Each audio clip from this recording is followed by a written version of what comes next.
study finds letting immigrants into the country with coronavirus reduces coronavirus. I just joined a rock band and it's called Rock Band. I only have one controller and you have to watch me play. I have a buddy who was a heroin addict, and as a prank, I sold him the COVID-19 vaccine. Look, I'm an anti-Semite too, but I'm not trying to gas chamber Dr. Seuss. There it is. Walk it down every week, a new 60 seconds from a stone cold assassin, William Montgomery. So nice to be here. I actually took some Adderall earlier.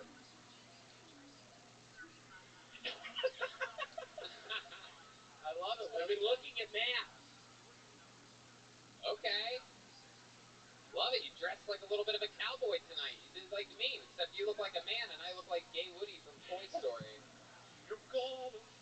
There's a snake in my butt.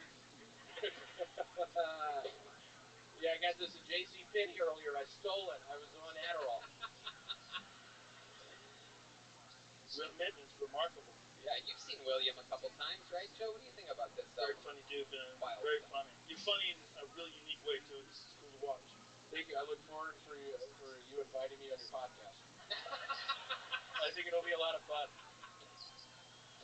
Let's try it again when you don't stumble. Get part of that. Have more effectiveness.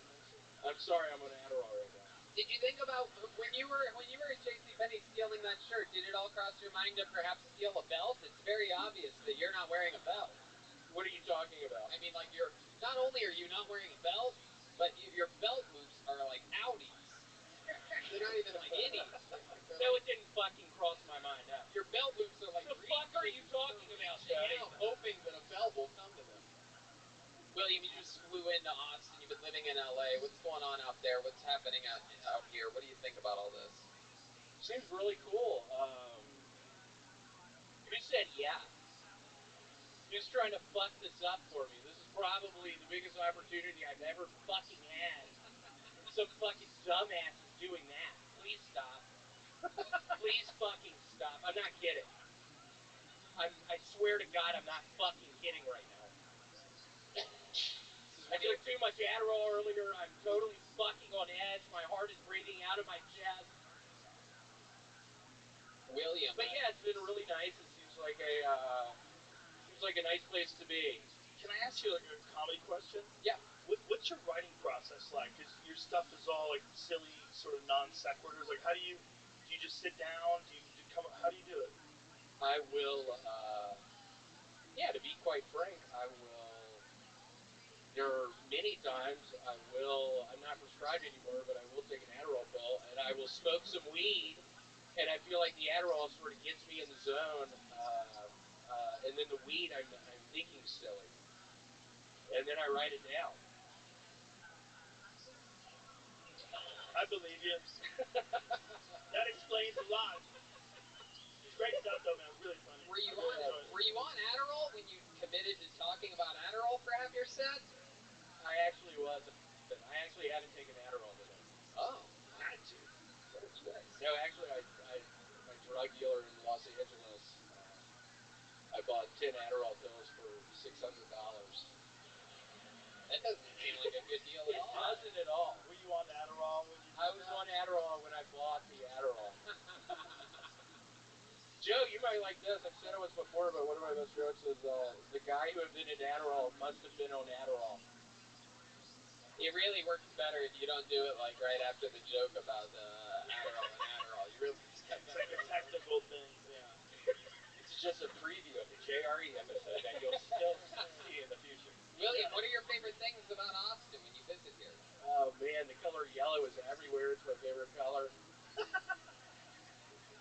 It's like everywhere I walk around, I see the color yellow. It's one of my favorite colors. I'd say that's probably the biggest thing right now. And how does the rest of the country not know about queso? Yeah, that's crazy. That's a big deal. Do they have the white cheese dip here? Yeah, whatever the fuck you want. But the fact that the rest of the country has like bullshit queso. Did you have queso before you moved to Los Angeles though? Because when I was in Ohio and I moved to LA, I was really pissed off that the Mexicans didn't have queso, and I always think Mexican people are mad at Tex-Mex. Yeah, they are. Are you? Sure. Yeah, Michael Gonzalez, our new resident Mexican drummer over there. I don't like Tex-Mex. I was talking about Mansell Rancho the first few episodes. They get mad at you. Yeah, he was really mad. He's like, "Yo, dude, if you really want, you're talking about like Tex-Mex. If you want Mex-Mex, Are you really Mexican? Cool. But he sent me to this place. With that said, he did. He sent me to this place called Polvo South, and I was hooked. The real shit. Yeah. Now when the wait's too long at Mansell Rancho, I go to the Mex-Mex. Are y'all really black? Cool. William, I don't think you can talk like that wearing a shirt like that. What does that mean? I think it worked for you, like when you were wearing like rock. What does that fucking mean? No, what does that mean? What does that mean, right? No, what does it mean? What does that shit mean? What does it mean, Tony? I mean, I'm just saying, you used to wear more likable Okay, t-shirts. okay. Now you're dressed like an adult. People are gonna take you seriously. Cool.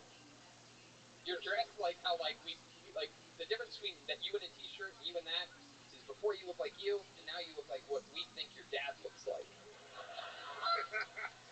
Sweet Larry Montgomery. I think it's a good curveball, honestly. Thank I think if you came up with like a wacky like rock T-shirt on, people would see more coming.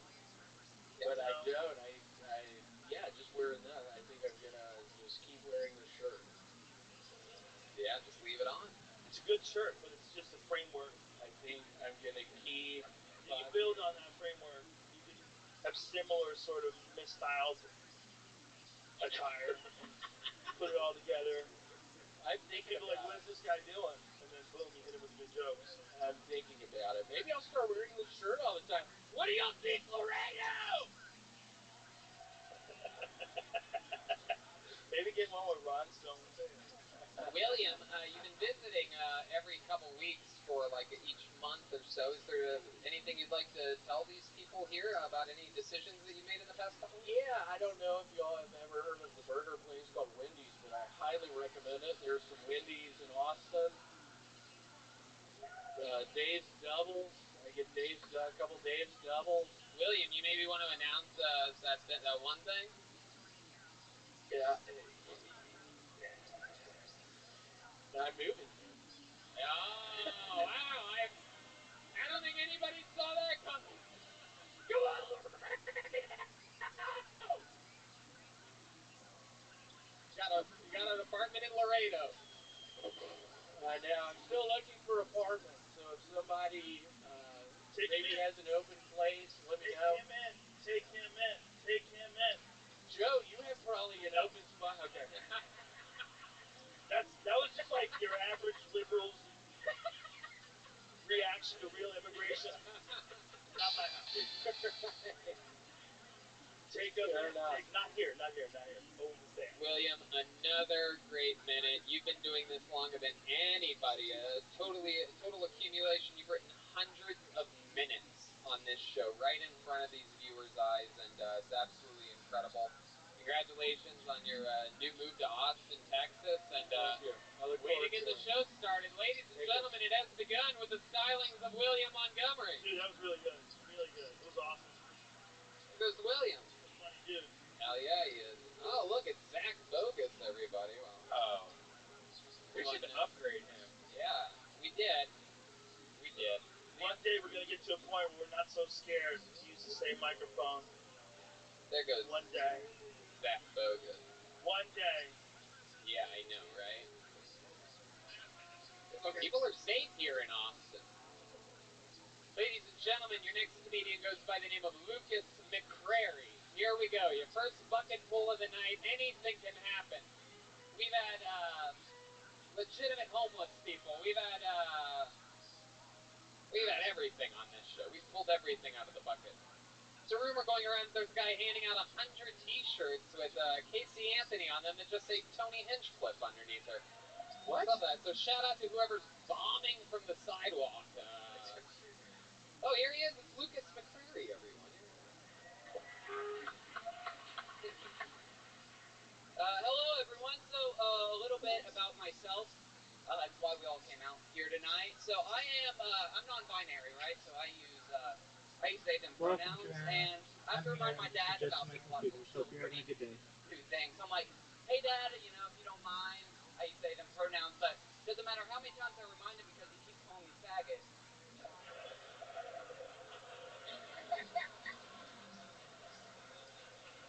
Thank you.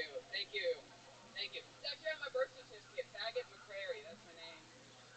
Better than my sister named Disappointment or my brother named Elliot. You know, fucking garbage name, garbage person. So what's it mean? What's it mean to be non-binary, right? So gender is a spectrum. So you got man, woman, everything in between. So some days I feel like I am a woman, and other days I'm funny. So still trying to figure it out. Thank you. Thank you.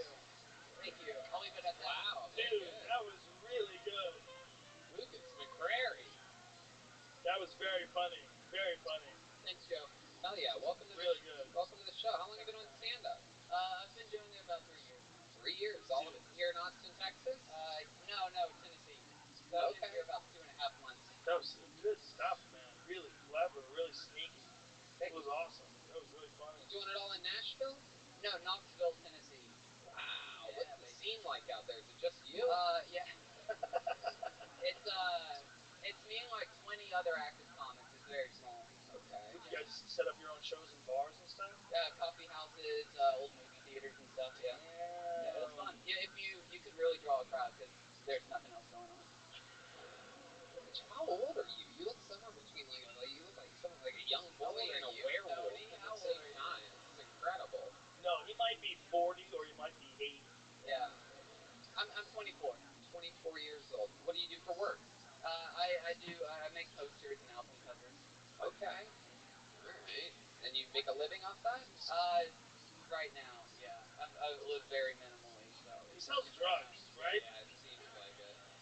I'm looking at this guy, I'm like, get in the fucking car, shut up. Now, do we say They were your he drugs. or do we say it or what is the proper Yeah, I term for prefer it? it. I prefer trash. If you want to spit on me, that's easy. No, I mean, what is it? So is that all true though? Do you really identify as non-binary? Can you just keep the mystery, Tony? I don't know. Let's talk about it. Yeah, I do. You do. Yeah. It's like what exactly does that mean to you? I think it's different for everyone, but for me, it's just like I don't really care about like what gender stereotypes and stuff. For me, it's just a way to get around like the idea of what a man or a woman should be. It just lets me kind of do my own thing. He's the future. We're all going to be aliens, little genderless aliens with giant heads. And this is just one step. I was gonna say the exact same thing. But listen, man, you know what? You're like the first person who's like openly claiming non-binary that wasn't slightly annoying. Thank you. Yeah. You're really funny. Instead of like me hearing that and going, oh, you just need extra attention because you just whatever, you were just talented. So I'm like, fine. What do your parents Say it. What do your parents think about all this in real life? Like, what do they really think? Does your dad really call you a faggot? No. They're very cool with it. They're very confused, but they're very. Yeah, they live in Knoxville, Tennessee. They're confused as shit. We don't even really know what all this means still. They don't live in Knoxville. They live in Kingsport, Tennessee, even smaller. So. Oh my god. Wow. How small is that? It's like 40,000 people. Is that one of those places you see on the Discovery Channel where they catch catfish with their hands? You ever see where they go noodling? No, they go noodling. No. They get in the water up to their neck. There's TV shows about it. They're amazing. Sure, I'm sure. They get in these like muddy water. You can't see shit up to your neck, and you reach your hand in, and these holes where these catfish live, and you grab the catfish and let it bite your arm, and then you pull them out. That's where his parents live. Are you doing that? You're not even doing that here, right? There's big catfish out there. What do your parents do for work? My dad works at this big chemical plant. The whole reason the town is there. My mom is a physician's assistant, medical. Oh, so they're like smart people. They're intelligent people. Yeah. I think it's super brave when you just say it, you know, and then it's not even, you're not pandering at all. You're just being whoever you are, and you're fucking hilarious. That's what the world needs, a person who can express themselves just genuinely, where it doesn't even remotely feel performative. But then your comedy's really good, so dude, kudos. Hey, babe. It is great. Hey, okay. Whatever you want, man. I've always hoped that there was more male comics that would talk Not about being necessarily male. Will you shut the fuck up? All right, I guess I'm just gonna. Bro, check non-binary friends. I mean, stop, man. Just fucking do to live your truth. I do believe you're cancel-proof after saying that. I think you could pretty much do any. I think you could shoot everybody in the theater. Oh yeah, you can kill us all and then blame it on your dad. And then we go, here's money too. Lucas, what else you want? You want to move to Mexico? Do you have any special skills or talents or anything like that? Anything? You good at anything other than stand-up comedy? Well, no, I don't think so. Well, listen, you're really good at stand-up comedy, so fuck everything else. How long are you in town for? I'm living here for right now. I'd like to invite you to Vulcan on Thursday. If you... Wow, look at that. Lucas McCrary just got a spot at Vulcan. Congratulations, Lucas. And a great set. Congratulations, too. We hope you'll sign up again at one of the upcoming shows here in Austin, Texas. Well, I got one coming up at Santa Cruz Theater, May 1st. Be on the lookout. Thank you. There you go. All right, there it is. Lucas McCrary, everybody, with a sweet, sweet plug. Follow him on social media at LucasWMC. Hey, look who it is. It's Kaylee from the Yellow Rose and the Red Rose, the microphone cleaner. Hey. Everyone loves Kaylee. She's been switching out the microphones for us the last couple weeks at Anthem. The Yellow Rose and the Red Rose, the two premier strip clubs of Austin, Texas. And we got Kaylee from the Yellow Rose. Be careful. You don't want to play with. Those are no joke. All right, your next comedian goes by the name of Noe Lopez, everyone. Noe Lopez.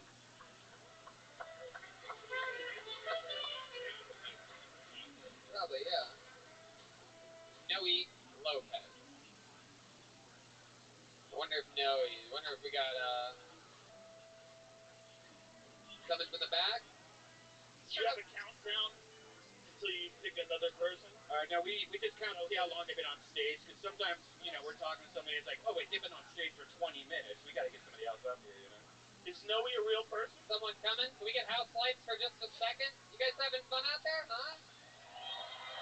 Woo! Yeah, there's real people out there. Look at you guys.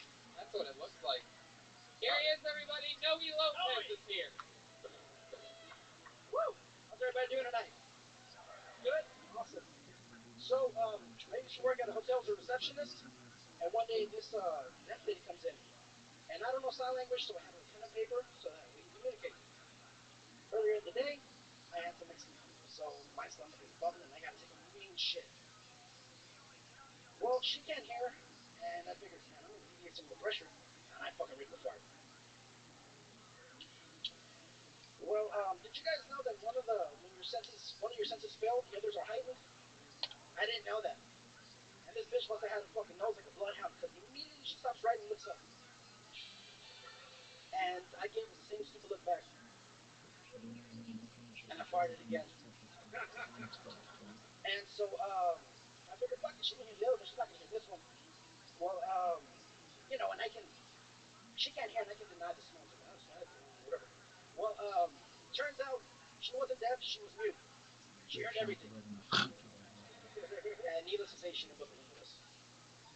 Noe Lopez, everybody up here talking about pooping. Hi, Noe.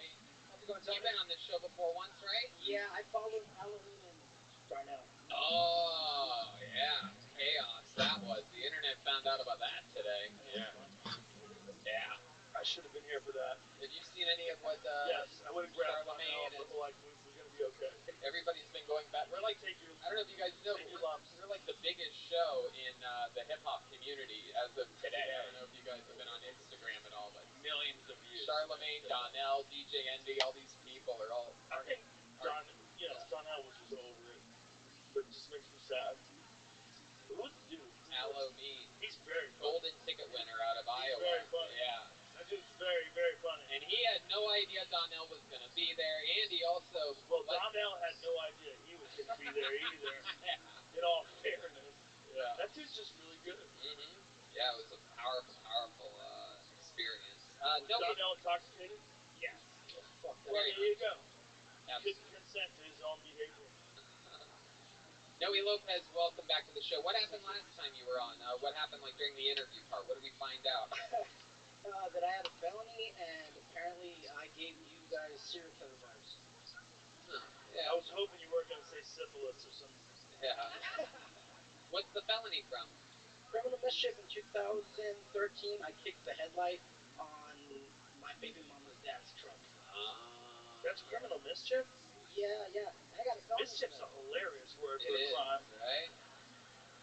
What'd you do, mischief? Yeah. Bad. Looks like a Dennis the Menace type of crime.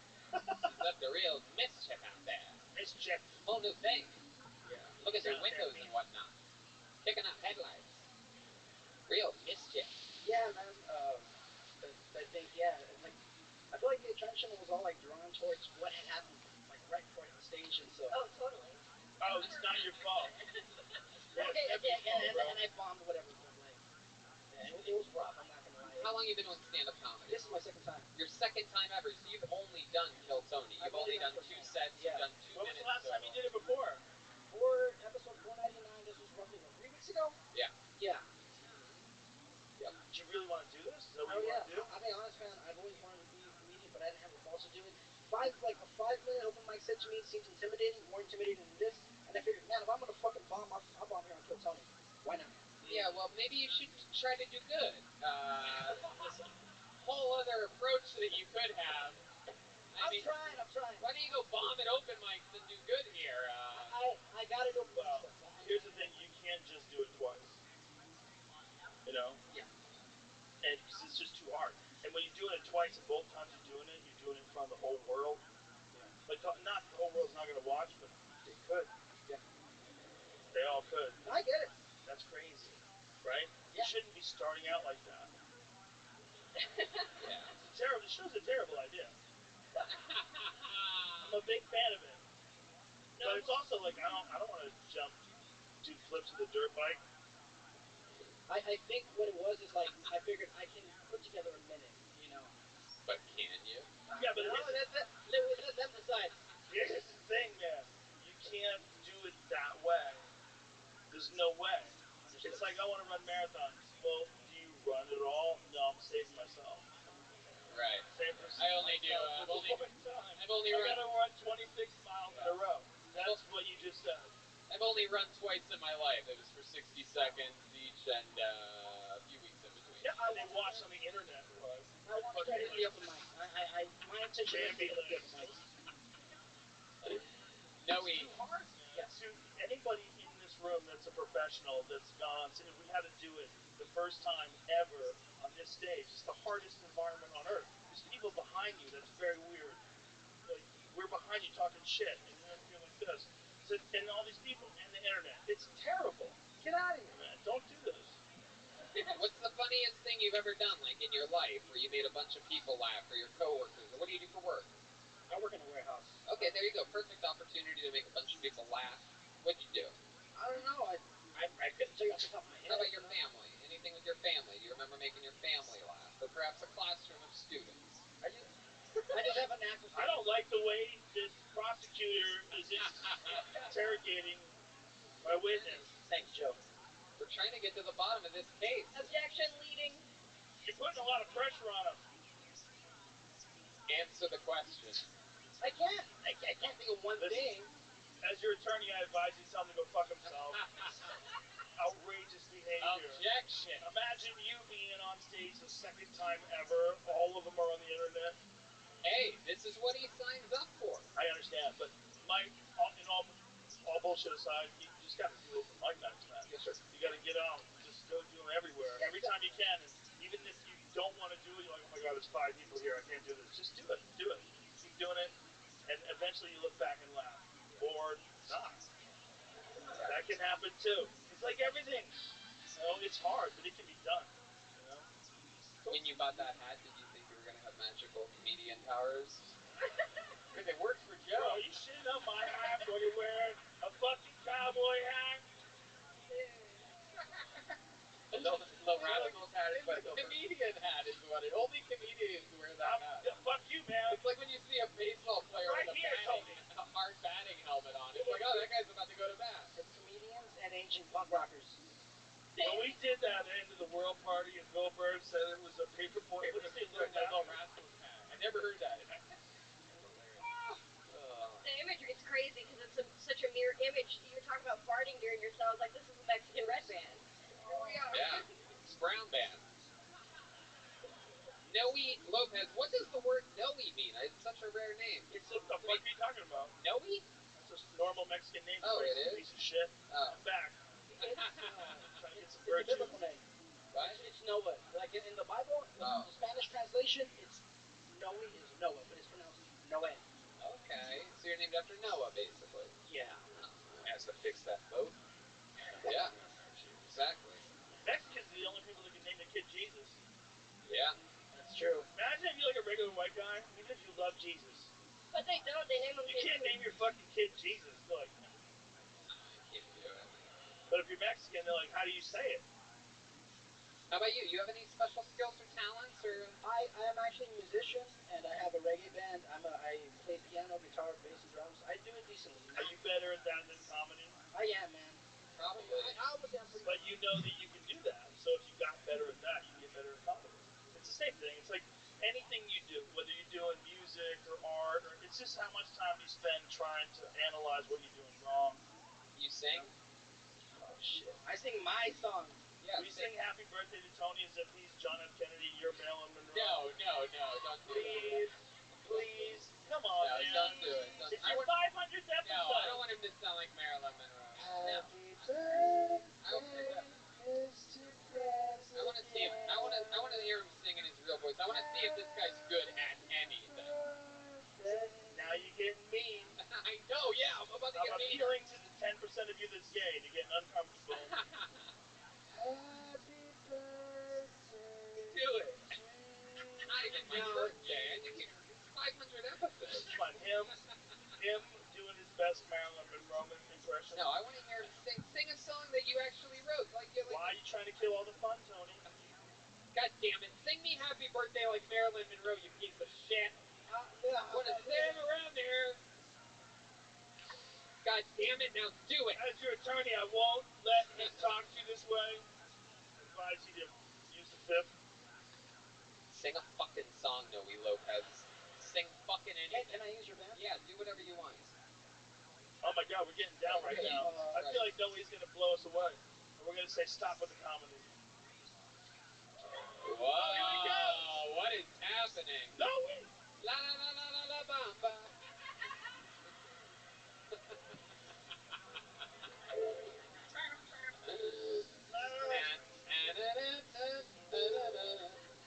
Oh shit! It is. Oh no, it's not. Noe's legit.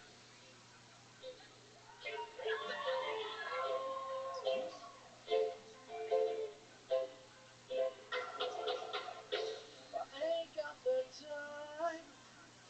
Can't always be by your side. And I don't get much sympathy for who I choose to be. But you know I try. Girl, you know I try. Girl, you know I try. Lord knows I try. Wow! Look at that. Noe, guess who never gets to do stand-up comedy again? Noe, listen, man. You need a guidance counselor. Yeah. Will you I'm gonna be your guidance counselor. Yeah. You're a fucking great musician. Like that was great. The fact that just came out of nowhere, you didn't prepare for that. We just talked to you, and then all of a sudden you grabbed the guitar. That was a beautiful moment, man. That was fun. I love that. That's my song. That was a beautiful moment. That was very cool. You could literally ask anybody if you should stop being a musician and become a stand-up comedian, and everyone would say Noe. Noe. There he goes, everybody. The stylings of Noe Lopez's second ever comedy set. First time playing music on this show. That was pretty cool. How cool was that moment? How amazing is this band? John D. Yeah. On the keys. D Madness. Michael Gonzalez. Oh, Kaylee. Oh, shit. The yellow rose and the red rose. Partner clubs. There she is, a stone cold assassin. Zach Bogus just got fired. Zach too? You will never see Zach Bogus again. Star helper. Seriously, check out the yellow rose and the red rose. Yeah. Check out these hats they gave us. Kitty Ooh. 69. Fuck yeah. Let's get another one up here. Here we go. Zach Stanktoe Robbins. Uh-oh. Homie's got a nickname. Stanktoe is in the house. This is interesting. Look who's over there painting also. Oh yeah, Chris Rogers Art.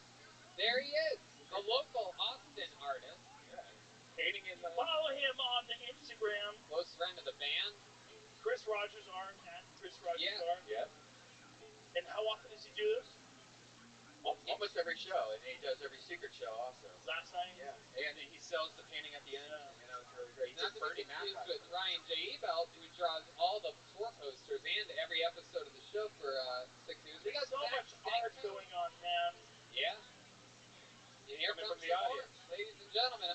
Going all the way around. Okay, that's not the right way. Zach Stanktoe Robbins, everybody. One more time for Zach. Yeah, my friends do call me Stank Toe. And even though I'm called Stank Toe, I'm not into feet. So the only toes I suck on are camel toes.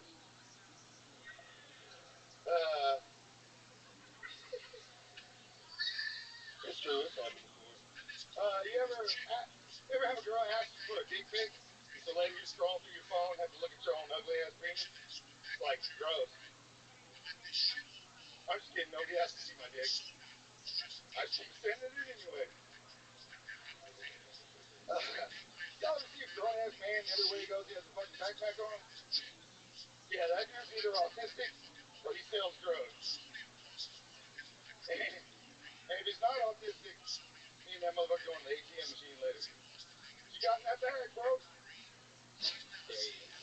Zach Stanktoe Robbins has arrived at the show. Zach, you've been on this show before as well, correct? Yeah, March 1st, about 5 weeks ago. We had a lot of fun, right?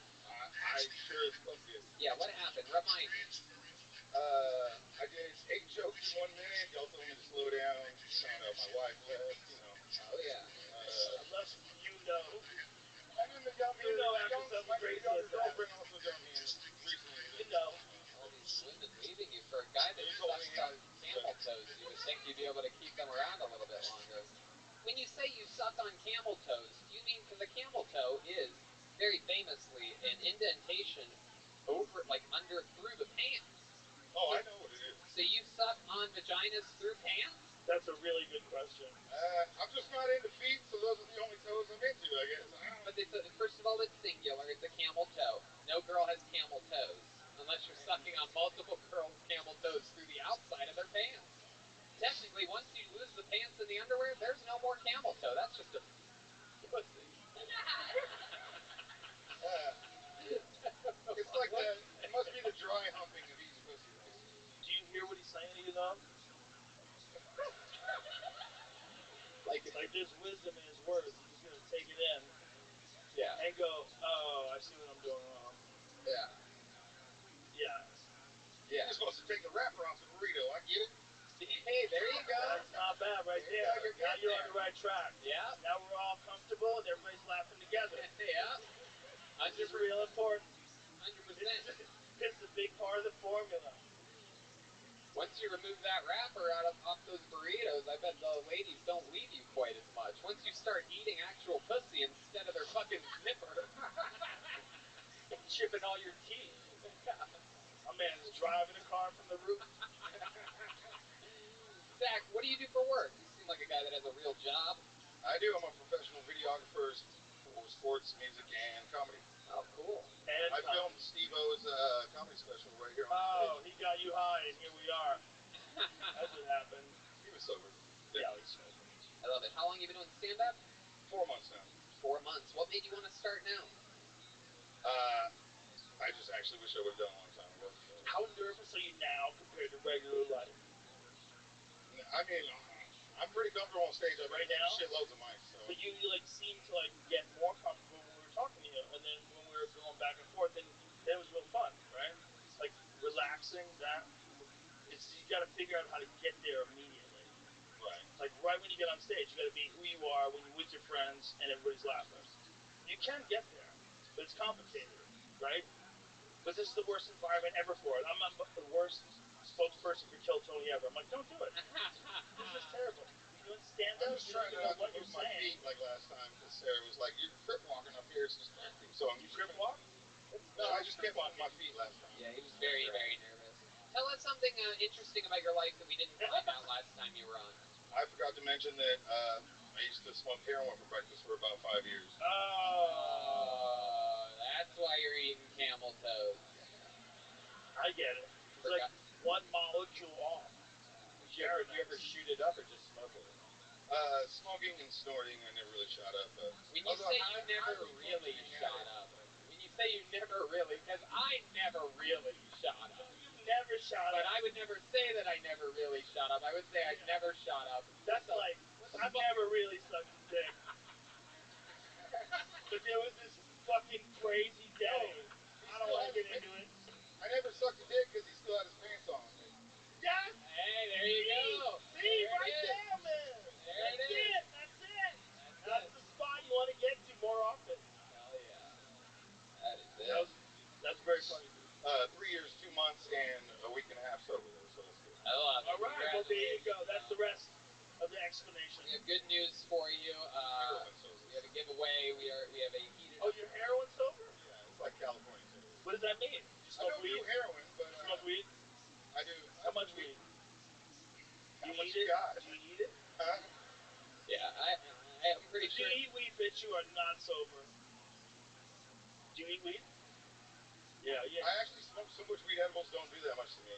They all say that until you give them the right dose. You ever take weed and heat it up on a spoon and then inject it into your vein? Jesus. Ouch. I got some dabs in my truck. I mean, that's the because I never really have done that. You never really shot up? Did you really shoot up? Y'all try it. You don't want to hear the truth? What? Yeah. Dude. Okay, I never straight shot it into my veins, but I did like insulin and like the butt cheek, but also didn't like needles around, so I just quit doing it. So when you did that, how did it make you feel? High as fuck. But I also snorted it and smoked it and shot.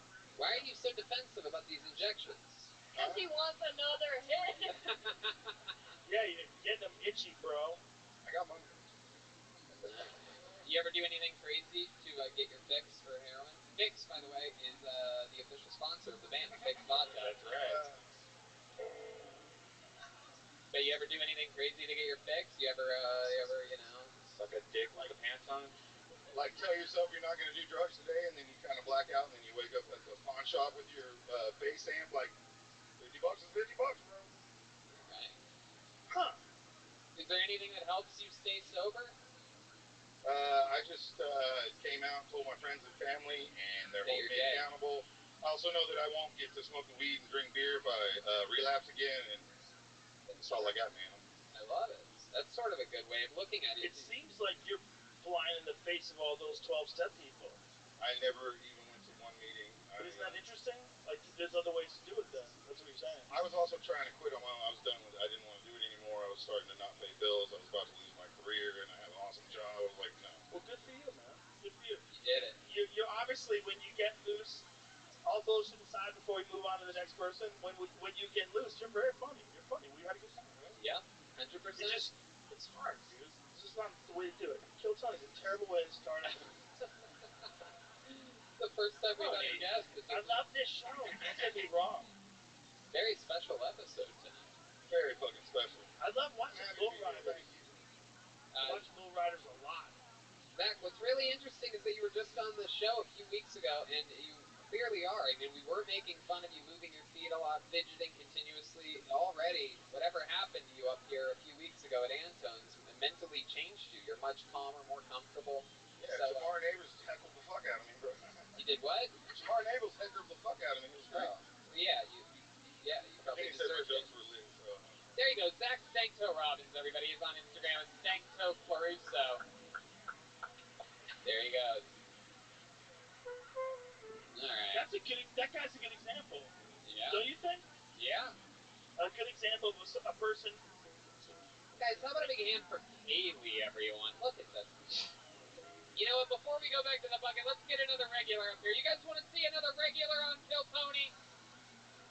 Ladies and gentlemen, this guy, absolute brilliant joke writer, brilliant roaster. Ladies and gentlemen, he's here all the way from Los Angeles, California. Another big bonus for you. It's the great David Lucas, everybody. Here we go. Here we go. Yeah, what's up, y'all?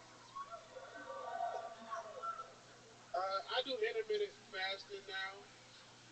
I don't eat till 2 p.m. But the problem is I wake up at 1:50. I start eating within 10 minutes of waking up. Ain't that a bitch? I've been watching a lot of motivational videos. I watch Eric Thomas, who's like the black Tony Robbins. And motivational videos never give you thorough instructions. Like, Eric Thomas gets on YouTube every morning. He's like, you got to wake up at 5 a.m. 5 a.m. is the magic number. You got to get up at 5 a.m. And then I wake up at 5 and I'm like, nigga, what's next?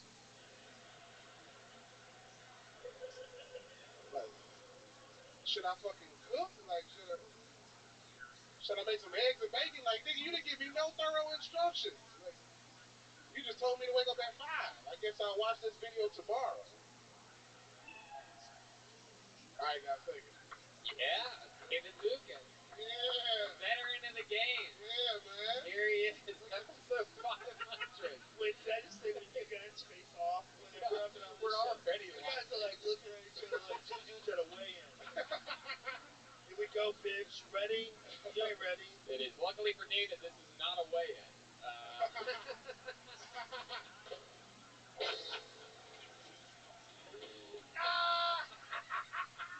Hey, Tony dressed like he about to do stand-in work for Brokeback Mountain 2. Oh my God. You look like you're about to do work for Broke Knees Mountain. Look at this guy. Yeah. Get your Indiana Mike Jones looking ass up out of here. You dress like you're about to shoot up insulin.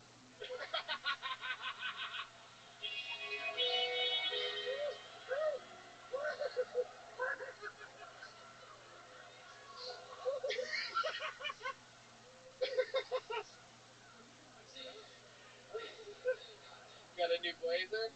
Tony, you work at a ranch. And you help horses get a hard dick. You totally ignored my blazer setup. Fuck that blazer setup, nigga. Where'd you go to get that? Big and Fat? I love it though. They match the shoes. You truly are color coordinated. Racist. That's a 2022 joke coming out a little bit early. It's like a car. Sometimes car models come out before they should. That's a 2022 right there. The only horse you ride is a gay nigga dressed up as one. Your style of roasting is my absolute favorite. Just straight up funny shit, not necessarily smart at all. Just straight fucking funny.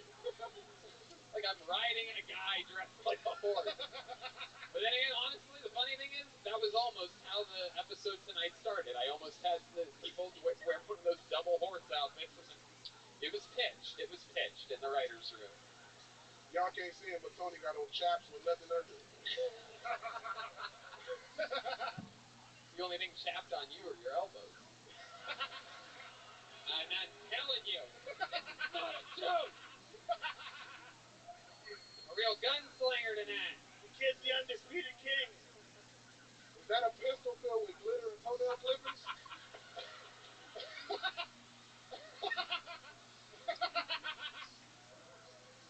Hey, when Tony shoot that pistol, the word "pow" pops out.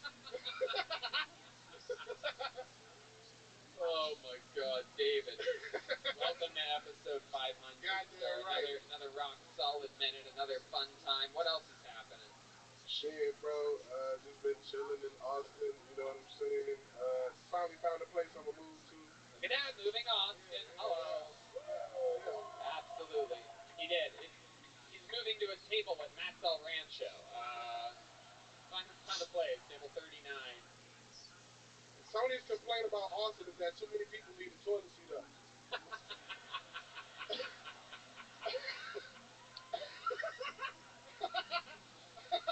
That's actually true. I've been yelping a lot of places. I fall in every time. I don't have to. Not all of us are physically impossible to fall into a toilet. You can't slide it into a bathtub. How I fall into a toilet. David just dips his feet in it. Tony, your skinny ass, you look like you take baths in shot glasses. You fall in the toilet seat with the toilet seat down also, right? Yeah, it's true. It's true. It's very easy for me. And the weird thing is that that's just when I'm standing up peeing. I just dive in. Like, I just straight just... that doesn't make any sense. If you stand up and pee, you get charged with a misdemeanor. Whatever. David, what have you been doing in town? What have you been eating? Anything good? By the way, you are gaining weight, I must say. It's one of my favorite things. If you're wondering what it's like being me and watching friends that I make fun of gain weight, it's like you checking your GameStop stocks to find out you're rich. I love it. Means business is booming. You just keep gaining, David. No one wants to make fun of a skinny David Lucas. Fuck no. Fuck no. Hell no. I ate at that QI restaurant. I don't know how you say it. It's an Asian restaurant. Key. Yeah, there you go. And I ate at an Asian spot right here on 6th Street. It's like Wuhan or some shit. Wu Chow. Oh, there we go. Yeah. That's my friend CK's place. Today? Yes. Wu Chow's the shit. You ever eaten yet? No. Yeah, Oh my god. It's amazing Chinese food. Wu Chow's legit. Yeah, that shit's good. Did finally find my new favorite pizza place in Austin. It's called, I think it's Via 313. Is that a thing? Wow. Okay. Austin has some fucking amazing food. Oh, yeah. That is absolutely true. Yeah. That's undeniable. There might be more good restaurants in Austin than there are in LA. I agree. Totally agree. I swear to God. Legitimately. That's not bullshit. I already have my two favorite sushi places are here. Sushi ATX #1. Yeah. I want to rile up people in LA. Fuck you, man. Yeah. Oh yeah, I'm positive Austin has better food than LA. And I lived in LA for 14 years, and I've lived here for 3 or 4 months, and I'm positive this place has better More food. butter and cheese, also. Everything tastes good. It's just, you guys have a fucking dope city. You really do. You have a crazy city. It's true. It was a no-brainer moving here. And you're right. There's a lot of butter, a lot of cheese, a lot of salt, and that's just David Lucas.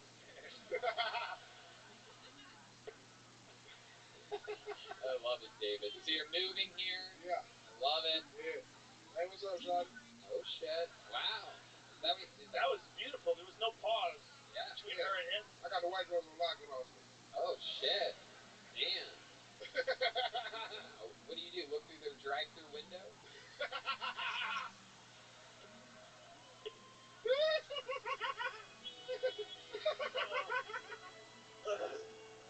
Just peeking through. That was good. I like that one. Real peeping slob. I love it. I love what's going on. I love it. What else, David? Anything else before we let you go? That's about it. Just been doing shows. Did the Death Squad show. It was lit. Joe was up there. You was up there. Redman was up there. Killed it. That's about it, bro. Going to what waterhole am I going to tomorrow? Hold on. Sculpture Falls tomorrow. Shit. Yeah. How did you know where he's going? That's my boy up there. You're going to a watering hole? Yeah. Man, you're more like an elephant than I thought.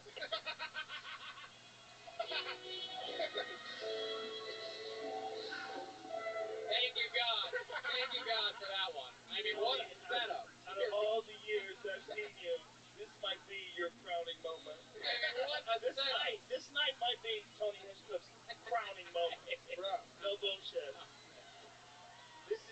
I think this is a set where if I saw this in a movie, I'd be like, shut the fuck up. That shit didn't just come out of nowhere. They scripted that. They're like 50 writers. What are you going to do with the watering hole, though? Seriously. Swim. You're going to swim? I can swim. Oh, my God. Are you going to... I thought you were talking about a bar. Nah, this is real. You said the watering hole. I'm like, Jet Ski Johnson. are we in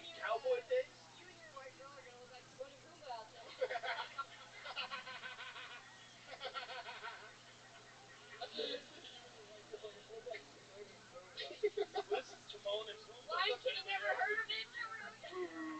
I didn't know the reference. To the Lion King. Oh, you think I watched that bullshit? Lion. Watch it, believe me, I love it. The Lion King? Oh, yeah. Probably won't. You've never seen The Lion King? What lions that talk? Oh, no. What am I, a baby? No. Ultimate's favorite movie. I'm joking. This guy's heckling me from the back. One of the guitarists doesn't get what's going on. I'm joking. David. I have to watch the fucking Lion King. I have kids. Right. But I'm like, where's his dick? What are we doing? We're pretending they talk and they don't have dicks? What is this? Right. What are you teaching my kids? It's not about religion, is it? Everybody dies, there's no blood, no one has a dick. What are we doing? That's the number one thing. Where are they getting their food?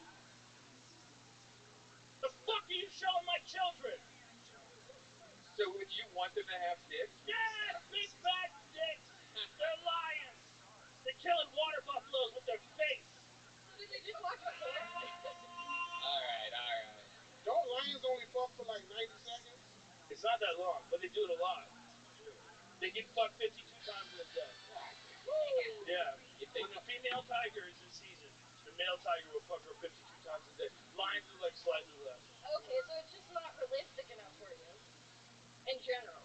The Lion King. The Lion King. Yeah. Thank you. You understand where I'm coming from, right? Wait, you think the cartoon? No, I've watched it, but I have to talk to my kids afterwards. I go, listen, liberals want to pretend that the world is not exactly what it is. They're soft people.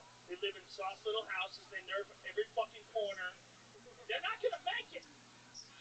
If shit gets weird, they're not gonna make it. My kids are fine. I'm like, I know you're poor, but one day this is gonna make sense.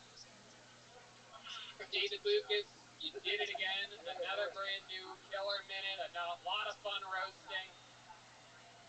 Unbelievable. David Lucas, everybody. Monster. Another one moving to Austin, Texas. It's a really big deal. No bullshit, Tony. The two of you together should be on a fucking. You should be doing that like everywhere. Yeah. Because I don't know if you will run dry.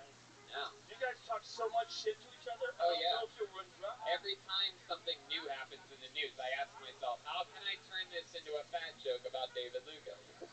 And when I figured out that DMX one, I mean, I'm serious. I purposefully didn't tell anyone. I didn't tell anybody because I wanted there to be no way that I could ruin it.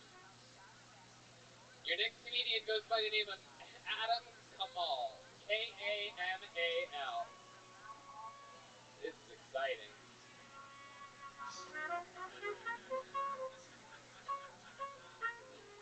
Adam Kamal. Wonder if he's coming from the audience. I like it when they come from the crowd. There's an alleyway filled with, I think, 20, 30 comedians that couldn't get a ticket because their thumbs aren't as quick as yours on the internet.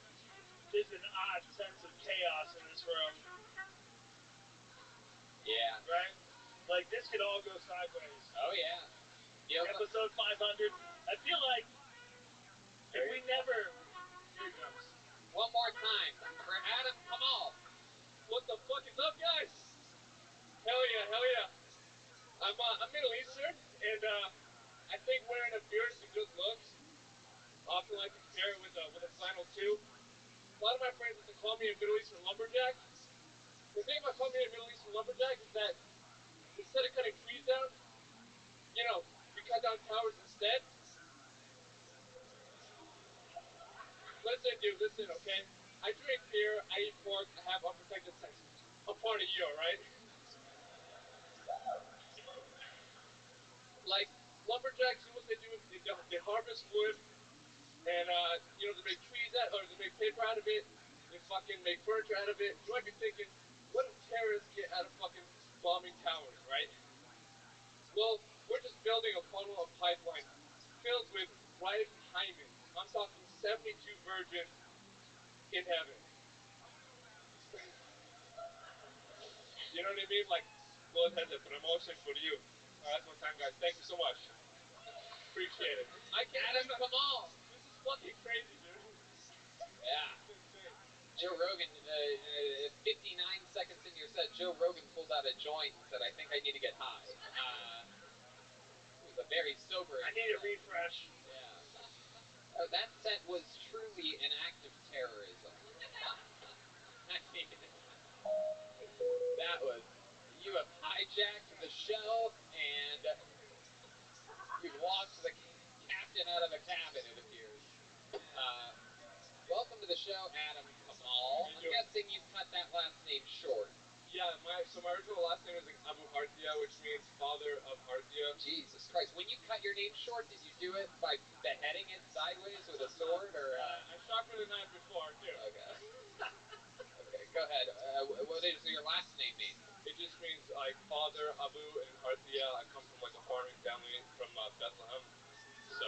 Oh, wow. Bethlehem. Yes, sir. The birthplace of? Jesus. Right. Yeah. You ever, like, go... Allegedly. You ever go back there and see, like, Jesus stuff? No, You ever visit? I've been to Jordan. Kind of grew up all over. The closest I've been to the Middle East is just living in Dubai. But aside from that, yeah, I've never really been over there. Okay. Yeah. So you visited Jordan? Yes, sir. Right. Yeah. Named after the great Montel Jordan. Yeah. Those who don't know. It's Friday night and I feel all right. Yeah. What kind of car do you drive? I imagine you drive like a really nice car and have like a Like Tiger. a Honda with a fat muffler. And a Tiger in the backseat or I do something. drive a Honda Civic. Whoa. Called it. Hell yeah. They go.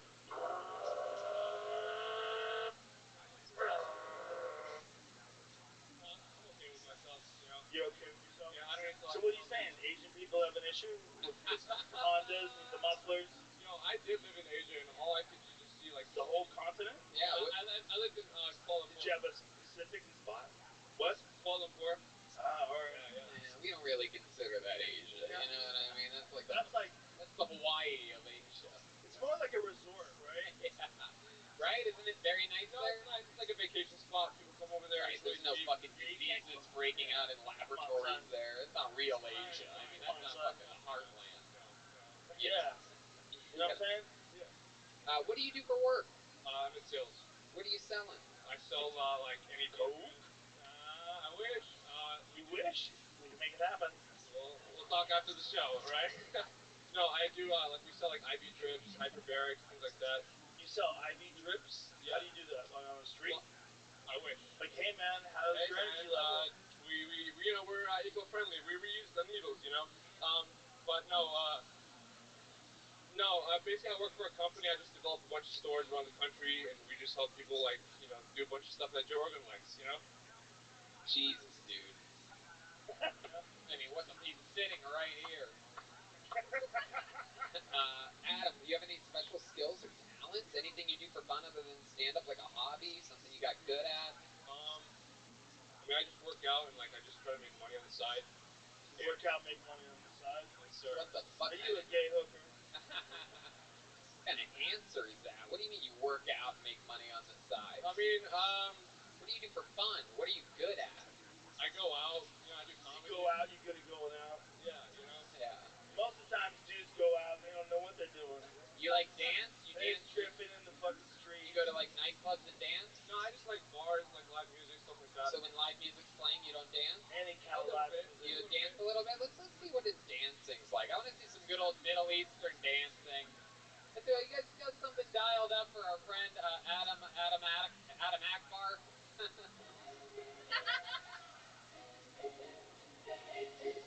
Oh shit. Uh-oh.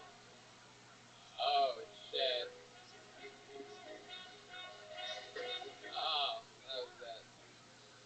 I was waiting for you to pull the fuse out or something like right. that. Just end the show in a bang, right? Pull the fuse out? Yeah, it didn't make sense. I thought it was a tampon joke. Light a fuse or, yeah. You guys couldn't see, but the stripper is going crazy backstage. Damn it. Adam, what are your As parents? opposed to what? Your parents very, like, reserved, very religious people? Yeah. I mean, like, I had to come out here, just kind of like open up, be more kind of just open-minded about stuff. Is there any joke where they're like, Adam? No. Yeah, I mean, my parents didn't really accept me like doing comedy until I got like a full-time job. You know, they kind of just like laugh at you. Just like how Fahim said he was like an engineer and like his dad wasn't really approving of it.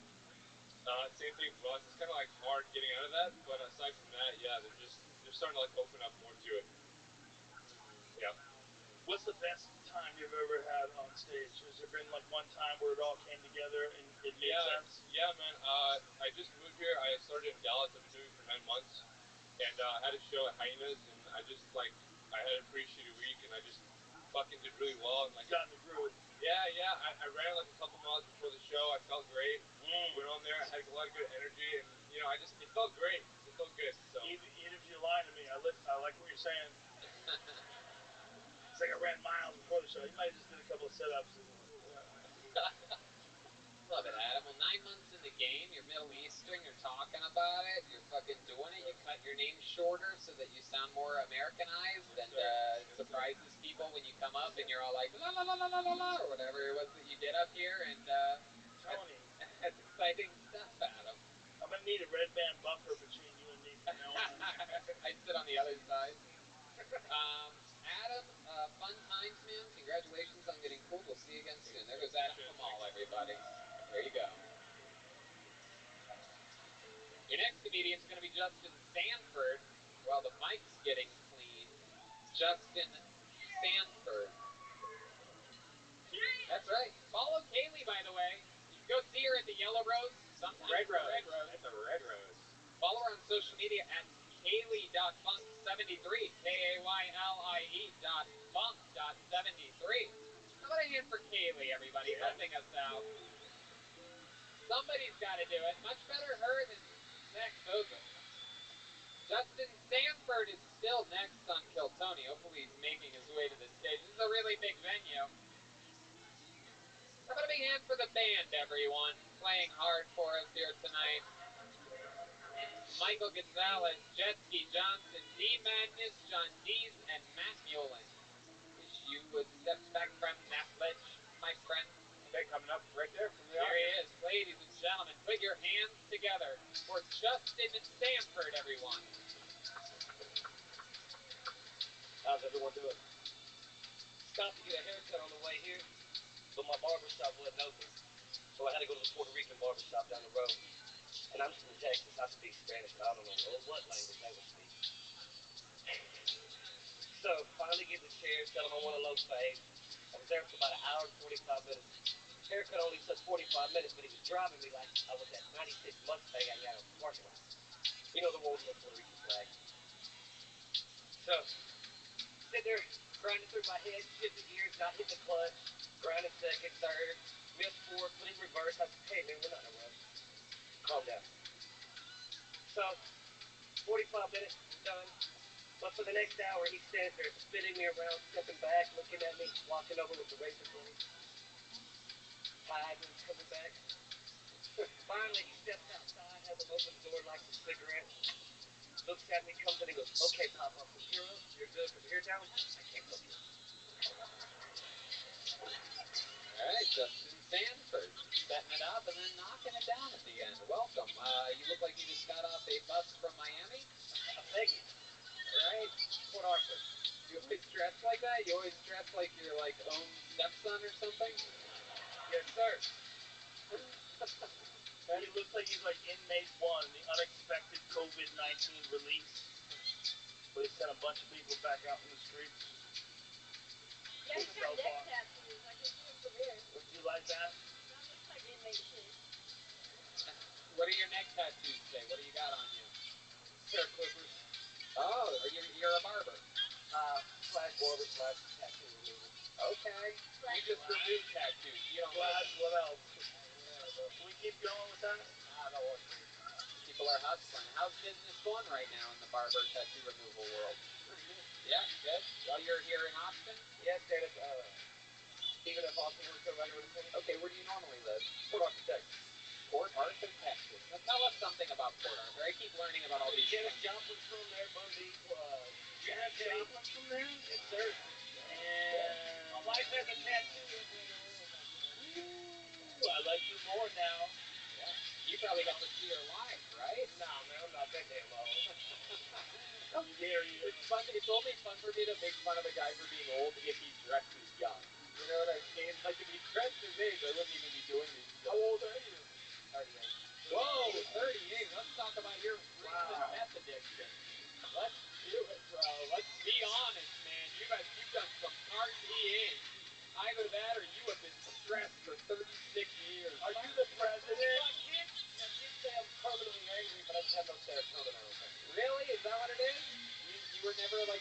party animal? I'll party a little bit. You don't have, wait a minute. You don't have any serotonin? Naturally, How do you know this? Talk to the mic. how do I know it? Yes. Smoke too much, so it doesn't make it naturally. I have to get it No, naturally. have you gone to a doctor? I don't have no insurance for that. So where's this serotonin diagnosis coming from? Jesus? Yeah, no, just listening to shit. Podcasts? Don't a lot do of it. you. Bro, podcasts are bullshit. Don't do that. How many kids do you have? 4. 4 kids. Oh shit, dude. What are their ages? 12 to 16. Do you have any kids that are older than you? No. I need to know. Because I'm trying to piece this puzzle together with tricks. You have 4 kids, and you said 12 and 16. 12 to 6, 13, 14, 15, 16. Whoa, you went on a rampage. No cable. Your condom budget ran out or something, huh? 4 years.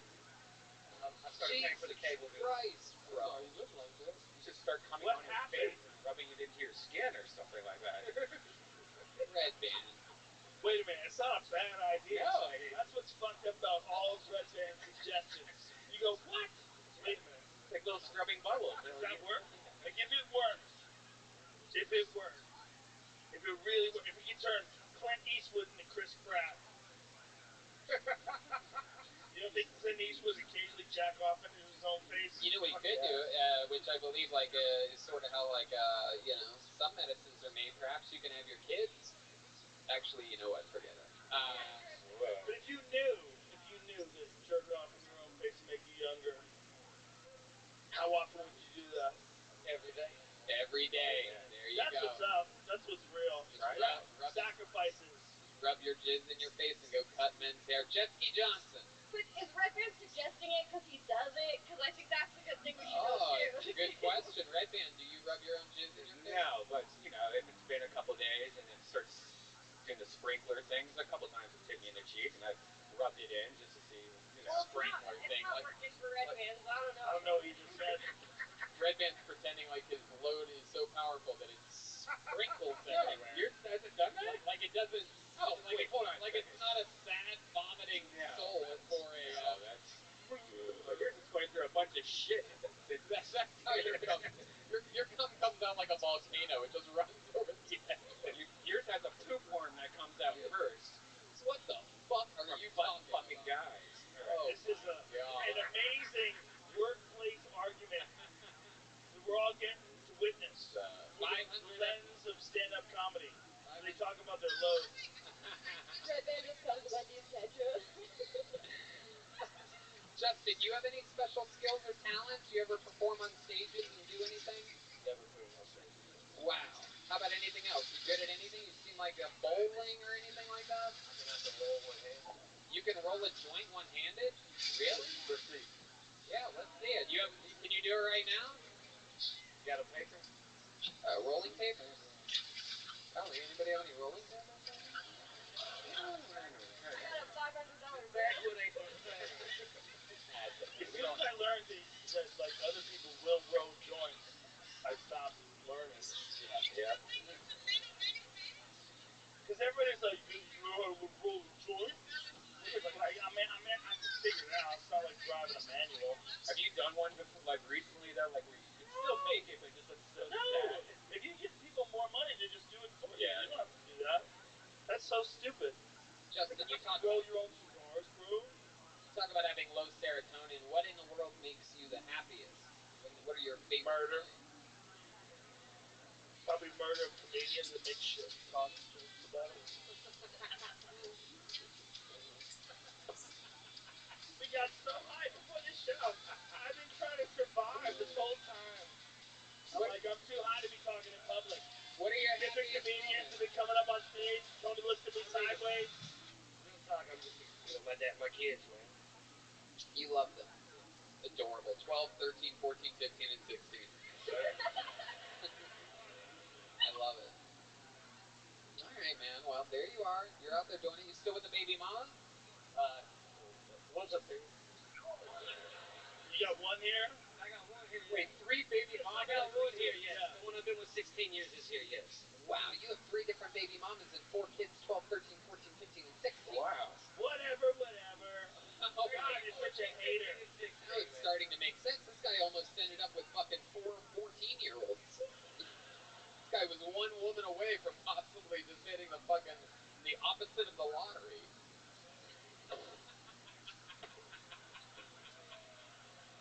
He's on fire!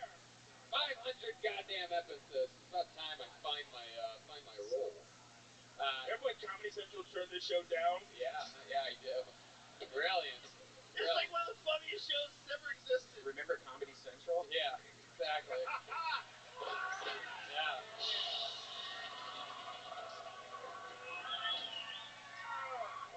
Red and nailing. Hilarious! Welcome to Texas, bitches. Justin Stanford, ladies and gentlemen. Follow him on social media at IrishMade82. We did it. You got up. Kill Tony. Justin Stanford. Here we go. We're going to keep it rolling.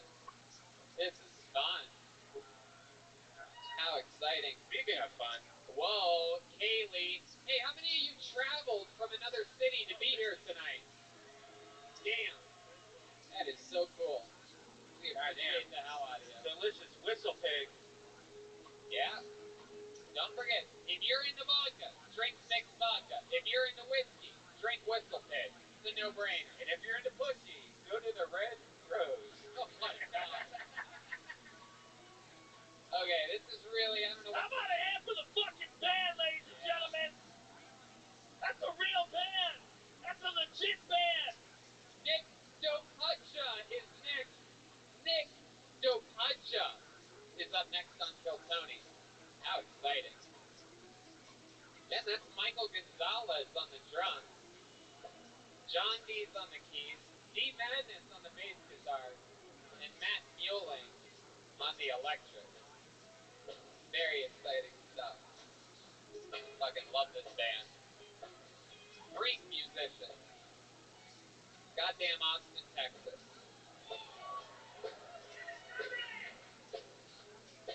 Where the hell is Nick Dopaja? Here he is, everybody. Put your hands together for Nick Dopaja.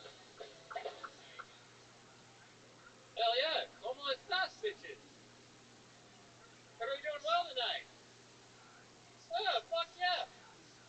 So this is Austin, Texas. I'm from Las Vegas. I heard you guys have a pretty dope yoga scene. Anyone here do yoga? It fucking sucks here, dude. I know. I taught yoga for 5 years. And you guys been to Black Swan? Fuck that place. I have to view a whole homeless shelter while I'm in like a trigonasana, man. What the fuck is that? It's like I'm watching a view and I'm seeing some dude. And breathe. So I taught yoga for 5 years, and a thing we get a lot is that yoga instructors sexually harass their students, which is fucked up. I don't agree with that. But if you're gonna do it, you should do it in a DMX voice. Where my down with dog at? Hey, yo, where my down with dog at? That's my time, thank you. There it is, Nick Dopaja. Nick, I'm gonna be honest with you. I absolutely hate you. I mean, it is unbelievable. It's unbelievable. You have good energy, you have good timing, you have good pacing, you do things well, but it's like you seem like a professional, but I just fucking hate you. I get it. Did you think that like talking about one specific yoga place, whatever the Black Swan is, you thought that was gonna resonate with a bunch of podcast fans? No, I just actually went there, and legit, while I was doing yoga, like people shooting up, and you had a whole like tent, and I was like, this is fucking interesting. I know that spot is. It is right next to a homeless camp. Right? Yeah. What else do you have that's funny? Because that's like people, their lives fell apart. They're right next to you trying to be spiritual, and you're like, how inconvenient. Yeah. Well, I'm out here trying to connect with the guy in mind, and you fucking losers only have one pair of underwear. That's where you're at, right? No. I know, but it's like it's jokes, right? You tell them jokes. So you decided that's going to be what you talk about. The saddest people on earth. Right now. I mean, how are people voting in May?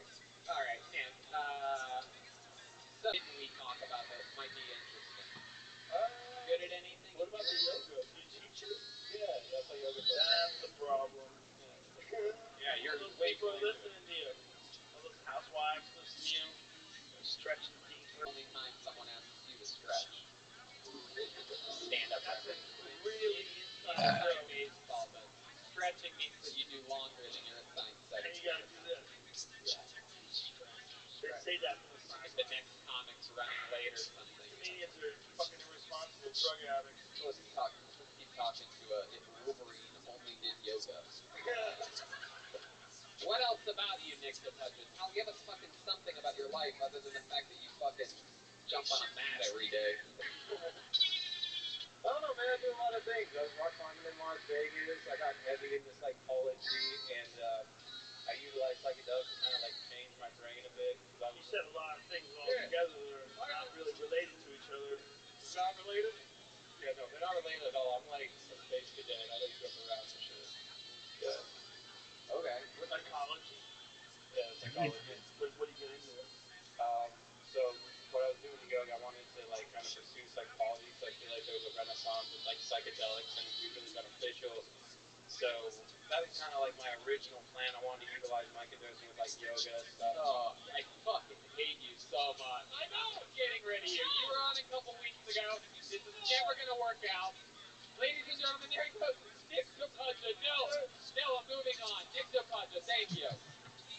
Some of these people were just on. I can't stand it. Bro, yoga is confusing. Oh, fuck him. Fuck it that confuses guy. a lot of people, Fuck Tony. Fuck that guy. God, Welcome. fucking damn it, man. How are you? I killed myself for. What's good, Jirana?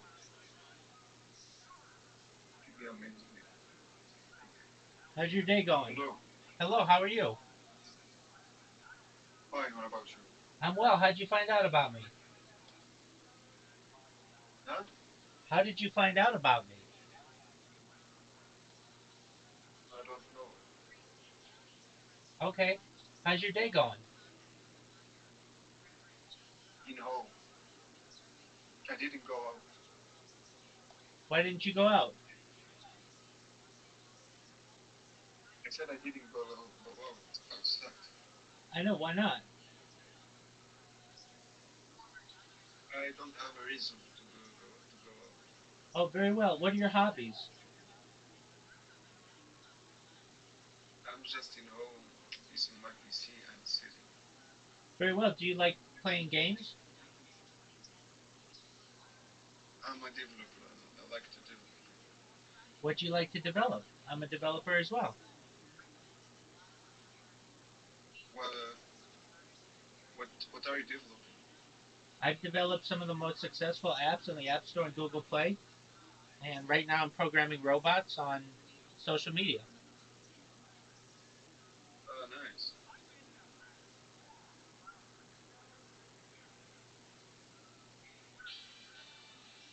What's on your agenda for today?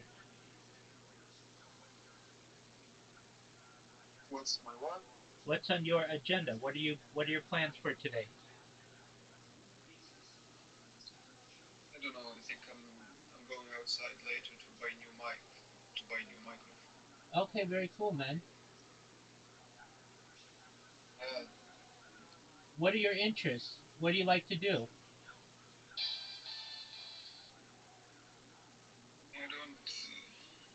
I like to code. Okay, cool, man. Do you like AI? Yep. Yeah, it's pretty baller. You know that DeepSeek is better than ChatGPT. Yeah, I could see that. Yeah, sometimes I need to fix my code, and DeepSeek is always giving me like correct codes.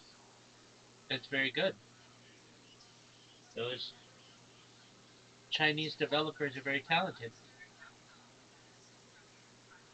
Right. Do you like sports? No. All right. Do you like music? Yeah, like do you listen to Alan Walker? To who? Alan Walker. Alan Work? Yeah. What's your favorite Alan Work song? Last Sun. All right, just one moment. I'll play it right now. Alright. Alan Walker? Yeah. Alan Walker, Last Sun. Okay, I'll play it right now. Alright, thank you. You're good, big dog.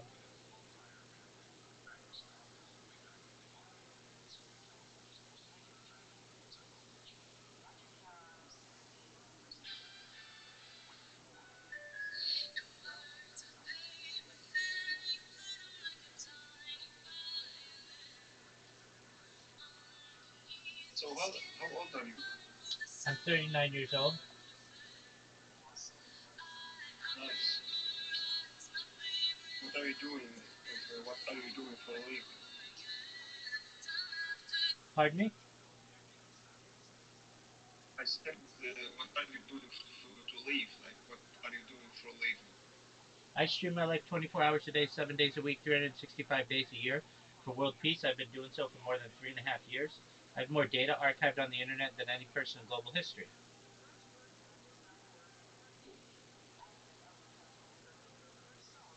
I'm live right now on 16 different YouTube streams. Yeah, I can see the laptops there. There you go.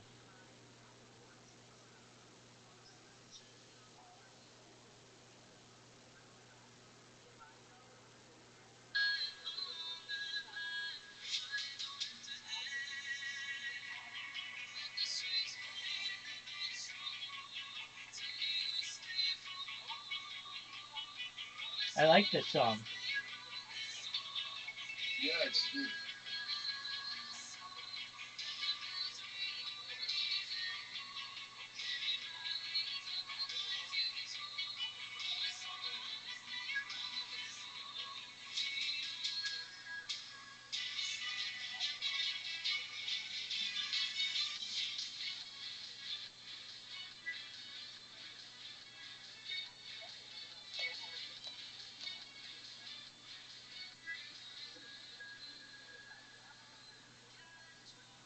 Well, I'm watching stand-up comedy. Feel free to enjoy, my friend. Or him at some point during that. Do you know what stand-up comedy is? Like comedy things. Yeah, stand-up comedy, where somebody gets up in front of a microphone and makes other people laugh. Oh yeah. All right, well, I'm watching a podcast. It's known as Kill Tony. It is the largest live podcast in the world. It just got a special with Netflix, and we're watching its 500 episodes, so feel free to enjoy. Jesus Nice. Christ. So like after the yoga, I like microdose and I think about psychology, and then I think about the yoga, and then I It's fucking, you know what I mean? it's the Shut podcast. the fuck up. All right. It's the podcast. That's unbelievable. Oh no, Like, yeah. go find yourself, No, bro. I knew that the Take a stars, chance. like in your server, there is I told him to some take This stars show on is so the important. screen. Right The now, in stars. this world that we're living in, I this don't show know is how so to call it. goddamn It's important. it's like one. Ladies and gentlemen, your next comedian goes It's by like the a name of 6 Jack stars. Shoots. Oh, that's the or Star of perhaps David. Shuts. What do you think that is? A Shoots, I'd say. What's that? Seems like a good It's a wrestling symbol name, of right? Judaism. Jack Shoots, that's a name you don't want to James wrestle. for Jude. Oh, here he is. He's right here. One more time for Jack Shoots, everybody. How do you say it? Judaism is a religion. Shootsy. It's not Come on, that make that's some the noise for logo Jack for Shootsy, everybody. the Jewish religion. Yeah, it is. Hi, guys. My name's Jack Shootsy. Oh, yeah. I'm hyper self-critical, so it'll either be killing it up here or myself later. So you are Jewish. Correct. Judging by the looks in this room, I shouldn't be alone. I like making fun of suicide because those who are the best of it have the least to say. Texans like to pretend they care about history. Texans don't care about history. I can prove it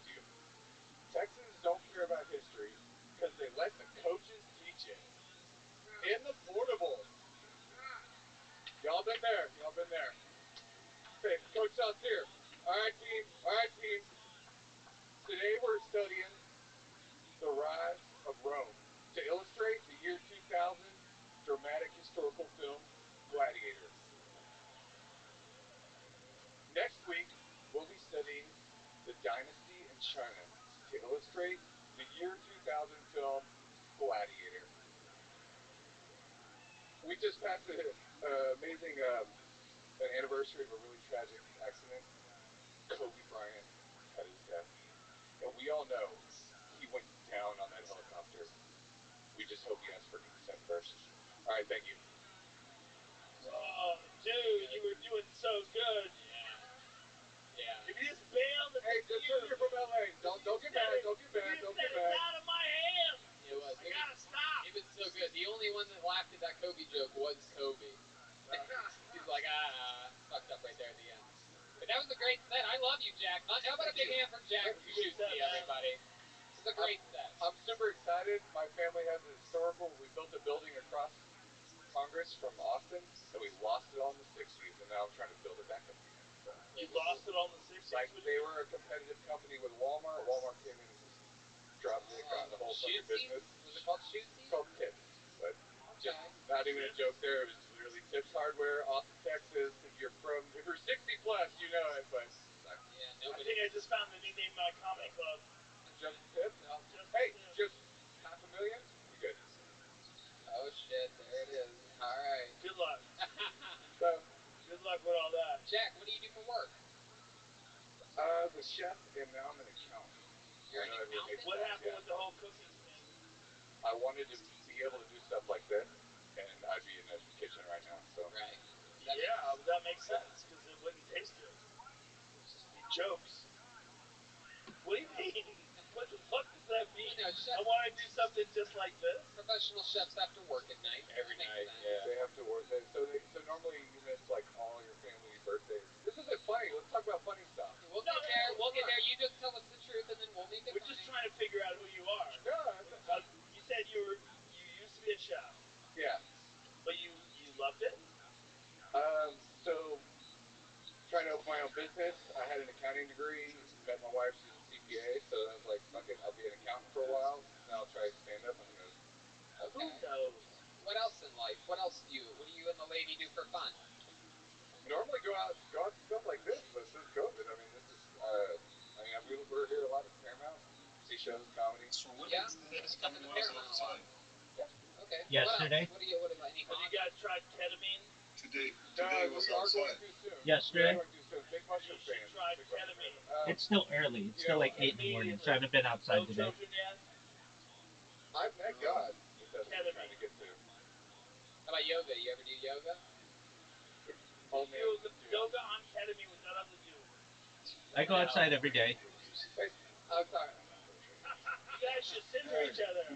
I might look a little stiff. This is my third time performing comedy. So Congratulations. Wow, really good. Really great for third. Get together with the last guy who's a really good musician and figure out what you two can do together. I tell more personal stuff, but it's just not long enough. It's kind of. I got a bunch of one-liners that are really brutal, but You do. Wait, if you only have one arm, string cheese. It's just cheese, bro. Oh, that's a good one. Okay. I got some other ones. By the way, any joke where you have to go like this afterwards isn't that good. Unless it is. Is it because you didn't get it, or because the joke wasn't good? I'm trying to roast you like that other guy.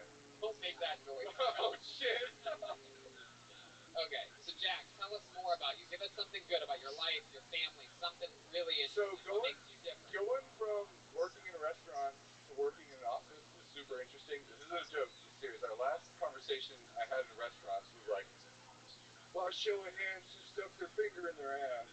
And then, like, I go to work in an office, and they're like, oh, my daughter's working for a pharmacy. It's like, my friends rob pharmacies, and it's like, that's honestly shit that happens when you transition from those things. Don't you miss those people in the kitchen? I do so much. That's why I'm here. That's why I'm here. Jack, you seem like such a genuinely good man. What's the worst thing you've ever done in your life? You serious? Yeah. Okay. Absolutely serious. Are you serious? So, I had this girlfriend on and off, real young. First, we were girlfriend like 7th grade. Around sophomore year, I had a friend, and we were in PE Warriors. People know what that means. PE Warriors. Hold on, And stop. Does anybody know what that means? Only people over 60. if you're in PE, it just means like you don't have a mascot, so you're not on the team, so you're a fucking PE warrior. It doesn't So anyway, matter for this okay, fucking so that's story, what I'm saying. Jack. So, good friend there. Good friend there. I've never told anybody this. We made friends. Let's do it online. He really loved this girl. She was my ex, and I said, "Fuck her. She's a comeback. Don't. She's terrible. She'll fuck you up." He started dating her. Years later, I looked up, and I was like, "Man, I just want to date her again." And so I stole my friend's girlfriend. How'd you do it? I just went up and was like, "Hey, this guy's a loser. You should date me." But he fucking is dead now. Whoa. We should definitely edit this podcast. Back. Everyone here, listen to me. He wants to know the most fucked up thing. Yes. You were here. You're lucky. You're lucky you're a part of thing no one's ever gonna see. Just be happy your Can we girlfriend be don't cool? like Shut the fuck up. Can we be cool? Hey, give me $1 million, I'll shut the fuck shit, up. but he doesn't feel good about it. Can we let it go? Give it $2 million. Wouldn't it be the first time there was a murderer on this show? That is true. There's been a murderer on the show before. Where's the guy that- that pushed the girl. Where's that Terry first Sex house girl. fans at? Wait, what? All at once. The guy that killed Terry's ex-girlfriend. Yeah. He got pulled out of the bucket. In my jokes need references. I was interviewed by all the NBC. Yeah, Red Band Oh my Republic. god, that's right. Yeah, every news outlet, including like Dateline, used clips of Kill Tony. Very exciting. It was the best press we ever got. Did they give you the ad Kill Tony? No, they didn't even do that. If you were on NBC, they would, right? It's rude. I guess so. I don't know. No, it's rude. What you do? Tony gave me a look like I'm not supposed to tell jokes here. You look like you're not supposed to tell jokes. Yeah. What you did tonight? Huh? It's cool. Hey guys, good night. That's such a great time. Thank you so much. Wait Don't a second. don't Wait a leave. second. Jack, what the fuck Don't is pull wrong with shoot. you? I don't know, man. Hang in I there. like you. I don't know if you saw. I kicked a fucking pussy-ass yoga guy out of here a minute ago. And then here we are. We're just having a talk. Or why are you panicking over I'm there? cool. It's third time, man. Listen, man, you It's not can't a lot of control the stage. narrative. That's true. You think you get to That's what I tell decide myself. when you fucking leave? You can't control the narrative, man. That's right. You don't decide when you get Why to do you think fucking I'm leave. back? Fuck you, I won't do it to tell me.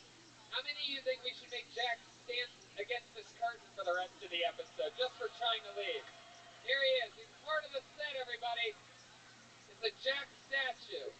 Come on, stand back here, Jack. Jack, you don't have to listen to No, him, man. keep the microphone in the mic As stand. your No, attorney, I was gonna walk away. advise you I will to stand. act on your If conscience. you give me 5 minutes somewhere, I'll stand that way against this. What? What? If I give you what? There he goes. He's done. Go back to your seat. Thank you. Jack, I'll stand against the wall if you let me perform for 5 more minutes. Joe, so you think we should have edited right after that first half For of the sure, show? 100%. And then he just leaves. Well, we have to save ourselves. It would be funny. Aww. This show is just... It would be funny if we had a moment in this podcast where it just cut to black and then went back. A really obvious edit. Yeah, that would be Only we know. We did that a couple It's times. not that it's bad. Yeah. Listen, it's not that it's bad, but it would be funny. What if we could make an agreement where no one in this room would tell? We just chop that part out. All that crazy shit. Trust me. That might get us kicked off YouTube. Shut the fuck up. I can shut the fuck up. Are you my friends? Are you my brothers and sisters? Philip Garcia. Phones, I see you lying. I see a lot of your phones out. Put your fucking phones away. Ladies and gentlemen, your next Terrible comedian people. goes by the name of Philip Garcia. Fuck yeah. Philip Garcia. I love Philip. You know Philip. We know Philip. Everybody make some noise for Philip Garcia. Let's get a little clap going, everybody, just like.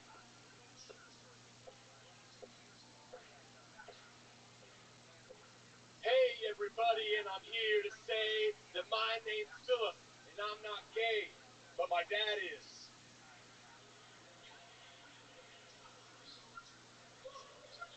Yeah, my dad's gay. He's fucking my friend from high school. My weed dealer from high school. My wife's a Pornhub title at this point.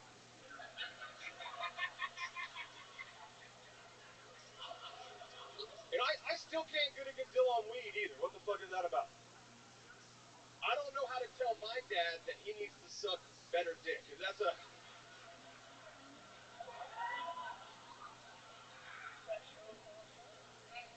Used to call him Papa Bear, not so much anymore. You know,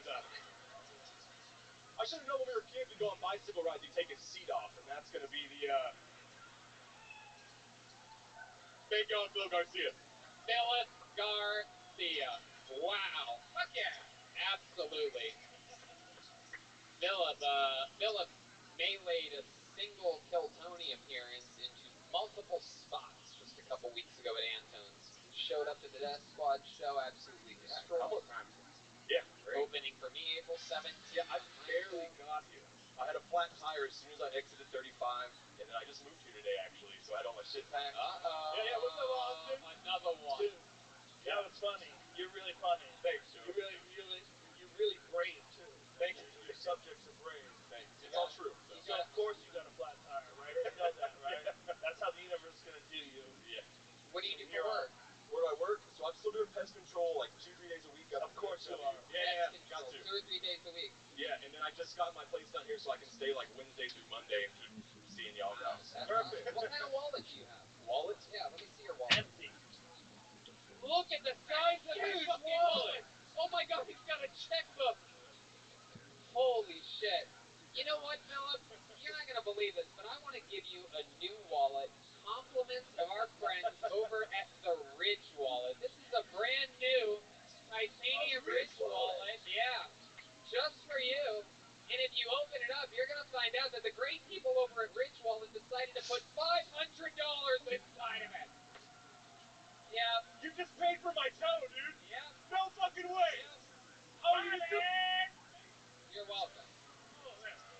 $500 thanks to the great people over at Ridge Wallet. Mine is carbon fiber. That one is titanium. Yeah, the whole crew has them.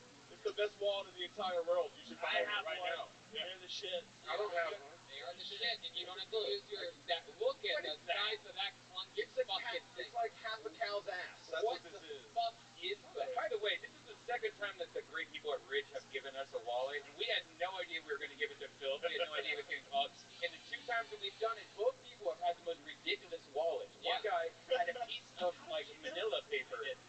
How did you know? You wouldn't believe this. The only other time we've done this, and I think I'm sure there's some fans here that probably know this. The only other time we ever did it, we never know who we're going to give it to or whatever. So it's like I'm feeling it out, and I'm like, oh, he got towed. Oh, he works pest control 2 or 3 days a week. This guy's going to get it. But both times, the other guy was poor too. But both times I've asked.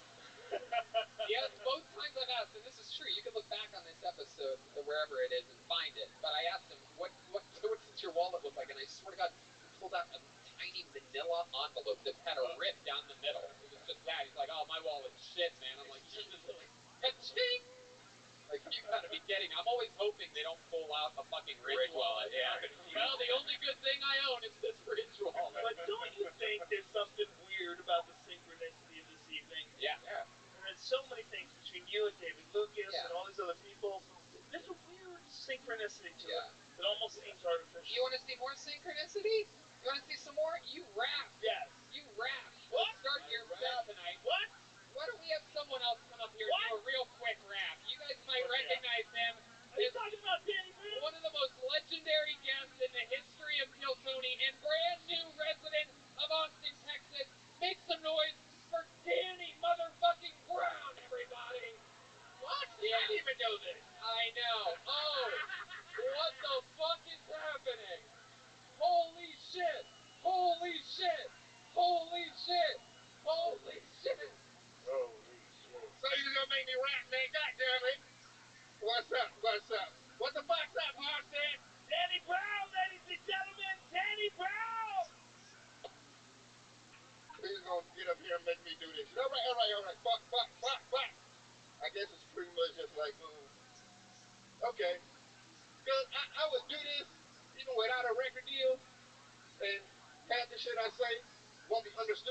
think it is?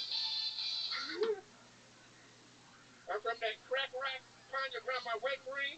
So what the fuck you gonna tell me about anything? Strap up, nigga, get your boots on tight. I'm from back when Snoop called Luke the Frisco Dyke. Made moves, went left, you went right.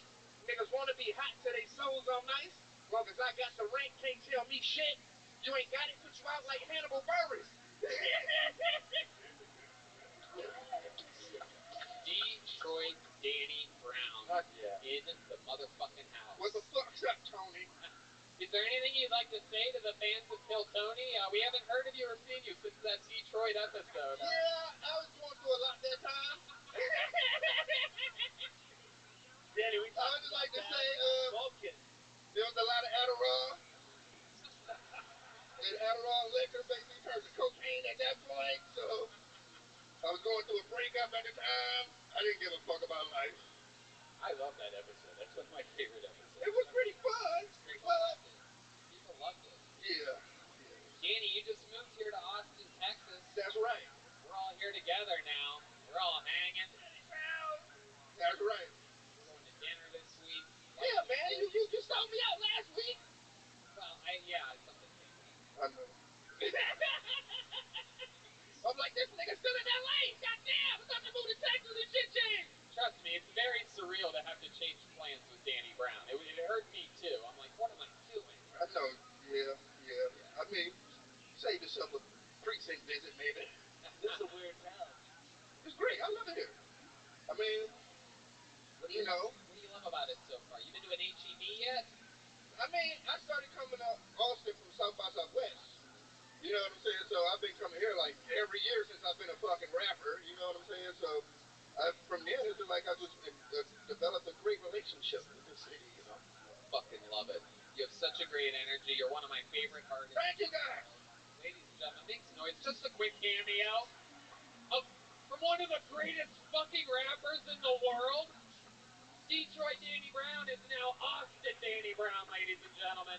What have you done, Tony Hinchcliffe? Chaos. What have you done? This is Kill Tony 500. You guys want to go to the bucket again, huh? See what happens here. Do you have Go to the Bucket t-shirts available online? Ooh, no, that's a good idea, though. We are working on Kill Tony. We're working on Kill Tony bingo cards right now that we think are going to be our greatest piece of merch ever. Where things happen on Kill Tony and you mark your bingo cards and you just play along. Maybe by yourself, maybe with because friends. I'm sure you have a lot of bingo fans. You fucking savage, barbarian, psychedelic taking audience. All right, ladies and gentlemen, pulled another name out of the bucket. Let's see what happens here. This is a cool name, Ridge Hirschberger. The stylings of Ridge Hirschberger. Talk about synchronicity. We just gave away a Ridge wallet. The next comedian is Ridge Hirschberger. Yeah. His first name is Ridge. The company that makes Ridge wallet is called Ridge. This is Ridge Hirschberger. One more time for Ridge, everybody. Holy cow. I have never seen this many people my whole life. I have an interesting family. My uncle, he's 100% Amish. And it's weird whenever we have family reunions and stuff. They all have beards. Even the men. I was told this would be an Amish-friendly crowd. Oh, how I was misinformed. I grew up on a dairy farm in central Pennsylvania. I have touched so many titties. I may have even sucked on one or two. You know how people talk about this farm to table? I don't believe in that. No. I believe in something better than that. Udder to mouth. Thank you, guys. Hell yeah, Ridge Hirschberger. My God, are you fucking real? Yeah. My goodness. Do you know how to yodel or anything like that? Are you a yodeler? No. You know how to play the spoons? Or the ham bone or anything The like spoons? that? Like the game you play, spoons? Like the card game? You know how to play that? No. Alright. Ridge, where do you live now? Here in Austin. When did you move here from Central Pennsylvania? A week and a half ago. Wow, look at that. Everyone's moving here. Even people that milk cows. What's the redhead's name? William Montgomery, yeah. Why don't you give William Montgomery your suspenders? Okay. Get out here, William. Help him. Serious. You don't need it. What happened? Are those really holding up his hands? Not really. No. But they kind of didn't get loose enough, didn't they? Rich, what made you move here a week and a half ago? What? What made you move here? Salary. Yeah. Okay. And I gotta get away from my mom. Right. She's Your mom? Yeah, she just wants me to churn butter all the time. Central PA, huh? What are we talking about? Doylestown? Altoona. Middle of nowhere. Yeah, Mom. What happened to your mom? Your mom? My mom's not gonna see this. She doesn't have the internet. Come on. Yeah. Who am I kidding? She has smoke signals. What's up with your mom? She's a lovely lady. Oh, Jesus Christ. Wow. She's still paying your bills, bro? Sexual tension? You're milking her too, huh? Not just milking cows out there in Central PA, or maybe... What happened? What happened? What happened? With everything. So I don't know, dude. Let's be real. What happened? I was homeschooled. How old are you? 23. Suspenders. Suspenders. Yeah. Why? Why? Yeah, what? What's happening? Where's your mom? I miss her. Oh my God. Rich, are you okay? I don't know. What do you mean he's not? Normally the country boys Listen. have like real mental balance. I have children. We need to hug him. Yeah. He's like Scary the Cable Guy.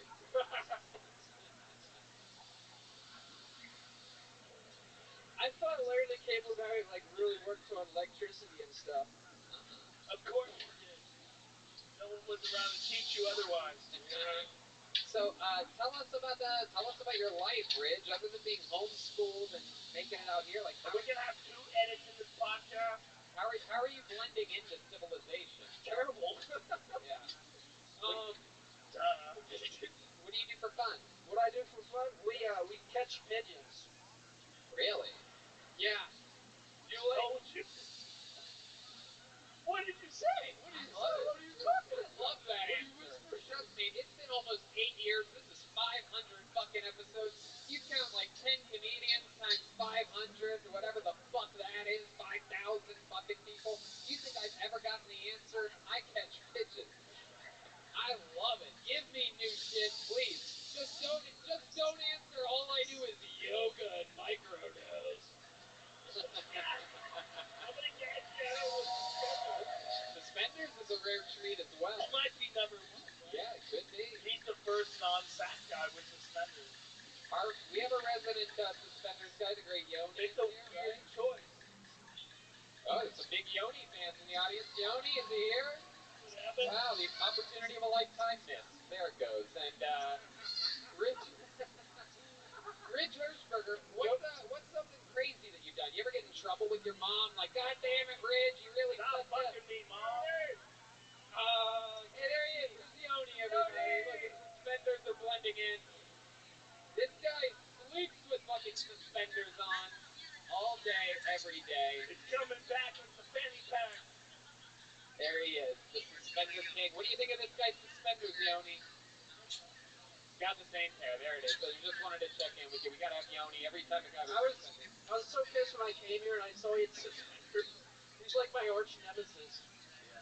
I hate him. Yeah, and he's also much like you. He's also fucked your mother. Oh goodness. It is my dad. Very rarely do I do that. I just have to do it. It's only funny because he did it. You fucked your mother, Ridge. We know it. Don't let him bully you.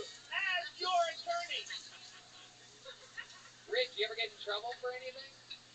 Yeah. Like what? I got a DUI. Really? Yeah. And then had fucking way. And then I had to go to homeless rehab. I had to go with my uncle and live there with him for a month. Oh my And god. they didn't have any electricity or anything. Smelled like shit. Yeah, I did. You've also stayed in his uncle's place before? His name is Corinne. Rich, you have a girlfriend? No. Have you ever had sex with a woman? Besides your mom? Honest question, Ridge. I'm not trying to be funny here. Oh, are you a goodness. virgin? There goes my cleaving immediately. Yeah. You're a virgin? No. Okay. Yeah. So you've had sex with a woman? Oh, wait. Was this a setup? Are you going to be like, anyways? Jesus Christ. You might be right, Joe. Joe was the first one to say this guy could be a serial He's just, he's, you know. So sweet. You're going to be okay. How many times did you stand up? Probably like 50 or so. 50. What year did you start? It's 2021. 2019, like 2 years, but like pandemic, you can't do anything. So, did you always want to be a stand-up, or is it like a whim?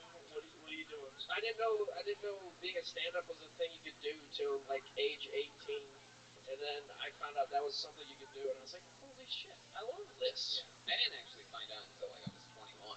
Like I always thought it was, for some reason, I always thought it was a weird like nepotism thing. I'm like, oh, these people must have like famous parents or whatever. I swear to God, like I just couldn't imagine. When I found out that you could just go to open mics and just start and like you get to do it as often as you want, it blew my fucking mind. I'm like, you don't have to pay to do the thing to get better. Everything else you have to pay to get better at it, to do it. You take classes and all this bullshit. This was just open mics. My mind was blown. Anyway, so I'm sort of like you in that way. Rich, let's talk. I need to. For some reason, my instinct is telling me to ask him. Why do you do stand-up? I don't know. Because I enjoy it and it's fun. And what's your favorite part about stand-up? Making people laugh and having fun. When's the last time that happened? Oh man. Like on purpose? On purpose? I don't know. Last time. There you go. You're doing it. How long have you been doing it? 3 years? Enough to move to Austin. Yeah. You're starting to make more sense as the interview goes on. You're relaxing. Something it's like we've been talking about all night. There's a stage you have to get where you can be yourself. Yeah, it's really hard. My gut keeps telling me that I have to ask you about your love life. I have to follow up on this. I got a wibbly-wobbly answer about you being, whether you've had sex or not. Are you very sexually active or not so much? No, One not so girlfriend? much. One girlfriend? I never had a girlfriend. I mean, in high school, but does that really count? How tight are you with that funny non-binary guy? I'm sitting right next to him up there. Really? Next to each other? Side by side? I put his name. I signed up for him. He got first now. Incredible. That's against the rules of Kill Tony, by the way. I mean, Ridge, so you've only had a girlfriend in high school. When's the last time you kissed a girl? like 2 weeks ago. Who was that? It was a cute farm girl. Really? Yeah. Are you just saying? Was she awake? Yeah. Oh my Is she related to you? When was the last time you had sex? Over a year ago. Over a year ago? How about on purpose? It's killing me. All right, Ridge. Well, we tried our absolute best. You last long in the bedroom? You have any special moves to do the fucking you milk the cow or whatever? I fucking milked the cow or whatever. I squeezed it. I don't know. You ever gotten a lap dance before? Yeah. Oh, well. Oh, no. Never. From a human. What about the wild thing? What? Tone loc? Wild thing? Wild thing? Yeah. What are you saying? Wild thing.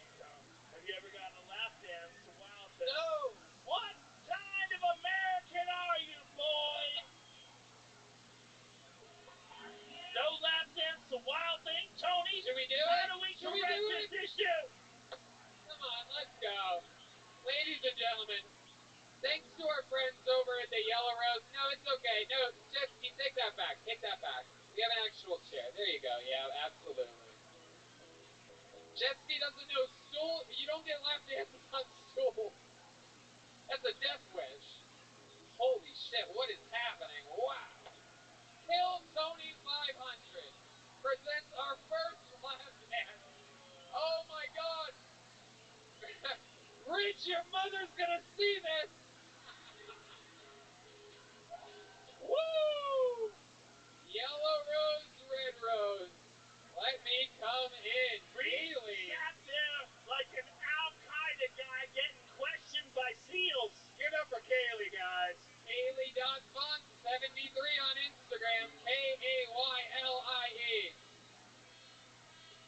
damn it. One last question for you, Ridge. Rich. What do you think your mother's going to say when she sees that part of the podcast? I don't know. Yeah, this guy's hard as a rock. He doesn't need a suspender for his dick right now, that's for sure. That is a self-suspension machine. Look at that, he's got a little milk in his pants right now. There he goes, everybody, Rich Hirschberger! Rich! Good job, Rich. Congratulations. All right. You guys think we should get another regular up here? Finish this thing out, huh? Let's keep going until everybody falls asleep. How about one? Come on, guys. How loud can this place get for Kaylee, everybody? Come on. She joined the Kill Tony family just a couple weeks ago, and boy, what a wild hit this has been. Oh, yeah, your hat. There it is. There it is. The great Kaylee, everybody. That's her hat. It says titties. Ladies and gentlemen, your next comedian, regular on this show, has been through a lot, but was the first person, other than Red Band and I, out of this whole crew, and of course Joe was here first, but the first guy to move out here was the one who seemed to be the least likely to do so, but no one loves stand-up more than this guy.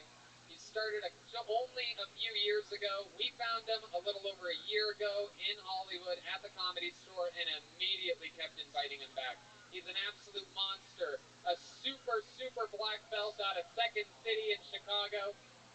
Written about in history books there, just started stand-up after being diagnosed with ALS, fresh off of coming out with a clean bill of health after the coronavirus. Ladies and gentlemen, it is the one and the only Michael Lehrer, everybody. The real fucking deal. Woo! Yeah.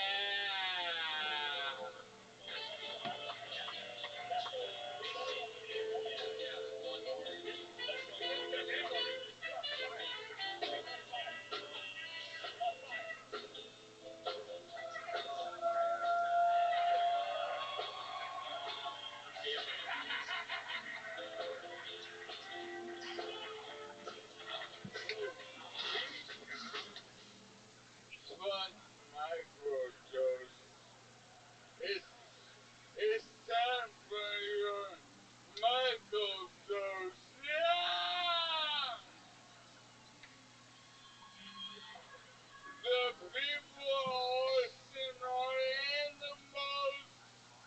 You broke me in 8 weeks. You broke me like a horse, and all my stupid poor hours. Committing daily felonies, frightening your body to capacity crowd. The guy you defunded your police. I can't go to jail. In the shower, I get butt-fucked and electrocuted. Your Texans are not human beings. How the fuck did the South lose the war?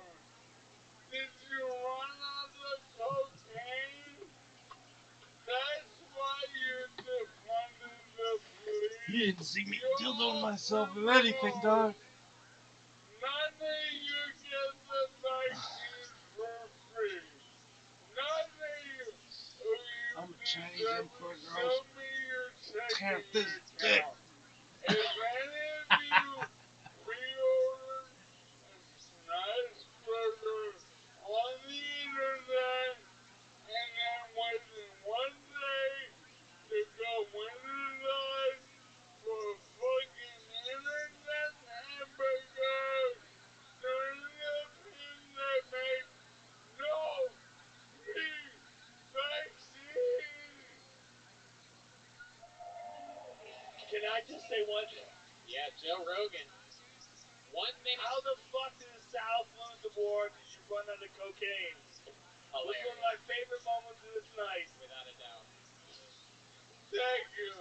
Michael's the only person who we don't even give a kidney too. And he's just literally just coming off of a real battle with the coronavirus. Yeah, I went to the hospital twice.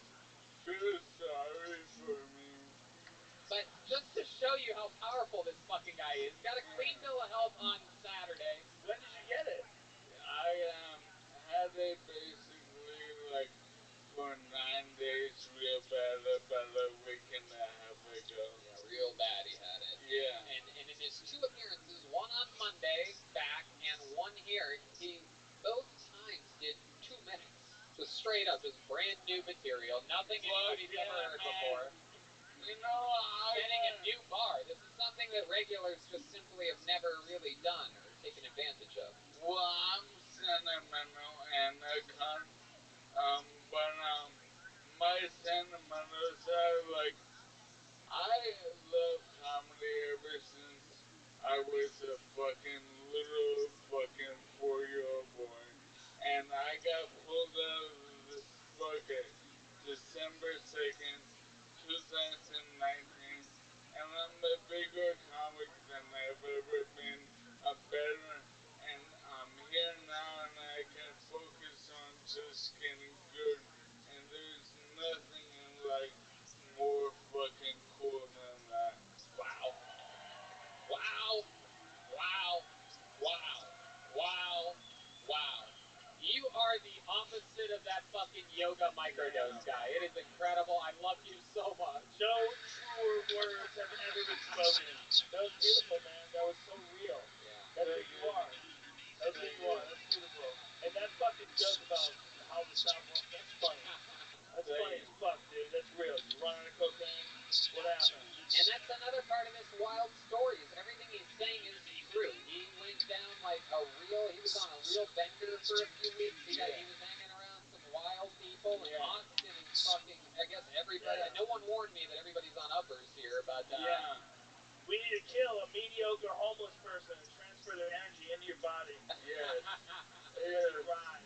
Rise from the ashes like a phoenix. You came back from that. You're back from the coronavirus. What else has happened, Michael? Well, I have a very special announcement. May I take over, Tony? Sure, go right ahead.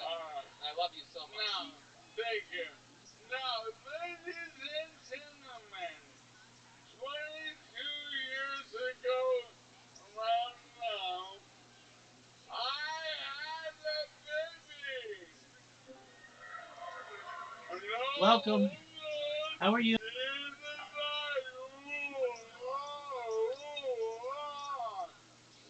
up!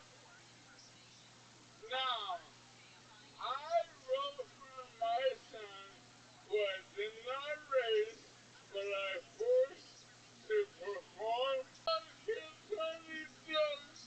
Yeah! Who wants to hear my son do a minute of mine? Never before read jokes I'm forcing him to do, cause I know it's funny, and he doesn't, and he's so fucking impatient with me. Ladies and gentlemen, welcome to the stage, my boy, Colin Heaton.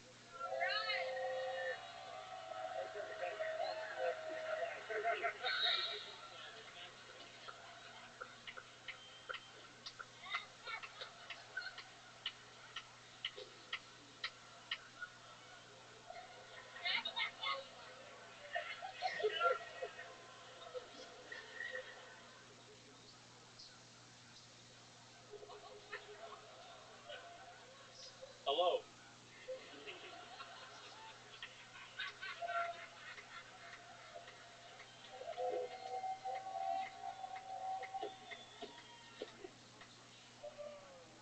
I'm Colin. I'm from Wyoming, but I've been preparing for tonight for over 2 years by waiting tables at Texas Roadhouse. And if that popular steakhouse chain has taught me anything about Texans, y'all love America. Fried pickles and free refills. The besides being a top young rising comedian, I'm also an actor. Hashtag. Hashtag thespian. Do it on stage. And thanks to gender blind casting, I'll be playing Shirley Temple in an upcoming biopic.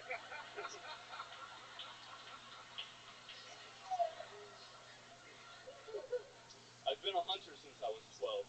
My dad wants me to take him sometime. How would that work? I would be like Chewbacca, with him in my backpack like C-3PO.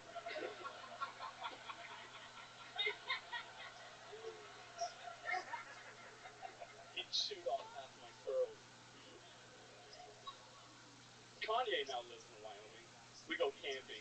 It's convenient, because we can both sleep in Kim's butt.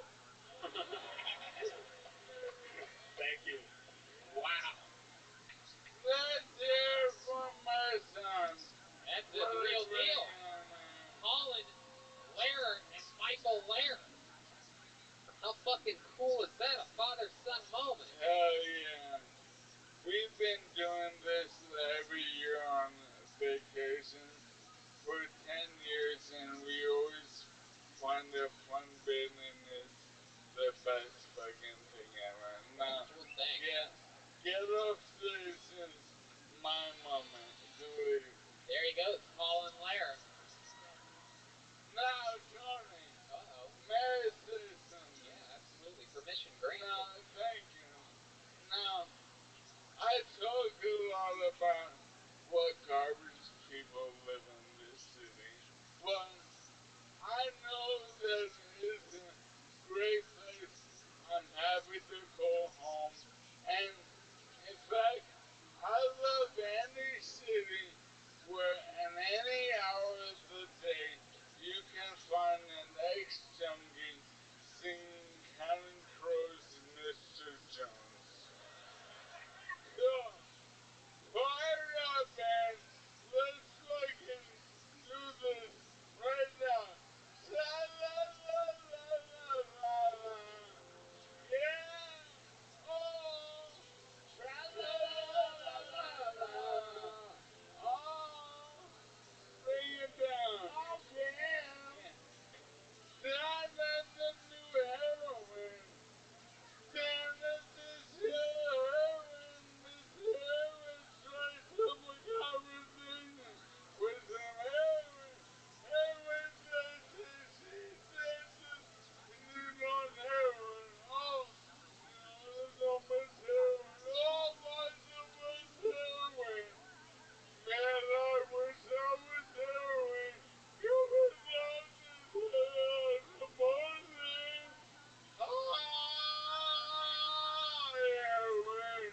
Yeah, yeah, yeah.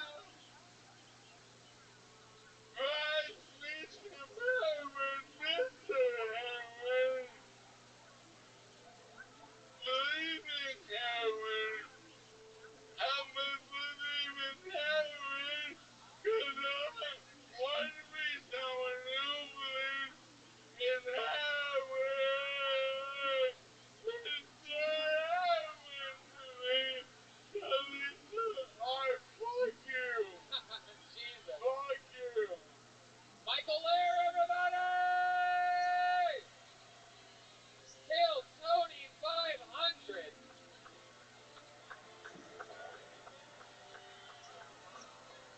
Wow. Unbelievable. MichaelLairComedy.com for everything Michael Lehrer. What do you guys think? Should we go to the bucket just one more time, huh? All right, this is it. And then we're out of here for sure. Ladies and gentlemen, your final comedian of the night goes by the name of Ski Mask Pete. Oh boy, this sounds interesting. Come on, guys, put your hands together for Ski Mask Pete. Here we go. Oh, shit, here he is. Come on, one more time for Ski Mask Pete. It's your final comedian of the night, everyone. I think I have a chameleon infestation, but there's no real way of telling.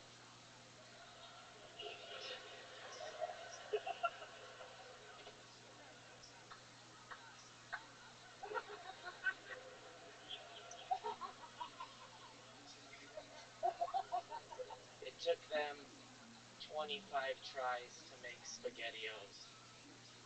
Spaghetti A. Nope.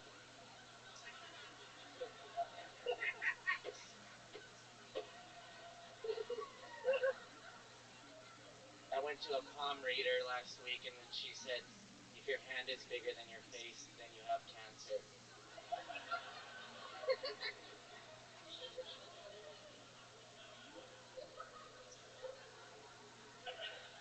I don't mind pedophiles, but that's just because I hate little kids.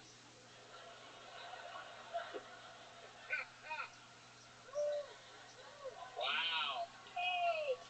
Bro!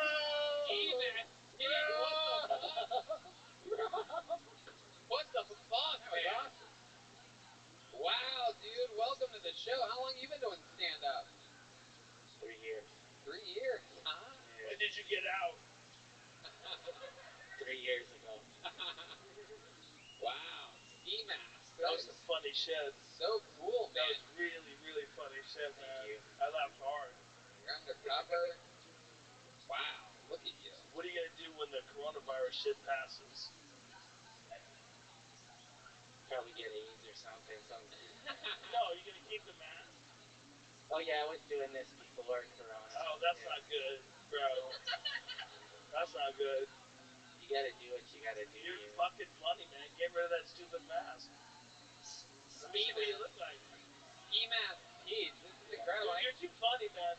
That's too good. What ethnicity are you? That's too good. Anybody can pretend to be you. Yeah, what ethnicity are you? I can't tell. I'm Mexican. Oh, you're Mexican. Wow, look at that. Allegedly. You have any special skills or talents or anything like that? Yeah, I play the drums. Oh, really? You do? Yeah, and honestly, What I gotta fucking say is, what the fuck is up, Austin? What the fuck is up? That's right. And I got a fucking bone to pick with this guy right here. Oh, shit. I think we got some unfinished fucking business right now. And like I said, I'm ready to die for this shit, and today's a good day to die. What the fuck is up? Oh, my God. Ladies and gentlemen, it is Joelberg Joel Jimenez. The all-time undefeated drummer of Kill Tony. Joel, when we moved to Austin and you stayed back in LA, organically, somehow coincidentally, John Dees, the leader of the new band, just happened to hire an actual Mexican drummer to be the Kill Tony band's drummer. And you are here. I don't know who this guy is. I haven't seen him. I don't know if he even exists. Well, I'll tell you this, you're both drummers and you're both Mexican, and this is the end of the show. So I don't know what you guys think, but I'm pretty sure we should have a fucking Mexican drum off to end this. Hell yeah, let's do it.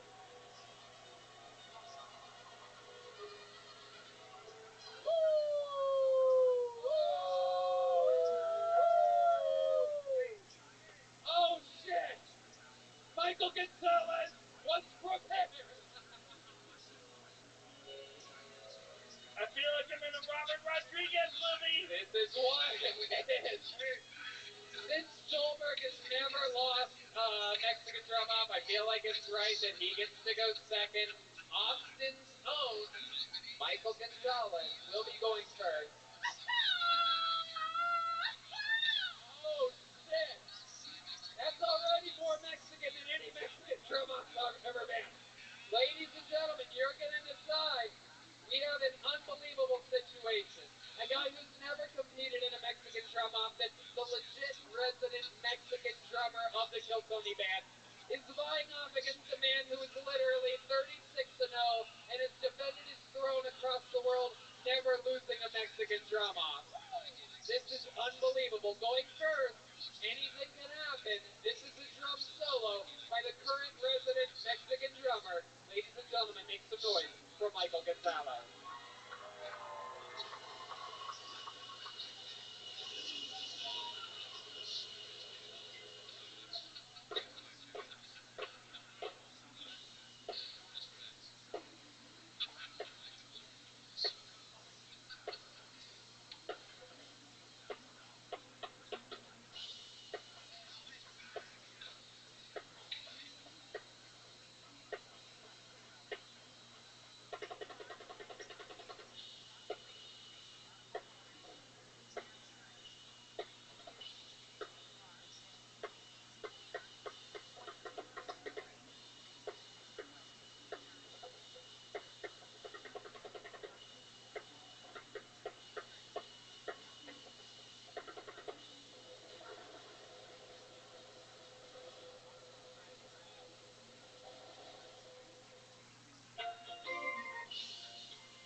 I mean, again, we've seen it in Australia, in England, in Ireland, all across America.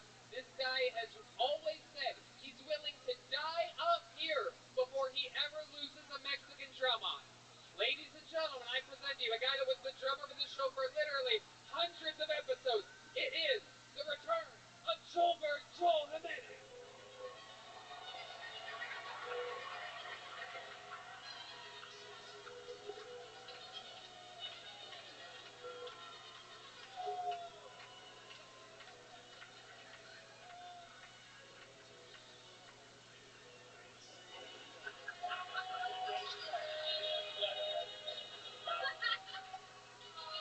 Ladies and gentlemen, the purple dildo we have not seen in perhaps a year, ladies and gentlemen. It is famous among the Kill Tony fans.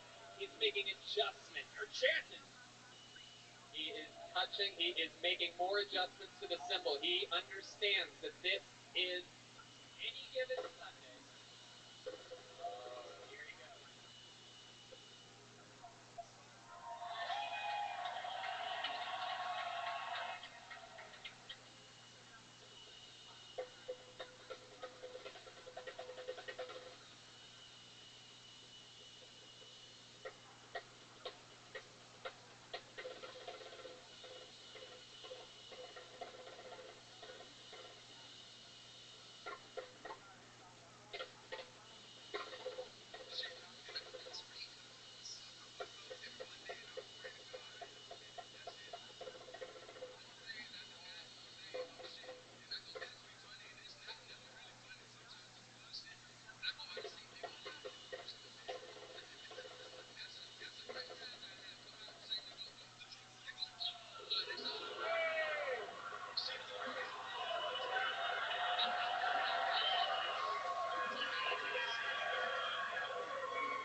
Running through the back of the theater. He just ran out of a door.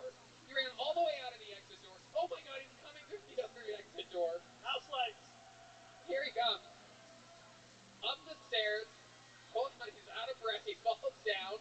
We've seen this before. He still has the dildo. He just let it. Oh, he's taking off the singlet. What's happening here? We've never seen this one before. This is very interesting.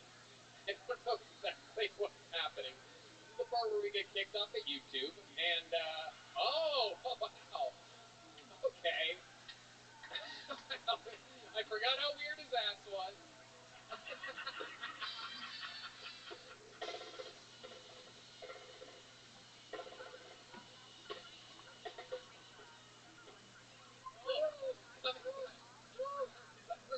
Out of breath. It's been a couple months.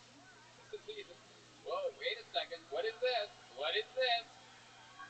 Oh! Wait a second. Wait a second. This show is over. It's not done. Hold on. What is he What? doing? What's he doing? Got a bottle. Wait a second. Go back to the shop.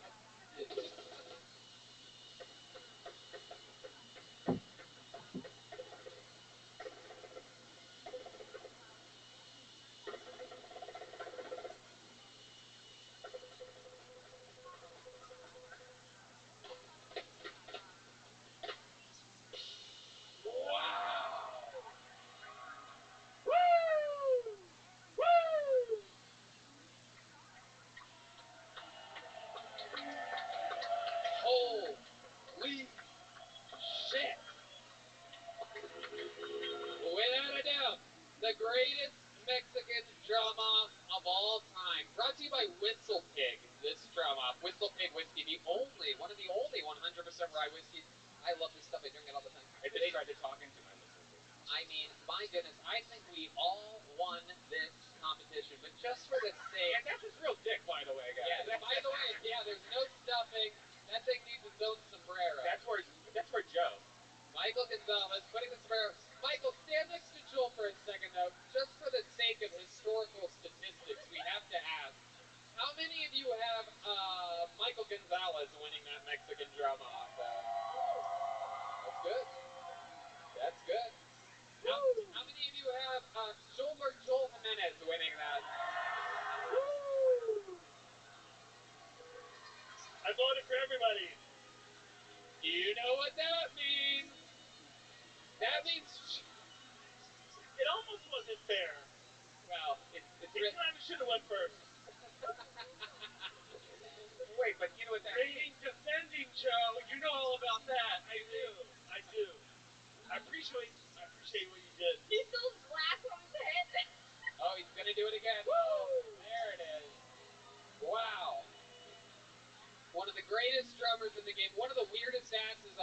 seen in my life. It's There was so much else going on. That's the Yeah. problem.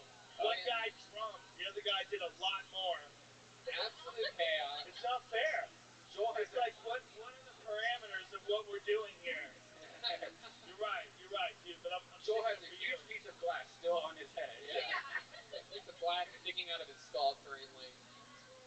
He said that hurt more than I thought it would. Wow, what a way to end this show. Thank you, Gilbert. Thank you, Michael Gonzalez. Thank you, Whistle Pig, for sponsoring the drum off. Thank you, Fix Vodka, for sponsoring the band. Guys, how about a big hand for the band, everybody? Jet Ski Johnson. Also brought to you by Ridge Wallet, as well as that incredible giveaway. We have the coolest sponsors in the world that really stepped up for this one and hit some fucking real fucking home runs with us. Jet Ski, this is your first time on the show in months. We're so happy to have you. Anything you want to say? It feels so. I said before, it feels like my parents got divorced and I'm visiting Dad with his new family. And I love it. I love being here. This is great. And make some noise for Jet Ski Johnson. I don't say real quick. Yeah. The rest of the band really wanted to be here, but they all died. No, they really wanted to be here. They love you guys. We love you guys. And the second thing is we have merch. Awesome. If you want some cool shit. You'll be out front. You'll be out front in the sidewalk, Yeah, right? on the sidewalk area, there's going to be some merch. Ryan J. Ebelt slinging Kill Tony 500 posters. Ryan, what'd you draw back there for us tonight? Let's check it out. While everybody was goofing around having fun, this guy was at serious work. It's small. It's small but fucking mighty. My God, you did all that during this?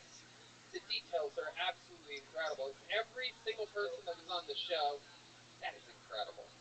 And let's check out Chris Rogers' art. He's also, been drawing local Austin artist Chris Rogers drew something as well. Whoa! Check it out. Oh, shit! Me. I love it. That's me. Dude, all right. That's amazing. I'll take that. That's going to be on my wall. Dude. That's awesome. It should be in your bedroom. 500 in homage of the movie 300. There's Chris Rogers' art. RyanJBell.com for everything Kill Tony, the official artist of Kill Tony. All the tour posters, the new Kill Tony, the coloring book, RyanJBell.com. Support great artists. Chris Rogers' art. Guys, here to say something, and also, wow, what a performance. How about one more time for Joel Jimenez, huh? Tony, I just want to say it's so great to be here in Austin. Thank you guys for coming out. A lot of work and shit you guys don't see goes into getting to a podcast to 500 episodes like this. It's a big team, and we all try to pull our weight to make a good show for you guys. That being said, I want to get a big hand for Jeremiah, for Chroma Chris, for Pat Reagan, everyone that's been a part of the band in the past of this show. Ryan J, everybody. Thank you guys so much. Have a great night. Yeah, absolutely. I agree. The great Allie McCoskey, Malcolm Hatchet, Sarah Weinshank, Kim Condon. These people all born and bred through the fucking tough work of writing a new minute every week in front of the public. An incredible, crazy system. And guys, how about a hand? What cooler guest to have in Austin, Texas than Joe Rogan, everybody? Come on. All bullshit aside, it's a wild show. This is one of my favorite shows that I've ever done, ever, in any format, in any medium. This tonight is one of my favorite shows ever. And one of the reasons why is I tricked Tony Hitchcock into moving into Austin, Texas. You did. He did. Red bands. He tricked us. He said, move here. Get away from all the homeless people and traffic. But it's going to work out. We got a plan. And one of the reasons why we even wanted to do it here is because this place has a very unique and awesome energy. It really is. It's amazing. The key is we just got to not fuck it up while it expands. Yep. I think we can do that. Yep. Thank you to the Paramount Theater for having us. This is chaos. I'm sure they're used to incredible symphonies and musical acts that don't come in with dildos and broken bottles and slap dances. Thanks all the comics that waited and didn't get up. Yep, absolutely. And how about one more hand for the band, everybody? Michael Gonzalez, Steve Madness, John Bees, Matt Mueling. Absolutely incredible. Thanks one more time to our amazing sponsors of this show, Ridge Wallet, Fix Vodka, and Whistle Pig. And the yellow and the red rose. Yes,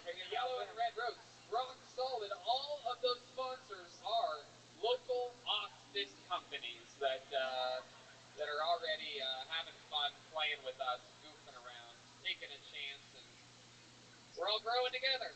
Till the next 500, guys. Thank you, Thank Austin, you so much. Texas. Good night, everybody. Thank you. We are all in this together. We love you guys. Yeah. Nah, niggas tell me how.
great Ryan J. Ebel drawing tonight's episode. He just drew a brand new coloring. Okay, here's our guest right now, everybody. It's Donnell Rawlings. Overcompensating for being 12 minutes late by just jumping on the stage, even though I clearly hinted. If you're wondering why I said I'd bring the guest up and sit it, it's so that he could hear me and catch up quickly to the fact that it's not time for him to come up. Can I be honest right now? You had a bet. You said black people are always fucking late. Yeah. This was I said I'm never late. What did I say? You said I'm never late. I'm just misunderstood. And then at 8:06, 7 minutes ago, I texted you, this is why you're misunderstood. No, if you want to be real, what was my response to your text? You said I'll be there. Well, I can't say what Yes, you fucking can. I can't. I'll be there in 4 in-word minutes. Yeah. You won't even say it. You're trying to get me to say the word. You won't even say it. And then I asked. I'll say it. All right, fuck it. I know some people scaled the Capitol in this room. I said I'll be there in 40 minutes. And you said, and that's when you said, that's why you're misunderstood. And then I didn't get a response, and I go, how many white minutes is that? Just to not get another response. Next week. But your guy, he waited for me outside. Not waited, but he ushered me in. Yeah, he did. And I know because you're really professional. I am. Like, you're the best person at reading out loud I've ever seen. Yeah. And I know you guys have made money for a long time because you read those reads like it's fucking natural. And can I say this? Yeah. And then it was like, yo, we gotta wait. I was like, fuck that. I'm just going on. And the reason why I was excited, because I'm happy to be here.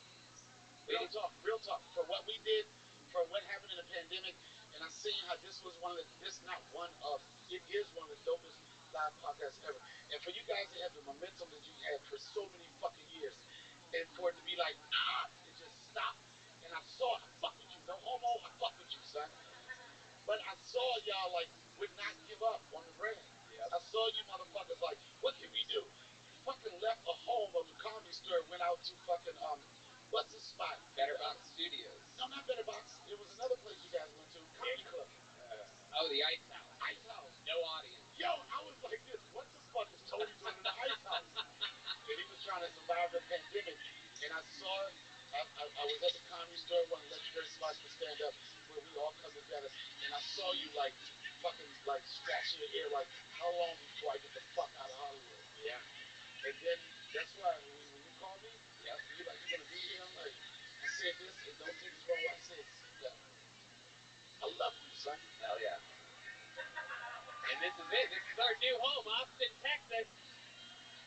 Surprise, surprise, tonight's guest from the Chappelle Show, from all of his amazing specials and appearances. I'm ready! It's Donnell Rawlings, ladies and gentlemen.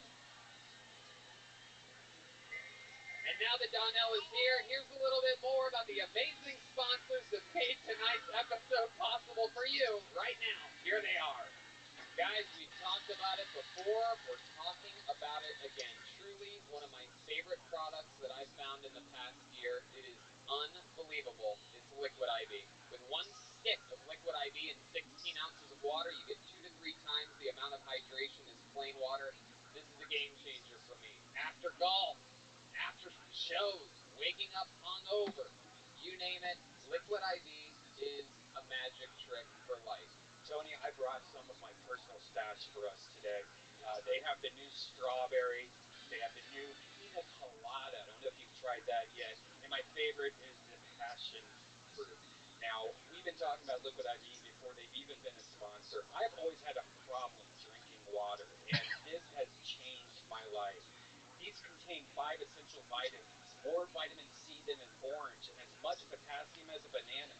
It's healthier than the sugary sports drink that I used to be addicted It's really to. unprecedented. No artificial There's flavors or no press. preservatives, and less We are sugar in than uncharted apple. territory, It's made folks. with clean ingredients, non-GMO, vegan, and free of gluten, dairy, and soy. I'm telling you, I got off an airplane today, and it's another one of the areas where it's just incredible how well it works. Rehydration to the max. It's absolutely incredible. Again, this is a product we were talking about before they were even a sponsor. It's absolutely, and they're great people. They donate 3.7 million servings in response to COVID-19. They're donating them to hospitals, first responders, food banks, veterans, and the active military. And they've donated over 6.7 million servings globally.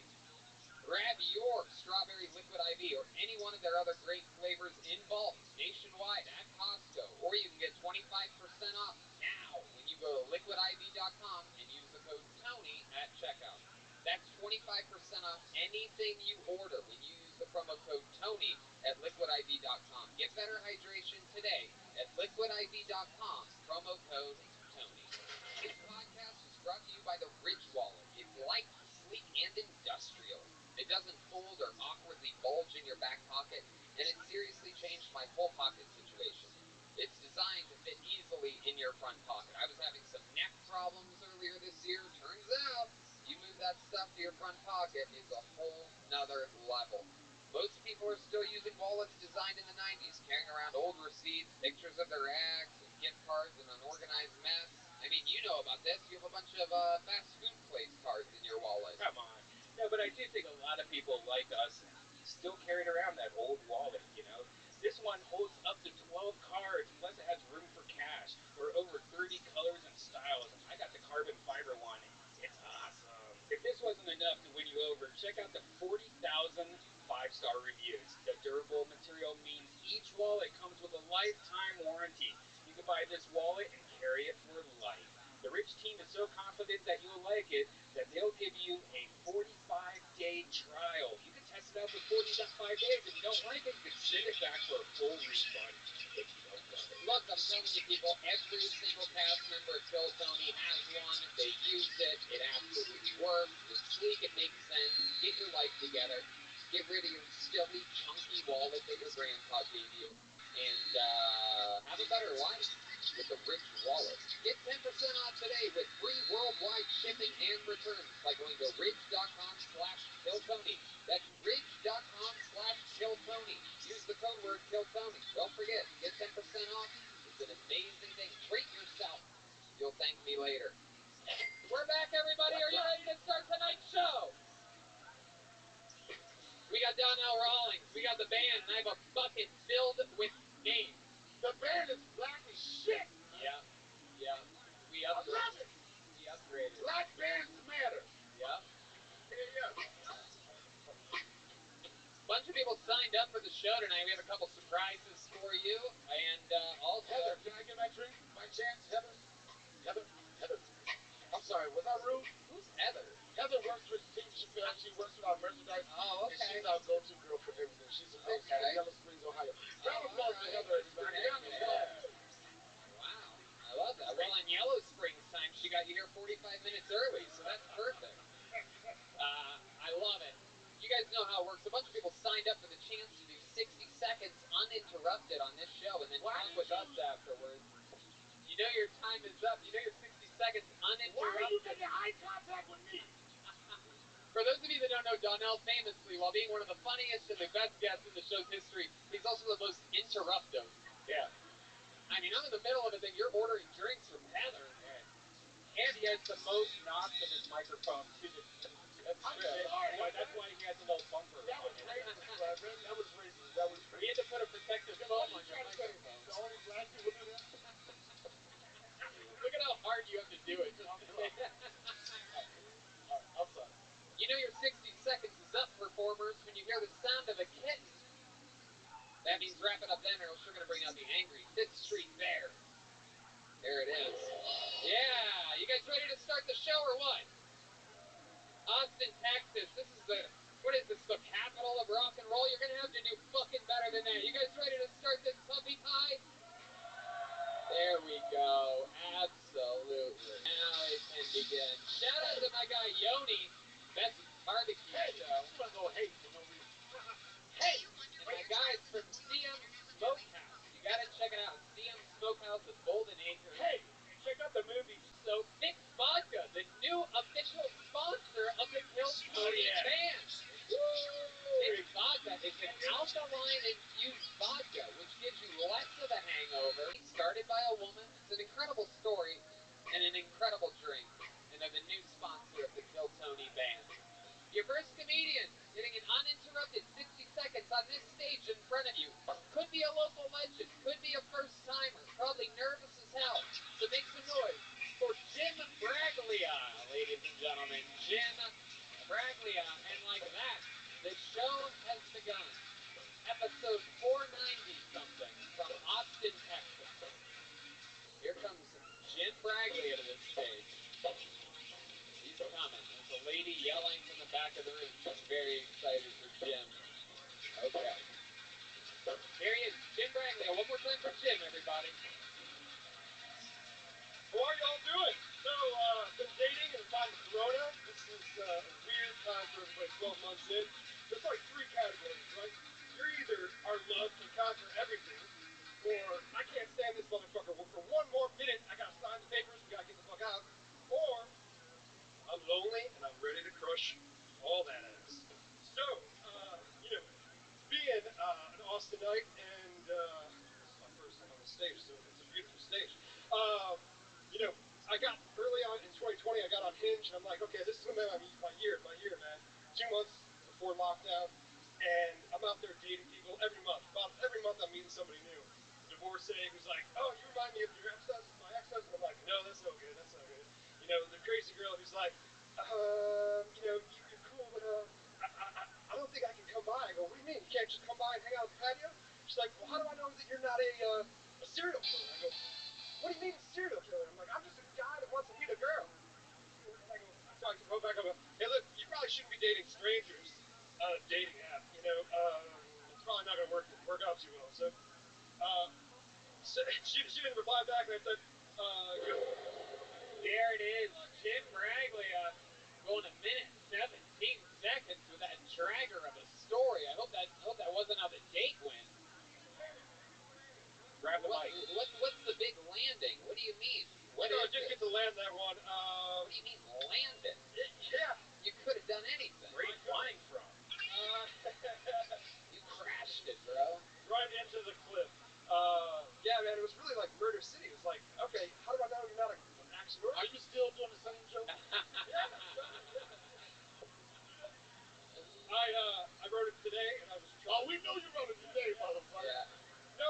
No way did I think that I would be called up the first person. So I was like, well, how could you have possibly have known? You know how the show works. It's a bucket. Yeah, exactly. That would have been crazy if I'm like, for the first time in the show's history, I will warn everyone who's coming up in a minute. Yeah, this guy. Jim Braglia, start your preparations.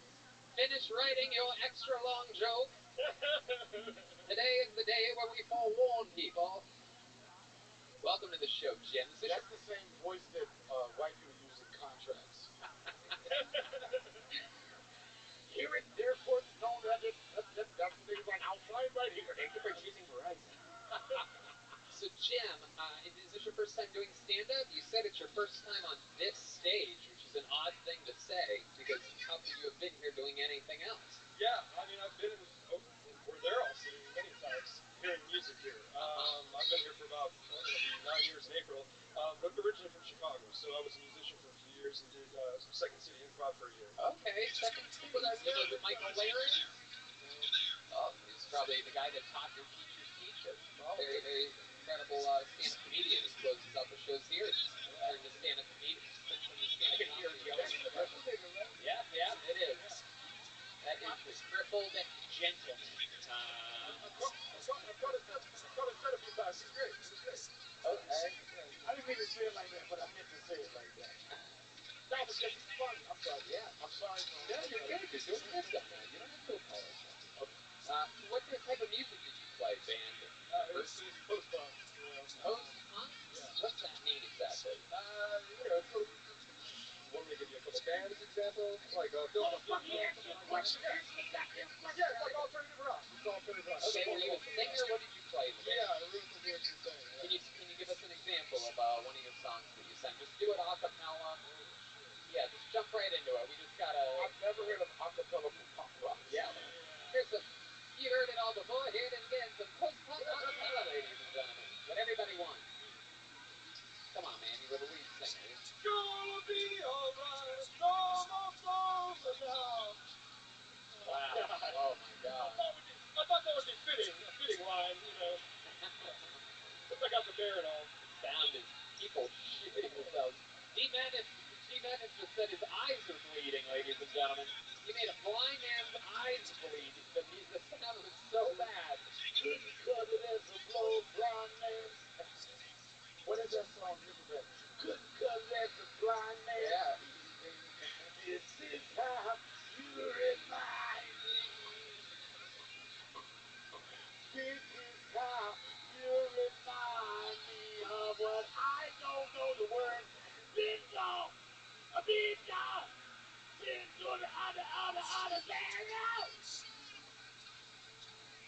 Wow. Now that you sang Nickelback, I feel like I just sing Coolio or something like that. I don't know.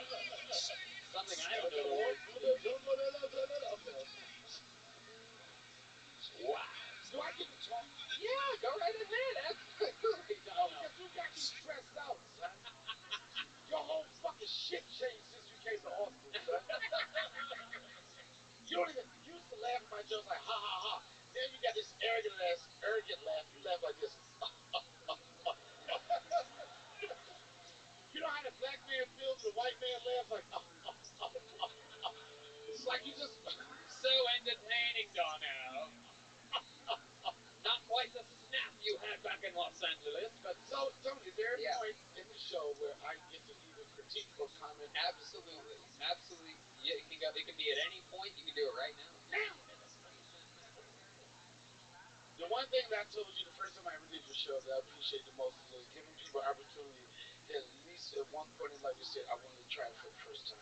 People that come on this stage don't necessarily come up here like, I'm going to make a career of it. They come up here because it's like, my uncle told me I was funny.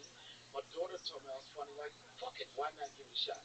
So, as critical as I could be or people think I am, I respect anybody that has enough balls to come up here and touch the stage. So, round of applause. Thanks, I appreciate that. Thanks. Hell yeah. It has nothing to do with your jokes, because your jokes suck dick. Yeah. No, but that's what I'm trying to say. What I'm trying to say, that's not the important part. The important part is to get a shot for the first time. I'm going to give a really quick story. I was here 3 weeks ago working with Dave Chappelle. I hung out with Mike Judge, right? Everybody knows who Mike Judge is, right? And as accomplished as Mike Judge is as an animator or a writer, as a voice guy, we had a conversation.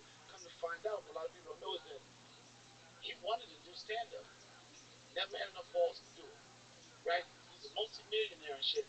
But he was like, I was like, we should do the unmasked comedian.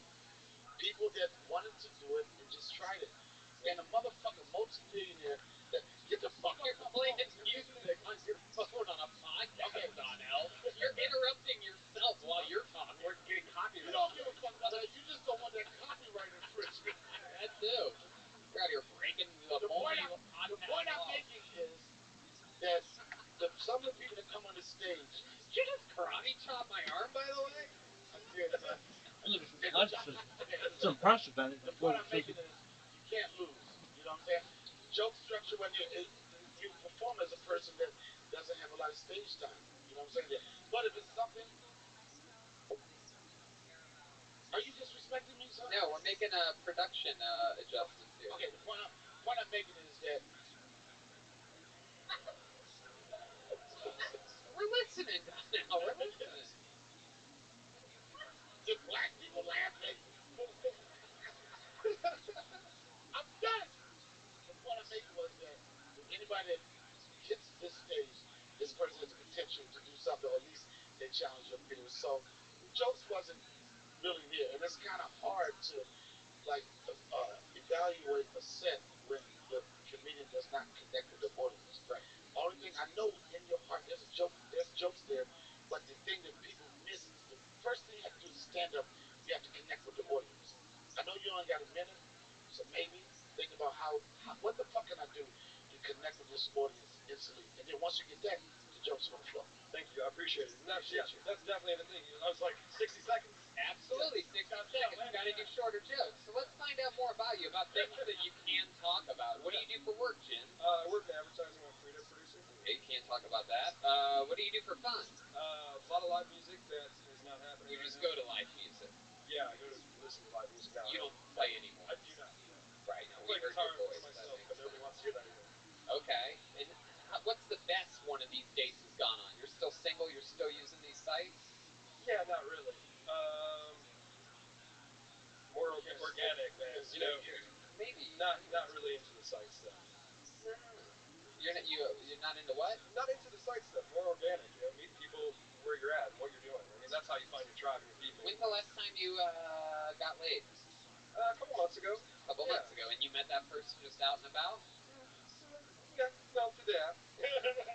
So it does work. I mean, I'm not saying it doesn't work. Did you guys hear that doofy laugh at him? Can you do that again? That was incredible. Yeah, you'll probably hear me out there plenty. Yeah.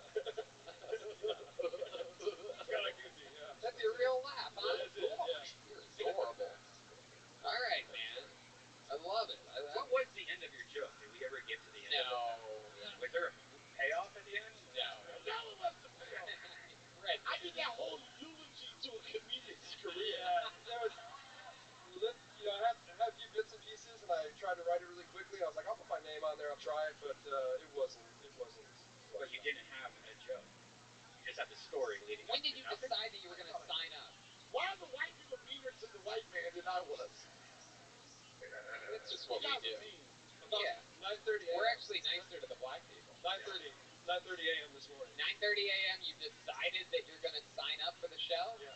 But you already had tickets. You were coming, right? Yeah, a friend got the tickets. What made you decide at 9:30 a.m. this morning? What happened? Did you have a dream where you did a set and it went well or something? There's been a couple of years where I've wanted to start writing and working on some stuff and practicing. And after the years and years of not writing, you decided to do it today and to write the joke today and to sign up immediately today. Yeah, I didn't realize it was 60 seconds, so that. But if you that's there it is. My fault. That laugh is your fucking Gallagher's watermelon right there, brother. I'm telling you right now, that's your trademark. Take a week or two, write again. Come up and try it again. You smashed it all these years of listening to the show. You knew it was 60 seconds, by the way. You could say you didn't know, but you knew. Yeah. It wasn't real until I signed my name on that sheet and you said my name. That's right. That's when it became real. It gets real fast. Yeah, absolutely, Jim. You big goofy motherfucker, you. I had fun with you, though. There he goes, Jim Brackley, getting tonight's show started. We're going to keep it moving. Yeah. Here comes Zach Bogus to switch the mic out. Look at this guy. Look at this fucking. Nothing better than a wet rag. Proof no one catches coronavirus at Kill Tony. The most sanitary podcast. But he wiped your mic down with a pair of underwear, son. Ladies and gentlemen, your next comedian goes by the name of David Flores. Here we go, David Flores. Oh, we know David. Here we go. He's been really lucky lately. Yeah, he has. This guy sniffed a woman's feet last week. Feel like I just walked into a Home Depot parking lot. Here he is, David Flores, everybody. That was great. Hold on just 60 seconds. One more time for David Flores, everyone. What's poppin', everybody? I've been jerking into a lot of cuckold porn lately. Anybody here down with cuckolding? You know, the word cuckold actually comes from Shakespeare. I'm sure there's a lot of girls out here shaking 3 or 4 spears tonight.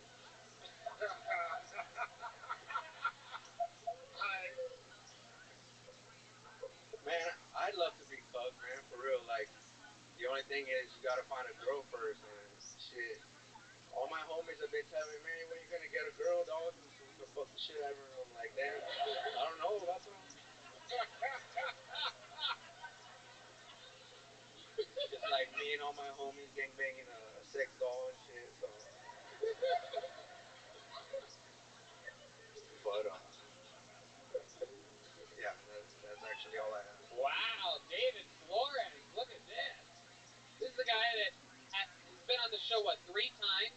First one was barely okay. Second one was good. And I would venture to say this one was great for what's going on here. Thanks, dog. I appreciate that a lot. Massive signs of growth. Very exciting. Untangle yourself because I can see the debacle that's about to happen here. Welcome, David. Incredible joke writing there. Butthole, cuckold. You said all the magic words. My favorite. Red Band's hard as a rock right now, just listening to your set. But I'm excited to hear what Donnell Rawlings has to say. I want to say this. You had a short period of time, so short that you came up under your minute time. But what you did, and I talked about the guy earlier, is that for some reason the audience connected to you instantly. They instantly liked something about you. I don't know if it was because they thought you was a immigrant worker, but, but it was something that they connected with, and in a short period of time, you established timing. Like that's the number one thing a comedian has to understand is timing. And even though like you did one or two, maybe three max jokes, but even when you got your laugh, you didn't get excited to the point where you rushed to the next joke. You was like, let me sit in this motherfucking joke, get the laugh. Like when you said something as simple as saying, my homie said, "Where you gonna get a girl so we could fuck her?" Yeah. Yo, that's like a joke.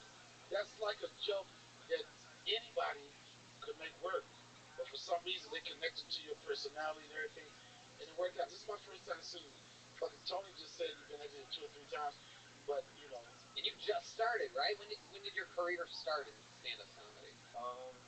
The Monday before last was my first time on. Can I ask you one question? So you've been on 3 Mondays in a row. Yeah. Incredible. Can I ask you one question? Yeah. This is a very important question.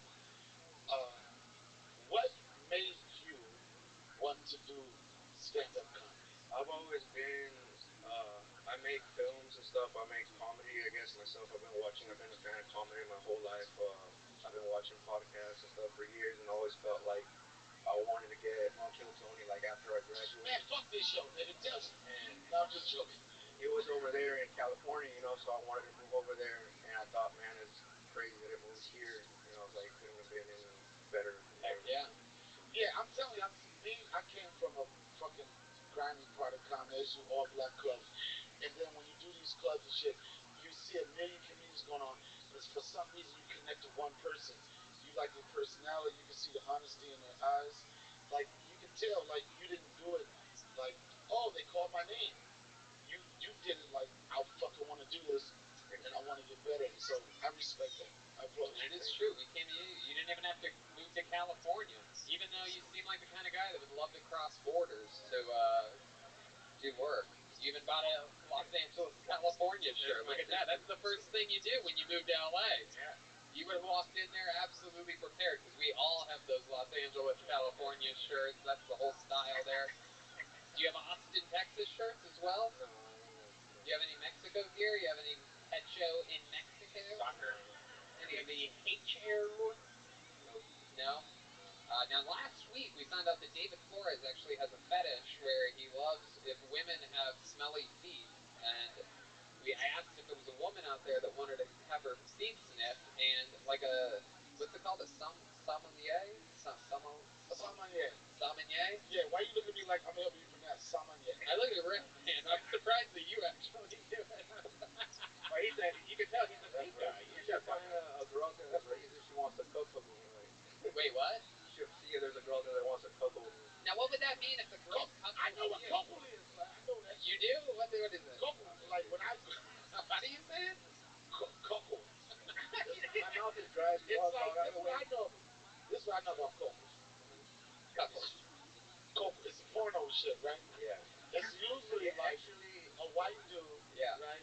Has a white wife or whatever, and it's her birthday or Valentine's Day. Yeah. And she asked, no, wait, you know what? Shit. He rewards her with black cock that day. Yeah. But like I've heard about this. Like some dudes into it. Like they want to abuse. They want to abuse. They want to hear like you got a little dick. You got a little dick. You got a little dick. Whoa, that's a big ass dick right there. Yeah. Like a lot of people silence. A lot of people don't know what a real couple is. Right. And the white guy usually hides behind the curtain. Yeah, he hides behind the curtain. Yes. And then them couple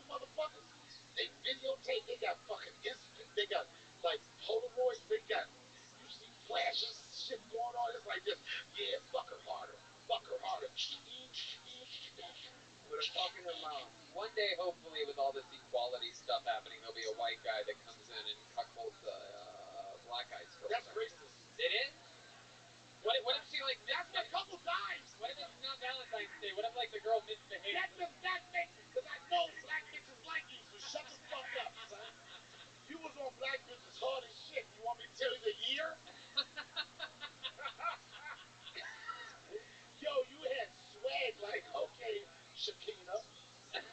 You know? No, that's not fair. That's not cuckle. Cuckle is dead.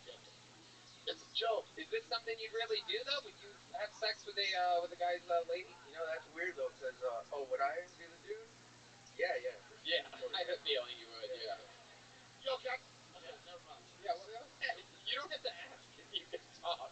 You don't. Do you do this on Rogan's podcast? Yeah, he does actually. Joe, can I respond? I had a cuckold experience years ago. What? Right? Yes, I had a cuckold experience. Right? I had been drinking. It was in Nashville. What the fuck? Do what you do. And this chick wanted to do a lot of shit to me, but I was like, "What's popping?" Because I'm not new. I'm new to this shit. I'm like, "What's popping?" She was like, "I don't have clearance." From her boyfriend. Yes. Right. But it felt like a military operation. Because she said, "I don't have." She said, "I don't have clearance." I was like, "Who do you get clearance from?" I want to go talk to him. And I talked to him. I was like, "Do you have a problem with?" And he said, "Clearance."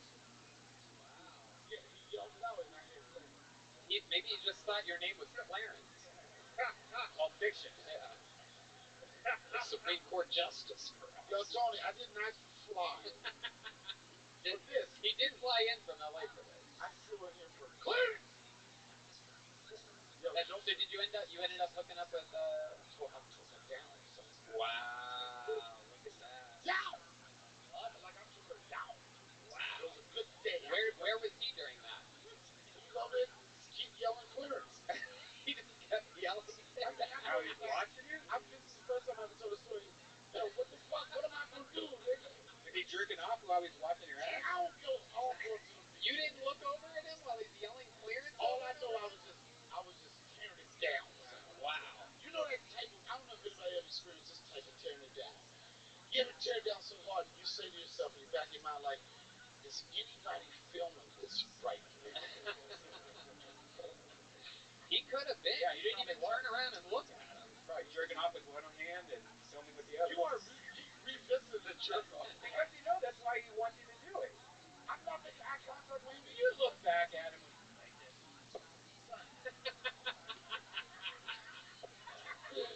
Oh shit, you're about to get karate chopped. David, anything else crazy? You just want to dismiss this couple Well, I mean, we can move on at some point. I don't know. We can go. All right, move on. Clearance. Nah, man, I've just been trying to write a new minute, like, trying to sign up every Monday. What did you say about buttholes before you got into cuckolding? You said you just grazed over a butthole. No, I didn't say it. I said cuckold. I think my mouth is dry as fuck, dog. Like, it was so dry that the word that you literally said was butthole. Do you know that? You said I've been getting into buttholes, cuckolds. It's the adrenaline. And I'm like, what? He just really went segued from that butthole thing really quickly. Really abandoned ship. My last Perhaps abandoned ship, I should say. Okay. David Flores, you've gotten up 3 weeks in a row. It's incredible luck. Proof that the bucket is real, and you've shown growth in each set. Very fun, man. Congratulations, David Flores, everybody. That's what it looks like. And that's how you do it. Destiny, man. Not enough people thank the bucket of destiny. What? Not enough people thank the bucket of destiny. There you go. He thanked the bucket. Thank you, guys. There he goes, David Flores. He's on social media at, I don't know what the fuck that says. Davidcito 444. There you go. Dave Sido, S-I-D-O, and then 3 4s. 4. Your next comedian goes by the name of Cooper Patterson. Cooper Patterson is next. What you won't do, you do for love. Yeah. I'm doing my vibe on it, son. Let me rock with it. It sounds like that to me. Is that Nickelback you're singing? That was Nickelback. Oh, hell yeah. Here he comes. Cooper Patterson, everybody. Put your hands together for him. That sounds like it, though, son. Here it is. 60 seconds uninterrupted.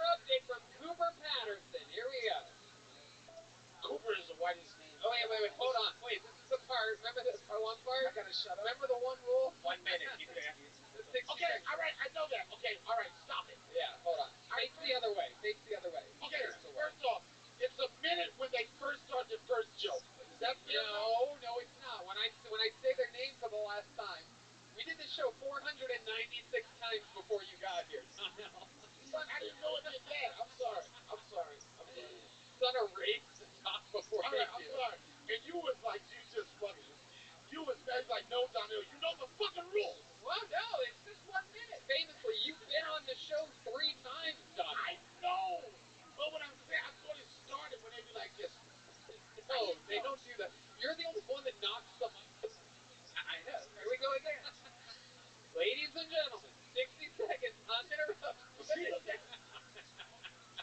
Ladies and gentlemen, here we go. And then Donnell's going to talk in 60 seconds. Can I get some tape to tape my mouth up, please? Ladies and gentlemen, here he is, Cooper Patterson, everybody. Come on. All right. My mom gave birth to me because that's what moms do. And so here's a song about moms giving birth.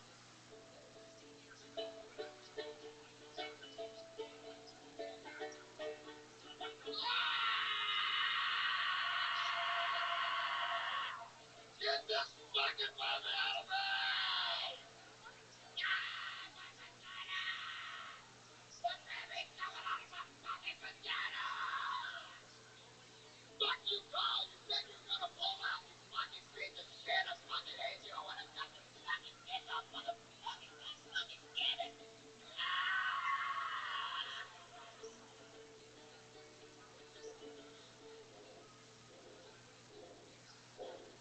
Give me the epidural! Ladies, am I right?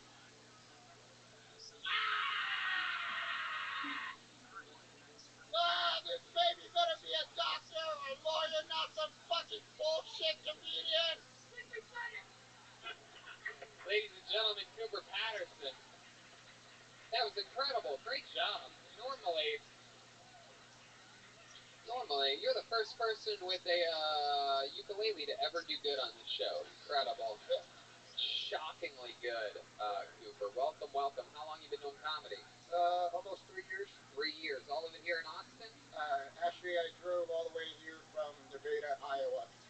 Nevada, Iowa? Yeah. Okay, that's what that accent is. I thought it was a learning disability, but it must just be Nevada, Iowa. It's the hearing loss. Oh, you have hearing loss? Yeah. My goodness, a musician and a comedian with hearing loss. That's absolutely incredible. So according to you, Donnell hasn't interrupted the show once tonight. You haven't heard him interrupt. D. Madness hasn't seen him interrupt. This all makes sense. It's incredible. How long you been playing the ukulele? About 6 years. 6 years? Yeah. What made you start doing that? I thought that was the way to get girls. Okay. Yeah. Not with no ukulele, motherfucker. Okay.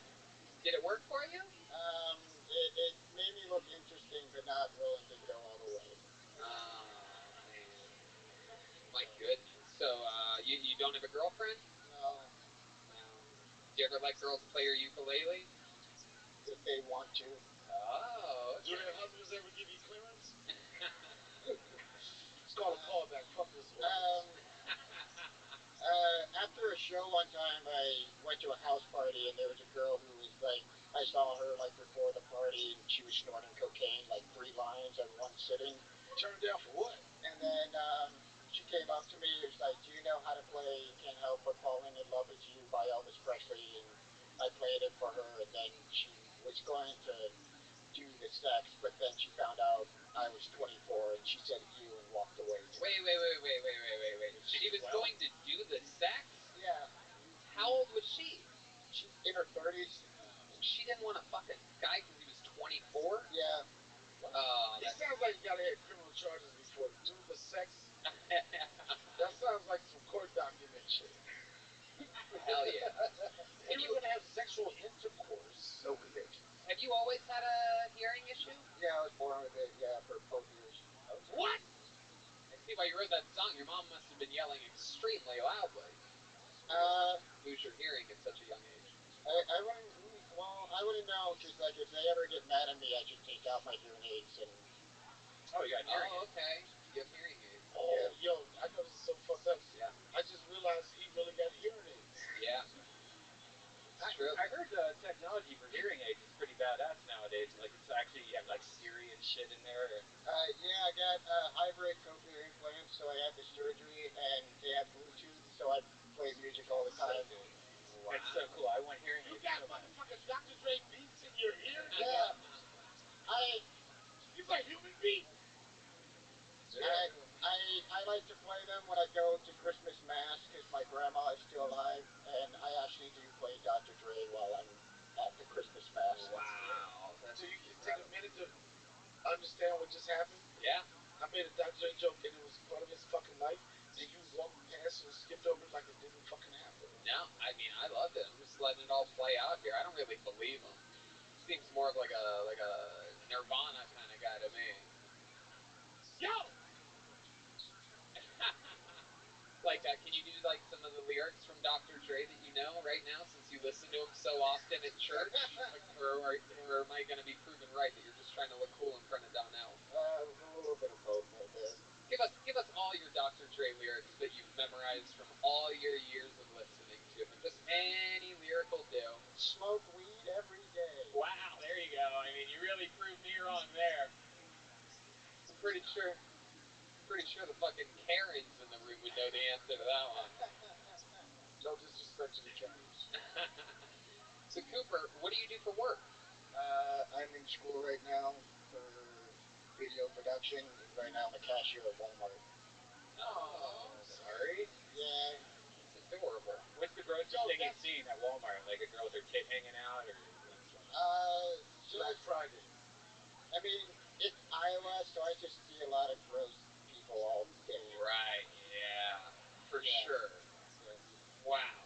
And you're a cashier there, even though you sound like a greeter. What do you like to do for fun when you're not playing your ukulele or doing stand-up? I guess.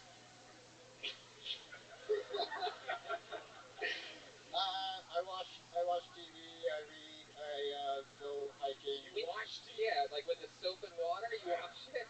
Oh, did I say wash? My bad. You like to watch TV, what else do you do?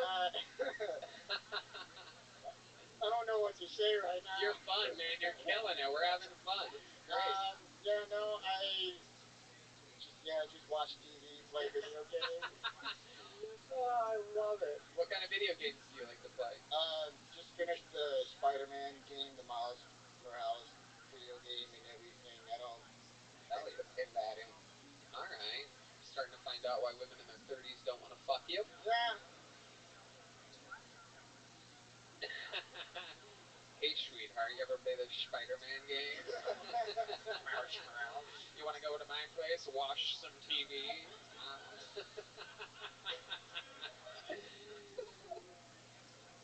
Oh, I love it, Cooper. Fucking awesome, man. You perform without your ukulele sometimes? Like if you were going to do a longer set, you just do a couple songs and you mix it up? Yeah, I try. That's awesome, man. I'd love to see more of you. I hope you come back, sign up again, and we can talk some more about your life again. Maybe we can wash TV. Yeah, let's do it, buddy. I don't care how old you are. I'll watch TV with you anytime. That's Cooper Patterson, ladies and gentlemen. Welcome to Death Comedy Jam with Cooper Patterson. He's on Instagram at CooperThePooper96.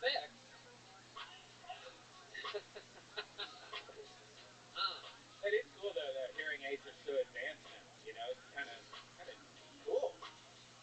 Heck yeah. Cooper thinks this is the music of Eric Clapton. That's how often he listens to Dr. Dre. He thought that was the right answer.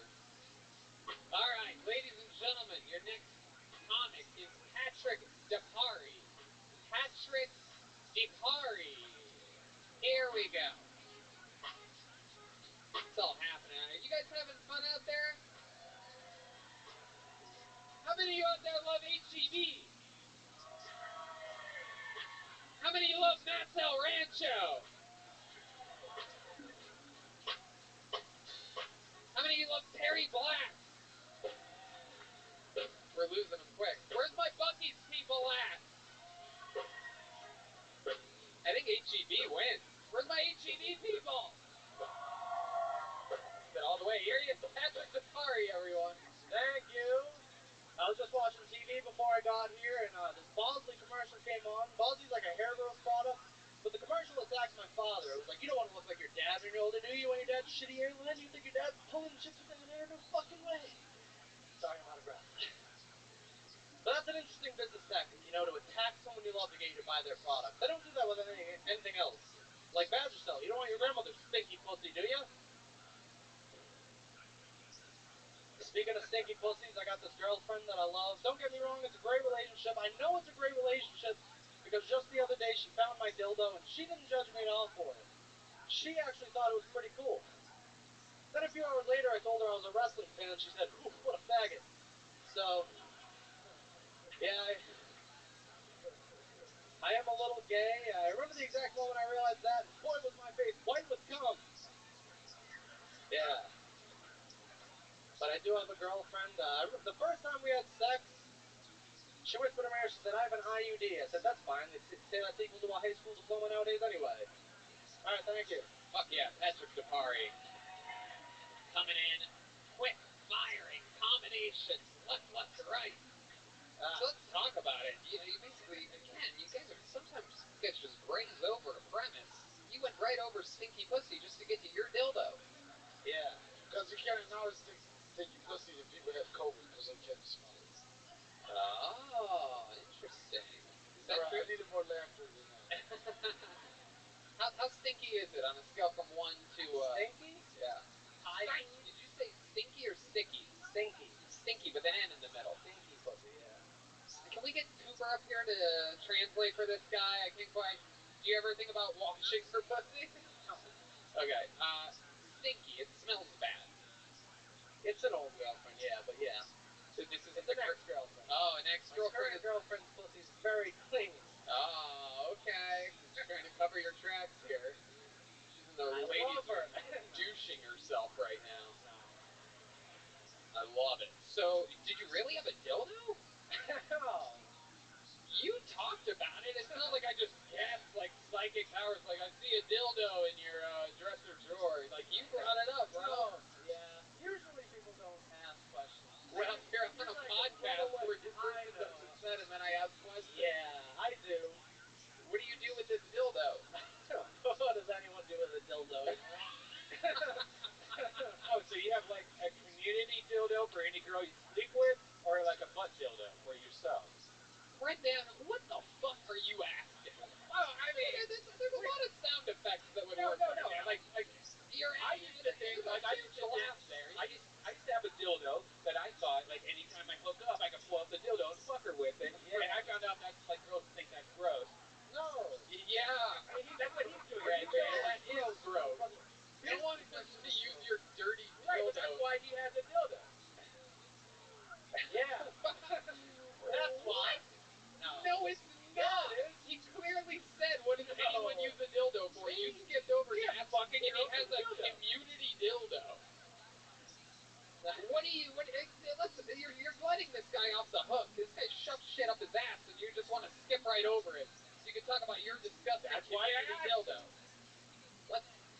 By the way, for those of you with Kill Tony bingo cards, I'm pretty sure you just hit bingo galore. Oh, shit. Okay. So, you would put the dildo in your butt, am I correct? It's happened. It's happened. See what I mean? They're not... God, what? You're gross. I'm sorry. So what is it like? You would would you do this how does the guy even do that? You'd go like missionary position? Do you get on all fours and like do a hard reach around? Like I'm confused. How does that even? Okay, Red Band. See, you could have hit that sound effect 2 minutes ago when you wanted to ask about the old CDs. Community dildo. Community dildo. All right. So how would you do it? I'm curious as to know what position a man is in. Is it like one of those suction cup ones? And Yeah. You go literally balls to the wall? Sit on it. Yeah. Is it? You're just saying yeah to everything at this point. No, it is. It is.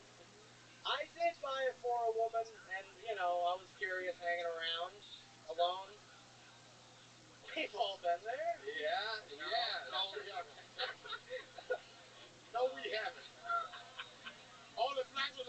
didn't get in. No.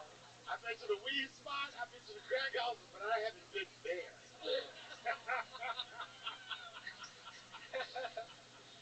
I've done some crazy jobs, but actually there, no. This is so great, by the way. Patrick, thank you.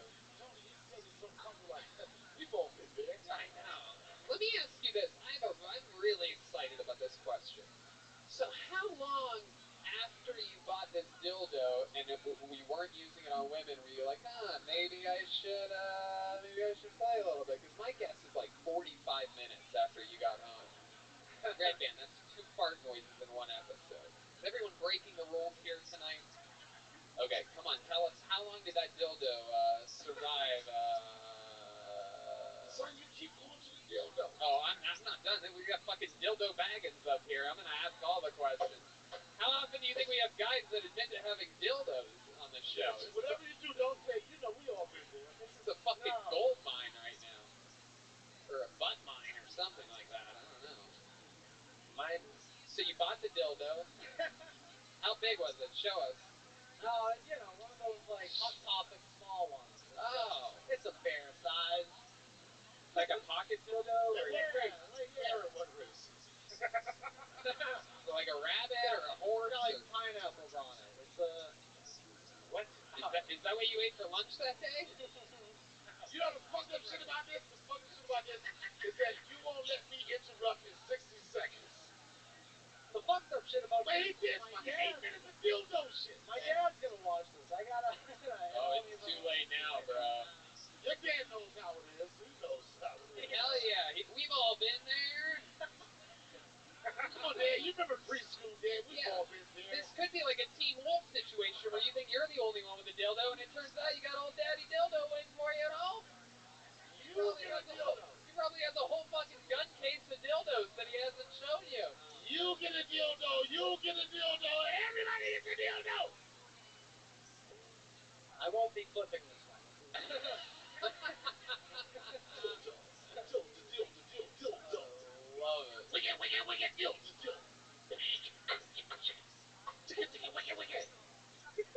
I love it. Okay. I can always go wiggy. I don't know about y'all, but I'm getting nice up here.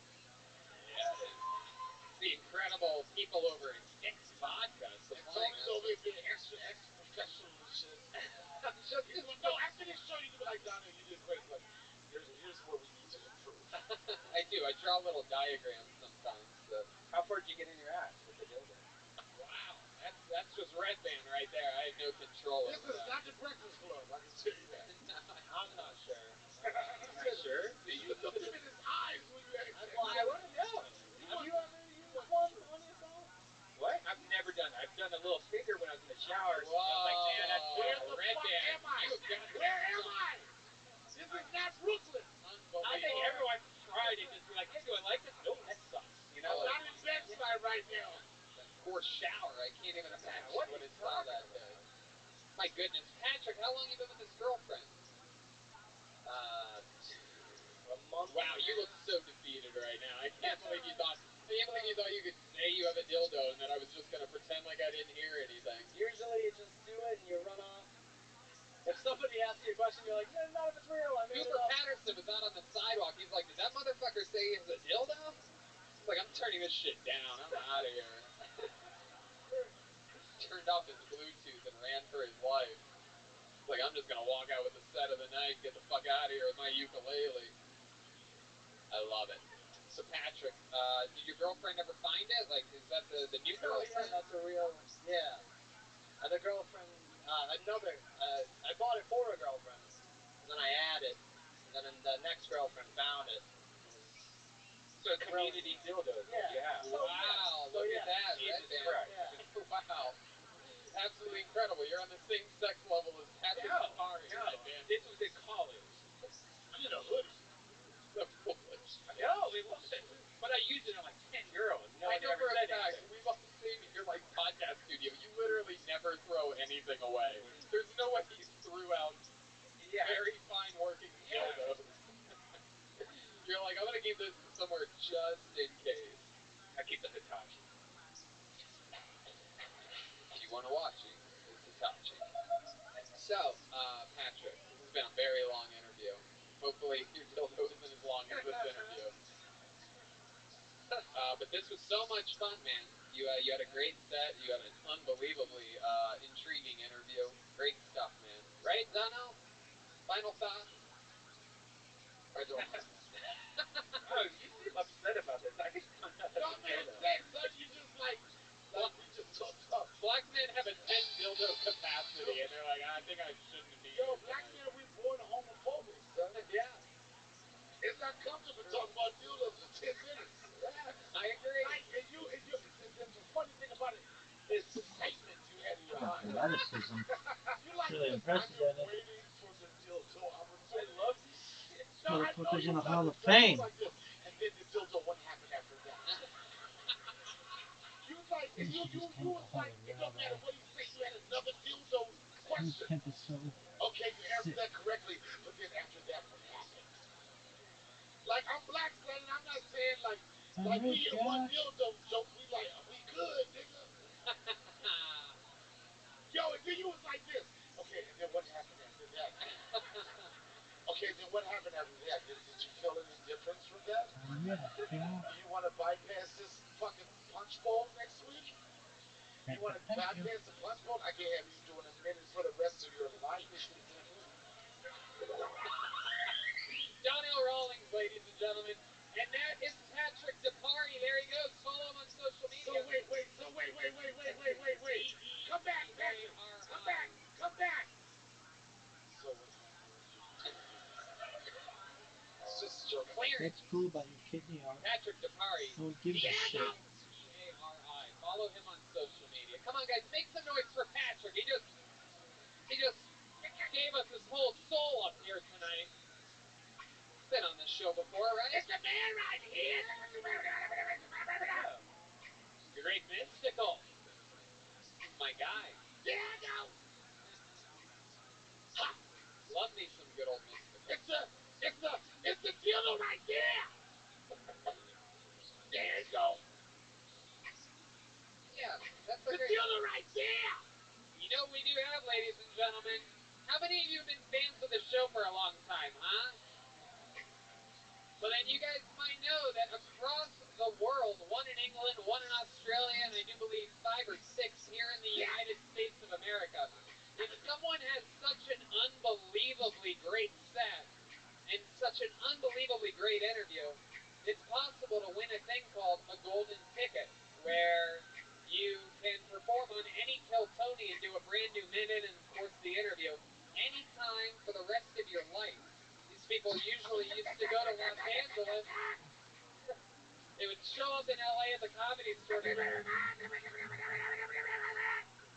in, and we're about to... Okay.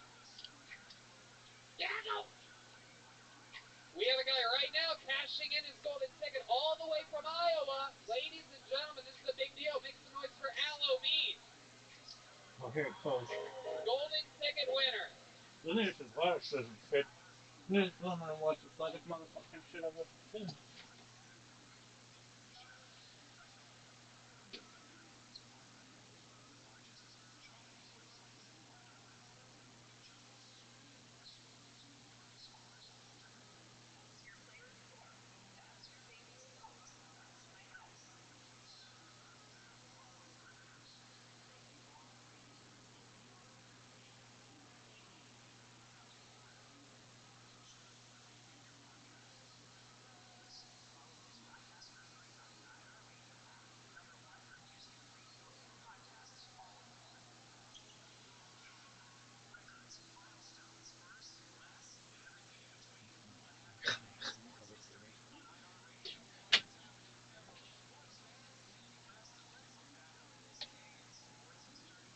Look at this athleticism.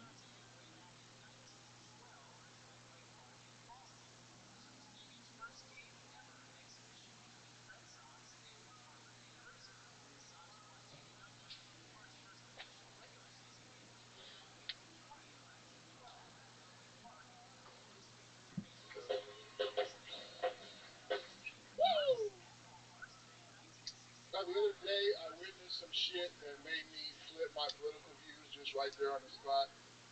See, I had gone into the mall. I usually try to avoid the mall at all costs. But where I live, the Chick-fil-A is in the mall, so I had to go inside because I had a craving for some holy fries. And when I was in there, I overheard a conversation between two guy dude bros, probably between the ages of 14 and 16. Here's the conversation I overheard.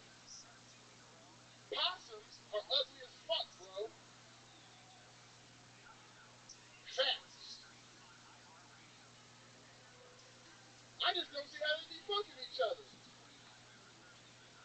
They probably gotta get drunk first. On God, if I was a possum, I'd be trying to get that squirrel pussy. Same. And it was at that moment I became pro-global warming. Fuck it. Turn this bitch into Water World, see if I could. Boom. Exactly a minute. A trademark of golden ticket winners and great internal clock on this guy. Love it. Welcome, Aloe Mean. When's the last time we saw you? Was it in Iowa or at the Comedy Store? Yeah, it was in Des Moines. I didn't make it to the Comedy Store. That's shit, right. The COVID happened. I had plans on being out there. I love it, but you made it all the way here to Austin. Did you fly? Fly, yeah. Why you asking a black man if you fly? I don't know. Could have taken what, an Underground Railroad or something like that? Donnell didn't hear that one. I got away with that one. You gotta do the drop. I love it, Aloe Mean. So, I love it. When did you get in? I got in today, actually. I had a fucking shit fucked up on my plane. Really? Yeah. Spirit? You know it. It's just because they fuck up. It's not because he's slacked on it. No, you're not going to do that. Spirit. No. You're not going to do that. Thank you. No. You're not going to do that. I could have asked if he flew jet black. I didn't. I don't even know what that is. It was American. Oh, okay. Americans break down every once in a while. It was a light bulb. You know they do. You're being mean right now. I am not. I am not. We know American Airlines well. You travel just as much as I do. You know. Sure. Absolutely. So, what happened to your plane? Do you know? That was a light bulb. A light bulb? Yeah. Yep. A light bulb. It took them an hour and a half to get it fixed. Why are you looking at me like that? Just want to see how you answer. A light bulb. Okay. That's interesting. What are you doing? You're just watching me? No, I just want to see. I see your eyes working like, oh, I got this nigga there. I like your style, Al. So, well, what have you been up to in Iowa? What do you do for work again? I drive a truck. Oh, right. Okay. Is there anything wrong with driving a truck? Well, I mean, I bet he gets pulled over a lot. You know, truck in Iowa, for Christ's sake. No. I work for a trucking company, so they got lawyers, so they don't fuck with them. Okay. They pull us over because they assume we don't got lawyers. Right. You know what it is? That's right. I don't know if you got tested niggas. No, I'm saying I'm with them, but I'm just saying, I don't even know. Temperature checks over here. That's one. Oh, you're counting. Yeah. Okay. What? You count too? Yeah. Nigga, I'm on your team. I know, man. I love you, but I hate you. So I'm a Wu-Tang fan, so... I was over there waiting. I was like, if you come back me, I'm gonna get this fat Krispy Kreme. Let's go. Get the fuck out of here with them corn-heads, Joe. Go back to Iowa, nigga. You have no career. You travel for a minute, nigga. A minute. I used to play You travel a whole minute. You know how I'm No, how you gonna do this? A minute is the safe distance. I'm not turning on you. I was just saying I ain't gonna do it. Fuck you, nigga. That's twice. You get the like an unemployed truck driver. Somebody call the police. Call the police, someone. I can't believe it. It's scared. It's all love. It's all love. White people, y'all do get scared when black people start yelling. Chance to them jump. Niggas over. Career's dead. Yeah, what is this? It's over for you. What is this? Your guys' Thanksgiving dinner or something? What's happening? This motherfucker got mom and dad jeans on the same fucking stage. If you don't get the fuck out of here, where'd you get those Jordans before or after Chappelle gave you that chain? What? I will say this. What? Tell them jump. Niggas over. Career's dead. Yeah, what is this? It's over for you. What is this? Your guys' Thanksgiving dinner or something? What's happening? This motherfucker got mom and dad jeans on the same fucking stage. If you don't get the fuck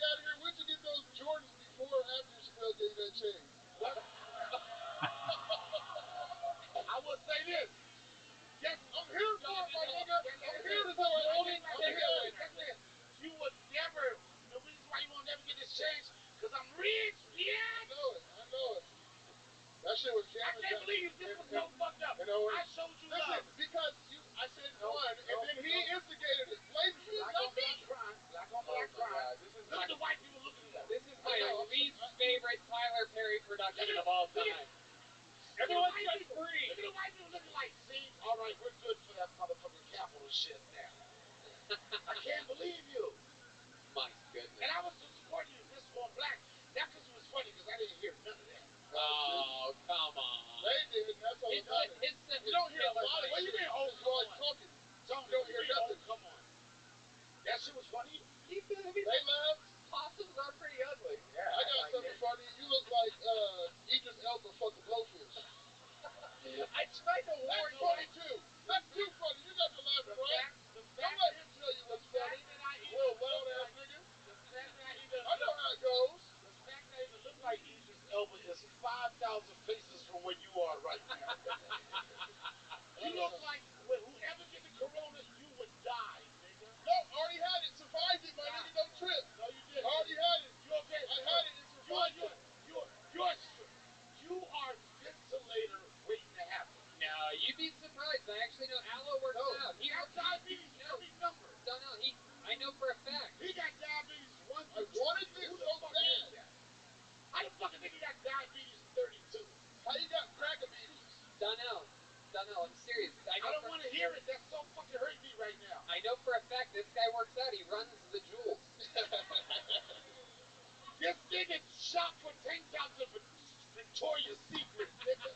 I get my tank You got tops from strength to it right National now. Mail Excel. You have titties. I know I do. You have titties. You probably want to suck me, You breastfeed Charlamagne the God, nigga. If we was in jail, I'd have you sucking them, you little juvenile delinquent grown man. And the fact, look, He's the most successful crack baby.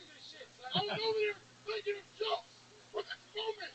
You look like you had 4 kids, nigga. I wish I had 4 kids. I'll get 4 years for each and every one of them. You look like you had 4 Another joke. I just came up with that. Let's go over here. Don't do me. I got you. I don't have a choice. You look like kids and you expected one, but you're about to have an abortion, nigga. That's what you look like. My goodness. I can't believe this. You came at me. I was showing you love. I love you, but I hate you, man. Nah, nigga, you ain't gotta hate me. Because of the RZA shit. I'm kind of mad about it. Well, Donnell famously interrupted on a podcast with the RZA. All right, guess what I did? And you might not understand this. I talked to the RZA. You know what? I was put it on this platform. That day, I had fucking been on the road for 2 weeks, hadn't seen my son in fucking 2 weeks. I was supposed to do Joe Rogan's podcast. I came in there, nigga. Sorry, I had to. Because it's a comedy show. I'll tell you the story. This is not comedy. This is what really happened. So, I did Joe Rogan's podcast. Yo, let me tell you something. Play it. I can work with anything. Play the sad music. That's the hook, right? Hold on. Let Donnell tell the story, everybody. Is that the hook? Play it louder. This was a day where I had been on the road for 3 weeks, hadn't seen my son in 2 years, in 2 weeks. And Joe Rogan said, Donnell, are you going to do my podcast? I said, Joe, yes, I'll do your podcast. Do my podcast. For 2 hours I did his podcast. 2 hours, can't shut up and shit. And Joe Rogan said, that's my podcast. Joe said, would you like to stay for the RZA's podcast? I said, Joe. And I said, Joe, I would love to stay for that, but I haven't seen my son in 2 weeks. And I'm going to see my son. And then I said, fuck that. I'm going home to see my son. I was like, I'm going to see my son. He said, you sure? I'm going to see my son. So I'm leaving out of Joe's studio, which is like one of the best studios you've ever seen in life. Joe has got his dick sucked in a hyperbaric chamber. With elf meat under his nuts at the same time. And I wanted to stay for the elf meat fantasy. But I love my son more. So as I'm leaving Joe Rogan's studio, and I'm not staying for RZA, the RZA pulls up. He gets out his car, and he says, up? Ashley Larry, you funny motherfucker. Stop it. I imagine a Riz that pulls up in a rickshaw for some reason. I don't know. See, this is why you're a hater, nigga. The reason why you're a hater, because I got this audience captivated, which you don't know how to do. They're afraid of you. They're not afraid of me. I'm a little motherfucker. You're not going to win. Because the audience asked, they wanted to hear the real story. I'm telling it. And you're trying to sabotage it. That would be like me trying to block you at a buffet. It wouldn't work. Jokes are easy. Jokes are easy when it's a real story. And I said, and RZA said, what's up, Ashley Larry, you funny motherfucker? I said, fuck my song. Wu-Tang forever. And I went in there, and I smoked some motherfucking weed, and the weed got me fucked up, and I was talking a lot. A whole lot. That's what niggas do. And what you don't understand, where the fat nigga go? You don't listen. You don't understand real niggas. Everybody like you was talking too much. I was like this. I came up in comedy in barbershops. I came in places where the only motherfucker that get to talk is the loudest motherfucker. The motherfucker that won't shut the fuck up. In a black barbershop, a stuttering nigga never is heard. Wait for that. Listen, I'm not a gimmick. I'm not a gimmick. And this is the point I'm making with you. I'm not a gimmick. You're a gimmick. You will win because you're fat. You look hardy. Whenever I see someone who's angry and they're fat like that, like, maybe you go and die and you won't be so fucking angry. Thank you, Joe. Thank you, Joe. Joe Rogan, everybody. Sorry, Donnell. Keep going. No, it doesn't matter. What I'm saying is, that's called production. I'm not a produced motherfucker. And whoever that watched the Joe Rogan podcast say he's an interrupter, suck my dick. I loved it, man. I was just joking. I want to talk to you, nigga. You can't even. Yo, if it wasn't for this stage, you would never even be able to talk to me. I know, of course. And I'm telling you, it's too late. You on that David Lucas shit. You on that David Lucas shit. Well, I wasn't trying to be. That's the thing. Yo, you did. It didn't work. It's your turn, fat boy. You're laughing, though. All right, no. You know what he just said? You know what he just said? The difference between me and him? What he just said, they're laughing. There's a difference between a nigga laughing at you and laughing with you. And you're satisfied with a nigga laughing at you. So never lose weight. They'll laugh at you forever. Okay. Point I'm trying to make. This is the point I'm trying to make. You make no sense to me. This point I'm trying to make. And I don't even know how I'm going to get back into being funny again because niggas hit loops and all that type of shit on me. That's why I just drew my The reason why I know I'm a real motherfucker, because I'm here tonight for a real motherfucker. Ow! He tried to, I know what he wanted to do. Oh, yeah, if I fucking roast Donnell. No, man. No. It's too late. It's too late. I'm about to leave right now because. No, you're not. Come on. No, I'm going to leave. You made fun of his jeans. I did. Who wouldn't make fun of them jeans? I gave him two. I did two, and then he was like, no, that's what I'm saying is like, I just here to have. We're going to go back and, I know you are. We're going to go back and we're going to critique. We're going to go back and we're going to critique the show, and we're going to do this shit. But I'm here tonight for a real motherfucker, and I'll just keep it like that, and I'll go back to being funny over here. Ladies and gentlemen, Donnell Rawlings. I love it. I love it when it goes off the rails. Me too. That's what makes this show fun. Who cares what people in the YouTube comments say? They don't get to make decisions. Hey, Aloe, if you're in town Thursday, I'd like to invite you to Vulcan to open up the show. I appreciate that. Yes, sir. Guys, you saw that's a real golden ticket winner. One of only 7 in the world. How about a big hand for Halloween, huh? Guys, he flew all the way from Iowa for this. Make some noise for this guy. People are afraid to make noise tonight. If you're going to get the coronavirus, you already got it. No point in being quiet now. Sweet Caroline, Nebraska, sun's never been so good. Hey. Your next comedian goes by the name of Noe Lopez. Because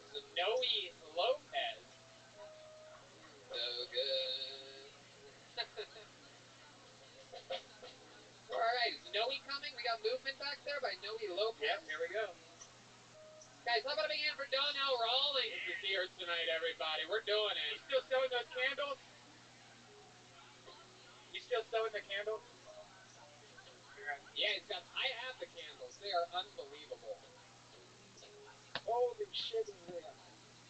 Alright, let's get right into it. By a show of hands, guys, how many of you got your ass eaten?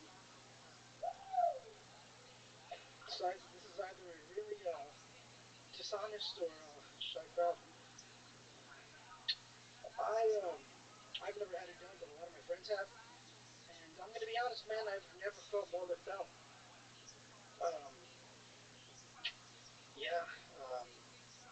But they always like say it's the shit, and I've never desired to have it done. But I'm not gonna lie, man, I might fold under peer pressure.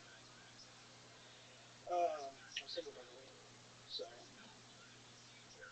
So, my kid got caught watching porn.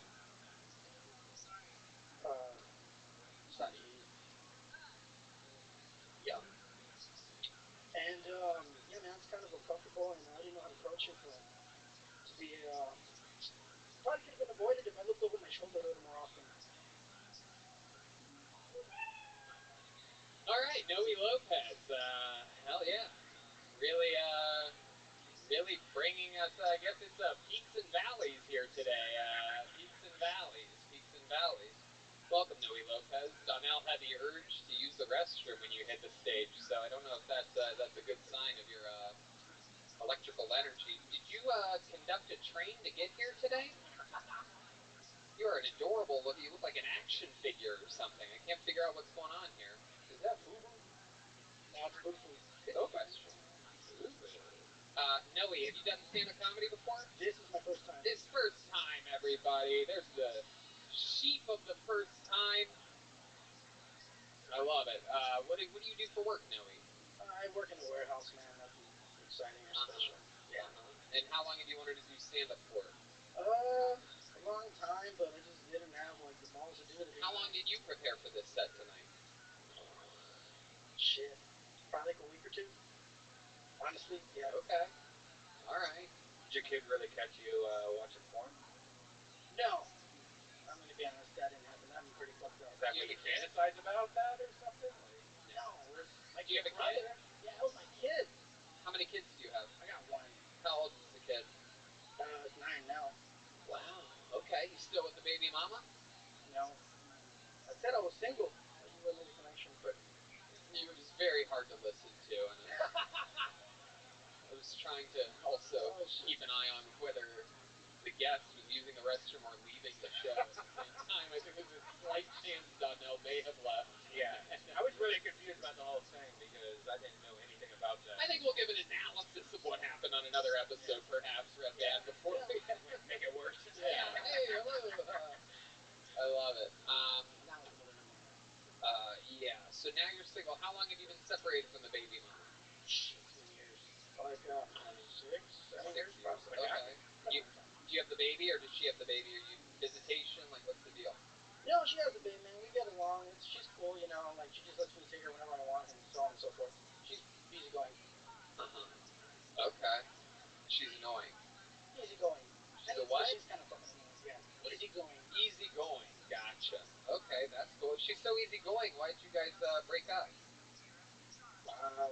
We're young, and I'll be honest, I'm fucking intolerable.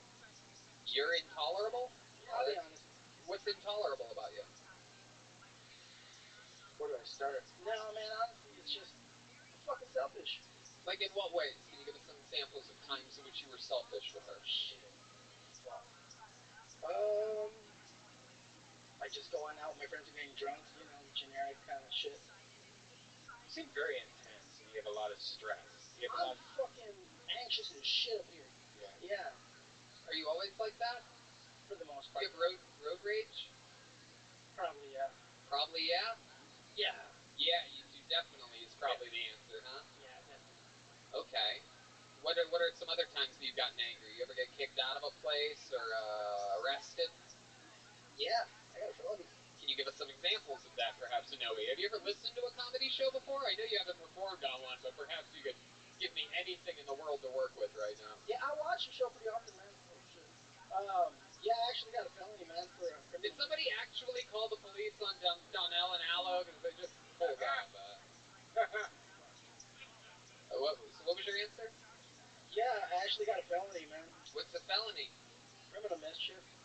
criminal mischief. It's pretty much fucking up somebody's property. Okay. I kicked the headlight, man. Yeah, I know, dude. It's fucking. What'd you do to somebody's property? Somebody was at my house and I kicked the fucking headlight on their truck. Oh. Swear to God. What made you? No, I believe you. What made you do that? An argument, and I was like, let's get the fuck out of here, and we were stalling, and then we kind of like roundhouse the fucking headlight. Was it a buddy of yours? A girl? It was an ex-girlfriend. Ex-girlfriend. That makes you sound crazy. Fuck. No. It's good. What makes you sound crazy is when you don't answer the questions that I'm asking you. You avoid them tremendously. So, wow, you kicked in her headlight, and she called the police. And did they take you to jail for that, for kicking a headlight on your own property? It seemed like that's a jail offense, you know. Dude, you'd be surprised, man. I was surprised. I was like, what the fuck? They showed up and my door was the warrant. Wow. Yeah, they were like, they actually came into my bedroom. I'm laying in bed, and they're like... Wait, they came into your bedroom?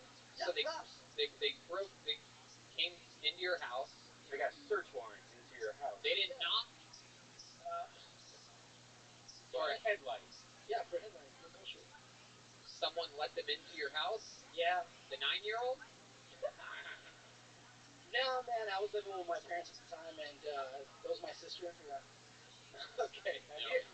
Have you ever cut people up and put them into a suitcase and like? Do you think we're the police right now, and that you might get tried again for this crime? No, this interview's going nowhere. We're going to have you sign up again sometime, Noe. Come back again, will you? Cool. Oh, now you seem really angry. You're not even moving right now. No. Oh my goodness. There he goes, Noe Lopez, everyone. Boy, what a change in energy in the show in the last 6.5 minutes, everybody. I mean, I think we all feel it. God damn it. It's incredible. Did we lose? Thank you, sir. Stop yelling things. You're literally the worst. So if you're wondering who the worst is out of the whole night, it's you. So if you're like, I wonder, like, did Allo make it weird? Did Donnell? Was it Noe Lopez? It's you. You're the worst.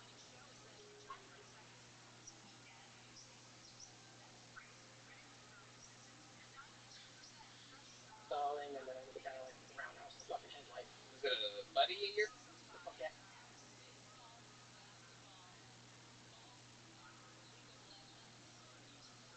Love it. Now I'm living with one.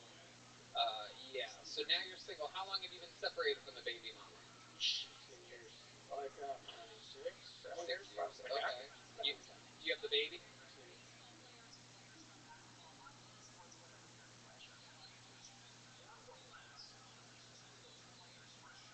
He's still selling the. And for Halloween, huh? Guys, he flew all the way from Iowa for this. Make some noise for this guy. People are afraid to make noise tonight. If you're gonna get the coronavirus, you already got it. No point in being quiet now.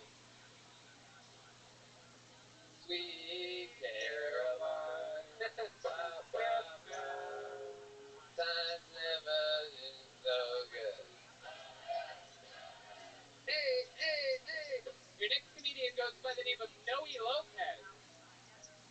Noe Lopez. So good.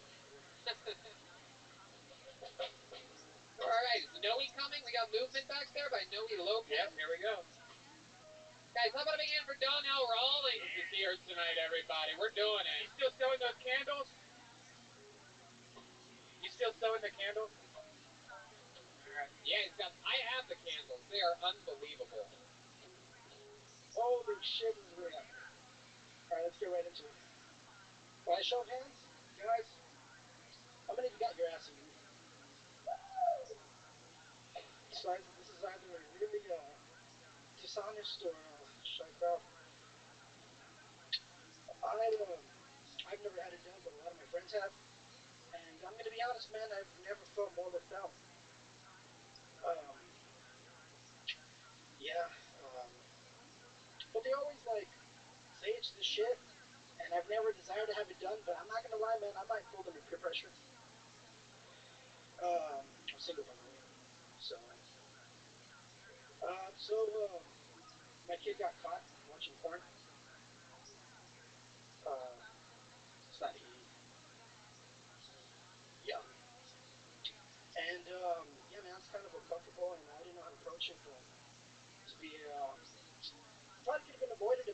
my shoulder a little more often. All right, Noe Lopez. Hell yeah, really, really bringing us. I guess it's peaks and valleys here today. Peaks and valleys, peaks and valleys. Welcome, Noe Lopez. Donnell had the urge to use the restroom when you hit the stage, so I don't know if that's a good sign of your electrical energy. Did you conduct a train to get here today? You're an adorable look. You look like an action figure or something. I can't figure out what's going on here. Is that boo-boo? No, it's boo-boo. Good question. Noe, have you done stand-up comedy before? This is my first time. This first time, everybody. There's the sheep of the first time. I love it. What do you do for work, Noe? I work in the warehouse, man. Nothing exciting or special. Yeah. And how long have you wanted to do stand-up for? A long time, but I just didn't have like the balls to do it. How long did you prepare for this set tonight? Shit, probably like a week or two. Honestly, yeah. Okay. All right. Did your kid really catch you watching porn? No. I'm gonna be honest, that didn't happen. That'd be pretty fucked up. Is that what you fantasize about that or something? Like, no, it was my do you have a brother. kid? Yeah, it was my kid. How many kids do you have? I got one. How old is the kid? 9 now. Wow.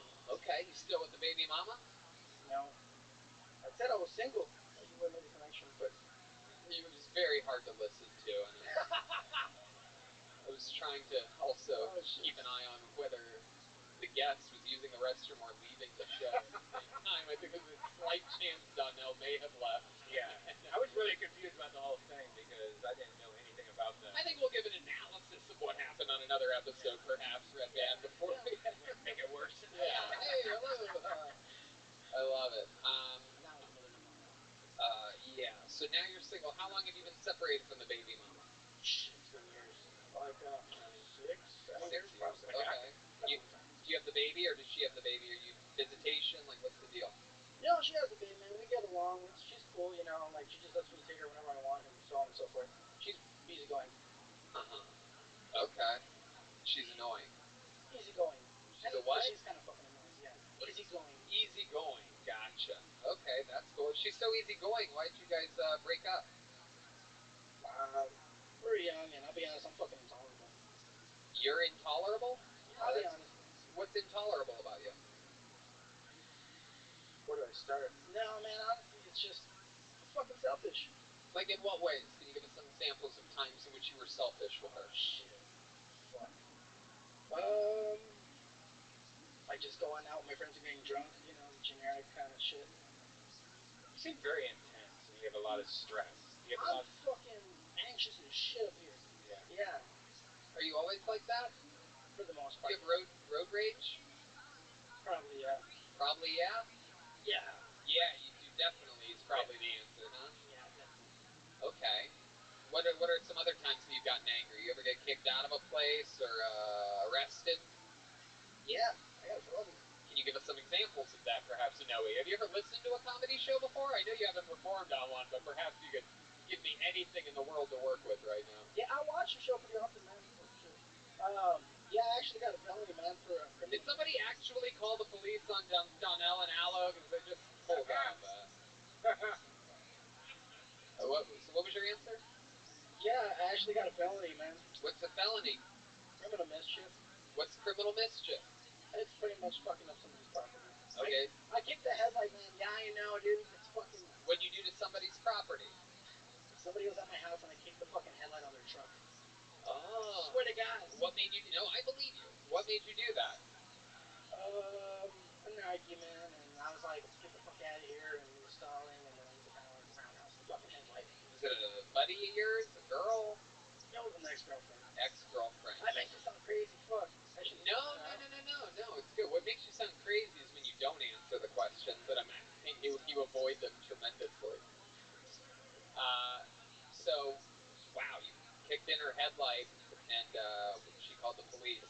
And did they take you to jail for that, for kicking a headlight on your own property? It seemed like that's a jail offense, you know? Dude, you'd be surprised, man. I was surprised. I was like, what the fuck? They showed up on my door with a warrant.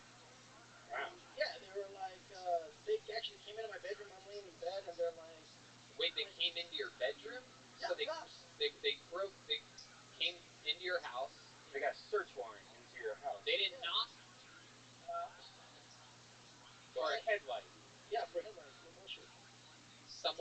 into your house? Yeah. The 9-year-old? No, man, I was living with my parents at the time, and that was my sister. Yeah. Okay.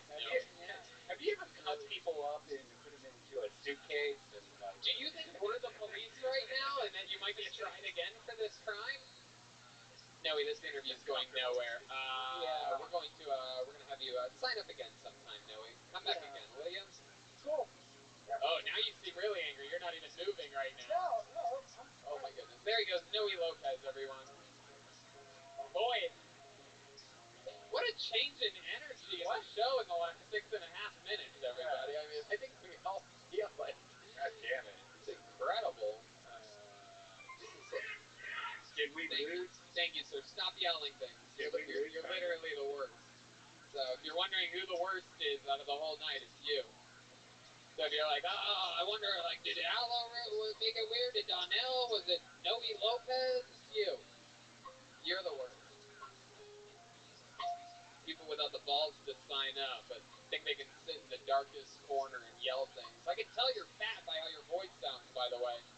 I know you're in the pitch black dark and that you blew out the candle on your table so that I can't see you. You probably have a weird head. Ponytail bun thing. There you go. Ladies and gentlemen, another name, it's Tim Warner. Let's see what happens here with Tim Warner.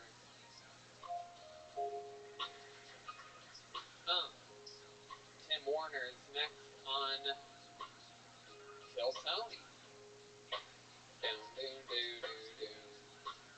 Here we go. You guys still having fun out there, huh? You guys okay? I know you guys have never seen two black men argue before in Austin, Texas. You have to, like, really search that out. So, to see it live, very, very rare. Okie dokie, here we go. Things are about to pick up. It's Tim Warner, everyone.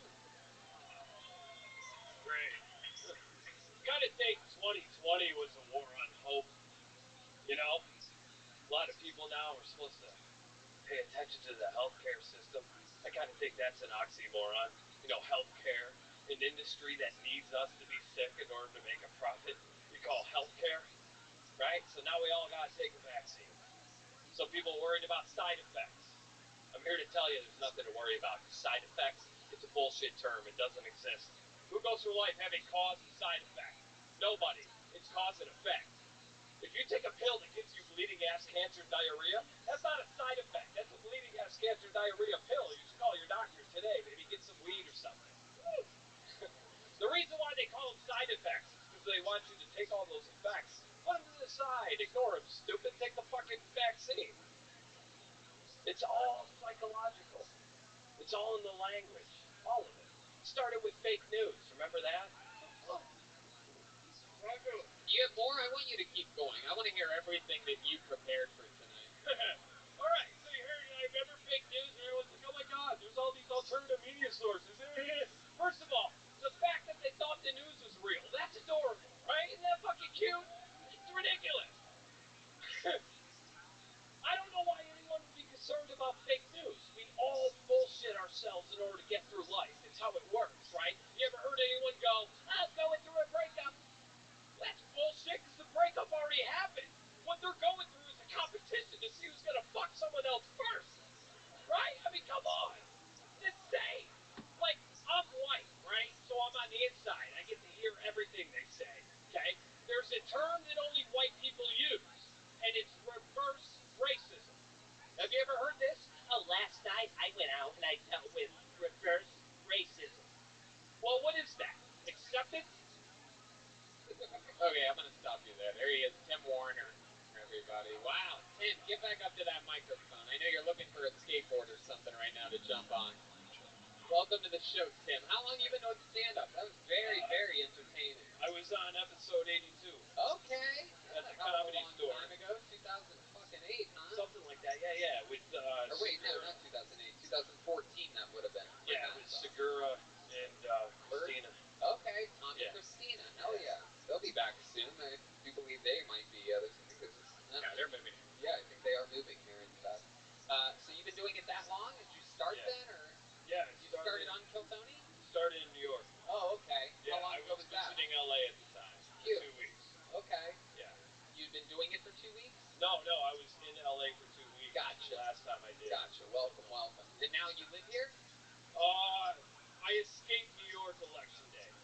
I got yelled at by a bunch of SJWs over the summer for going outside and having fun. And so then, unlike the SJWs, I voted for a woman and then been living in my car, traveling the country ever since.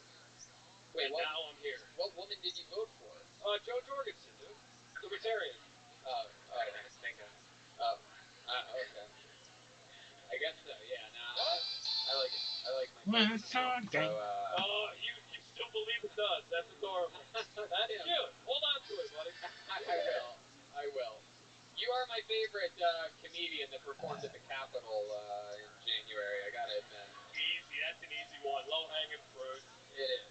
I love it. I'm more intelligent than that. I love it. How long have you been in Austin? Let's see. I got here March 1st. Okay. And yeah, I'm at the Walmart on 290. If anyone wants to stop by. Wait, what do you mean? I'm living in my car, dude. I left. I went to, not to brag, I went to Huntsville, Alabama for 2 weeks. Got your hair cut in Munchkinland. Yeah. Represent. This was the result of the medicinal martial law in New York. How did that happen? How did you decide on that? I don't know, dude. For those of you listening, it was tough fucking being in New York during all of this. Yeah. Really. You were in the heart of New York City? Yeah. How you were born and raised there? No, my parents fucked in Syracuse, and then I moved to New York after 9/11. That's a great move. I'm telling you, you know how to get the fuck out of somewhere. I like that about you. Thank you. You're right. We abandoned LA right around when you left New York for greener pastures. Yeah. The rent was cheap after 9/11, so it was like, why not? Heck yeah. You get a place right at the World Trade Center, why don't you? Whatever, guys. It was $300 a month. So, yeah. Why wouldn't you move there? Hell yeah. I get the feeling you're fully invested in Bitcoin and GameStop. Am I correct? No, I'm just unemployment. Okay. And Patreon. What do you do on Patreon? I got a podcast, The Joker in the Rye. Sweet. Yeah. Awesome. And I'm guessing you talk a lot about politics and conspiracy. Everything. Yeah. Everything. I'm documenting basically my life when I was a fall down drunk addict. How 2 years ago. Sober for? Today's 600 days. 600 days. How cool is that, huh? Yeah, I'm not clean. Like, I smoke weed every day. If anyone's got DMT, I'll do that too. But that's it. That's all I do nowadays. I love it. Hell yeah. Wonder how many more days until you no longer look like a drunk drug addict. I know. Still the lingering effects. I can't imagine how much fun you must have had. Oh. Glory holes and fight clubs in Chinatown. Yeah. I've got some stories. Yeah? Like, yeah, dude, life is great. What was like the lowest point? Lowest point. All right. So I was it when Donnell Rawlings walked out on your podcast? I could probably relate. Pretty sure.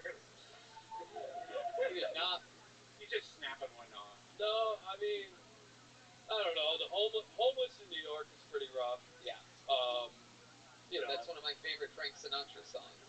Homeless in New York. Yeah. So I don't know. Can I ask a quick question? You guys, real quick in my life, do you guys think I should stay in Austin? Yeah. Okay. They want you here. Okay. They want you. They have plenty of people like you comfortably sleeping under bridges here all around town. Shirt on. Yes. You a fan of Bill Hicks? Huge. Like Stan Huge. Hope? My Mount Rushmore would be Bruce, Carlin, Pryor, Hicks. I love Stan Hope. Axl Rose, Neo, and Tyler Durden. Wow. That's the wrestling. Look at that. Fuck yeah. How about Adolf Hitler? Where's he on here? Come on. I've got such a great, don't let this fool you. No. You know what I mean? This is how a dictatorship thrives. You keep a country divided 50-50 over things like haircuts. You know? I'm a good dude. No, we believe you, Tim. I have a lot of friends like you that I talk to like once a year for a second. Always keep empty water bottles in their back pocket. Just in case. Yeah. You have to fill it up when you're homeless. Yeah, got a poop in it. Actually, I use the Tropicana. Tropicana? The big mouth. Oh, yeah, big mouth. Yeah, absolutely. Well, Tim, I mean, your set was so goddamn hypnotizing. Very, very, very entertaining. Really? Absolutely. I very rarely tell people to go for as long as they want until they start getting borderline white power speech. And then that's a really good... I agree. I'm just kidding. I'm just joking. I'm just kidding. The reverse racism thing was great. And the whole thing Very entertaining, very enthralling. You showed your experience up here, and I appreciate it. There goes Tim Warner, everybody. He's at I am Tim Warner. Yeah, let's do that. You guys want to get a lady up here? Should I pick till we get a lady, huh? Equal opportunity. Let's do it. That would make me feel better. Andy's not a lady. Ryan, the cable viewer, is not a lady. Here we go. Let's see what happens here. Your next comedian goes by the name of Claudia Monica. Claudia Monca, perhaps. Claudia Monica. That seems like a new name. Monca. Here she comes. Decide whether that's an IC or a K. Here she comes. Claudia. Here comes Claudia. Your first female comedian of the night. She is Claudia Monica. One more time for Claudia, everybody.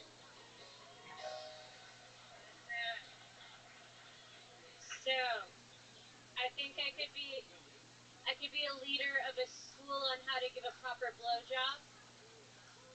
I'd be the headmaster. I used to be a recruiter, and it fucked with my dating life because, like, anytime someone would see that on my profile that I was a recruiter, I kid you not, I got more resumes than dick pics. But it's like, you know, when it comes to those kinds of guys who send that shit, it doesn't really matter if it's a resume or a dick pic.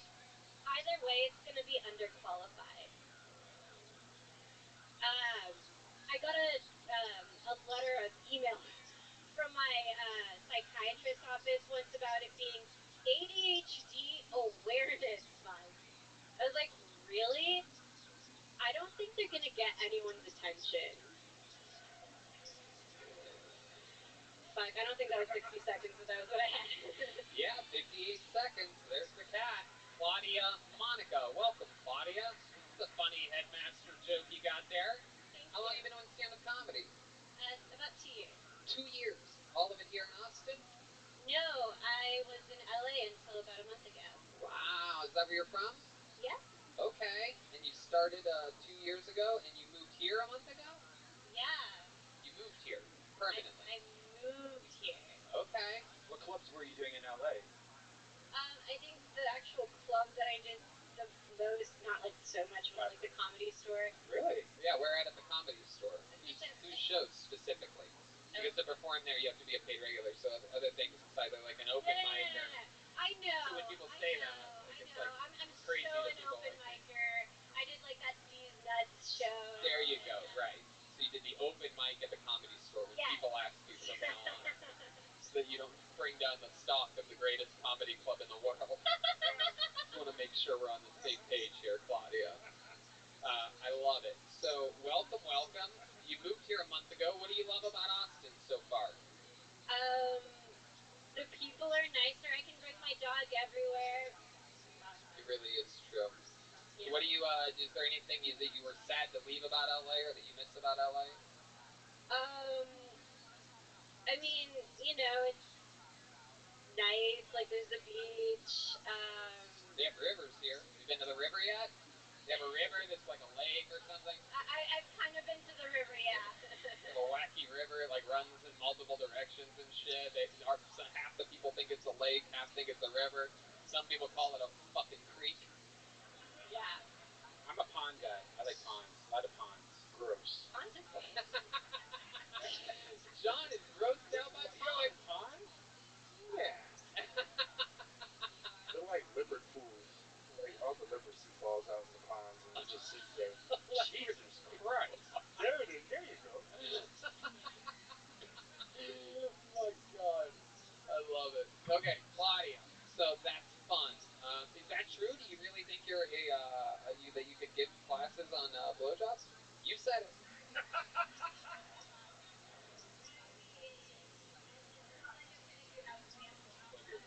Oh, your mic fell out. It got so excited when I said that you could about blowjobs. samples. I heard samples.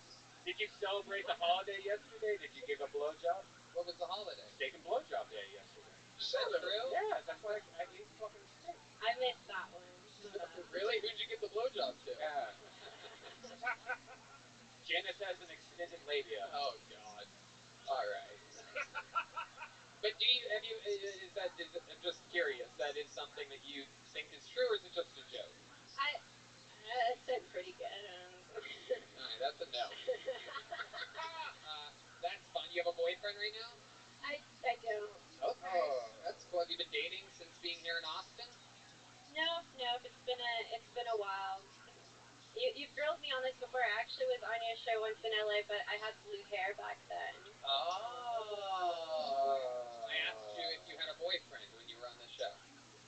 Previously, is what you say when you say I grilled you. Yeah.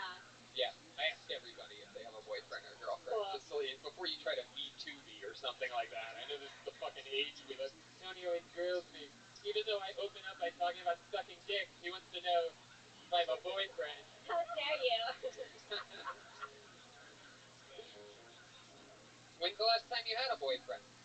It's been 3 years. 3 years. Why do you think that is? Are you just not interested in Horrible blowjobs, obviously. Are you an independent woman, or is it something that? Oh, I mean, I've given plenty of blowjobs sometimes. Sure. Go on. I don't know. It's just I get bored easily. Okay. How about dates? Have you been on? I've been on a few. Here? No, I haven't been on any here yet. Okay. All right. Have you been anywhere that you like in Austin? Have you tried HEB? Have you gone to the grocery store?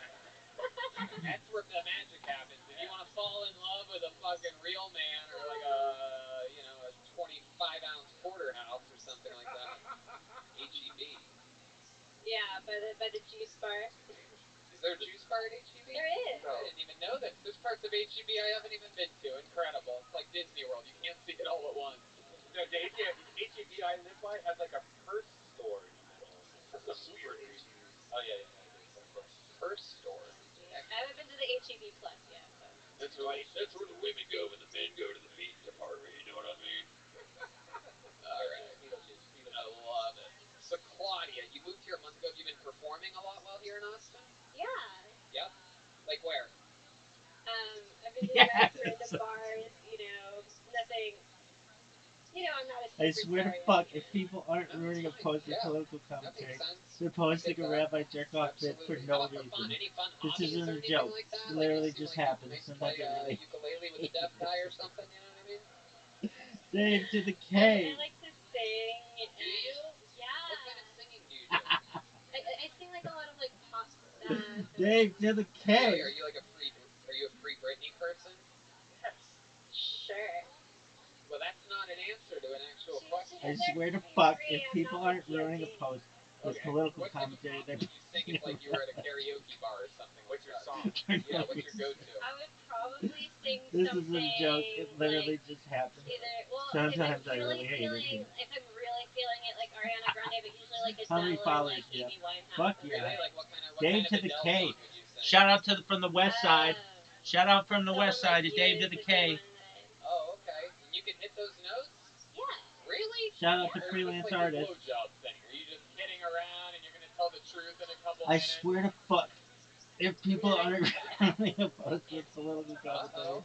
Oh, John D's over here doesn't even need a fucking anything this goddamn For machine. no reason. This isn't a joke. Alright, here she is giving us a little sample. Oh, I gotta watch it again. Goddamn right you're It's so fucking funny.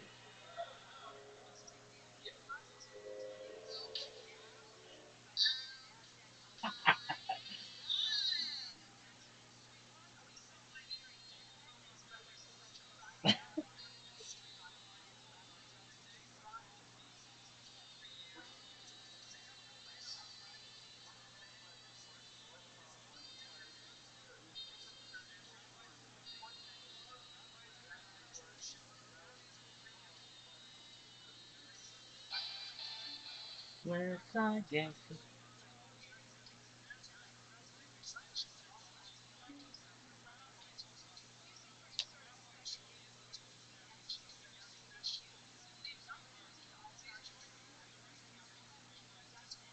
I swear to fuck.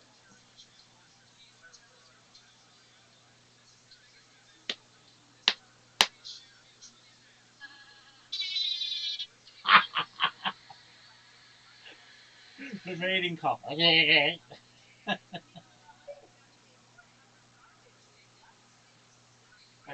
got to watch it again.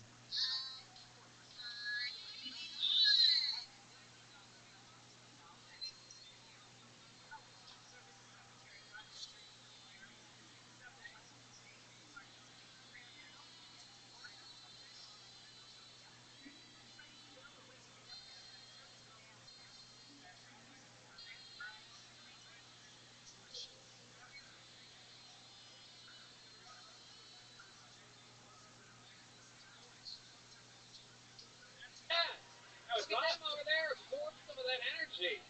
You could get that during your comedy set next time if you try hard enough. I'm just treating you like one of the boys here, Claudia. This one's got blogger energies for days. I'm telling you, I'm feeling it over here. Oh no, I'm just kidding. She's a real Not comedian. expecting a new period. Wait, D-Madness is what you just said? Hey! D-Madness said you didn't make his eyes bleed. He's blind, that's why that's funny. If you're wondering. I don't know if maybe you just thought he has cool sunglasses. Claudia, that was fun, man. I liked your blowjob school headmaster joke, and you really turned it around during that Adele part. I thought I was setting you up for failure, and yeah, it ended up being great. Really came through there in the end. So thank you. That was awesome. Big hand for Claudia Monica, everybody. There she goes. Keep signing up. I swear to Oh, fuck. God. If she wouldn't have done that blowjob joke, you wouldn't have said that, right? No, I mean, like, they're just signing So up. fucking Honestly, funny. Austin Dave K. doesn't Dave have to the many K. I female swear to comics. fuck, True. people The are ratio ruining the here post is, and pull up like, the commentary. people are giving me shit all the time for my weekly show that I don't have any females. For I'm no like, I only know reason. 3. This Yeah, I isn't a had joke that Genevieve literally Clinton just on my happened. show on Saturday. She had to drive all the way What down Rabbi from Jerkoff did? It's Dallas. not a typo? And she did, with no Fuck hesitation. no, Liz Let's She Loose. said, want to do a show tonight. She was You wanna let on loose her on way. me? You guys want to go to the bucket one more time, huh? Liz Let's Loose. All right. Oh, that is so Your last fucking bucket funny. full of Dave the to the night goes K. by name. Oh, this is crazy, ladies and gentlemen. Daniel Rawlings, everybody! I'm just kidding. I'm kidding. He's gone. He's long gone. He's having dinner with Dave Chappelle right now, forgetting that he was ever even here. Sometimes Your final comedian of the night goes by the name of Andre Rodriguez, everybody. This isn't a joke. It literally just happened. Rodriguez. Many more Latino men than there are female comedians. In the world. Wiki, Oh, I wiki, remember this wiki, guy. wiki, wiki, I think. wiki. Oh, hell yeah. This guy's coming in. It's the Aquaman guy, right? Here he comes. This guy's coming in with energy. Come on, make some noise. One more time for Andre Rodriguez. When I was in 7th grade, I was bullied by a retarded person. Excuse me. I was physically challenged by a mentally challenged person. You know, this kid was big. I was in junior high. He looked like a junior in high school. And it's kind of hard to fight back when your attacker's 2 times your size and looks like Andre the Giant. Like, if I was David, this kid was Goliath. So we got any Latinos in the house? We got any Latinxes? Good. That's a stupid word made up by people who do not know the language. Sorry, woke folks. Adding an extra to solve the problem just makes it an algebra equation. And to prove you wrong, let's add the X on a culture. All right, let's try it on Chinese. For instance, you go around calling a group of Chinese people chinos, they be male. Go around calling a group of Chinese people chinos, they be female. And you go around calling a group of Chinese people chinks, well, you're just racist. Andre Rodriguez. Andre or Andres? Andres. I say that. Andres. All over the place. Okay, absolutely. Oh yeah, fucking mini-me Jason Momoa. Right. I'm like Jason Momoa if he had fetal alcohol samples. Yeah. Jason Molessa or something. Yeah, it's like Jason Momoa. All right. Like y'all know Pokemon. I am the first evolution. He is the last evolution. You're like if Aquaman lived in an actual fish tank. Right. Yeah. If Aquaman lived in a pond. You actually have a map of water on your shirt too. Yeah. It's like you want people to think that. Is that a map of Austin? It's a map of New York.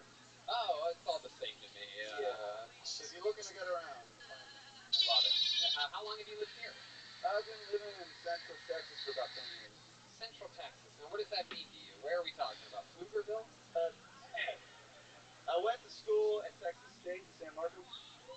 Hey, I owe them money. Fuck that. Uh-oh. Is that the mentally retarded guy that bullied you? I hope not, because I've got some things to say that he can't pronounce. Uh-oh. Damn, look at you. You hate this guy. Yeah, you gotta hate one, right? But yeah, San Marcos is about 20 miles south, and I've seen this place grow for about 10 years, and it's changed. Awesome. Hell yeah. And all the while, you've stayed the same size. Yeah.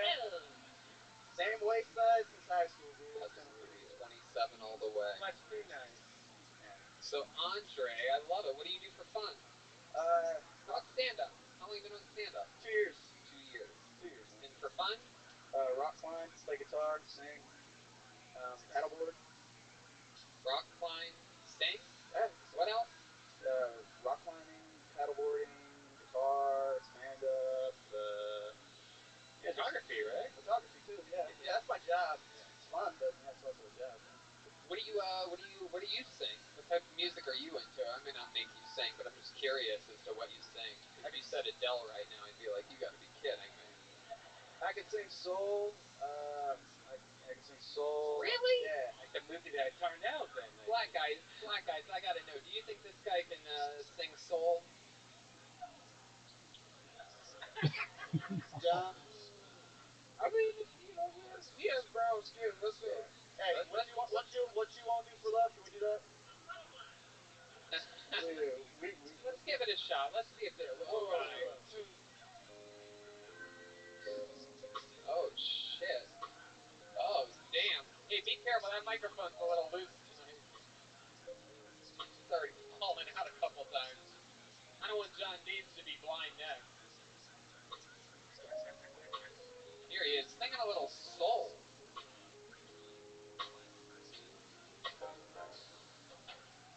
I guess you wonder where I've been. Wow. I searched to find love within. Wow. Damn. And I came back to let you know. Got a thing for you, and I can't let go. My friends wonder what is wrong with me. 'Cause I'm in the daze from your love, you see. And I came back to let you know. This guy's good. Got a thing for you, and I can't let go. Wow. Some people go. Alright, we don't need to do everything. Good job, dude. Incredible. That was fucking awesome. Andre Rodriguez, I gotta admit, even my pussy's wet after that performance. Got a thing Wow, for I you, am dripping over and here. I This is can't let incredible. go. I didn't even know I had a My pussy to get friends wet. Now all wonder of a what sudden I is feel wrong it. Tony with squirted me. all over my shoes. There you go. Thank you, Red Pen. I really needed that extra image for everyone. Andre, I mean, do you get all the pussy in this town? Not enough. How good does that last girl get blowjobs? I gotta know. You have to know, right? You've been out there for at least a couple hours with her. Yeah, man, it's a fucking it's a minefield out You there. use your shirt. I live here. Like you go. Yeah. I live right around here. Hey, what do you say? You go to the Lower East Side, Right up my ass. Right up my ass. I love it. You have a girlfriend right now? You don't? You're just playing the field. Yeah, man, I'm doing this. I ain't got time for a girlfriend. What? Hell yeah. Absolutely. No, he doesn't have time for a girlfriend. This guy has time for fucking destroying puss. This is the fucking like this guy fucks like the Night Stalker kills. Like he's out every night just absolutely fucking. He doesn't there's no foreplay. This guy does one play.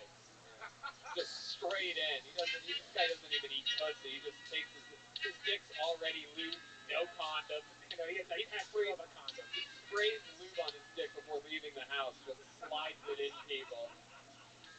And he can, with hair like that, he can walk right into the women's restroom. He just covers his face, just goes stall to stall, wall to wall, just fucking slipping and sliding all over the place.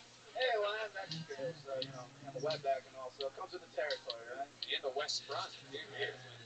You mean me have a wet front? Come on.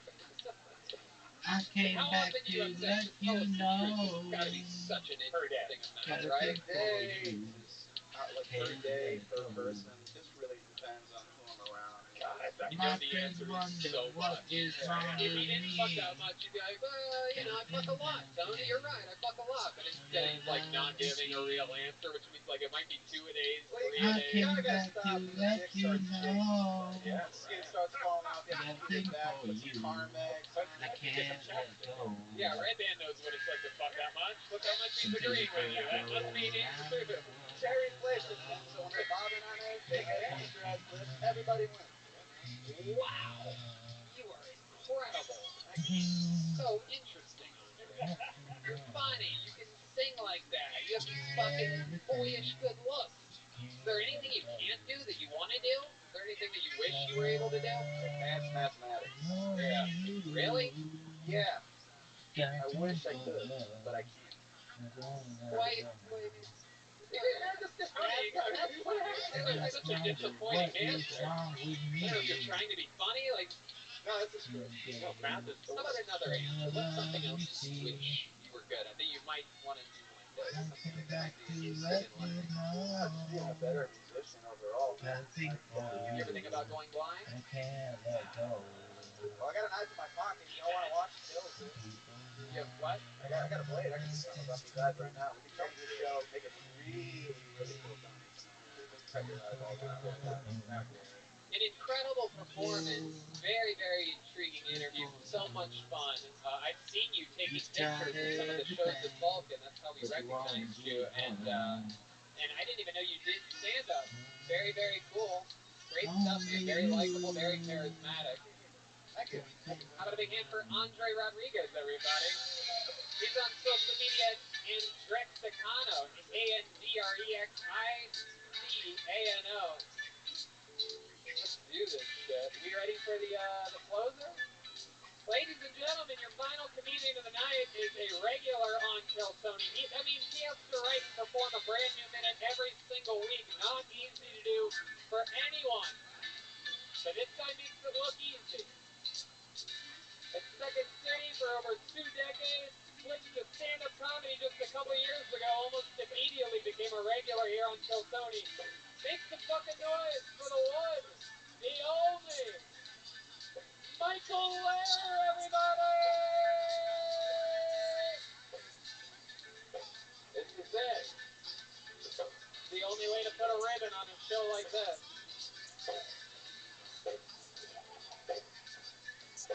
Hell yeah. Guys, this is it. Make some noise for Michael Lair, everyone. Alright, your turn. Somebody put his emergency brake on. Come on, people, here he is. It really is him.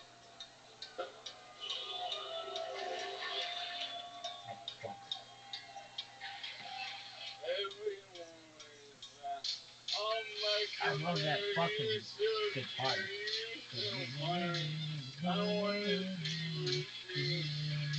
Mississippi Queen, you know what I mean.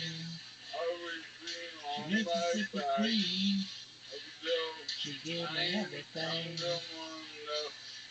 Way down around Bigfoot, around Louisiana Bay.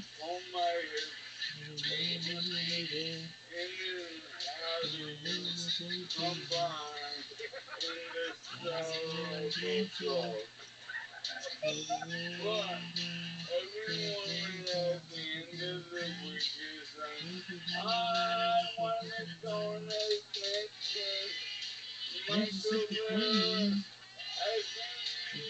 you know what I mean.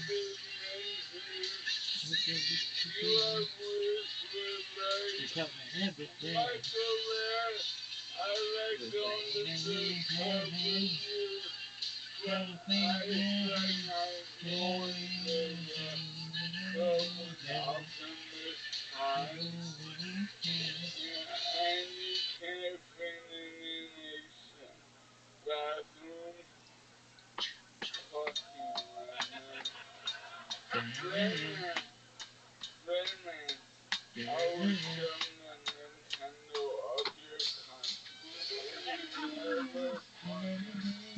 Hopefully it's an NES Mini. Oh, Red Band. That's good. Everyone was like, I want to be my girlfriend. The hardest part of your life is She told me everything. And I give the lobbies Run Louisiana way. telling Michael Bell is talking in Ferrari. Michael there, ladies and gentlemen, there he is. Sweating a little bit tonight. I don't think I've seen him sweat before. Lotion of liquid IV. Yeah, he's very well hydrated. I know. I've been paying for money when I've been in the good and I've also They got me everything. Really? He really has, James. A little fun fact for all of you. I don't know, a couple weeks ago, I think an audience member after one of the shows at Vulcan gave him a baggie of cocaine, and Michael decided to not stop doing it after that. Oh. We want to thank whoever that audience member is that was nice enough to give our friend with ALS, Lou Gehrig's disease, an upper. This way he doesn't get the sleep that he needs for his body to fully recover. And but no, it's awesome. You should hear how well he rationalizes it. The old dying anyway works pretty well. Pretty I much swear ends to the fuck. argument on the spot. We do it every day. That's the best that post it all over the Give it to me and I'll rationalize. They are fucking lighting my shit up with that. Yeah. Again, like I said, you're so good at rationalizing it. I want them to hear what I'm talking about. Yeah. Well, once I did one joke about cocaine, and it was I wanted to make cocaine more accessible to disabled people. Everything. Like it comes in those little bags, and I was in my husband can't get in. A rabbi jerk off video? When I That's not a typo. Oh no, girl, it's not. This isn't a joke. It literally just happened, dog. Welcome to my world, baby. Sometimes I really hate it. So what do you think? Like maybe like little Tupperwares for the cocaine, or like yeah. Oh, Rabbi Dovid. You're like the number 3 of all time, dog. But I didn't think your time. I once raped you all. And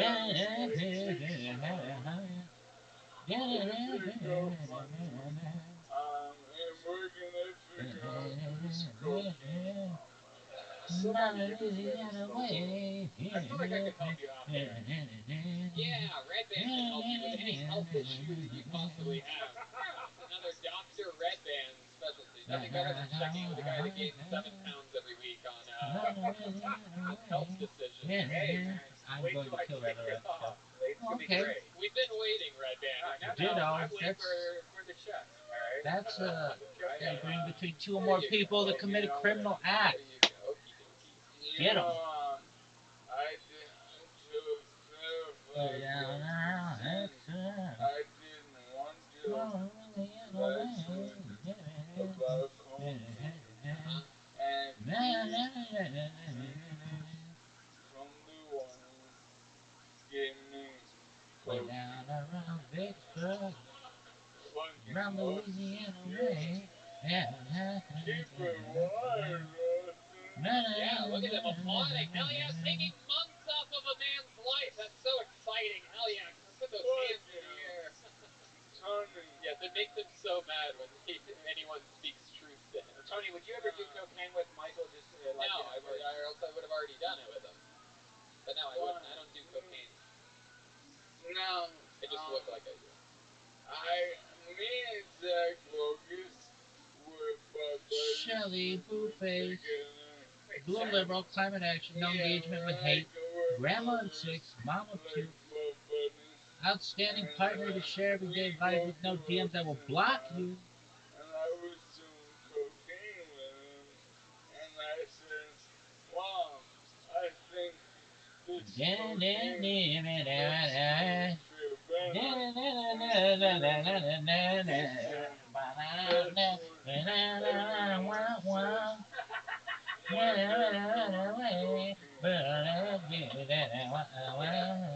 they do. How does it make you feel 30 minutes after you do it? You ready to light them up, big dog? Bing, bing, bing. Let's get some motherfuckers in here. I'm gonna light your ass up. I'm gonna light your ass up. I'm gonna light your ass up.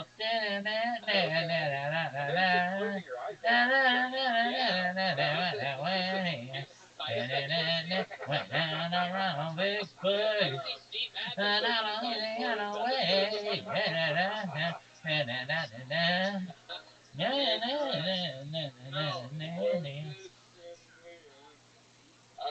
Way down around Vicksburg, down Louisiana way.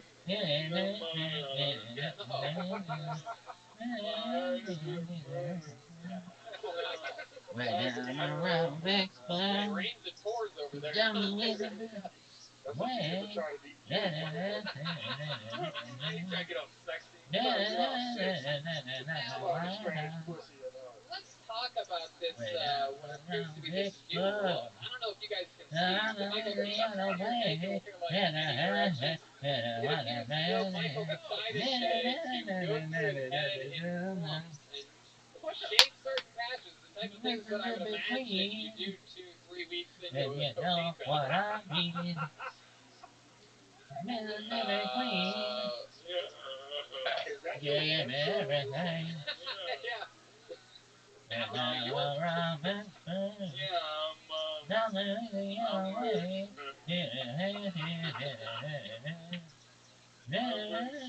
Our car has been suspended.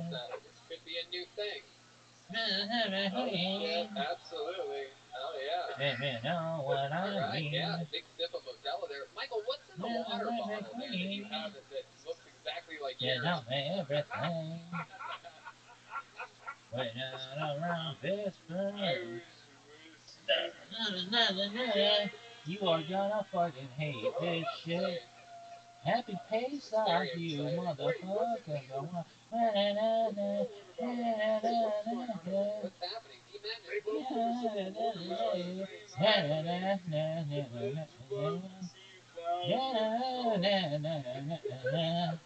Rabbi. Rabbi, you're so sexy. I got no girl. Around Vicksburg. Down away.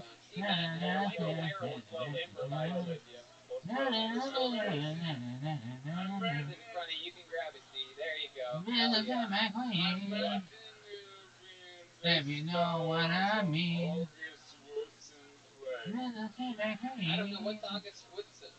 Get out me everything. Down around Vicksburg. Yeah, no, not really our thing here. I'm a really big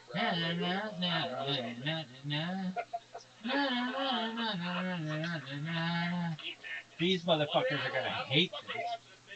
Hate. I can smell your lightsaber, girl.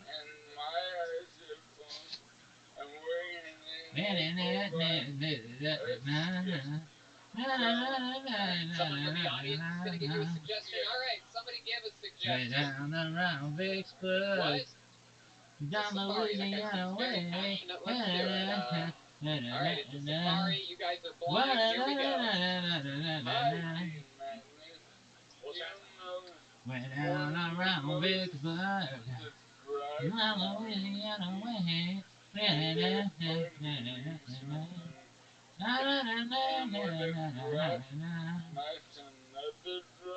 Oh, Rabbi jerk off video. That's not a typo.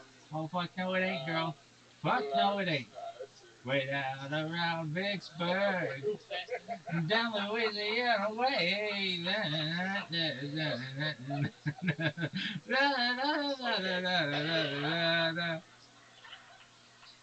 Mississippi Queen. If you know what I mean. Mississippi Queen. So tell me everything. I kind of feel like the person. Way down around Vicksburg, down the Louisiana way.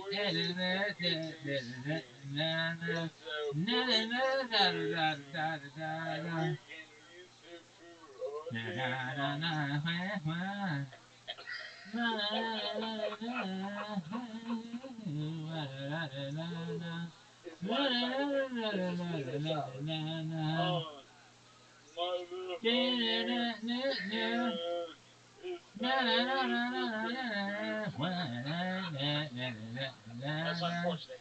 Jewish Chronicle, how do you like this video? This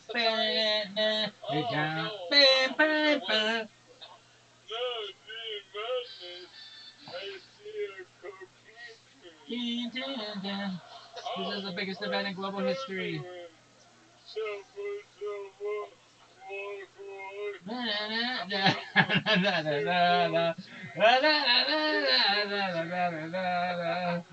starting to get the vision now. Way down around Vicksburg, down Louisiana way. Yes.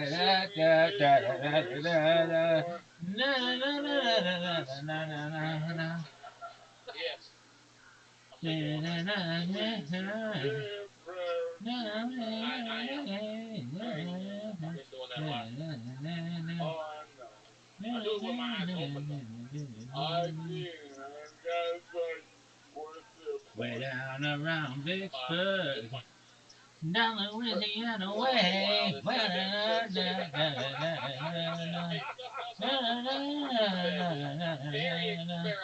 We have a monologue by the guests at one point. Vicksburg, down Louisiana way.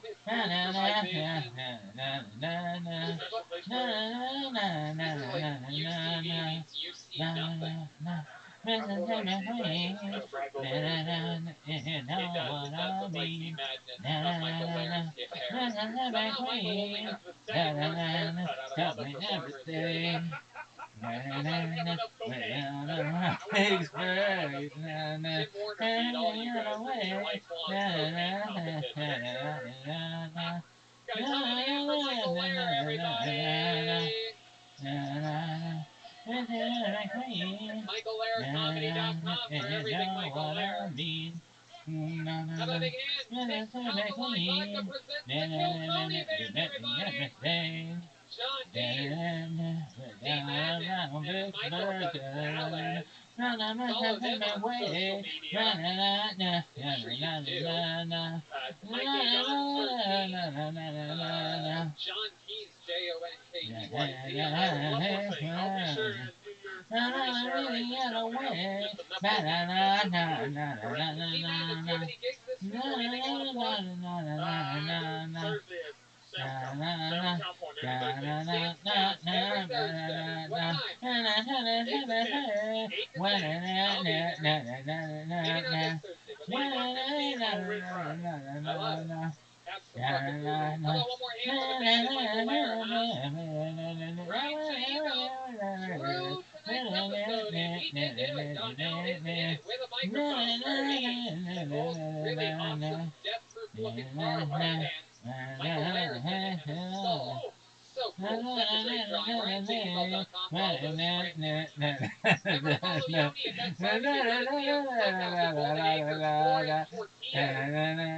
You get your fixed vodka. Alcohol-free vodka. Very, very interesting stuff. Support all of our sponsors, and by doing so, you support us. Another big hand for hand shows. We put this thing on every Monday. We take this there. Maybe we'll add 2 more tables. That's what the people want. What else, Redneck? You know, every week I do a comedy show. As you know, a lot of people from the show are artists. Check it out. We're doing every Wednesday or Thursday. So if you just go to DeathSquad.tv and click on Coordinates, you'll find it. Live audience, this is the wild one. You guys have fun tonight? Alright, sweet. This show's built around fun facts. The show from 2 weeks from now sold out in 3.5 minutes.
Rabbi Daniel Rodenberg, hello.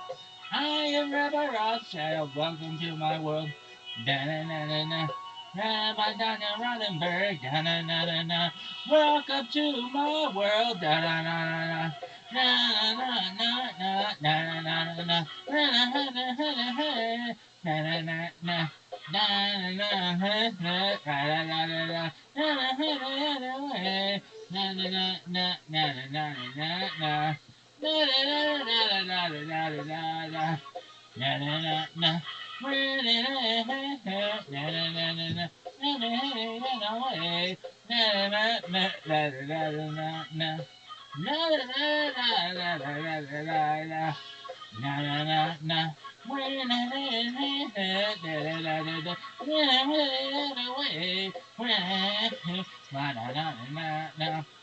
Na na na na na na na na na What's your notification?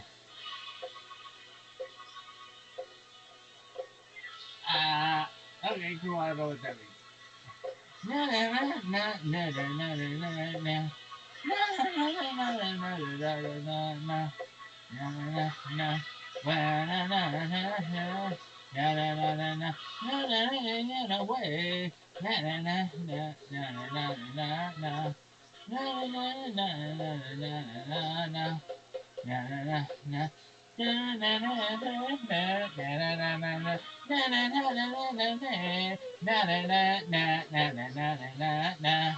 Na na na na na na na na na. Na na na na. Wait a minute, na na na na na. Wait a minute, na na na na na na na na. Wait a minute, na na na na na na. Na na na na na. Na na na na na na na na na. Na na na na na na na. Na na na na na na na na na. Na na na na na na na na na. Na na na na.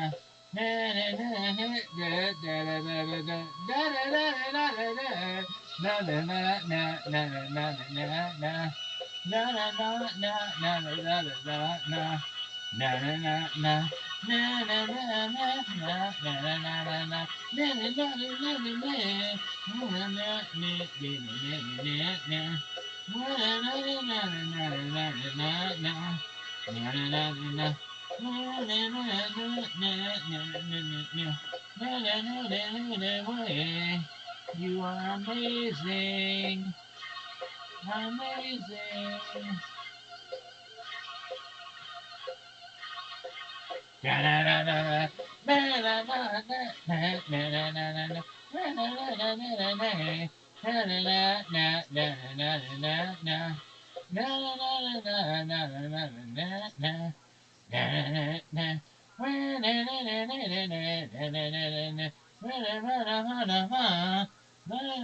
Reggie Miller. 4-3. Na na na na. Na na na na na. Na na na na na. Na na na na na na. Na na na. Na na na na na na na. Na na na na way. Na na na na na na na na na. Na na na na na na na na na na na. Na na na na. Way na na na na na na na na. Louisiana way. Na na na na na na na na. Na na na na na da da da da. Da da da da. Da da da da da da. Down Louisiana way. Na na na na na na na na na. Na na na na na na na na. Na na na na. Na na na na. Na na na na. Na na na na. Na na na na. Na na na na na. La la la la la la la la la la la. La la la la. La la la la la la la la la. When I had away. La la la la la la la la la. La la la la la la la la la la. La la la la. La la la la la la la la la. When I had away. La la la la la la la la. When na na na na na na na na.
Hey, this is Emmett coming live from Anto's in Austin, Texas, where I'm ramming up in front of Kill Tony. Give it for Tony, what?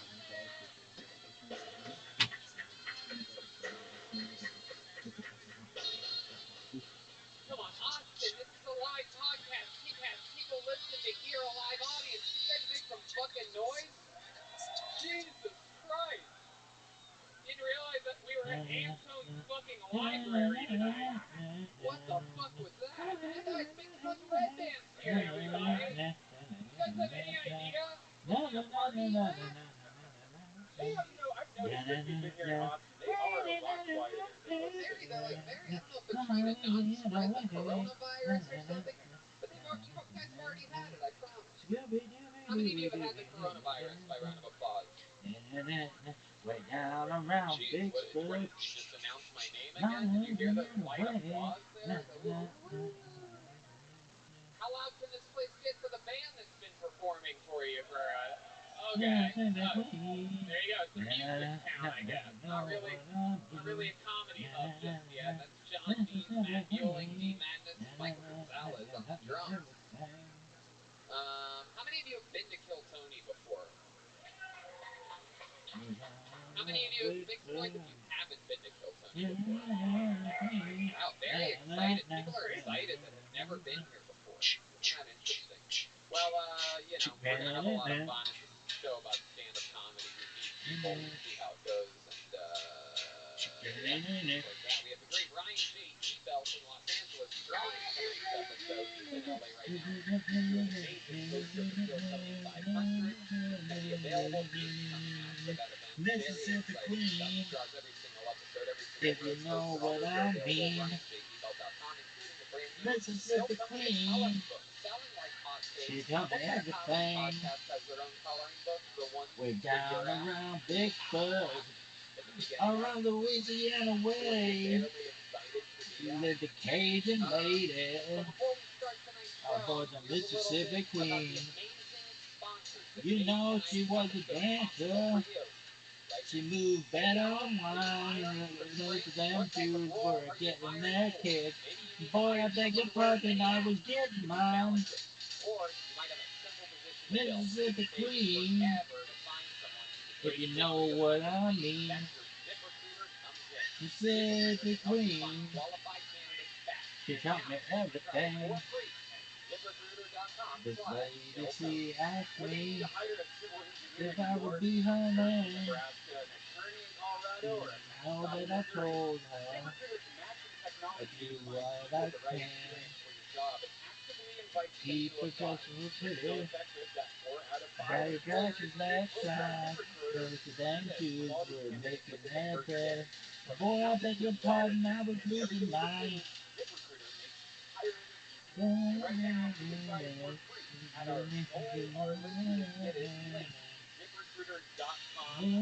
If you go to ZipRecruiter.com/KillTony today to try ZipRecruiter for free, you get credit for sending it.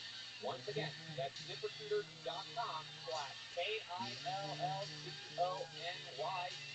You know ZipRecruiter is the smartest way to hire. Mudwater, Yeah, she was a dancer. She moved better on wine. But that's the damn dudes were getting their cake. Boy, I beg your pardon, I was giving mine. No, Mississippi Queen. Cacao and chai for mood and a microdose of caffeine. Lion's mane for alertness. Cordyceps to help support physical performance. Chaga and reishi to support your immune system. Turmeric for soreness and cinnamon for Oh, that was so antioxidants. funny. Yeah, it's great. I drink a lot of coffee, but I always get those caffeine jitters and stuff. This doesn't give me that. It gives me energy. Can someone explain to me why I keep getting bots randomly applying with Rabbi Rothschild? Does someone really think that they can spam people into becoming a willing audience? Where the fuck did you come from in the 90s? I love you, man. Yes. Go to mudwater.com. Okay, to look it up. So a civil rights activist show who died in 1972 for $5 off. is spamming people. NEWTR.com/Tony. Oh, I have no idea. Use the code Tony. Get $5 off. Thank us later. You know what we I have no idea. absolutely What's up with that love? nonsense? Bots are cheap to rent now. It could just be one and lunatic night with Kill some money to Tony burn reps. and an idea of burning a hole in their brain. When we push our The body snort hard, we're just feeling they run used down. to It's use extremely important to take care of ourselves with the proper trepanation to vitamins let and out. nutrients. That is why I mean, Liquid IV created today's Hydration Multiplier you didn't Plus have that immune already. support to Firefox maintain and Nami strengthen your immune trepanation. system. You know about this, Rich. That Yeah, fucker is everywhere. just for my Liquid IVs. I've posted photos of this on Instagram. My That guy is really getting around. I had to mute or block him because every post twice sometimes a bit mean. Why did I think this was supposed to be something in a Scooby-Doo voice at first? That fucker is I love you. Yeah, no doubt. Shout out to I've Dad seen Rock. zinc and Bing, well-tuned bing, bing. single-serving packets to help strengthen your immune system. Works perfectly for me on the golf course. I can get full bottles of water out there or put them on ice, and then you pop one of these packets in there. It works out perfectly. This way it's not sitting around all day. It's fresh. It tastes great. Everything is great about Liquid IV. Makes you look better. Makes you feel better. Liquid IV can provide 2 to 3 times more hydration than water alone. Plus, it tastes good. What's more boring than the flavor of water? The blend is powered by cellular transport technology, which is designed to enhance rapid absorption of water and other nutrients. The optimal ratio of glucose, sodium, and potassium delivers water and key nutrients into the bloodstream faster. It's the perfect balance to help you strengthen your immune system more quickly and effectively. Plus, Liquid IV is great for people.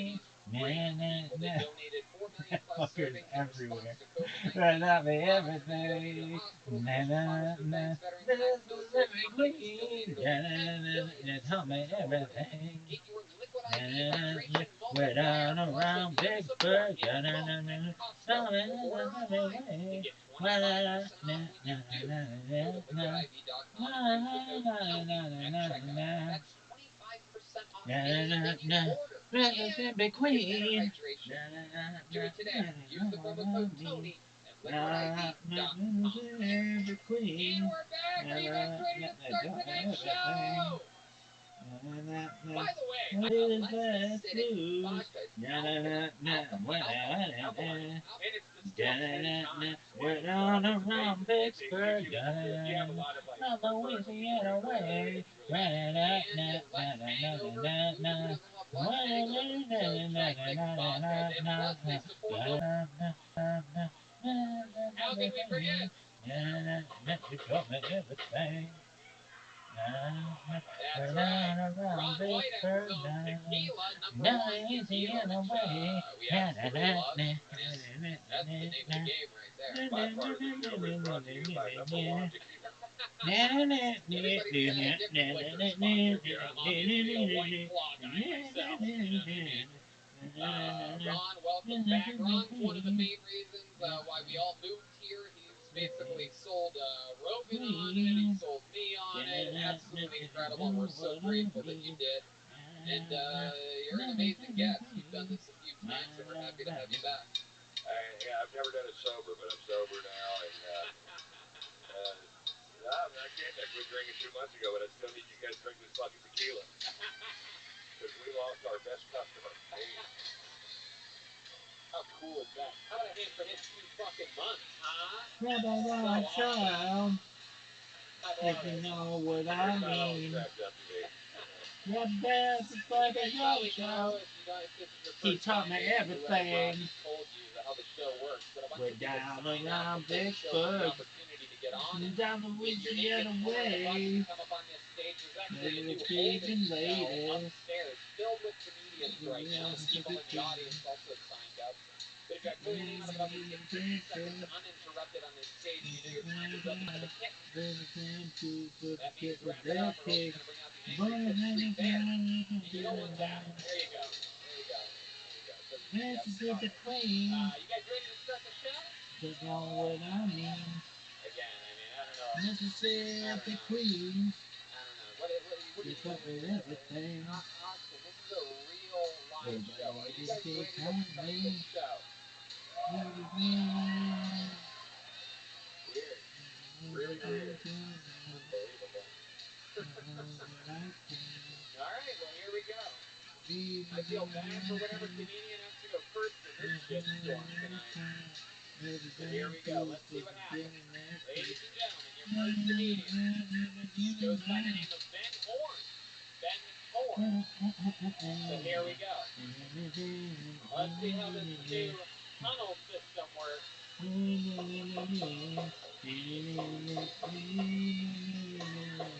we go.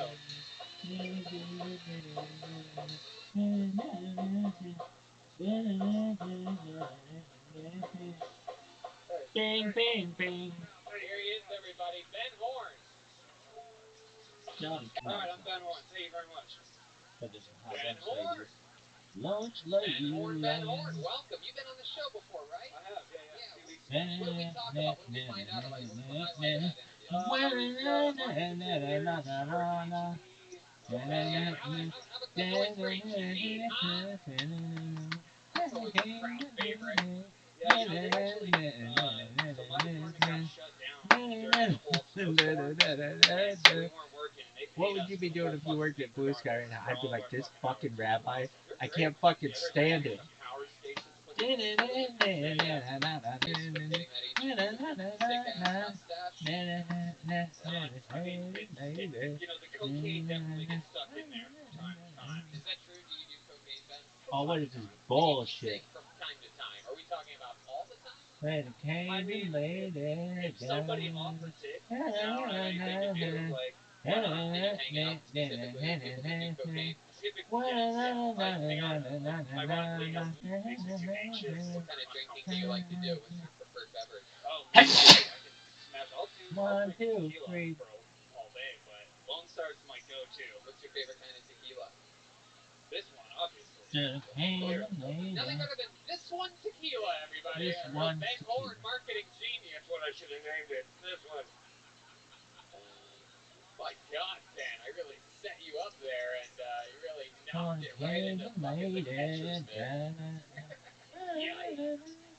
So Ben, what do you do at HEB exactly? I'm a personal shopper, so whenever people do like online orders, I just walk around with a cart and just grab their shit and throw it in there. And this thing about chlamydia, is that true? No. I have had it twice though. Okay. In my life, yeah. What are the symptoms? Dude, I don't honestly didn't get any symptoms. I just when I was in well, when your dick itches all the time, you don't really notice that you have chlamydia, you know. So how do you know you got it? You just went to the doctor and it's like, oh, you have chlamydia again. Yeah, well, I'm super paranoid about STDs because my dad used to, like, when we were kids, he used to just show us pictures of STDs to like scare us from having unprotected sex. And so when I was in the army and I had like access to a doctor all the time, like every few months, I'd just be like, hey, can we clean a cup and tell me if I caught anything? Oh. They did it. It makes you wonder how many times everyone's had chlamydia before and just never got it tested. Yeah, that's why that shit's still around. It's one of the silent STDs. You're a real sneaker. Have you had any other ones? No, just the two. Yeah, sure. Come on. Chlamydia twice, nothing else in this little fun packet of yours and that little, Let me ask you this. Is there a gigantic mustache above your dick as well? You would think it would protect you from some of these disgusting juices that are splashing all over you. I feel like that's how you get more of them. Just more shit to, you know. Yeah, that's your eyelash for your dick. Oh, yeah. Keep that bush going. Soaks it right in, huh? I feel like some girls should actually get a mustache shaved above their pussy so that guys know where to put their fucking face. You know what I mean? I think most guys know exactly where to put their face, actually. I'm pretty sure they don't need a target for that. That's not that confusing. Pretty sure the main thing that guys aim for is the vagina. Yeah. All right, Ben. And how long have you been doing stand-up? Like 2.5 years. Okay. I started when I was a kid, and then stopped, obviously, when I joined the Army. When you say when you were a kid, what are we talking about here? I was like 13. Wow. I started. You had already had chlamydia at that point? Right, yeah. That was the first time. No, I started at Lake Cap City in the Mobile room, and then before long I was able to like travel around Texas a little bit, do some local radio and stuff, and then when I got out of high school I needed something to do, so I joined the military, and I really thought I was going to do it for a career for a long time, but then that didn't work out. Why didn't it work out? I just, my body and brain. Wait, you had another discharge that had nothing to do with chlamydia? From Louisiana That deserved a bigger laugh if you're wondering whether you guys are doing a good job or not so much. I'm doing my part, but I mean, I was infantry, so it's just really tough on the body and mind. And so at 10 years, you don't have the option. Like your only two options are stay in for another 10 years till you retire, or just get out. And so at that point, I was like, I think I'm done with this. I'm sure I can do something else. Let me ask you, what are your goals now with comedy? You want to keep doing it? Absolutely, yeah. When I first got out, I was in school. I thought I wanted to work in government, and started just doing open mics and stuff just for shits and giggles. And then I hated working in anything political, and I loved doing open mics. So I just dropped out of school. I just got any job that I could get that was going to pay the bills, and now I just stay on stage as much as possible. Okay, great. absolutely, man. Super likable, fun set, nice and tight. You gotten up a couple times here on Kill Tony. Congratulations, man. You got the show started tonight. It's Ben Horn, everybody. That's what I would have planned. He's on Instagram at the Ben Horn. He's that guy. Bad hard. Here comes Zach Bogan to switch out the microphone on this special sanitary episode of Kill Tony. You guys having any fun out there? It seems to be a real. Okay, good. We're getting there. Building up. Drinks are flowing out there. Bing, Let's see bing, what bing. happens next with the comedy stylings of Dan Payatetsky. Dan Payatetsky. That's a name. Hell yeah, it is. Dan.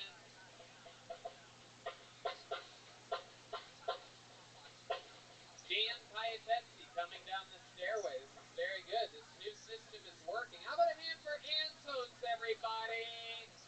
Allowing live shows during the pandemic. Here he is. One more time, Dan Payatetsky. Hell yeah, dude. When I was going through puberty last night, one of my favorite things to do was to measure my penis. Right, like every 3 months roughly, I would measure my. I can feel you guys pulling back right now. Let me explain something to the room. Every single guy in this room has done it before. Okay, like every 3 months, we would all measure my penis, right? And you're probably thinking like, yours? Too often, why every 3 months? I didn't do it the normal way, right? Like I didn't use a tape measure or a meter stick, you know. Instead, I used my penis, dude, as the unit of measure to measure other things. And that might seem even crazier, but how else would I have known that my dad's pillow is exactly 9 dicks long, right? Found that out one day when he went out for a glass of gelato. Hell yeah. Measured everything. My brother's toothbrush, about a dick and a half. Our living room television, that was a 17-dick TV. Yeah. I remember this was middle school, dude. And my friend Kevin was like, Dan, I guarantee I have a bigger penis than you, right? And he did, dude. He had a 2-dick penis. It was wild, yeah. All right, I'm Dan. I love you. Thank you. There it is, Dan Payatetsky. Am I saying that right? You did, yeah. You did. Payatetsky. Yeah, yeah. All right. Well, welcome to the show, Dan. So let's just answer the question on everybody's mind. How big is your dick? Well, it's about 1 dick long, yeah. It's, I have a 1 dick penis. Thank you, yeah. Pretty good joke. I don't know. League average. League average. Probably the same as yours. Probably not. We found out recently Michael Laird saw your dick. Oh, well, we don't need to bring it up. I don't like to brag about my obnoxiously long penis. It's ridiculous. No one needs. It's not good for comedy. People like to think that their comedian has a nice, small, insecure dick, and that's exactly what I want you Not guys the to snow believe. cloud. I was at your show at Vulcan the other night, and someone said you had little dick energy. I remember that. Oh, that's right, yeah. And you educated her. And then what happened to that lady afterwards? You actually tore her soul. Yeah, her soul was taken from her. That's absolutely right. Just for the record, no one gets away with anything like that. Big dick So energy Dan pimp. Payatetsky, how long have you been doing stand-up? About Whizzing it away. Hell yeah. And all here in Austin, Texas? No, I've been in Chicago for 2, New York for 2, and then here. Awesome. What made you move to Austin? Seemed like right place at the right time. Ron White's here. Ron White lives here. Ron convinced you to? Yeah. We were on the phone, yeah. No, I don't know. It seems like the right place at the right time. Right. Maybe like 40 clubs here by this time next year. I don't know. Absolutely. No, I completely agree with you. You're like one of those GameStop guys. You got in while the dip was good. It's going to be a massive comedy hub. So Dan, what else? What do you do for work? I work at a tech company. I do computer things. What do you do on the computer? I work at a fitness app. I help women get into yoga classes. Okay. Yeah, they book yoga classes through the company. Okay. How do you find these women? Well, I do. I reach out one by one for them. No, it's just like it's called product management. Where I work with a team of engineers, and we make women just cracking yeah, right now. They're like, I love Soul Cycle. This is hilarious. What do you do for fun, Dan? You seem like a little bit of a stiff for me. Well, here's the thing. I'm feeling stiff right now. Yeah. We're down on You're about to break or something. Is that it? Yeah. No. Jerk off video. I don't want to honestly, I've been doing video. comedy as what else other than comedy? Like there must be some outlet. Like you like to shoot pigeons. I do. I cook a lot. I like to cook for big groups of people. I like helping like people. What's your big dish? Or what's your big dish? Oh, that's the top My one. big Can dish. somebody explain to me why I or keep an getting average popped? size dish. Hell yeah. I like making steak, man. That guy's really I made getting crab around. salad today during the day. Yeah. Oh, okay. The last guy that was on had crabs as well. Yeah. Very interesting. This is a snoozer, isn't it? That's okay. The what? Snoozer? I don't know. Nah, I don't know. I don't know. I'm really trying with you, Dan. Yeah. It's partly on you, but. Yeah, no, I get it. I love That it. Can you tell us fucker is anything else about you? everywhere. Let's not get distracted. No, there's drugs back Trepanation. there. You're just really panicking right now for no reason. Everything's okay. No, you're good. Trepanation. Anyway, so Dan, anything else? Any fun facts about your life that we would be surprised to know about you? What makes you special? I'm Russian. I hang out with my grandpa. Part of the reason I'm being, weirdo right now is I just spent like the last 10 months hanging out with my grandpa. He's 93, so. Wow. And do you go out Do and stuff and then come back? No. Like I was living basically like before that. Goodness, what kind of Willy Wonka bullshit? Where the fuck did you come from? The 90s? Fuck yeah. The 60s, 90s.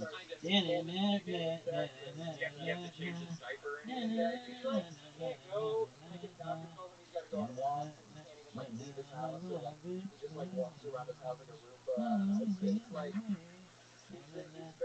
barely alive. You don't ever take him on a walk? No, he's got Parkinson's too, which sucks. Like because he loves sushi. So You should make him like a TikTok star or something. You should get some money out of him. yeah, so bad at sushi. Yeah. Have you measured his pillow? Yeah. Yeah, that's a 4.5 day pillow. Yeah. All right, Dan. Well, like most Russians, it's hard to interview you. You really like keeping secrets, so. But fun times. You talked about your little dick a lot, so that's exciting. Sure did. Self-deprecating. Do you actually have a piece? You got a big one? He does. No, we're not gonna. I literally said I don't want to talk about it. Michael Laris is like a little baby arm. Okay, that's enough. Holding another baby. You got an edible piece? Red band, that's enough. I mean, we're just sitting on stage here. Stop making fun of my giant dick. It's really fun.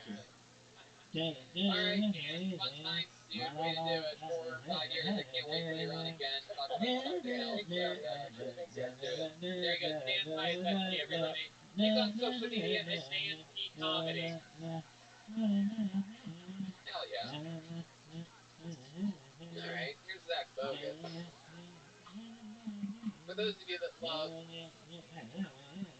dudes with serial killer energy. You know, Tony, I found out something about Zach. He used to work for 2 years as the general manager of an Ulta makeup company. You know Ulta?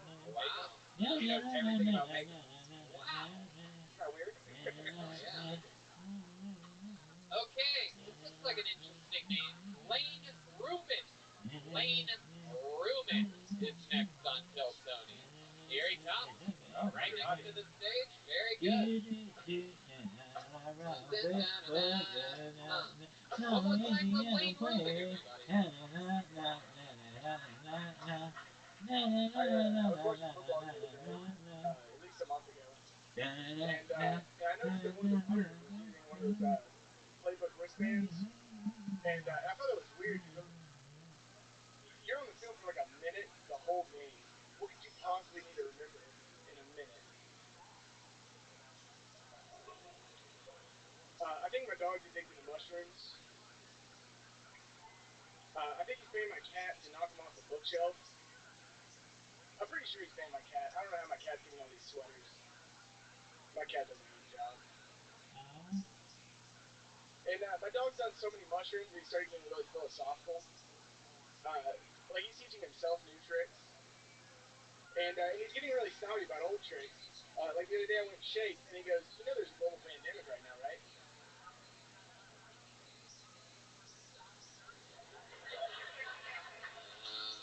Roughly 3 weeks. Okay, awesome. Way down and round. Roughly 3 weeks. Okay, awesome. Way down and round. Absolutely. That makes sense. That explains a lot. You had said anything longer than 3 weeks, I was going to prescribe killing yourself. So, very exciting. Did you start here? Were you on the show? Okay. I was at the first BBC. Okay, awesome. Who was the guest for that one? Scooby-Dooby-Dooby-Doo. Sarah Weinstein did from Our Neighbors. Oh, okay. Very cool. How did that go? Did it go better than this? Yeah. Yeah, it did. Yeah, it went well. Is this only your second time performing? No, I did a couple open mics. Well, how did the open mics go for you? The first one went really well, and the second one I bombed because I was getting heckled the whole time. Ooh, who was heckling you? Some drunk girl. Damn. What'd you say to her? Did you try to get her back? Did you respond to the heckles at all? I was pretty new at getting heckled, so I didn't know how to handle it. Right. Start making fun of her like appearance. It's really easy to fuck Wow, the girl. Captain Obvious, Dr. Redban here. Oh, you should just make fun of them. Wow, comedy guru. If they're Asian, an Asian woman, they can say her head's really big. Okay, Redban, very weird. Jesus Christ. We're trying to stop Asian hate on this show. I don't know if you've been, I don't know. I'm just kidding. I love it. As a lot of people know, I'm just kidding. So you didn't say anything back to her? What was she yelling at you? Fuck you, you suck. Well, I was Can't making rape a the joke Willie. about how I Stop Can laughing. you? Sorry. Nope. I was making Ask any jokes on rabbit how thing. I look Lady, like can I you hate rape the kids. Willie? Nope. And so she kept like she was walking like almost onto the stage saying, "I'm Jewish," and then like Why was she What coming to the the stage? Did you drop fuck a coin or was something that? like that? Why was she? What would make her walk to the stage like that?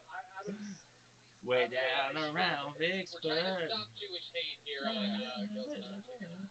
Grandma is the greatest of all time. You should have said she was like the observation right or something like that. Way down around Vicksburg. From Louisiana way. Again, give me more advice. You should have said something to her. So is this true? You have a dog and a cat? yeah, I have several dogs and several cats. Why do you have several dogs and Who is several this cats? walking I feel like remembered this last time. You can Just spend me No, let's do it again. okay. You didn't even remember the show that you were on 3 weeks ago. Why did you remember that? Okay. Tell us about your dogs and cats. I've got 6 dogs and 3 cats. I did say last time, I misspoke. My retarded cat has cerebral hypoplasia. Not hypoplasia. I'm glad that you corrected that for us. We had a lot of listeners contacting the Kill Tony hotline asking, what was the exact condition of the retarded cat on that episode with Lane Rubin? Well, palsy sounds a little worse than hypoplasia. Cat cerebral palsy sounds worse than a hyperplasia? Fuck. Yeah, well, palsy's more like... Was the cat offended? Like when you went home, was the cat like, Lane, sit down, we have to talk about this. I swear to fucking people aren't running a post with political commentary. They're posting around and jerk off their ear for no reason. This isn't a joke. We have It literally retarded just cat sound happened. effects, but I'm glad You that guys you're really doing hate it here. Alright. So, okay, Lane, what's something about your life that we didn't talk about last time that you were on and that we might find interesting? Have you thought about that in the past 3 weeks? Well, something that happened in the last 3 weeks was I got bit by a dog on my face. Was it one of your own dogs? No, it's temporary. Where do you work? You're a dog groomer. Okay.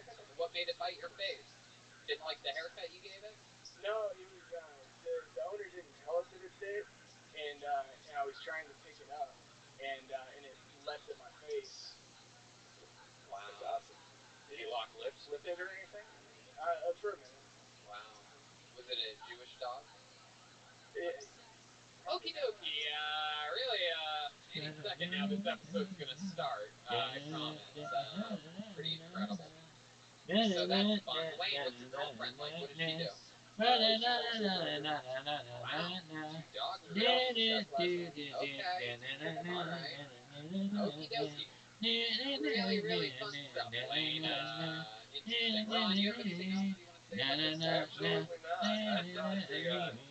Honestly, I was tired, but 2 or 3 weeks been doing it. You know, that's you only do stand up when you think it's fun. So if you think it's fun, just keep going every like and see if it doesn't just go around. I agree.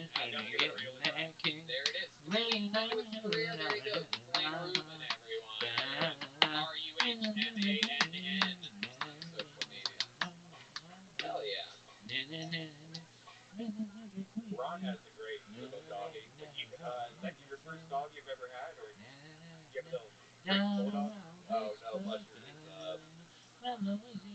no, I've had 50 dogs. Yes, not at once, but I've had 50 dogs. Mustard's the shit. Yeah, Mustard's great dog. He's on the bus right outside. Oh, I love it. Okay, let's see what happens now. I have a feeling things are about to pick up here a little bit. Make some noise for your next comedian, Travis Nathan Ray. Travis Nathan Ray, a three-word name. These are always very promising. Usually either a good comedian or a future serial killer.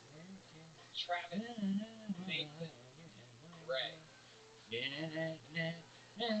Coming from the upstairs holding station here at Anthem on 5th Street in Austin, Texas. Temperatures. Hell yeah. Here we go. Make some noise for Travis Nathan Ray, everybody. People's lips are the same color as their genitals. I hate when people say that white people don't have any culture. Like this one time, I overheard this girl say, "I should have never got that dog. It's an Aquarius." Didn't appropriate that from anybody. I tried to teach myself how to wink my own butthole. You know, like the strippers do. But ended up just farting on a man.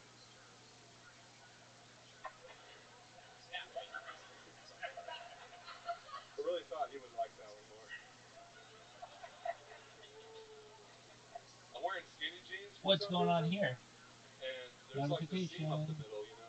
Like when you go to sit down, Thanks for the all like. your furniture I like very much isn't in the appreciate same room. it. It makes your nuts make a decision. Like at first it wants to go to the left, and the last second it goes to the right. That's called a golden nut.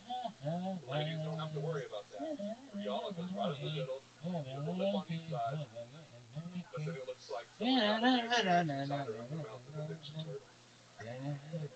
Okie dokie, Travis Nathan Ray, everybody. There he is. Absolutely. Always exciting when we have the top half of a centaur on the show. Very fun. Welcome, Travis. Welcome, welcome. What's the name of your Leonard Skinner cover band name? I'm not gonna say the name. Why not? What's the name? The Briars. Oh, okay. You guys play a lot locally? We play around Texas. Awesome. We used to. We weren't very good. You guys broke up? No, we just stopped getting gigs. What part of the band were you? All college station, like once a week at college station. Okay. Driving out here. Alright, awesome. I've been doing this 35 years. You want a little tip? Yes. Okay. Look at the crowd when you do it, right? You just look. You don't have to look at them. You can look above them, but it looks like to them that you're looking at them, and then sell it whether it sucks or not. So you got a little confidence there at the end. You got to squeeze out that last punchline while you were looking away. That's never going to work. Stare them down, deliver the line, and they'll fucking laugh. Or Great, the same thing's going to happen to you that happened to your band. Which is that's great advice. That's the best comedy advice I heard since Red Band taught us all how to deal with hecklers a few minutes ago. But no, that's really good stuff. Travis, what do you do for work? You seem like an interesting guy. I am a network analyst. Really? Yeah. Wow. So like I was not expecting that. I thought for sure fucking pipe shop or something like that. No, there's a reason I pursue other things. Yeah. What does that mean exactly? A network analyst? You're on computers all day? No, like all the digital signs you see menus at fast food places where the prices aren't right, they call me. Can you make the price right? Yep. I love it. What's your living situation? You live by yourself? I live with my girlfriend. Her 3 kids. Oh wow, her 3 kids. How old are they? 7, 11, and 15. Do you have a favorite? The middle one? Middle one?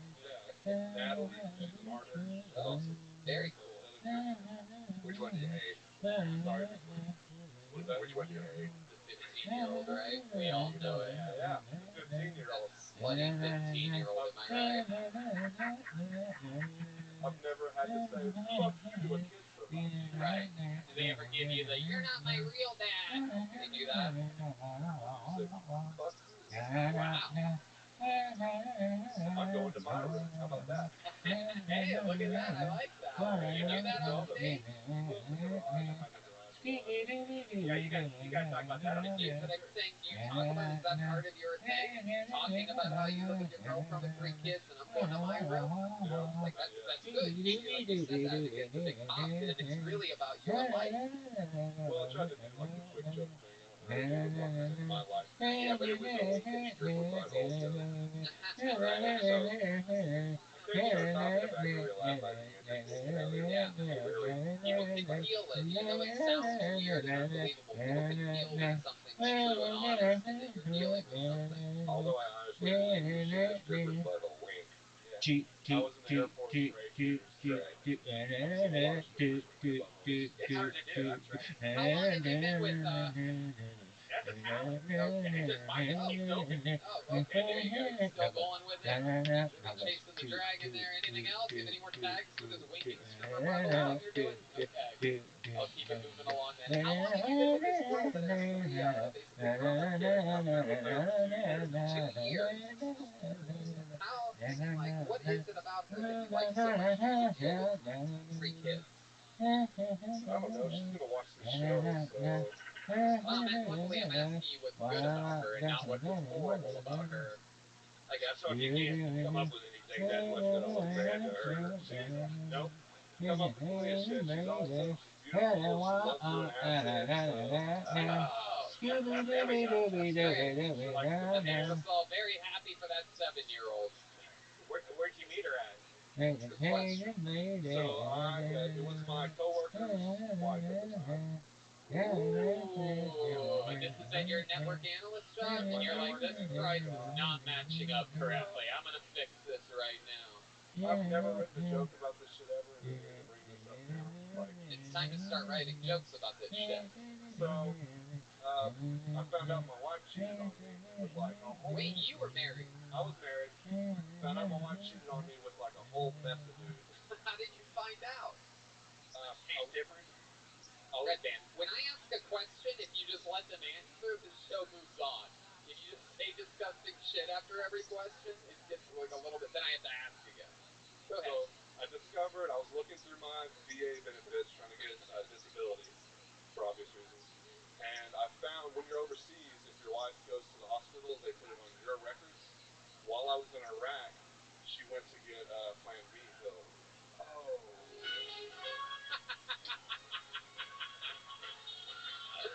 How much was it? What'd you say? I'm gonna guess $39.99. Hey.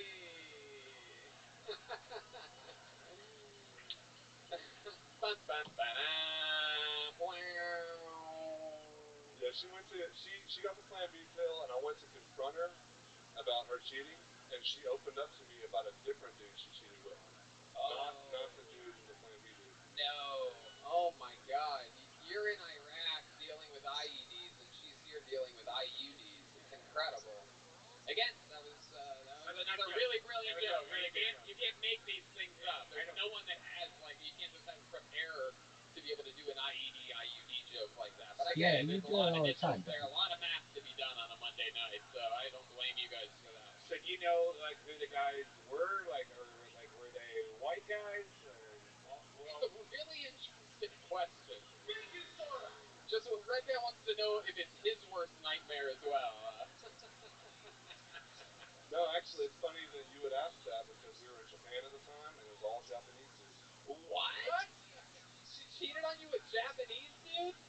My God, you must have like a 4-dick toothbrush or something like that. Or I'm not exactly sure how it works. But... Well, that's not really cheating because it doesn't really go inside, right? By the way, that's like the opposite of being cheated on by a black man. You come home, the apartment's cleaner, everything's nicer, like it's like the vagina's tighter than it was before. I would actually allow that. I didn't say I was mad about it. Right. That is the only acceptable answer. Absolutely. My God. All Japanese guys. You guys were living in Japan while you were in Iraq?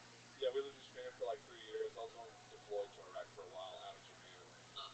This came out. I was with her for 13 years. The final total, once she was telling me every story, the next story, it was over 30 people. Oh, wow. Oh, my God. Jesus. All Japanese. 13? Well, no. We came back to the States, and she's landing her some Americans.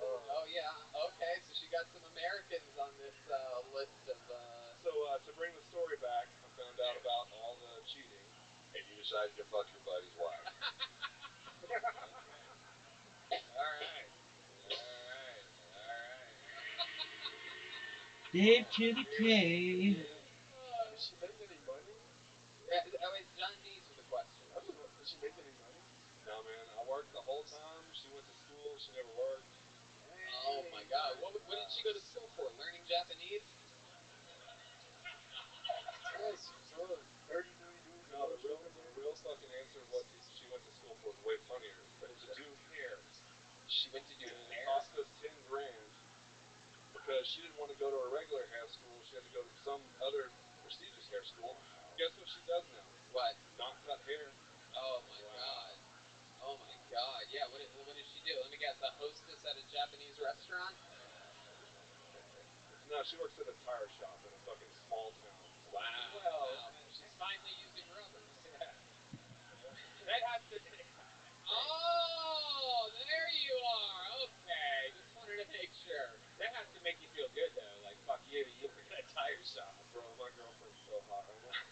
Way hotter than her. So. Wow, that's great. Look at that. What an upgrade for you, huh? And let's be honest, if you were stationed in Japan, you went to that strip club that was next to the base, and you did those things with those strippers. What the fuck is wrong with you, Redman? He knows exactly what I'm talking about. Jesus, Redman, can you jerk off before next Monday's episode, please? Like you are like the I know a stripper from Japan that works there. The one that does the banana show? Yes. What the fuck is happening right now? What type of pig festival am I in the middle of? You guys all know the same strippers? You would never forget her. She puts a banana inside of herself, pushes it out, and then makes a Marine eat it. Yes. Really? What were you hoping would happen? Hi, Coco. Entertainment? I don't know. Goodness gracious. Have you eaten the banana?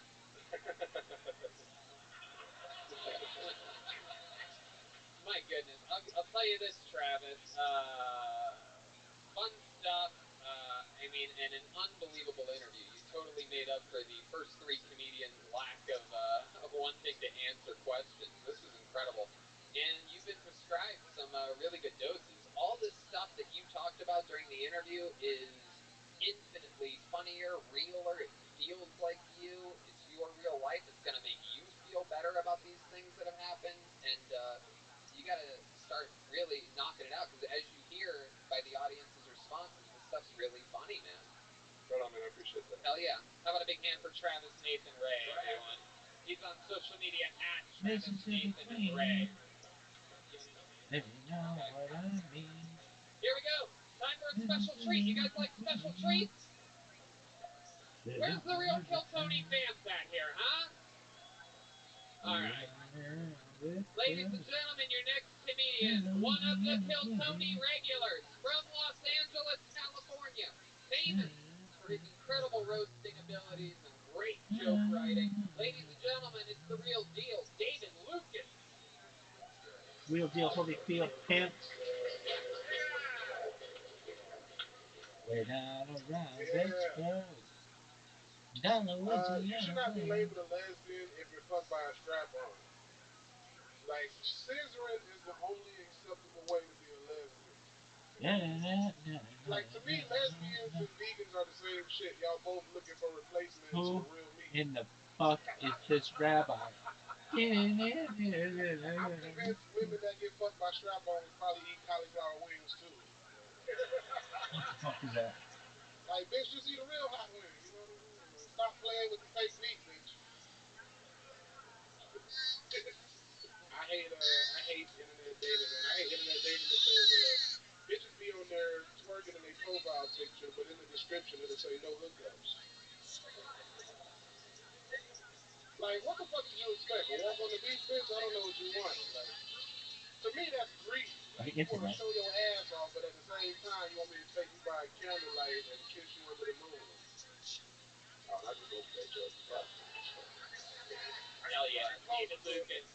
Doing real jokes, getting real laughs, acknowledging when a joke doesn't work, getting a laugh off that. I love it.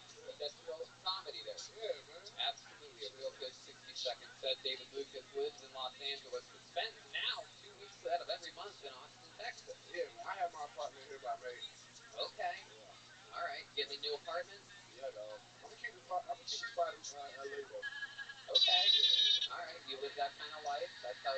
your people like to spend money. You know what I mean? How do you like to spend your money, Tony? What's that? How do you like to spend your money? The same way. Yeah. I was born and raised in an all-black neighborhood, so I like to stay close to my roots. You know Tony's blacker than me. His first car was like a Crown Victoria. So. That's actually true. Yeah, that's what I'm saying. Like he had a Crown. My first car was a Honda Accord.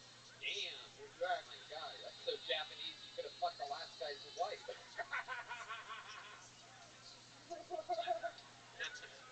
Welcome, David. Welcome back. It's always great to have you in town. Yeah, he was a sucker for that shit.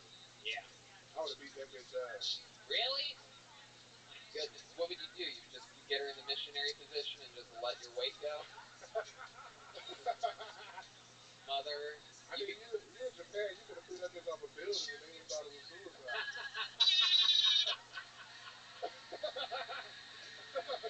David, here. You're talking about online dating. Is that true? Do you really try that? You on any of those sites or anything? I'm trying to see who watched this show that I fuck with. Come on. Yeah, I did some online dating. I spent the premium money. You look like you eat plenty of fish. And Tony is subscribed to plenty of dicks. Oh, come on. POD. Thanks for the like. Come on. Over here looking like Lil Nas XXXL. Over here looking like Klondike Black. Hey, Tony, I heard you was a silent investor in Grindr. Well, actually, I wasn't that silent about it at all. Yeah, no, I love it. Never That's gonna also your dance favorite kind of again. sandwich, right? Guilty feet are gotten You on like to put rhythm. them suits on so Not you can make it real easy quick? to pretend. Not too Yeah, unbutton it and pull it to your At At least my pants can go to my ankles. Looks like they're gonna hit some real trouble there with those pants and those swollen kneecaps. Sorry, baby. Hold on a second. Let's just fuck with my pants halfway on. Let's do it. You keep your t-shirt on while you fuck like you're no swing. No, nigga, no. Girls that fuck with fat boys want the whole experience. Yeah. Girls will tell me, take that shit off. Then you take your bra off afterwards too. Oh, I always miss it when you go away for a couple days. It's so much fun to have you back. What else has been happening, David? It's been a couple weeks since we've seen you. That's about it, man. Same old, same old. Waiting for LA to open up a little more. Texas wide ass open. I love this shit. You know. Hell yeah. Still doing the same shit, eating barbecue, CM Smokehouse, Golden Acres, going there. Oh, that's right. I can't. I actually accidentally forgot to mention that. CM Best Smokehouse. brisket in Austin, I might say. Best brisket, motherfucker. And what? CM Smokehouse on Lamar. Yeah, I gotta take you there. Ron introduced me to the great Terry Black's. My first meal here visiting. I was just visiting back in November to see the I fuck with Terry Black, but trust me. And yes, you think it's the other way. Yeah, man. I've ate at like 8, 9 barbecue spots in Austin. Well, you're really good, man. You're really funny. What are you gonna do? Are you just waiting for Oak Rally to open so you can spend more time there, and you're gonna focus on this career doing stand up? I'm a stand-up comedian career-wise. I'm the door guy at the Comedy Store, so it's just about having the balance because I like what I'm doing in Austin as well. Because I got like a show that I do at the Vulcan that's picking up pretty good. Right, good. And also, a lot of big things coming to Austin that I want to be a part of. So, it's nothing to fly back and forth. It's like $90. So, to plant seeds over here and then still be in LA. I love the honesty. You're absolutely right. It's $90. Can't beat it. No, you can't beat it, bro. It's weird. It costs more to drive here. So weird. It makes no sense. Yeah, It really doesn't. Yeah, I feel like they're going to less. I saw JetBlue flights for $45 round trip. Don't get on that shit, bro. That's soul plane. No, JetBlue is not so bad. That shit ghetto, bro. It is not. That shit one step above Spirit, dog. It is No way. You're totally wrong. No, You must have been on one flight from like Atlanta to fucking Detroit. Right. I don't fuck with JetBlue. I went from Atlanta to Detroit. It was like soul plane. I swear to God. Well, yeah. JetBlue's awesome. I went to Zimbabwe the other day. You wouldn't believe how many black people were on the flight. I feel like they're going to change it, though. They're like just getting us all used to it, and then out of nowhere they're going to be like, oh, it's $600 now for the round trip. Well, I will say JetBlue got the best unfortunately, it's going to take a while for the economy to get back to where it was just a couple years ago when everybody complaining about everything. Yeah. Anyway, We'll see, man. So, all right. but yeah, I'm a LA guy at the end of the day, Ron. I've been out there since I was 19. Oh, there. Yeah. Left my home in Georgia. That's right. How are your parents doing? My mother cool. She just got a new iPhone, so she don't call me no more. She on FaceTime. Okay. That's kind of annoying. Yeah. But other than that, she's chilling, man. Performs a brand new minute every single week. What? Stay in Texas. There you go. There's the head of Stay in Texas. There you go. There's the head of Austin tourism right there in the middle of the room.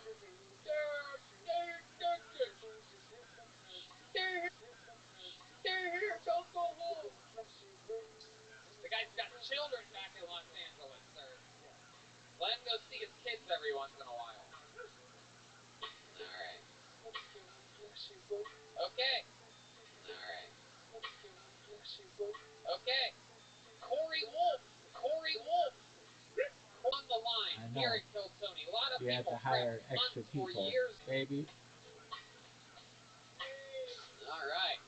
Here we go. Oh, yeah. Here she is, everybody. Come on. One more time for Corey Wolf, everybody. Oh, it's easy to pretend.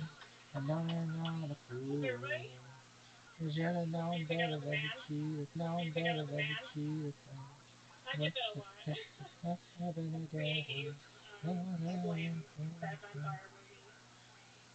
Corny hands. Yeah. Anyway. Jesus fucking Christ. JFC and that shit. JVC and that shit. I just moved to Austin like 4 months ago. I'm feeling like a fucking character in a biblical movie almost. Calm down, bro. Or just the Bible. I've read the Bible. Yeah, right. But it's like I came out here on a whim and now I'm up here. This girl sucks. And I'm trying, you know, I kind of knew I was going to get called because I'm a woman, for one, and the way I signed the paper, I signed it on the bottom to make it so that they cut the thing bigger, and the bigger one sits to the top. So I cheat a little bit. Anyway.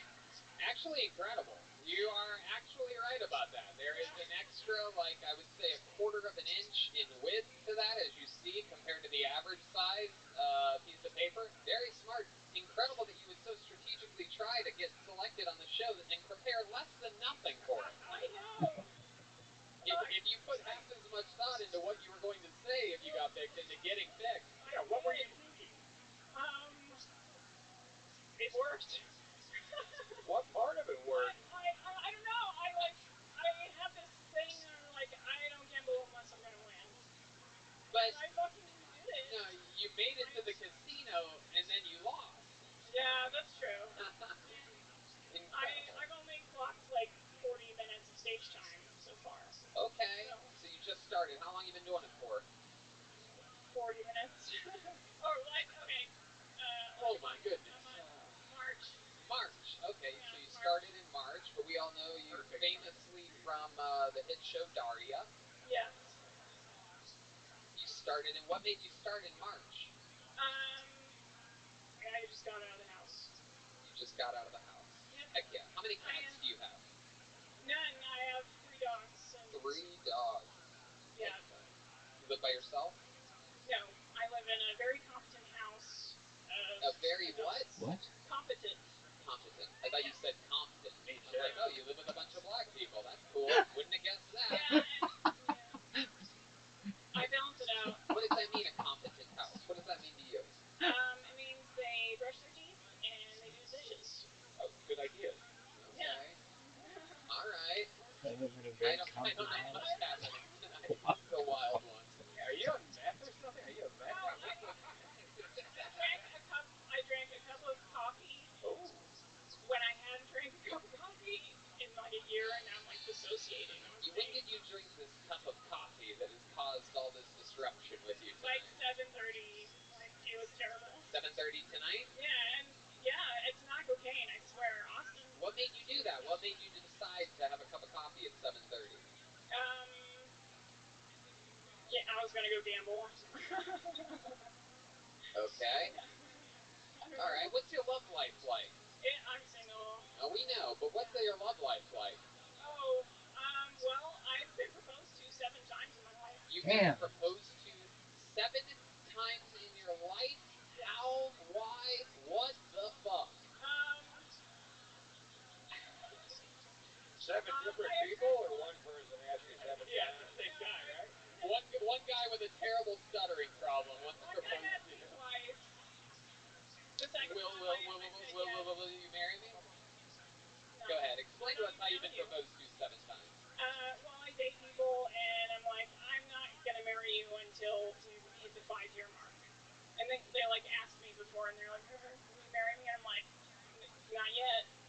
And usually about year 3, I figure out that they're lying to me.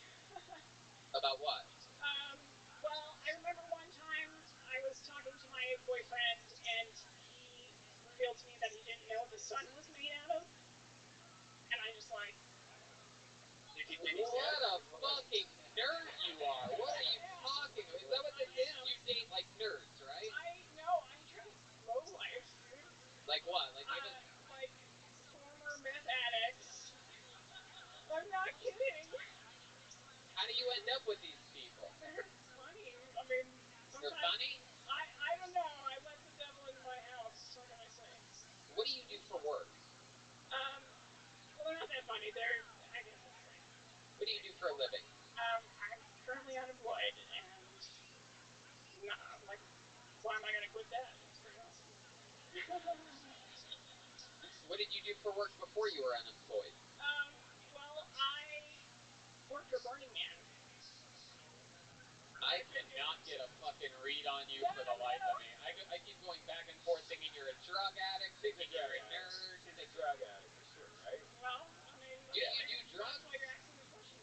Do you On do occasion. Drugs? What kind of drugs do you do? Well, I can tell you what I haven't done. Why don't you tell us what you have done? Weed, mushrooms, LSD,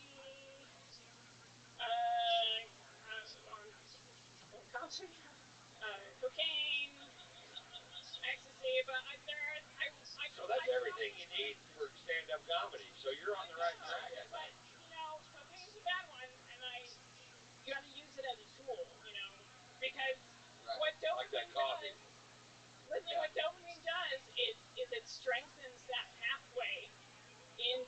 Right. Whatever you're doing right before you do the cocaine. It seems like you use the cocaine when you're signing up and the heroin when you're performing. I know. Minutes really time. What do you like to do for fun? What's a big, like, other than stand-up comedy since March, what's like a big outlet for you? What do you like to... Wandering outside. Wandering outside. Are you a cat? A little bit. I mean, well, my last name's Wolf, so I kind of try and play that up a bit. Do you like peeling your skin off sometimes when the demons smell you? No. Now I'm over that. We made some peace. Alright, other than wandering outside, any other hobbies or anything that we would find fascinating about you, Corey Wolf? From Arizona. Let me ask you this. The main joke that you did in 60 seconds of uninterrupted stage time tonight was, I just moved to Austin, now I'm here. I know. In your other comedy sets, in the other 40 minutes that you've accumulated, Corey, can you give us an example of like a nice short joke that you've written that you didn't do here tonight? Give like that comedy part of the thing. Yeah. Austin is really interesting. It looks like you guys fucking took 7 generations of Legos and just fucking mashed them all together. You got the Old West set, you got the corporate hell set all mashed in together, and I can tell you guys do a lot of cocaine here by the layout of the city. Alright, wow, this is... Alright. It's a random audience. We have no idea who that man is. We've never heard a voice like that before. Can't believe a stranger in the audience would yell something like that. I can't believe that guy doesn't love horribly written Lego jokes. I think that's the guy that I photobombed outside. Like, they were taking a picture and they're like, where did you Texas frost. Oh, Right here. boy. Oh, boy, boy. My goodness gracious. All right, Corey Wolf. I'll tell you this. I mean, through it all, I gotta say, one of the funniest performances by a female stand-up comedian we've ever seen in the history of the show. Way better than Schumer, right? Anyway, there she goes, Corey Wolf, everybody. On to the next one. My goodness. Ron, I'm sorry, I don't know what's happening here tonight. Clearly we have a tunnel coming from a psychiatric ward. It's a special field trip. It was a bus trip from. I think we should nail that door shut and just open a new door. Yeah. Pretty wild. Some people like it when episodes are off the hinges. I kind of get it though. When you're listening to the audio, that bad shit's actually entertaining. Yep. Okay. Pulling another name out. How about Ben Buck? That sounds like a real comedy name. Ben Buck. Oh, look at this over there. Ben Buck is next on Kill Tony. Very fun stuff happening here. We have a couple more special treats coming. Right around the corner here. Yeah, here comes Ben Buck. Oh, look at this. This is the front door security guy. This is very exciting. Here at Antone's, everybody. The guy that let you in. Make some noise for Ben Buck. Check. Knock, knock.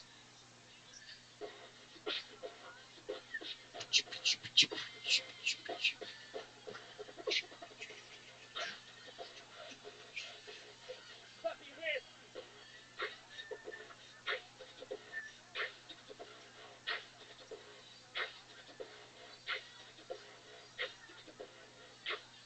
From the front to the back, where you at? Where you at? Where you at? Where you at? Hey, hey. From the front to the back, where you at? Where you at? Hey, yeah. I'm stopping at that stop and break it down like a pop and knocking out and out. So I got my spot, forming the beat with the bumpy boxes. I get a level, listen to ACC. One of you better compete. Tonight I'm trying to hit some up in the street. How y'all feeling? That was fucking amazing. I think the more you know Ben, the funnier that actually is, because he's one of the nicest people, one of the most polite fucking guys, very just quiet and does his job here at Antone's. He's been working the door at every single episode here, and I certainly was not expecting ever. That was fucking crazy. How long have you been doing that for? Well, I've been beatboxing for about like 10 years now. So I'm 23, been doing it since 13. Wow. Professionally since like 16. Wow, that's so cool. And how can people find some of your work? Y'all can check me at Ben Buck Beatbox on all platforms and Spotify as well. Wow, that is so cool. My goodness. What? My God. Do the ladies love beatboxing? Does that work out? Does beatbox lead to eatbox? It's actually Ben Buck Beatbox on the weekends. What was that answer, Ben? It's Ben Buck Beatbox on the weekends. Okay. You have a girlfriend, or what's your news? Yeah, shout out Bailey. She's at home. Bambi? Yeah, Bambi. How about that? Oh, dear. All right. Okay, so either you don't understand what's going on, or I don't understand what's going on. I thought this was the rap open mic. I was so fucking confused. Like, oh my god. I'm like, these other rappers suck. God damn. Honest to God, you know what? Normally I would say you didn't do any jokes, but I think the room needed a little fucking jolt of energy there, and I think you did it, dude. Oh shit. So cool. What else do you do, Ben? Tell us more about you. Well, my other favorite hobby is ping pong. Does anyone here like to play ping pong? Let me see it. Alright, you want to play some ping pong? Alright.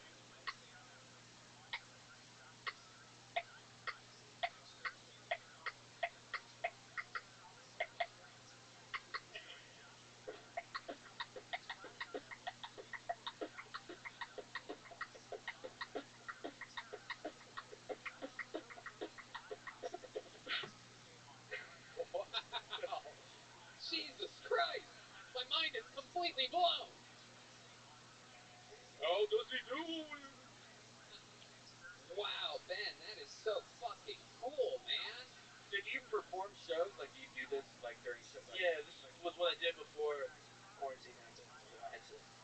pivot and get a real fucking job.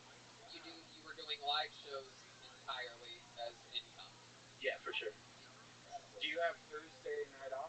Yes, I do. I would love to have you open up the show at Ball. Oh man, I really appreciate that, man. Thank you. Wow, look at that.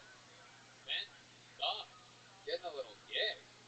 And now that we know what he does, maybe every once in a while you can come up fucking. If we ever need a jolt of energy, I'll just bring you up here and fucking shock the audience. Hell yeah, thank you.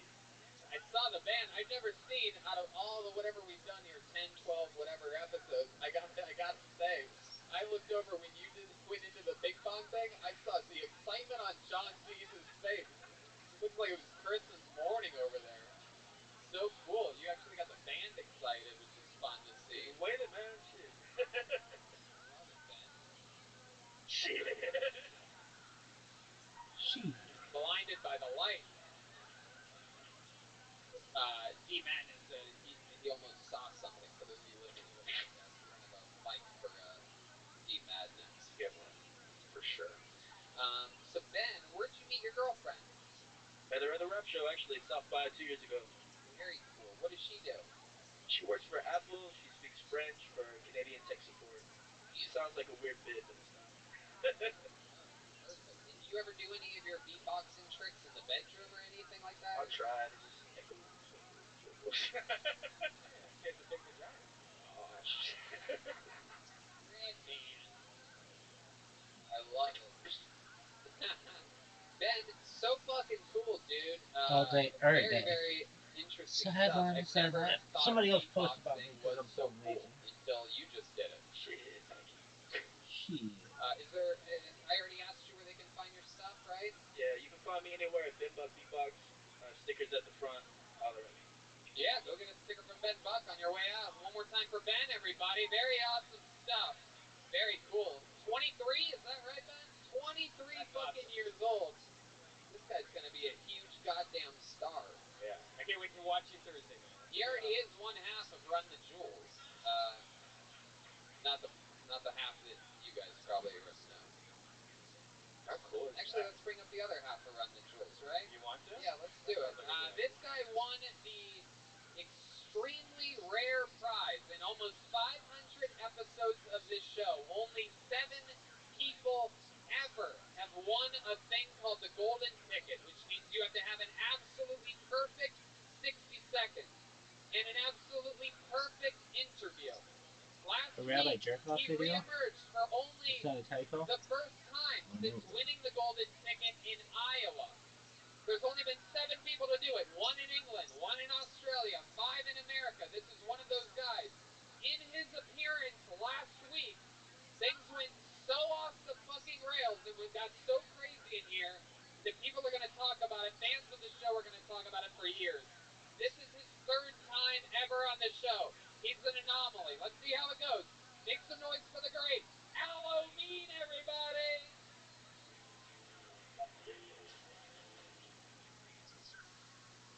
Hey, awesome motherfucking Texas. I've been here for 1 week, and that's all I gotta say. You guys, I was fat shamed the other day by myself. It was real passive aggressive the way it happened too. See, I've been at the gym and I was lifting at the gym, upper body day. So I was feeling real jacked. Chest, back, arms, shoulders, everything feeling real tight. You ever come from the gym and you feel like you're the rock, but deep inside you know you're more like the sponge? Anyway, I go home, take a shower, I get out the shower, go to the mirror, and wipe the steam off the mirror. Swipe, swipe. That's why I fucked up that second swipe. Usually I just do 1 swipe. All I need to see is head and shoulders. Anything more than that will make me go on the side for myself. You see, that second swipe happened, and I stopped moving, and my midi kept shaking. And it fucked me up. Now, if you don't know, a midi is a man titty. I've had them all my life. When I was a boy, they were middies. But now they have hair on them, so they're middies. I don't want to talk about it. Halloween, absolutely. Talking about it. Getting it out. Welcome back, Aloe. Hey, it's good to be here, good to be here. Last week was crazy. Yeah, the episode hasn't come out yet. We have kept a couple episodes banked because we did some road shows, so people don't even know exactly what happened. I don't really want to give anything away to this audience that might see that episode, and I don't want to scare anybody or frighten anyone. Should be talked about a lot, though. It's definitely a highlight in Kill Tony history. Long story short, let's not even do that. Allo, how's your week in Austin, Texas been? Been crazy. No, wait, I want to find out what the fuck happened last week. What happened last week was, so the great Donnell Rawlings was here, and Donnell famously housed David Lucas in a roast off. Donnell did his research on his first appearance on Kill Tony as a guest a couple of years ago, and he researched the show deeply, and he realized that David Lucas likes to make fun of the guest, and Donnell decided to get ahead of it by making fun of David and not letting David talk, and since then they've gone back and forth and whatnot, but Donnell specifically did not want to get roasted by David Lucas. And last week David wasn't here, but Allo Mean was, and Donnell made a single joke about Allo Mean, something about his genes, and Allo decided to summon all of the gods and devils that have ever existed in the world, and he made fun of Donnell until basically Donnell left. Yeah. In the middle of the show. He went to the bathroom and then the eternal bathroom of the exit door. It was I guess everywhere's a bathroom out there, according to the homeless population. But pretty wild, Allo. You are the first person in Kill Tony history to make a guest leave the show. Yeah, that was intense. I really wasn't planning on that. I didn't expect him to be here. I saw him walk on stage when the show started, and my mind just flipped into, if he comes at me, I got to be ready to come at him. And it was wild. He didn't have time to prepare. He did not know Donnell was going to be the guest, but when the moment hit, Allo absolutely went into survival mode, and it was pretty crazy. Awesome. So, Allo, what else has happened this week in Austin, Texas that's interesting? A lot of hanging out over there by other spots. Vulcan. I went to David Lucas's fucking crazy ass show last night. That shit's dope. Y'all out here, check that out. You see me there? Yeah, I saw you there. You got right past me. That's okay. Oh. I was wearing a mask though. I was wearing a mask. Okay. I didn't want to bother you about to get on stage, so I know how that goes. Awesome. No, I wish you would have at least said hi. But... Yeah, I probably should have. You also got to witness Thursday Andy Brown almost beating up Steve Stern. Yeah, that was some crazy shit. Did you see me almost get attacked by a Yeah, I did. I saw him standing at the front of the stage fucking. Very wild. Thursday night we did a show and I was doing jokes about Chinese people. Just jokes. You know what I mean? No big deal. And it turns out that I deeply offended a Chinese man, and he decided to come right up to the front of the stage and stand there staring at me like he was going to physically do something, which in turn led me to make fun of him and the Chinese people relentlessly, thinking that he would eventually leave angrily. Minute after minute, he decided to stay there. I kept doing more Chinese jokes, and he started to physically threaten me, at which point the 3 security guards had to escort him towards the exit, and I said, that's what I call Chinese takeout. The rest is that was beautiful. He's been tagging me on posts. Oh, really? On Instagram. Yeah. Funny thing is that he actually said that I was making fun of the killings at the spa that happened. Which you were not. I never made a joke about that. In retrospect, I sort of wish I did. I would have had I thought about it, but I didn't. But it's interesting how someone will lie in order to make their story seem fitting to other people. Right. Wants to cancel me for a Chinese takeout joke that hurt his feelings. I probably shouldn't say Chinese takeout 3 times in front of you, Allo, or you're going to have a blood sugar attack right now. So you're leaving tomorrow. Yeah, I'm flying back tomorrow. Allo lives in Iowa, by the way. I know if I gave you 100 guesses, you probably wouldn't guess that he lives in Iowa. Yeah. And that's where you're born and raised? Yes, sir. Yeah, we grow black people out there in corn. There's a few. It's a small plot of black people, but we're out there though. Okay. Like, what did your parents do for work? Like, what did they do in Iowa? My dad, he did a lot of stuff that I probably, I can't really mention. But my mom was a teacher for over 25 years. Okay. All right. Your dad was like involved in some criminal He affairs. dabbled in a little bit of this, a little bit of that, you know. Okay. I didn't see him too often, you know. He was selling little baggies of corn or whatever. You ever think about moving, or are you just like, you know what? I've always dreamed about living in Iowa. Dreamed about. Yeah. What's the move? Because appearances like especially like last week, it had all of us really, and what you did in Iowa, So, do you think about getting out of there? I think eventually. I mean, this is a nice spot. If I did come somewhere, it seems like this is gonna be the new spot to be. So, yes, I think that's the plan. How many do you think Aloe means should move to Austin, Texas? There you go. That's what I'm thinking. It's a little local encouragement. Hey, I want to say something. At the show Thursday, I did some nerdy shit. Ron White walked past me after he fucking destroyed, as Ron White does, and I didn't know what to say to him, so I tapped him on. You probably don't remember. I tapped him on the shoulder, and I'm like, "Hey, good set, man." That's all I could come up with. Like we're at an open mic or some shit, and he was like, "Yeah." And he just kept walking. And so I'm glad I get to come here. Oh man, I hope I wasn't shitty. Was I shitty? No, not at all. But that's the response I deserve for coming at you like, "Good set, man." That's all. I just tapped you. You're walking by. I was like, "Good set, man." That's awesome. Did you remember that, Ron? No. You shouldn't. You shouldn't. If I would have seen you now, I would remember that for the rest of my fucking life, though. If I would have seen you now, I guess someone never should have. So cool, man. Well, you just had a good set in front of him, a fun interview, fun times. Aloe Mean, thanks for coming all the way from Iowa. Golden ticket winner, Aloe Mean. Golden ticket for the 7 people that have won it. That means they can, anytime they're ever in a city where Kill Tony is, they get to do a spot. It's a pretty cool little award. Very rarely given. Still never one given here in Austin, Texas. Not yet. Could be next. Could be the next name I pull out of the bucket. The odds are only like 1 in 2,000, but it could be. All right. Your next comedian goes by the name of Tim Warner. Tim Warner. Sort of sounds like a familiar name.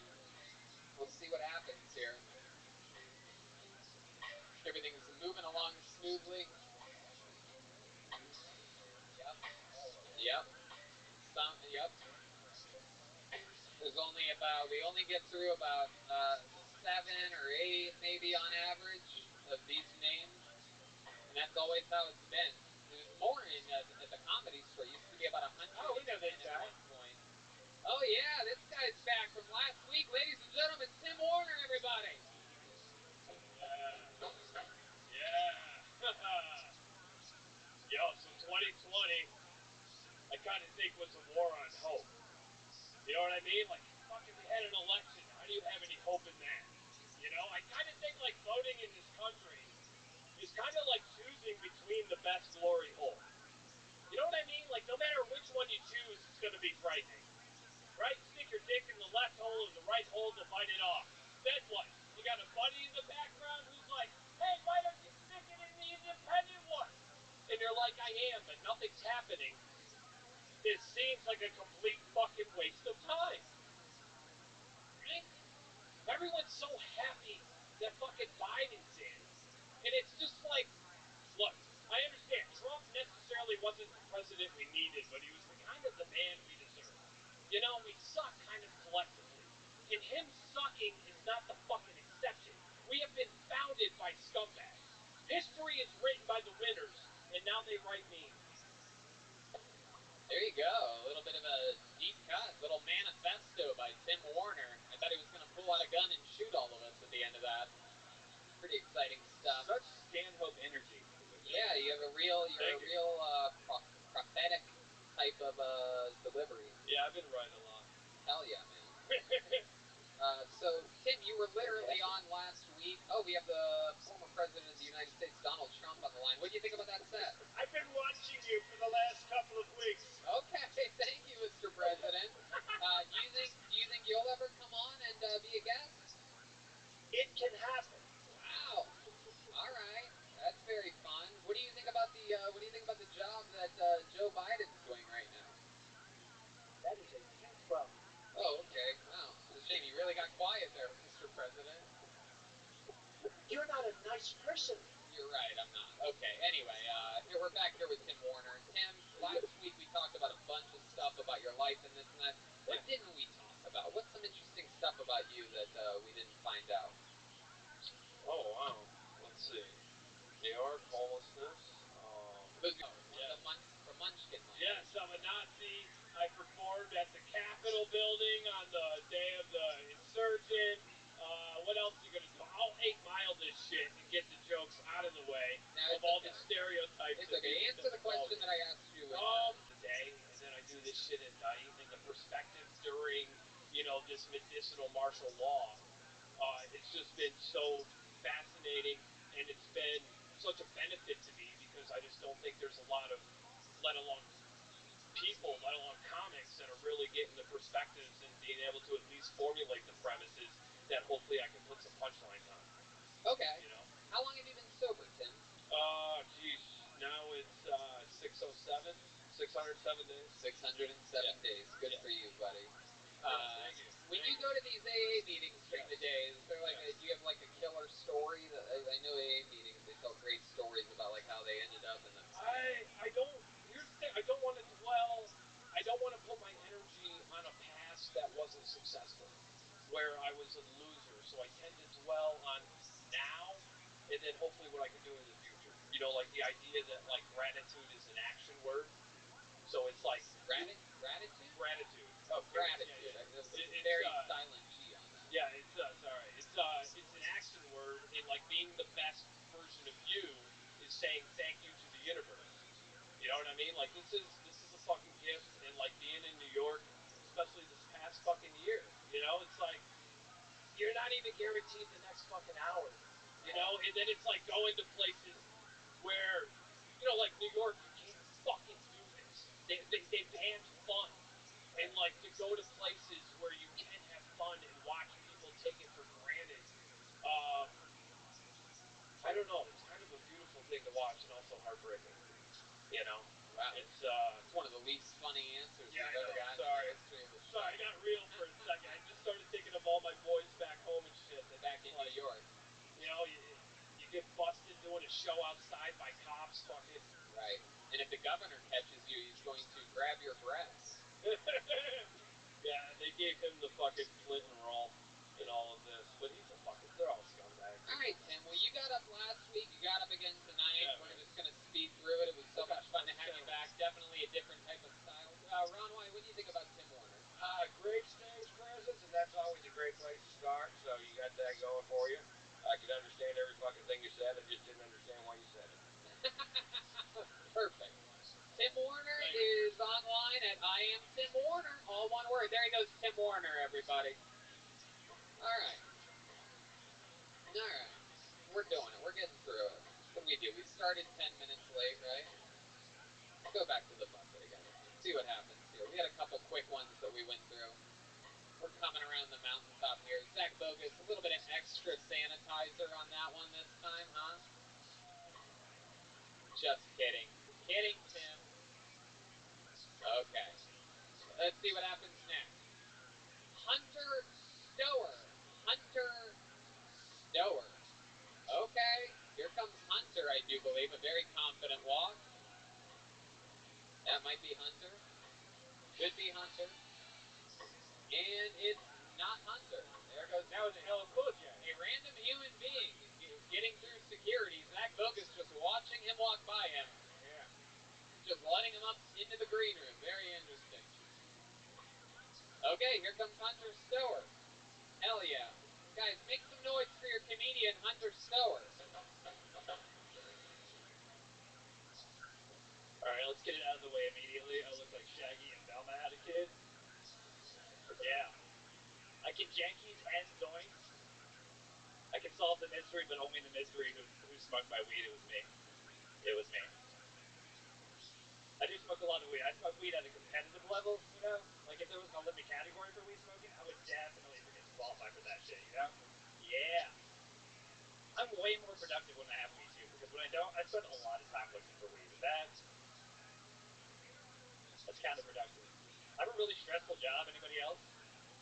Yeah, mine's super exploitative. I can't really talk about it. It rhymes with human trafficking.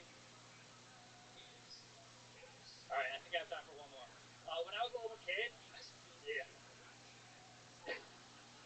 the kid, my parents told me that my dog left to go live on a farm because they were protecting me from the truth, that she crashed a Boeing 757 into the Pentagon. Hashtag 9/11 was an inside dog job. Thank you. Okay, Hunter Stower. Welcome to the show, Hunter. Hell yeah. Did you propose to the girl that was on earlier in tonight's episode? You ever propose? Wait, the one... Corey Wolf ring a bell to you? I met her out here. I'm actually married, though.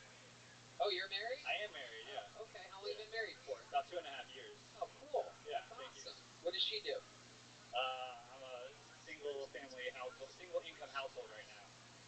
Okay, what do you do? I'm a human trafficker. Like the joke. Okay, what do you really do? No, I do recruiting and immigration, so I am a human trafficker. It's just like my people want to be trafficked. What exactly are you talking about? Like, imagine you're really like reaching for a joke, and we just want to. No, it's real. Like, I'm a recruit. I told you, I do recruiting and immigration. You want a job? You recruit people that want to come to America. Somebody's in Mexico. They want to be like a business systems analyst, like an industrial engineer. What do you mean? They just walk up?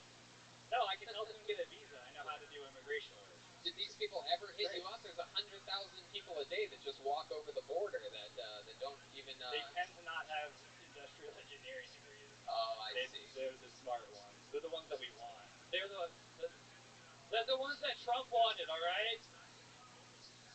I'm so confused. I'm really. You just wait till somebody comes across with a briefcase and you're talking to them. Is that? Yeah, it's actually how I met my wife. She had a briefcase. Yeah, she was the one with the briefcase. Yeah, it was love at first sight. I love it. She's from Colombia, so yeah. Oh, cool.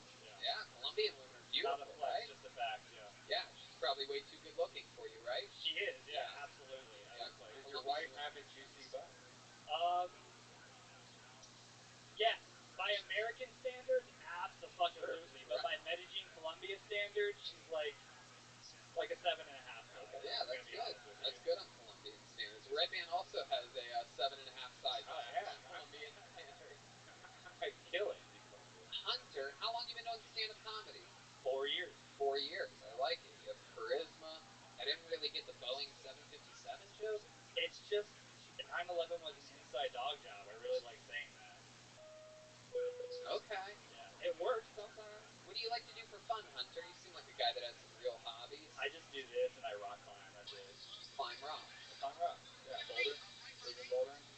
Nice. There's a gym. There's like several gyms. Anybody boulder? All right, I'm a fucking weirdo, I guess. You good? Okay. I like it. You have what scares you? What are your biggest fears? Do you have any weird fears? You afraid of anything? Cancer. Okay. Do you think you have it a lot? All the time. Like every single time I have like a burp or get like any kind of indigestion, it's like straight where my mind goes. Yeah. Yeah. I'm sort of with you on that. I deal with that 100%. Oh yeah. I've been dealing with. Not enough to stop smoking spliffs or anything like that, but you know. Ever since I had the coronavirus back in December, the lingering symptoms, which I had sometimes before, but now I have it almost every night, is night sweats. Oh yeah? You ever have night sweats? I get all at night, so that's probably where it is. What kind of alcohol do you like to drink? Coke. Whiskey and Maker's Coke. Margin, Coca-Cola brand loyalty. Yeah. Okay. You ever try number one tequila? Okay. I'll just go get some. Yeah. Absolutely. Right after this, yeah. Yeah, definitely. Well, where do you do your stand-up? You've been doing it 4 years. Where do you do it? Oh yeah, so I moved here in August. I started doing it in the Bay Area.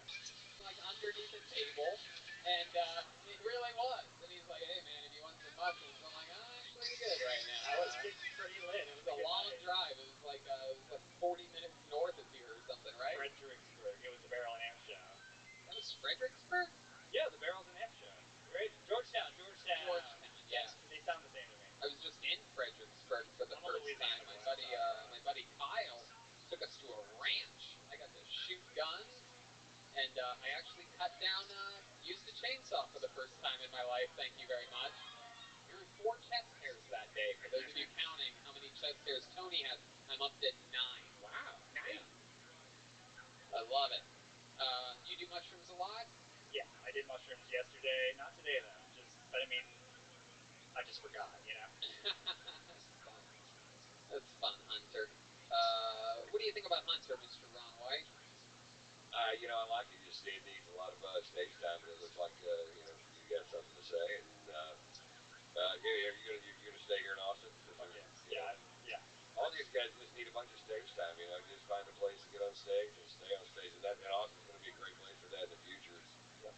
I don't know why everybody runs out there and wants to be the door guy at fucking the comedy store when the work is all in the Midwest. You can come out here and be an opening act, do 10 shows a week. We're out there, you know, you do one show. So I think it's a good spot for you, man. I encourage it. Appreciate it. There you go. Absolutely. You heard it from the man himself. Donald, by the way. There it is, Hunter Stoer, everybody. Stoehr on social media. I don't know. What do you think? Should we go to the bucket one more time? Guys, I don't know. That wasn't very convincing. Should we go to the bucket one more time? There we go. There we go. Let's see what happens here. That is true. So many people want to be the door guy at the comedy store, and they really do. Like 2 minutes here, 2 minutes there, and they could be like the Funny Bone in Columbus, Ohio, and get like 5 nights a week. You know, it's crazy. Well, there's two schools of thought on it, right? It depends on their work ethic. Like if your work ethic and it's just a different thing. If you want to get better, I would say, if we're talking comedy science here, I would say if you want to get better at hanging, right? Networking, looking for opportunities. If you want to study the art form more, if you're at the comedy store, you can do that.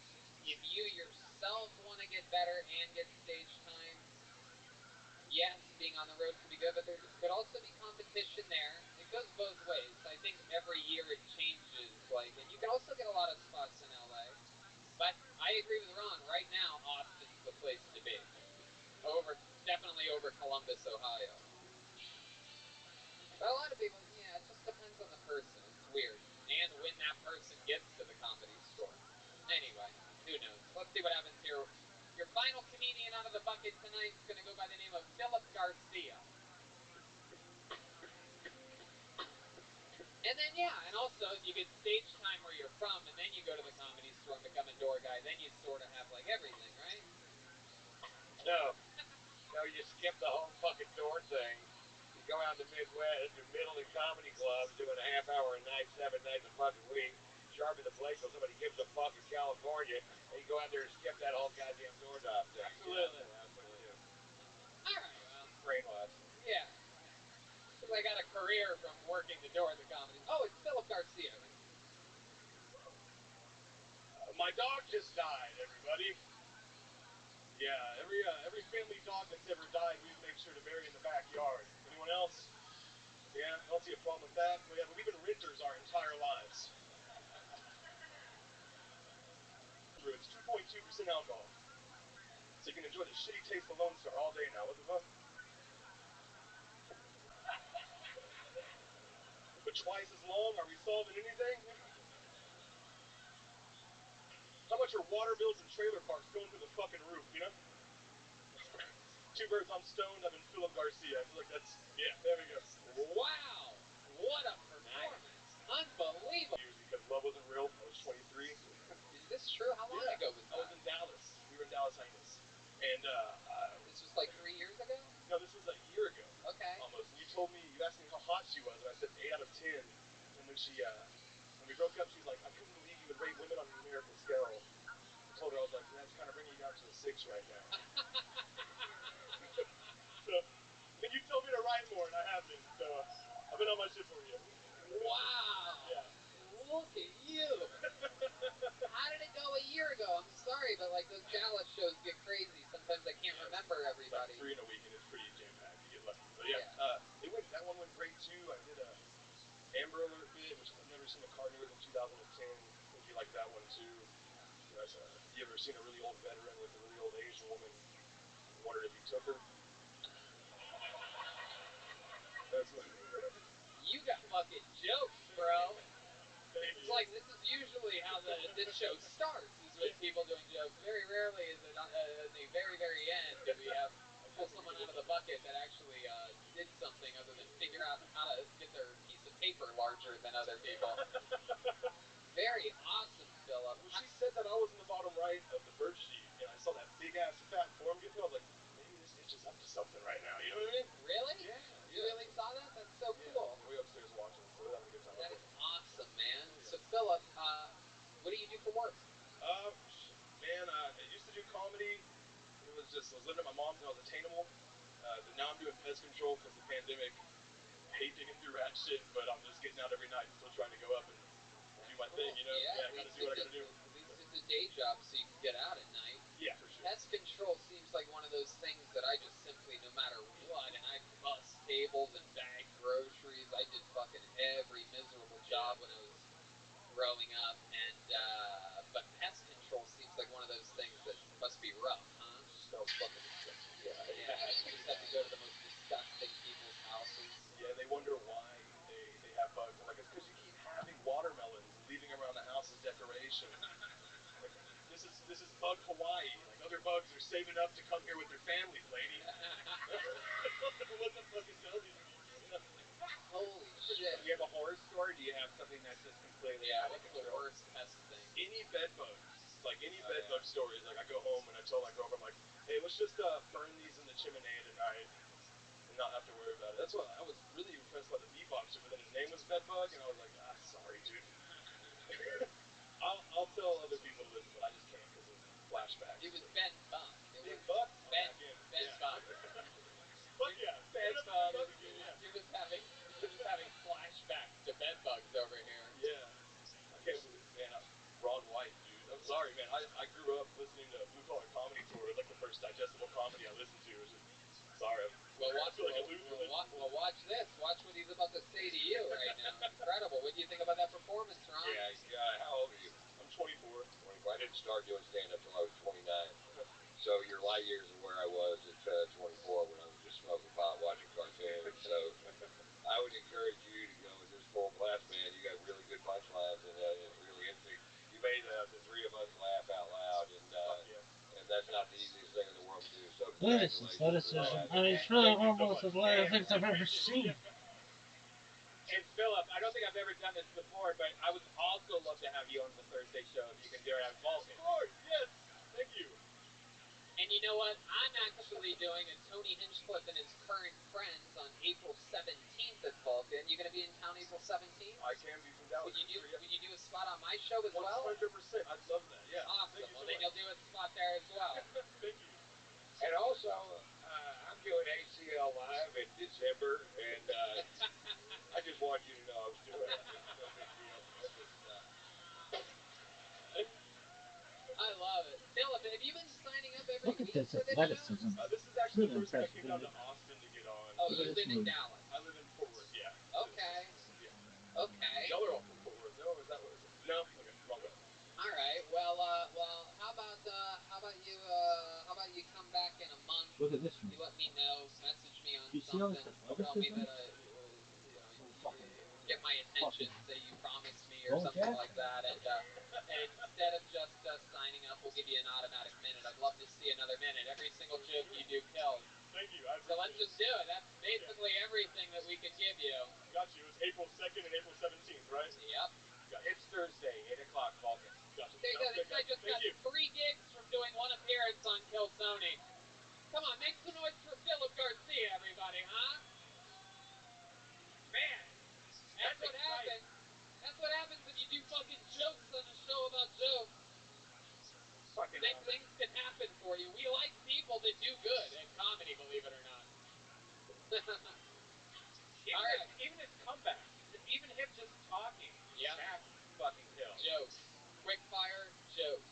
Philip Garcia's on social media at Philip with 2 L's. Philip G414. All one word. Follow that guy. 24 years old. I guarantee you, he's going to be big. He already is. All right. This is the final comedian of the night, ladies and gentlemen. You want one more special treat, huh? This guy, a regular on the show, now lives here in Austin, Texas. High-level black belt, Second City master improviser.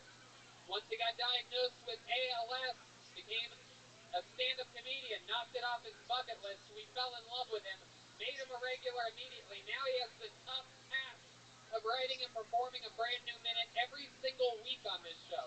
Everybody else you saw tonight has been preparing for months and this and that. This guy has to do it every week, and he does it every week.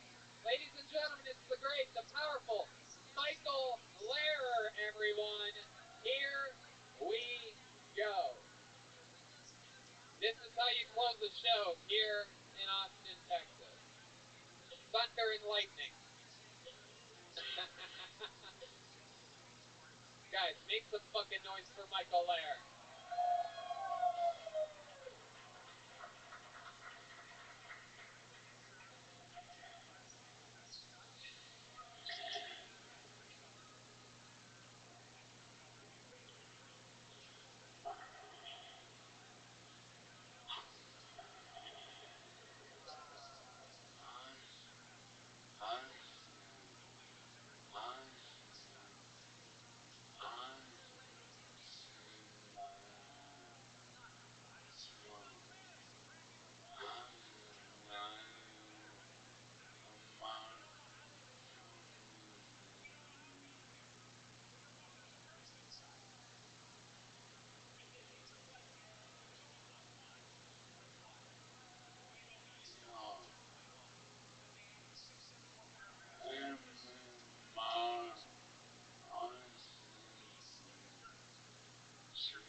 Okay, Michael Lehrer, everybody.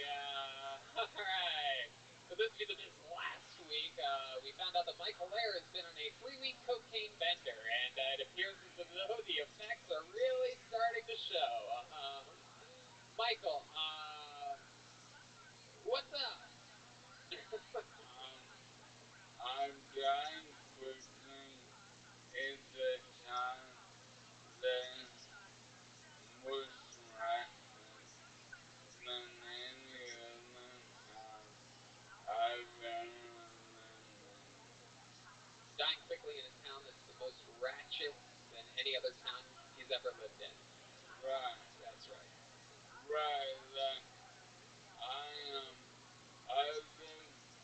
a quarter mile away from this lady, and I try to see my parents. It was like Indiana Jones and the last cocaine. Okay, Michael. Wait, it was Indiana Jones and the Lost Cocaine? Is that what he said? Yeah, he was a quarter mile from here. He drove here in his wheelchair, and it was like Indiana Jones and the Last Cocaine. Wow. When we understand it, it's quite incredible what's going on in that brain of his. Yeah. Yeah. I'm losing the ability to use my arms, and I get up here every week, and I give it my all, but a lot of people think that means I'm getting better when I'm not. So, fuck y'all. There you go.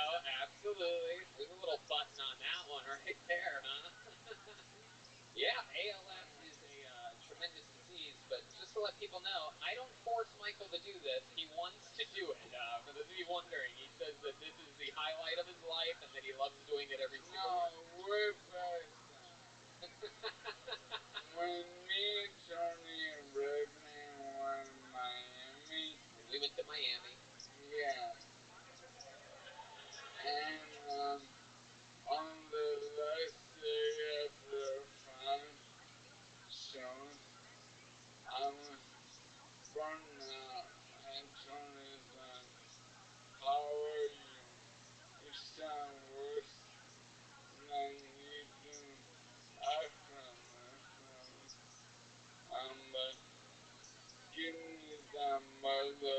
then back on home. And he goes, yo, I can give it, and I can take it. I go, no doubt. And I've been sick enough where after KC 500, I don't know how many songs I have left. But Austin, I love you, and you're resting this one. And I've never been to a city so fucked up as Austin. Let me know. It is true. Your disease has progressed 1,000 miles an hour since moving to Austin, Texas. Yeah. We're in the central multiple party districts, and I would like to hold a march in front on 16th, the second section. Ah. Good fucking local humor right there. No. Well, I'm having the time of my life. Too much of it. But Don't make that sad face. Oh, he's looking at his nose. I thought he was looking down sad. yo, hey, I know I feel you're during my minute. And my life is a nightmare. Like, no, I'm not fucking around anymore. Like, I get family and friends who are like, oh, you're traveling, you're doing these cool shows. But 99% of my life is a fucking nightmare. And I don't know how much I've left to give to y'all, but I will do it until I can't do it anymore. There you go. Absolutely. Absolutely. But I would like to say this. We're dealing with a vaccine shortage. I, crazy enough, have still not got it, but I make rules for people who should not get the vaccine. And I live on Main Street. And if you ever pre-order a hamburger on Main Street from the internet to line up with 200 people the next day for the hamburger, you will not get the vaccine. Michael Lair, ladies and gentlemen. Doing it. Doing it.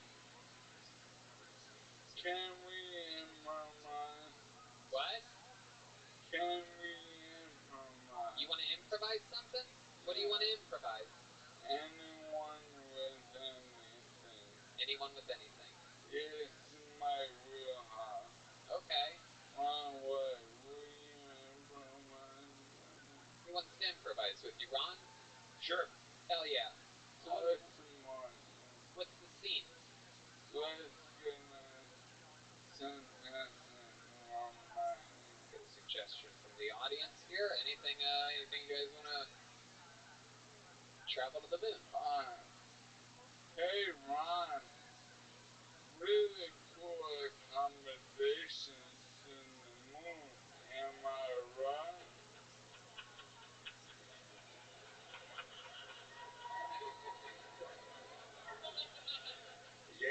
it's one of the nicest Airbnbs on the moon, and I'm glad you could make it out here.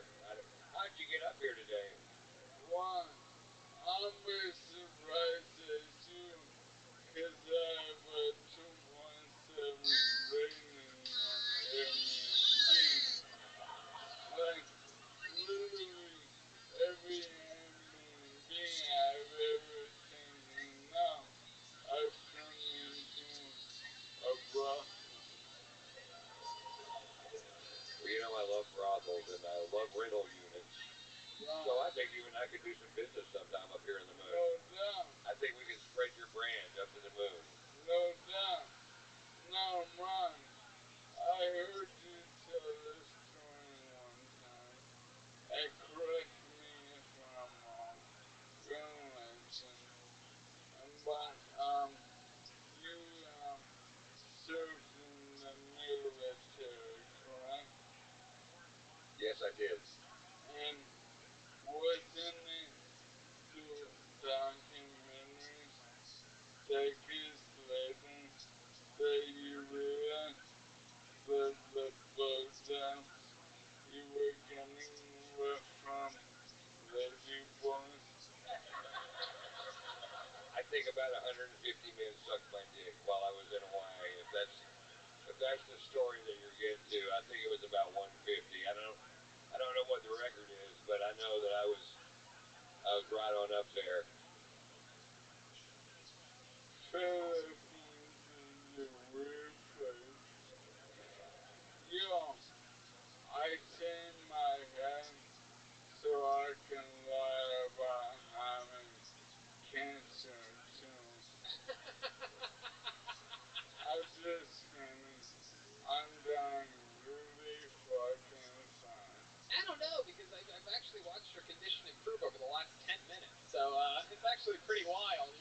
You're actually the only person tonight that I've watched get healthier as the sun went on. So it's pretty ironic that you're the one dying. Michael, we absolutely fucking love you. We're gonna end tonight's episode. How about the improvisation talent of Michael Lair and Ron White? MichaelLairComedy.com for everything Michael Lair. It's got a bunch of really cool stuff there. Guys, how loud can this place get for the great Ron White? Huh? Come on! Come on! Party Hislop, everybody! Thank you, Ron. Thank you. And make some noise for the... John Dees is on social media. Follow him at John Keys, John Dees is on social media. Follow him at John Keys, JONKEYZ. Matt Mueling is at Mutation, at MUEHTATION. And Michael Gonzalez is at Mike A. Gons 13. D Jamestown Point, ladies and gentlemen. Go see D Madness, play some music. Michael and John, Matt, any gigs this week that you want to plug or anything? Check in with the great Ryan J. Ebel. See tonight's drawing with Ron White. Oh my God, Ron, check this out. Ryan, zoom in on that Ron card. Look how fucking cool. This guy drew this during this episode. That's the guy that used to draw every episode in LA. I look like Moses. Well, I got bad news for you, Ron. You look like Moses. Moses is a badass motherfucker, though. I love that picture. Yeah, it's so cool. All those prints are available at RyanJEbelt.com, and that's another one. How about one more time for Michael Lair over here? He's he gave you guys the Slowly flicking everybody off? very slowly. It hurts more when it's slow like that. It's really like, he does it like he says it. Fuck you. Thank you guys so much for coming out. Every Monday it's been absolutely insane. Thank you guys. Good night, everybody.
I feel like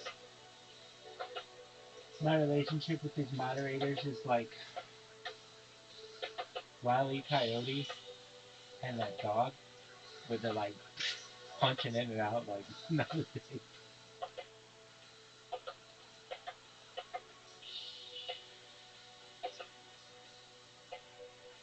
Ding, ding, ding. What is that thing? Dog, coyote, punch in, dog, Looney Tunes.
Bing, bing, bing.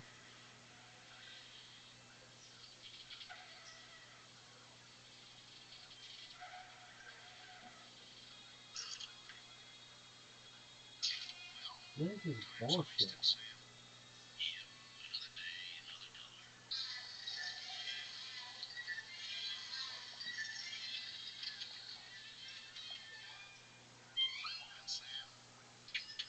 What is this bullshit?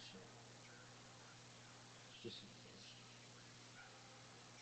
No.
What in the fuck?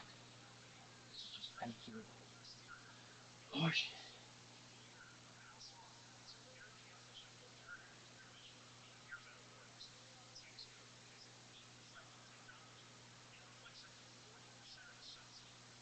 You would think that like a key aspect of a playlist is to play. Oh no, we thought you wanted to produce this every fucking time. Oh, you didn't want to do that? Well, fucking dumbass.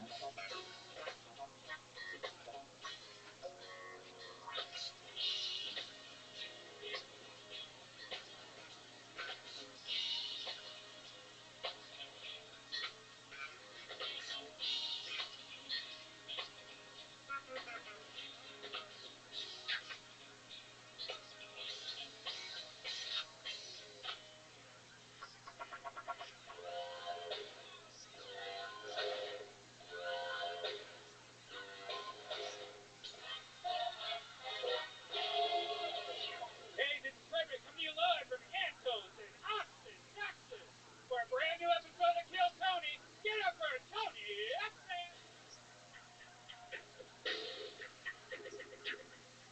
Fuck yeah, Austin, Texas, we're live. Make some noise. Here we are. This is it. This is where the magic happens. The great Brian Redband is here. Hey, everybody. How about a big hand for the Kill Tony Band, everybody? Brought to you by delicious thick vodka, the first ever alkaline vodka. Less hangover, more fun. It's John Dees on the keys, Mike Gonzalez on the drums, Matt Mueling on the electric guitar, and our boy, D Madness on the bass here tonight. Let him hear you. There you go. Magical, magical stuff. Fun stuff happening, and a fun episode is right ahead of us. How many of you out there, this is your first time being at an episode of Kill Tony, huh?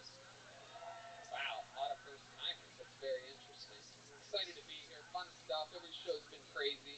We got the great Ryan J. Ebelt drawing tonight's episode all the way from Los Angeles, California. The new coloring book, a bunch of shirts, a bunch of road posters, a bunch of fun stuff, all available at RyanJEbelt.com. So that's exciting. Chris Rogers of Chris Rogers Art behind shit? us. We don't even know what he's doing tonight. He might be making something for the guests. Might be doing something for an audience member. Anything This can is the happen. worst. So we'll find out more about that a little bit later. And yeah, the new band, the new Kill Tony band, brought to you by Fixed Vodka. That's alkaline vodka. It's really great stuff. Absolutely love it. Thanks for the follow. Clearly the best at what they do, and they support local artists. So it's an Austin brand. Yes, it's delicious. I have it. It's distilled 10 times. If you have, like acid reflux issues, it's great vodka that helps you out. A lot of fun with new local sponsors coming in. Austin loves Kill Tony, and Kill Tony loves Austin. You're going to find out more about that in just a little bit. But before we start tonight's amazing episode, here's a little bit more about the amazing sponsors that made it available for you here on this day. Hey, y'all, Redman and I just moved to beautiful Austin, Texas, and I'm going to be honest with you, it's a lot more rural and suburban than Los Angeles was. We have lawns now, and you can see your lawn thrive this spring with your own custom lawn care plan from Sunday. Sunday is more than just a lawn care product. It is a custom lawn care plan with a variety of ways to help you grow a beautiful lawn, control weeds, and remove pests. They take out all the guesswork and unwanted chemicals, so you can grow a beautiful lawn that's better for people, pets, and the planet. Red Band, you've got it. You've already been using it. What do you think about Sunday lawn care? It's amazing, and it came at the perfect time. My new house, when I moved in, the lawn had been taken care of for a couple months, and I had spots where there was no grass. I had so many weeds. I had these weeds that I stepped on and felt like a snake bit me. It hurt. I didn't know what to do.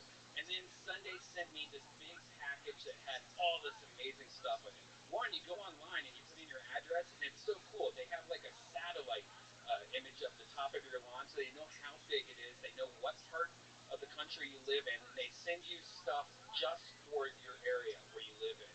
It's a free lawn analysis. And when you get it, you also have a soil sample that you can send back to them that you can get better results. And they have weed control. They have seeds for your lawn. They have pest control. It's amazing. And this is the first time I'm going to get serious about having a lawn. Yeah, absolutely. It is incredible. It's like all these incredible technological advances lately. You know, Postmates for food and Uber, right? Uber for cars, and they really nail it. Sunday makes taking care of your lawn easier than ever. I just went to getsunday.com, put in my home address, and their free lawn analysis took care of the rest, all in just seconds. So mine's about to go down. You are already a huge fan. We absolutely love the idea behind it. It's just incredible. And to think that they're doing it all chemical-free, clean, and safe for pets and animals. You can have your little doggies running around out there. And it's easy to use. You just put it on like your hose, like this little pouch, and you spray it. It took me like 10, 15 minutes for my whole lawn. It was simple. And I saw it. Your grass looks better than ever. Let Sunday take the guesswork out of growing a greener, more beautiful lawn this spring. Visit getsunday.com/killtony to get $20 off your custom lawn plan at checkout. That's $20 off your custom plan at getsunday.com/killtony. Listen, take care of your lawn, people. Getsunday.com/killtony. Mud water, yum, yum, yum. It's a coffee alternative with 4 adaptogenic mushrooms and Ayurvedic herbs. With 1/7 the caffeine as a cup of coffee, you get the energy without the anxiety, jitters, or crash of coffee. Each ingredient was added for a purpose. Cacao and chai for mood and a microdose of caffeine. Lion's mane for alertness. Cordyceps to help support physical performance. Chaga and reishi to support your immune system. Turmeric for soreness and cinnamon for antioxidants. Yeah, it's great. I drink a lot of coffee, but I always get those caffeine jitters and stuff. This doesn't give me that, and it gives me energy. I love to put a little bit of honey in there, a little lemon. It's great. Sometimes I use a little nutmeg. It's delicious. Mud is 100% USDA organic, non-GMO, gluten-free, vegan, whole 30, and kosher. Yes. Go to mudwater.com/Tony to support the show and use the code TONY for $5 off. That's mudwtr.com/Tony. Use the code TONY. Get $5 off. Thank us later. And we're back, everybody. Are you guys ready to start tonight's show? How exciting. Me too. Let's do it. Tonight's guest, everyone, 2 Comedy Store paid regulars, 2 people that I consider classmates of mine, high-ranking people at the Comedy Store that worked their way from the back of the lineup at the toughest comedy club in the world all the way to the middle, and they're here for you right now, all the way from Los Angeles, California. Make some noise for the great Adam Ray and Jade Catapretta. Wow. Jade is the host of The Soup on the E! Network. Most importantly, she's the host of Jaded, the only Comedy Store podcast happening right now. The full backing of the Comedy Store. She's holding down the fort. And Adam Ray, of course, the host of About Last Night, and he also is in the new NBC show, The Young Rock. That's awesome. Where he plays, am I allowed to say?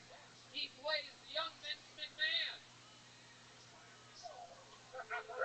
Here's to though he's been hit by some of those fun Austin allergies. Perhaps our most congested guest of all time, ladies and gentlemen. Adam Ray. Doing lines of Allegra before the show. Those allergies in Austin are real. Yes, they are. To the beer. It's also, the pot is very good here. It is too good. The pot, yeah. Yeah, they do. Thanks to FedEx. Yeah, they do a really good job. Really good job getting it from other places. Yeah. We're all stuffed up on barbecue, speaking of the munchies, from the amazing people over at Leroy and Lewis. I don't know if you guys have been to this place, the Cosmic Coffee, South Congress. They made us some beef ribs, sausage, and popcorn made in fat that we're going to eat after the show. I'm super excited about fat popcorn. I need to put some meat on my bones. And they were guided here by, of course, the great Yoni over at Best Barbecue Show, who helps us out all the time. He's the man. And special shout out, I have a special guest here, everyone. And I have the coolest graphic artist / propagandist in the world. Make a noise for the great McVader, everyone, visiting from all those fun Kill Tony promos you've seen over the years. They're made by him. He just sends them right to me every week. He's a monster. And yeah, I'm excited about the show. A lot of first timers here tonight, so a quick lowdown for you. A bunch of people signed up for the chance to perform here on this show in front of us. They get 60 seconds uninterrupted, and then we talk to them about their lives afterwards. You know, your 60 seconds is up and you hear the sound of a kitten. That means wrap it up then, or else you're going to bring out the angry Fashion District Bear. Wow, that is one big gay bear, isn't it? He got angrier. He really is. He's really angry now.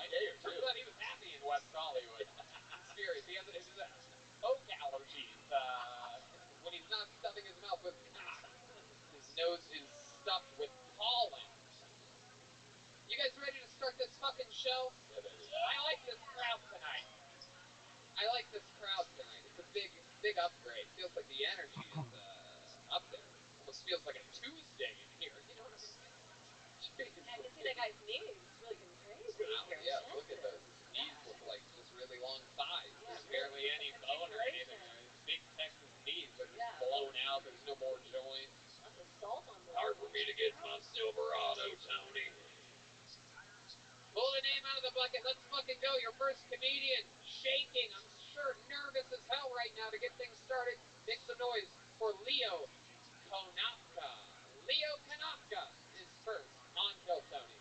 Anything can happen here. A few weeks ago, we had a completely homeless guy go first. Turns out he just signed his name on a piece of paper. He was standing out there. I called his name. He came up. Truly as homeless as it gets. Anything can happen here on Kill Tony. Anyone can sign up. There's a holding tank of comedians up top, some comedians on the sidewalk, and some people signed up, I'm sure, that are sitting in the audience right now. Here's Leo Konopka, everyone. What the fuck is up? How we feeling, Antones? Hell yeah. So I've been working on my discipline. So I have one cheat day a week, but I never tell my girlfriend. Yeah. Sometimes I want to eat a pizza by myself, and I also don't want her to know that I'm fucking her sister. So, cool. I'm 5'8". I found out recently men who are 5'8" and shorter are 2 times more likely to kill themselves than men who are 6 foot or taller. Yeah, I think it's because men who are 6 foot or taller, when they try to hang themselves, their feet still touch the ground.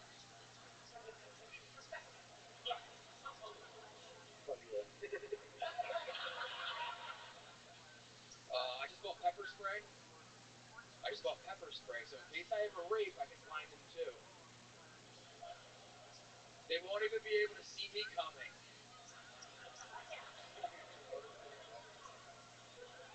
I'm Leo. Thank you guys. Leo Konopka. Leo Konopka is a place to say.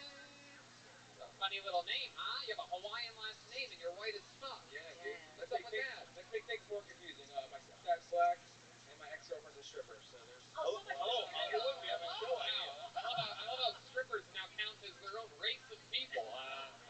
Funny you should mention, Tony. I'm actually part Native American and stripper. What the fuck are you talking about, bro? I'm trying to spice the interview for you. How was your, let's talk about it. Your ex-girlfriend was a stripper. How long were you with her for? 2 years. 2 years with a stripper. She comes home. What happens? She takes a shower? Yeah, checks her. Hey, guys that have strippers for girlfriends are always ultra romantic, right? It's like, hey, babe, I already have a bath run for you and rose petals all over the fucking place. Cover up that fucking sweat. Your sodium levels must be out of control from that type of salty lady. Took the Salisbury steak out of the wrapper for you. Why are you dressed like you work backstage at Cats the Musical? Listen. It's nice. Black on black is good. Wait, you said a joke about fucking your girlfriend's sister? Yeah. That's a joke, yeah? It's a joke. Yeah. But does she have a sister? No. She has an autistic brother. What? Have you fucked him? Yeah. You ever think about just How hot is he? Parents probably won't believe him if he says you raped him anyway. He's autistic, you know. I do like this audience today. Yeah. This is exciting. Yeah, this is great. What a relief. What a relief. We're in it tonight. We have launched. All right, Leo. So, what do you do for work? Sell mushrooms. Wow. He thought about it. He sounded like he was about to lie. Yeah, I know. What was the lie you were It's also not a lie. My ex-girlfriend sends me like $200 a week because she thinks I'm gonna make it. So Make it in what? Comedy. Wow, look at that. The stripper girl believes in you. yeah, That's incredible. She's taking other men's money and giving it to you, dude. fucking the cycle of life. Yes, baby. the Fuck circle yeah. of My life. God, that is incredible. How long has she been giving you this fucking Stripper per diem. Yeah, this fucking, I think it's called perennial. Wow, how long have you been getting this fucking whole alimony for? Let's talk about it.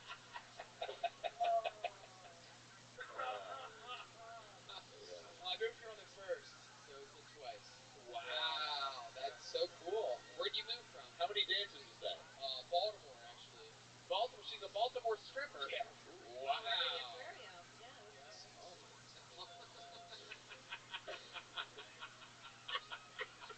If that's the song she comes up to. Wow. That's incredible. And so, what did you do when you were in Baltimore? I worked in the Goobies. The door guy in the Goobies. Okay. Is that a strip club? Or? No, It's a comedy club. it should have been. Yeah. Goobies is a famous comedy club. Yeah. They're very close to the McCormick seasoning factory, so you can smell like cinnamon and parsley and whatnot in the air when you're driving by. That's the only thing I remember about that trip to Magoobies. So much fun. You make it big as a comedian. You have to go places that are called Magoobies. I made it, Mama. I promise. Catch me at Magoobies. Work hard, kid. One day. Follow your dreams. And you too can make it to Magoobies. I love it. Leo, what do you do for fun? You seem like a guy that has some deep, dark hobbies. Your set was great, by the way. Yeah, your jokes were really great. Good joke. Way to start off the show strong, for real. Yeah, scary first spot. Yeah, right before I came down, I'm like, dude, I'm gonna take the fucking bullet. Yeah, you're shitting And I on stand, I'm like, I'm about to shit myself. Yeah. Whoa.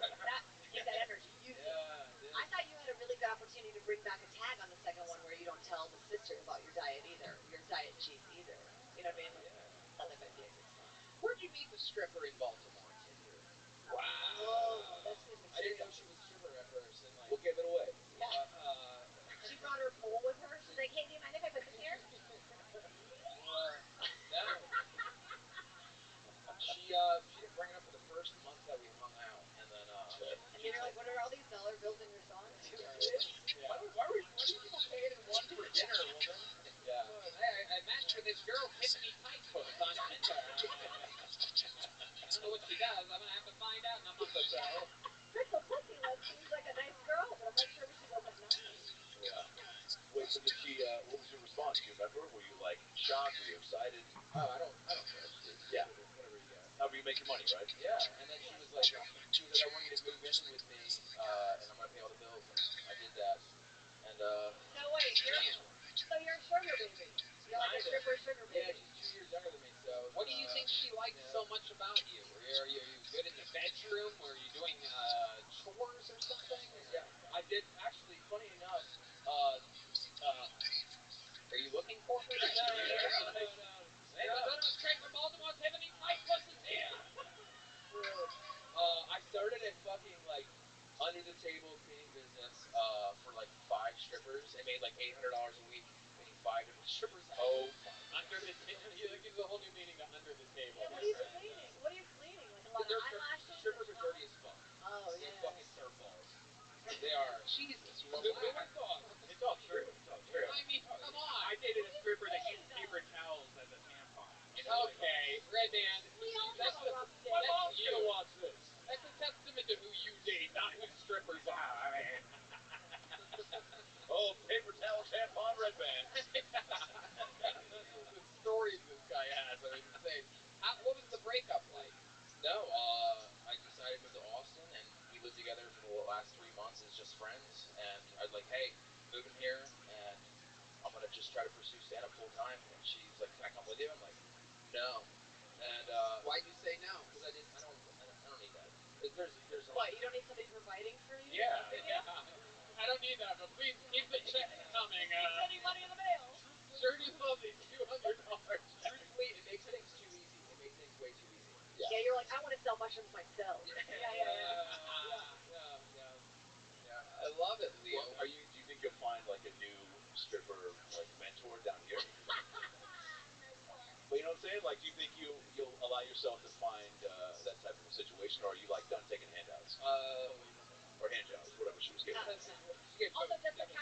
ones, or is it a Venmo situation? How does it? A little mix of both. Okay. No, but no, I'm just a linear focus on what you got. Same jokes and shit. Good move. Leo, I love it. I love it. You're in the fucking game. Clearly, you're a lucky guy. You got pulled out of the bucket. There's like 70 names in this Mamma Jamma tonight. You made the best of the situation. You got the show started with a bang. I believe in you, buddy. Keep coming back. Leo Kanopka, everybody.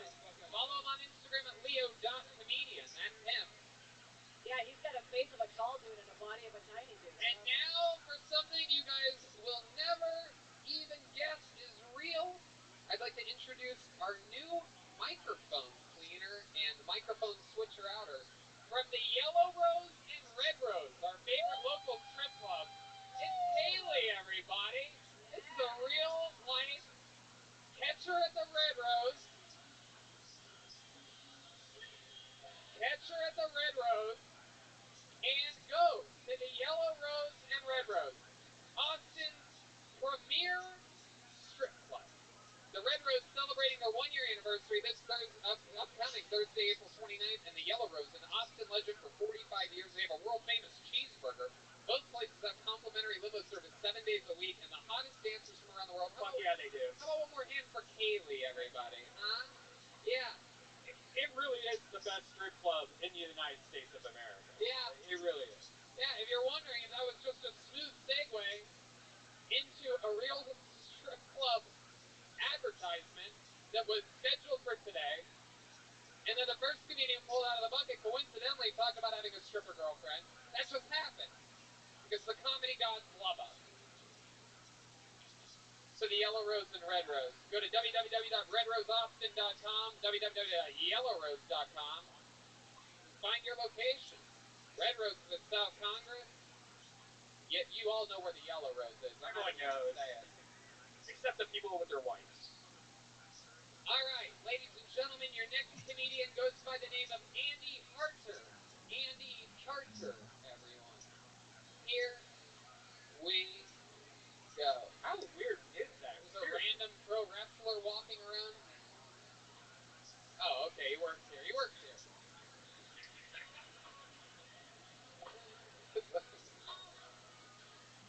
It's okay. Andy Harter is coming, I'm sure. We got movement on an Andy. Where is this motherfucker? Yeah, get him here. Come on. Here we go. Okay, he's coming. Thank Jesus Christ.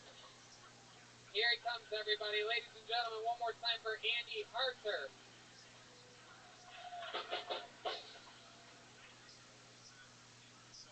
So I recently had to come to terms with the fact that I'm poor. I got fucking creditors calling me. You have a negative balance of $14,232. Will you take care of that today? Visa, MasterCard, check that phone. Like, I just missed 10 $50 a month payments in a row. What makes you think I got 14 grand laying around? Well, we're willing to offer you a settlement. You pay $9,000 now. We'll wipe the slate clean. That's a savings of over $5,000. Oh, I bet, yeah. If I don't pay you at all, that's a savings of $14,230. My credit score. What are you gonna do? Lower from 440 to? There it is. Andy Harter, always making it look easy. This is the second time on the show? Yeah. Incredible stuff, man. Look how sweet he is now. He is. He's a big fucking little softy pie. Yeah. Look at him. You got the confidence of a white guy before me, too. I like it. Listening to the podcast, not watching. He looks like a young, healthy Michelin man. No way. Yeah. And he sounds like Jim Norton. Yeah, you got a great voice. You got the sitcom neighbor voice. And timing. I took special note of your just execution. Like you really have a grasp. You take us on an adventure. You have mic control, volume control. Everything just was funny.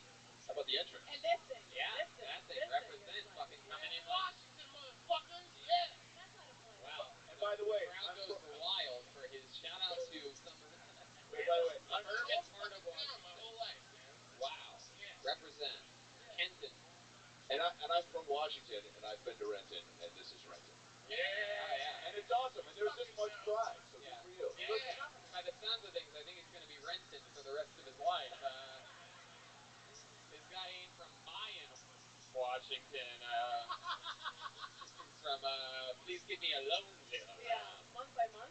Andy, what do you do for work? Remind us. I hustle, man. I love it. Tell us more about your hustles. The last guy. I got like 6 of them. Okay. I drive a van for a guy that resells like shit from thrift stores. Yikes. I move furniture. I'm a dog sitter. I do like surveys and focus groups. Okay. Whoa. You do like tests and stuff or what? Well, like they'll sit down and they'll pick people who have a credit union versus a bank account, which is like better. Okay. But it's cool. Like 30 minutes, like $100. Wow. Yeah, fuck yeah, absolutely. Yeah. 30 minute thing where you did 30 minutes for $100. Pretty good deal to me. Yeah, keeping your clothes on too. Hooker money. Yeah. Hey, speaking of hookers, I went to the Yellow Rose on your recommendation last night. Wait, oh yeah, that's right. Just so that we're clear about our new sponsor, it's not filled with hookers. It is a gentleman's luxury strip club. This is a brand new sponsor. I happen to know for a fact, I do believe the owner is here, and I want him to know that we do not believe that it's filled with hookers. And speaking of murderers and serial rapists, I've been to the Yellow Rose. And to be honest, this was not set up about 4 episodes ago. I did tell you to go to the Yellow Rose. This is my favorite one. How did you like it? I got a lap dance from this girl that's like Winnie Cooper. I love it. The Wonder Years? That's fine. Yeah. Wait, I gotta. Red dance to the girls who look like Winnie the Pooh. No pants and a red shirt. He goes. So hairy. Red Man goes to the Yellow Rose just for the cheeseburger. Damn good food there. He's broke, but he spends all his money there. I love Yeah, he tips the burger like, oh, you fucking dirty bitch. He's like, this is negative 14,000 right here. You have like a really affable quality even when you talk, and I feel like there's info coming out that should. Like, how many times have you done wedding speeches where you've been like, hey, Dave, remember when we double teamed that midget in Cancun? Anyway, to the bride's groom. But people are like, I like this guy. You know, you're likable. I mean, real life, like, I'm the guy that sits in the corner and won't do the speech. Right. Everybody's else so fucking hacky. Yeah, but you should be, right? Are you right in better shape in your head? No. Oh, okay. Let me ask you this, Andy. Let me ask you this, Andy. It's an interesting one. What's the time that you seem like such a likable. There was this guy. I don't know what it is about like guys that are like 55 in that room, man. Sorry, but the thing is he was just talking like he was in his fucking living room, and I was like really politely like, hey. You were on stage? No, I was behind him. But you're about to perform at some point. Yeah, at some right. point, sure, yeah. But yeah, I mean, he was just being rude, and I was like, hey man, there's a show going on. I mean, like, and I'm friends with this big dude too. So, to answer your question. Wait, what was the question? Are you about to do it now? Here it comes. You didn't really yell at him or anything. You just said, hey man, there's a show going on. Yeah. I do it. That's exactly what I figured. Fight all night after that, though. He's glaring at me. Right. Have you ever been in a fight? Yeah, I mean, I don't think I really have in my adult life. Like, he's kind of a scrappy kid. I had a guy last week. This is a true story. He asked me if he could be my security guard. He goes, "Hey, you know, Austin's crazy. It's filled with crazy people. You give me some money, I'll be your security guard." I said no. He goes, "I'm gonna beat the shit out of you." Can't even make this shit out. It's true. It's true story. Like, I'm literally like, do you know any good security guards? Now I'm actually threatened for the first time. A guy who just offered to be my security guard. And I like how you hold a mic too. It's real friendly, like just right up top, you know, by the shaft. I love that. He's a sweet guy. I mean, this is how likable John Caparulo could have been. Like, it's just for us. What's the longest set you've done? I think it's been 20 minutes. You know what? I would love to have you at Vulcan on Thursday to do a fight. Whoa, look at that. Right to Hollywood. Andy Harder just booked a gig for being on Kill Tony. That's how the magic happens. There he goes. Andy Harder, everyone. He's on Instagram at Andy.Harter. Harter.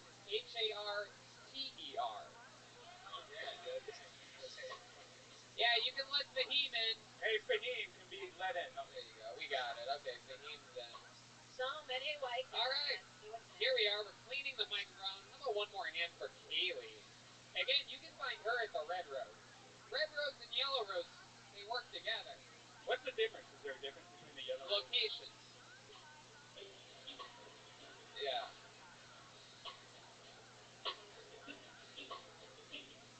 All right. Moving it along, ladies and gentlemen, your next comedian goes by the name of William Ray. William Ray. Should be fun. William Ray. I'm going to start pulling the name, and then we'll have the cleaner clean, and then the person will be here. Yeah. That's the new move. Yeah. And maybe she shouldn't be wearing clothes? Red band, that's enough. All right. The part where Red band's alcohol starts kicking in, everybody. This is it. We've made it 25 minutes into the episode. This is where he says everything that he thinks. Here comes William Ray, everybody. It's really him.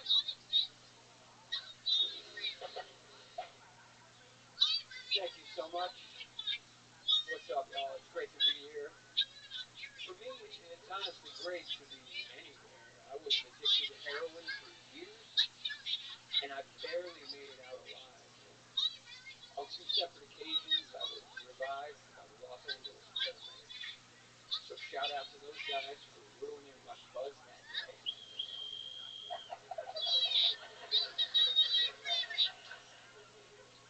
A little bit about my life. My ex, who's also the mother of my son, she was recently diagnosed with autism spectrum disorder. So now she has a legitimate medical excuse to be a cunt.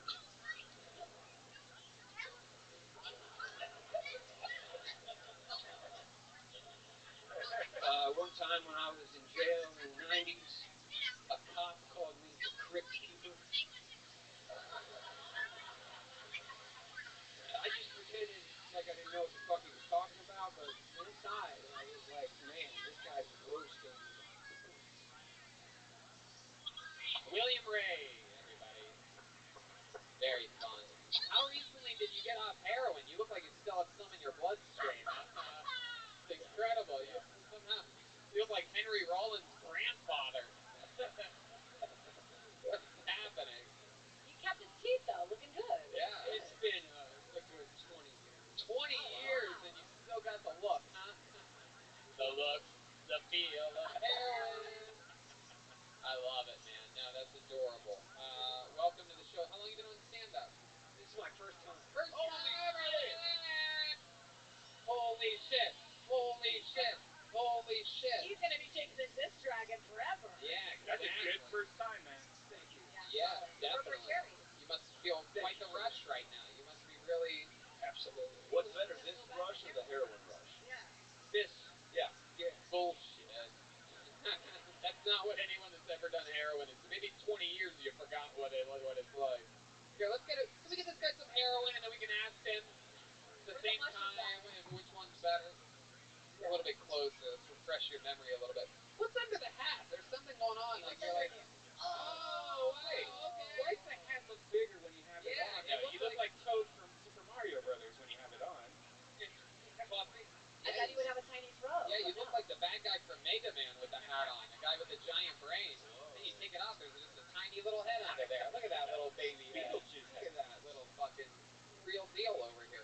What do you do for work? right now I work at my friend's construction company. Okay. What type of construction are you doing? You got a wheelbarrow or something? Floors, like hardwood floor installations. Okay.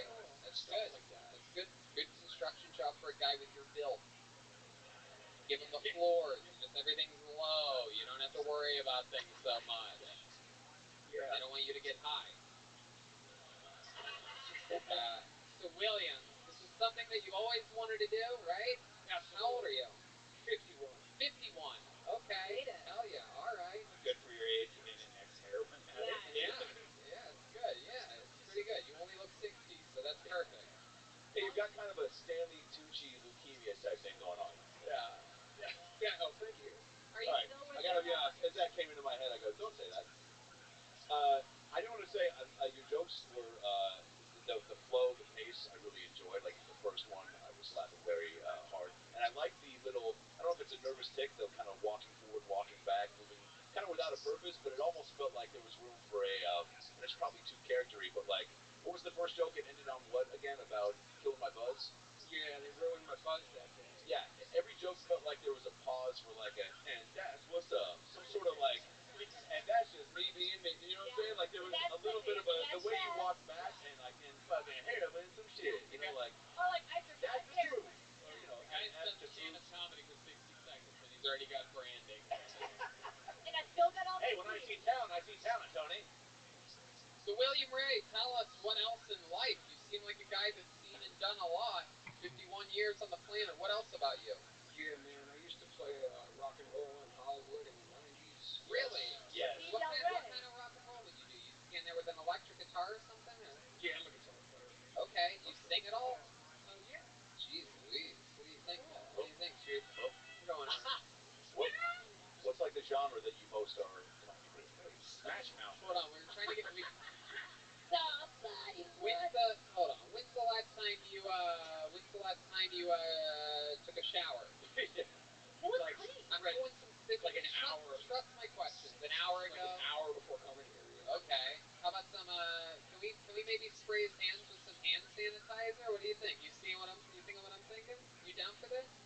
How many of you guys want to hear this guy play guitar and maybe sing us a song right now? Huh? All right. How about a big hand for Matt Mueling sharing his weapon out here? Grab that mic stand right behind you. Throw the mic in there. Put it up to your. Just a quick disclaimer, I play guitar left-handed, so I'm about to play this guy's guitar upside down. Oh, can you do that? Challenge. Yeah. All right, okay.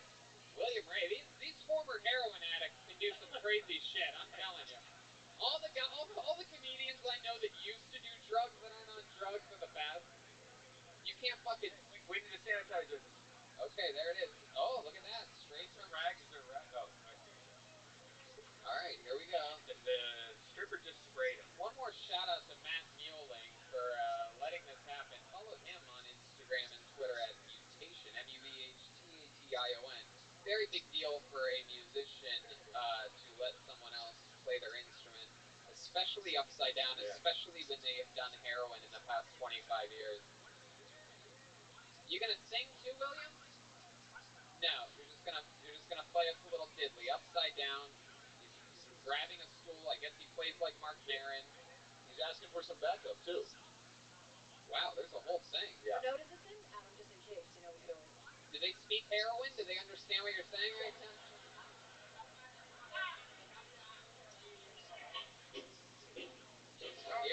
Wait, okay, that's not... Oh, shit. Wow.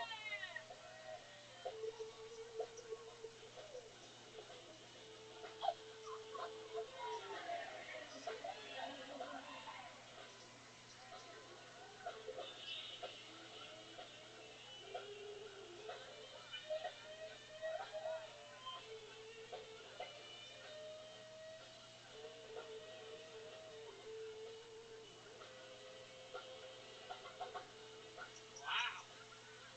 What the fuck?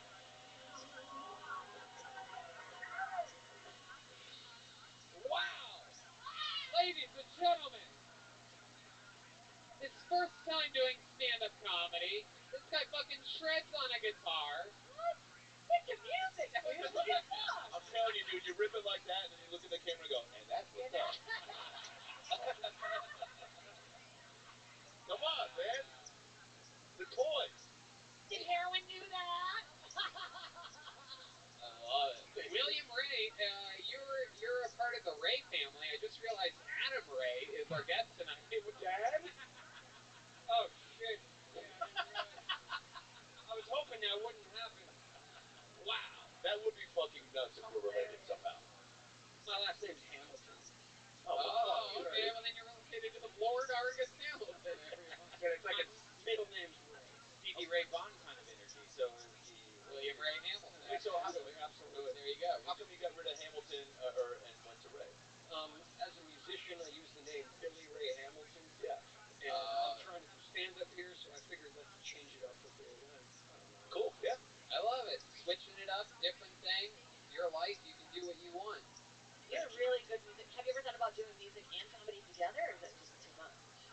try to write like some musical comedy songs and stuff? Try everything. Do everything. Yeah, you're Come back again. special. Sign up again. Absolutely. Find out more about you. There goes Thank Billy you. Ray, everybody. It's on Instagram at Billy Ray Guitar. Fuck yeah. Absolutely. Thank you. Thank you to Matt Mueling for letting him play his guitar. It was so cool. Next up is going to be Nick Nopuja. Nick Nopuja. Or Nick Dopuja.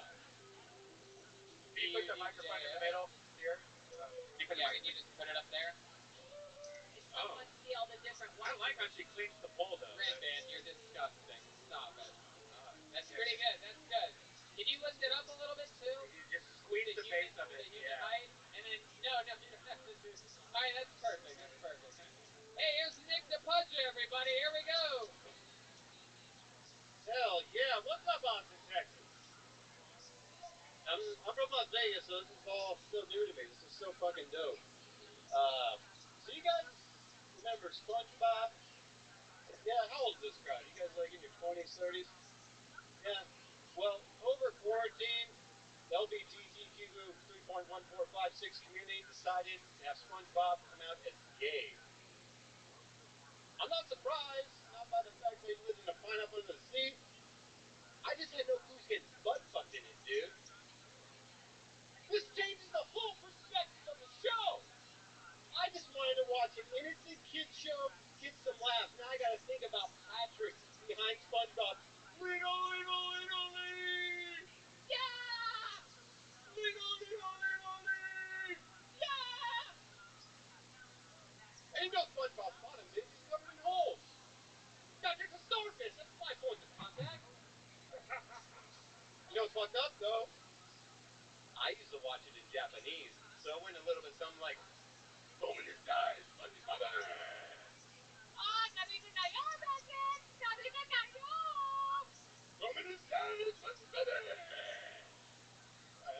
you go, Nick Nopuja.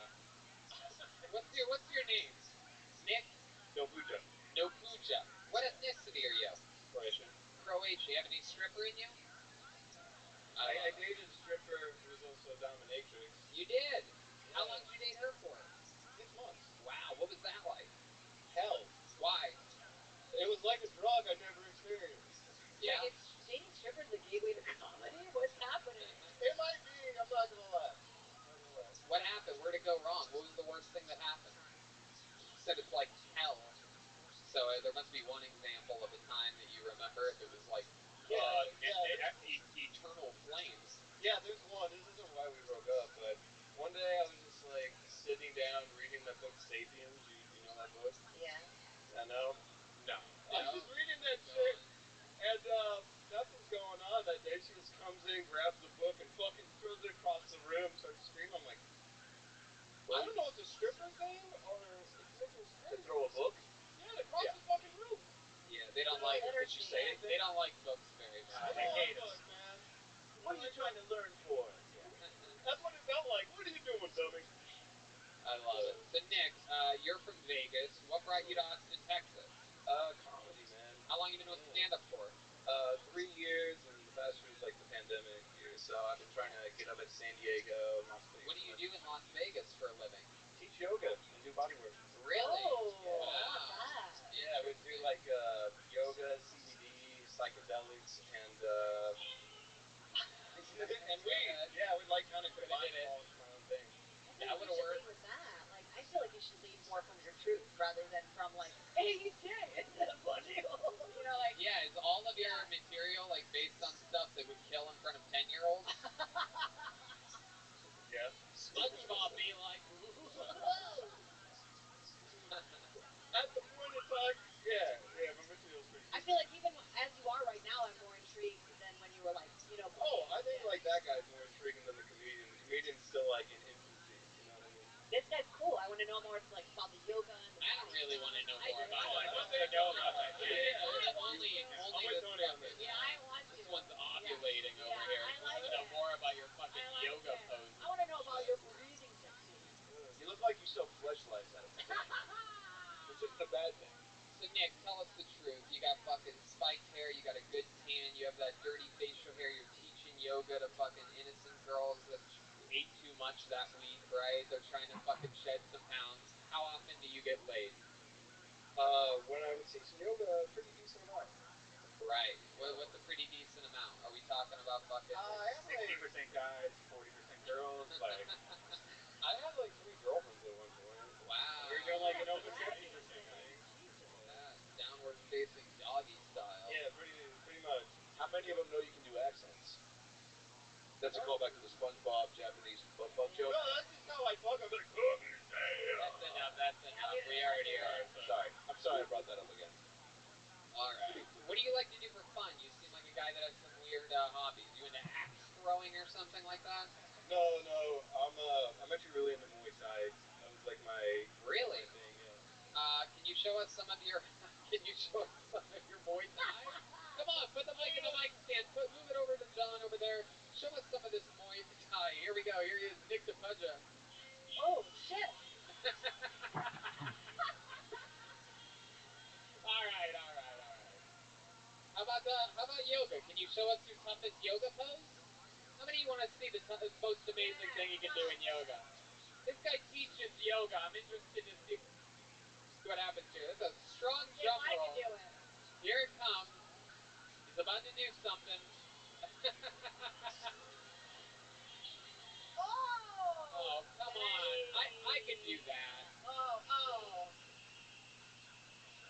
I could do that. I think I could do that. I've been drinking. You could do it. Not bad. All right. That's fun. So, Nick, how long have you been in Austin? 3 months. 3 months. What do you love about it? What's your favorite thing about Austin so far? Tacos. Yeah. Crazy, right? What else? What else other than tacos? Oh man, it's just such an active community. I can actually go to the park, everybody's doing yoga and running and shit. Adderall is what he's saying. Everybody's into Adderall. Everybody's on uppers out here in Austin for some reason. Yeah, it's very, very bizarre. Do you have any other side, what was our man with the 6 side hustles name again? Yeah, you have any side hustles? You have any side hustles like our friend Andy Harder? Not really. I mean, like I used to that was a suspicious answer. Yeah. I don't know if I should get into it. Come on, you should. That's what's going to be interesting to the interview, or else you just come across as every other yoga instructor we've had on. I mean, it's not really just like, so my side hustle was I would take groups of people, I would chop up psychedelics, and I would put them in some chocolates, and I would guide them through like a whole yoga thing, and I would just break down their body. That was like kind of my thing. So I would not sell. So you would drug your clients? I feel like that's the kind of experience I'm looking for. I was hired for it. They wanted me to. Where they hired you? Okay. Where would you do this at? Las Vegas. Like, in your apartment? No, just wherever they wanted me to. They kind of knew on the underground I did that, so I would do it. That's a Groupon activity. I've never heard of one. Yeah, it's a Groupon. For those of you keeping track, 50% of the comedians sell drugs. And all used to date strippers. Yeah, and they're all white dudes. Yeah. Well, Nick, fun times, man. Thanks for coming on the show. Yeah, thank you so much. Yeah. Stick to what you know. Stick to what you know. There you go. Nick DePudja, everybody. On to the next one. You guys having fun out there?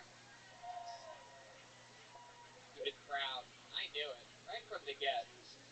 Riley Gilmore's going to be next on Kill Tony. Pull it out, baby. The great Haley. Again, you can find her at the Red Roast. RedRoast.com, YellowRoast.com. The band. She's gonna get wet if she. What? Nothing. She has the spray bottle. Man, you really don't have to be disgusting every time. Whoa, look at that. Haley's getting into it. Slower. Oh, wow. Red Band just came and farted at the same time. Riley Gilmore! Here he is, it's Riley Gilmore. Thank you so much. So I've been dating online. You guys dating online?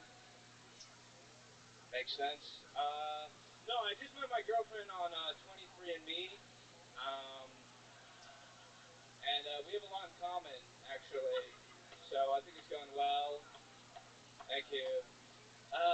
Speaking of family, I just got into a fight with my aunt. You know, she keeps eating my food, but I keep stepping on her friends. She's an aunt. And a great woman, too. I got these jokes online. Um, no, I'm bad at talking to people. The other day, someone told me they're on the spectrum. I said, "Oh, I'm on the AT&T." But you know, great internet all around. Um, I'm starting a Christian R&B group. It's called Men Into Boys. Thanks. Check us out on Spotify and various porn sites. Thank you. Wow, Riley Gilmore, what a performance. Incredible. Everybody's bringing the heat today. Thank you. Hi, Riley. How long have you been doing stand-up for? 2.5 years. 2.5 years. All of it here in Austin, Texas? No, I just moved here like a week and a half ago. Sweet. From where? If anyone wants to be my friend. North Carolina. Awesome. Yeah. Raleigh? Yeah, that area. Okay. Raleigh, Durham. Durham? Yeah. Thank you. Absolutely. You had great recovery. How North Carolina are you? Like, what do your parents do?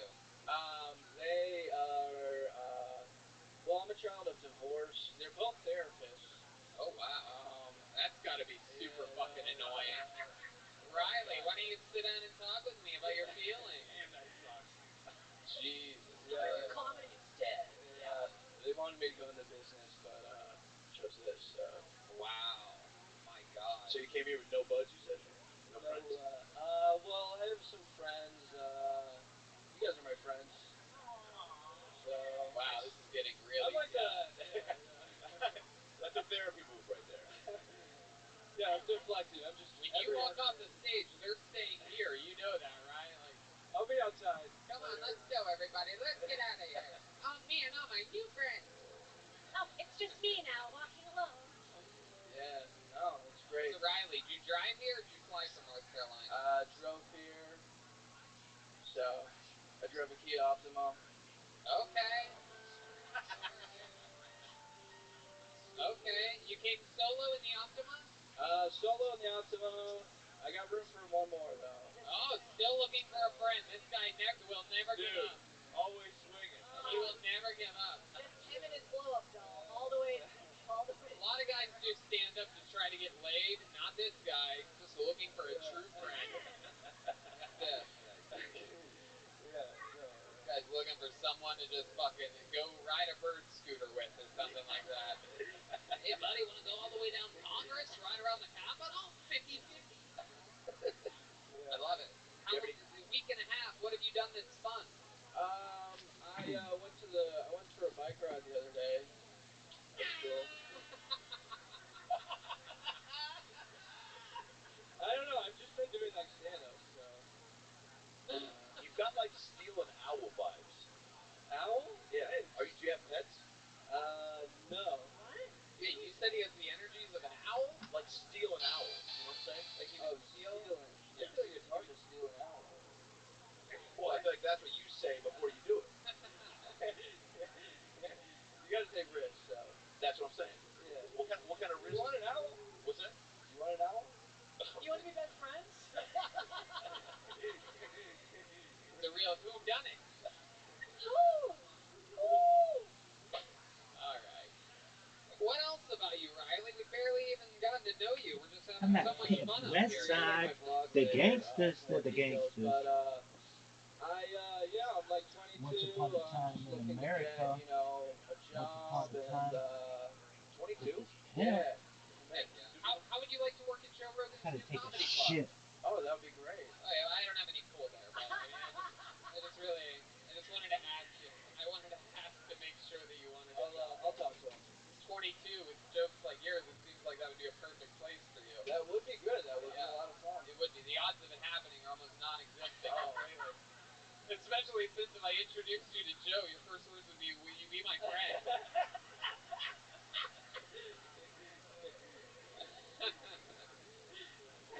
Let's actually ask him. We're gonna get Joe on the line here. Yeah, great. Yeah, we're good friends with Joe Rogan, and Joe, do you think we could maybe hire this guy at your new club? Okay, well there you go. That's good news. That's not a no. That's good news. Is there you saw his set? What do you think about his set?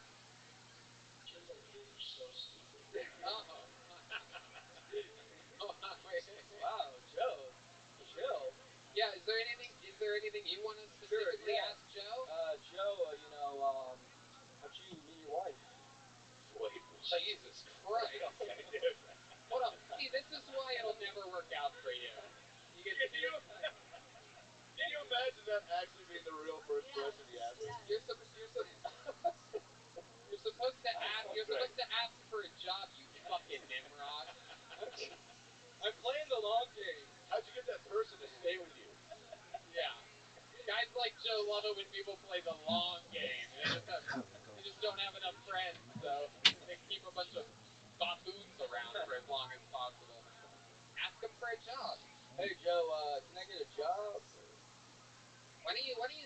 Hey, okay, yeah, I'll do it good. Hey Joe, I've seen you around. I like. Wait, look up, man, look up. Joe, I like your stuff. I like your style, and I really think we're a good pair. If you ever want to get together and hang out, or maybe give me a job. All right. I don't think he wants to listen to this. I don't think it works. Riley Gilmore, any relation to Happy? I wish. No. I love it. What's your love life like? Do you ever ask a girl if she wants to be your friend? Sometimes, once in a while. When's the last time you got laid, Riley? 2 months ago. Okay. What was that? How did that happen? Well, I met her on 23andMe, so. Now, come on, real life, Riley. No, I think, I don't remember. I usually have sex with, my friends. So, I know that's not a joke, I'm not trying to be this, fit guy. But, no, usually I've become friends with women first, and then later on. So when you're really asking to be their friend, you're like, can we fuck? Like, that's what you're saying. What are you saying? That you're their friend first? No, are you just saying you don't rape them? No, he's just very shy, so he has to become their friend first before he can have sex with them. He has big hands. Do you have any moves? I'm insecure about that. What's your moves to kind of seal the deal? Like, what gets them to go, yeah, let's do this? Usually aluminum foil. What do you do with the aluminum foil? It just maintains freshness. So civil rights activists are fighting like I don't really have a people. move. I just kind of wait for someone to come to me. Wait, explain the aluminum foil. That is so fucking he's funny. talking about keeping it fresh, right? You said something like that. You said seal the deal. I don't sorry. Oh, right. Seal the deal. That's more of a plastic. One person that loves fucking condiments and shit over here is losing their mind at the tinfoil joke. Yeah. They think they're the only one that got it over here somewhere. That fucker is effort. I would say head off next time. Head off. Oh really? Yeah. Yeah, let's see that head. Look at that beautiful. Wow. Yeah. Look at that. Straight out of fucking. What about backwards? Yeah, that's real Virginia. That's what happens when you mush together both of the stars of A Star Is Born.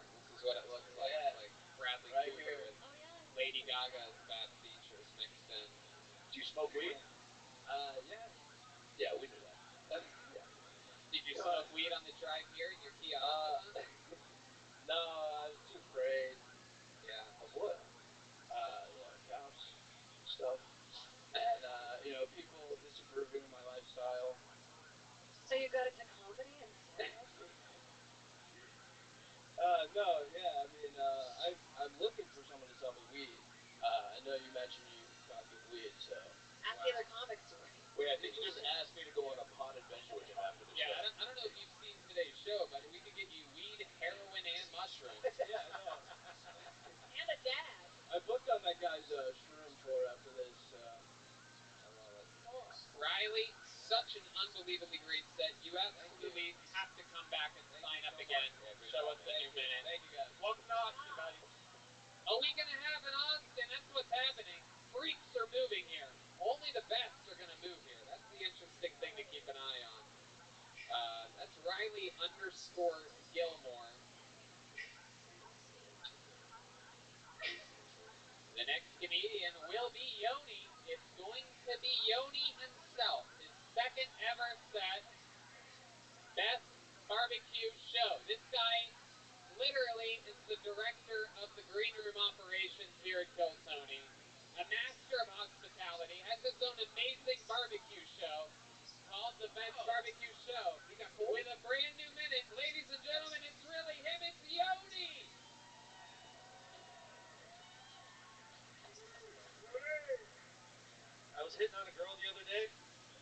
and she said I look like I use barbecue sauce as lube. And I was like, well, if you're into that. I got a million views on TikTok last week, which means I'm popular with 10 to 18-year-olds. And with this mustache, I really shouldn't be popular with 10 to 18-year-olds. But there's a lot of crazy stuff happening. SpaceX has more money than NASA, which I feel bad. NASA's like the poor space program. I had an idea for him. I was writing him an email. I said, hey, all these famous people are doing merch. They're making candles. Y'all should make a candle that's called This Is What My Black Hole Smells Like.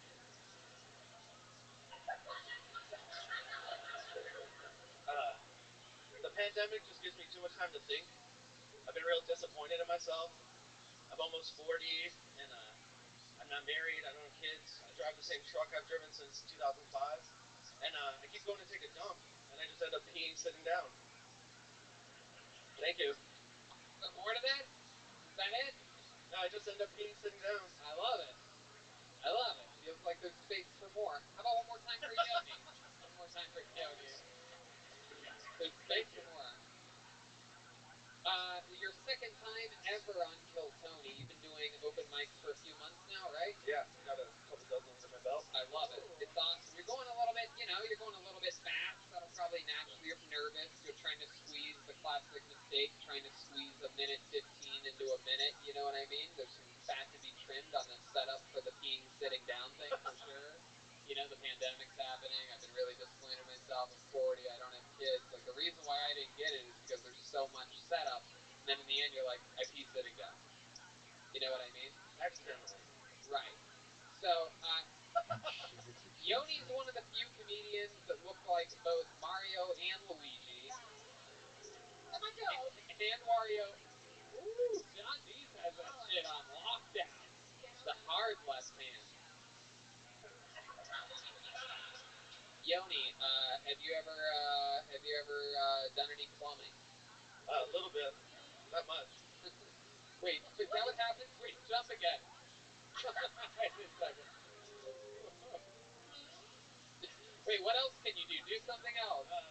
Do the start. You have a start. Wait. Yeah, what's it when you get the fireballs, right? When you're running and... This is so stupid. And people at home cannot see any of this. That's the Wait, how best about... part. That's the end of the level. Wait, how about getting a one-up? Hold on, what else can you do? Yeah, getting a mushroom and growing into a bigger Yoni.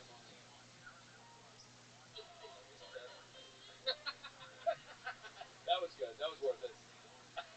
That was awesome. So Yoni, an interesting thing about Yoni is this guy, and a big part of the reason how we started working so closely together is this fucking guy loves food. I mean, this guy is a rolling show on the Food Network that just lives life like that 24 hours a day.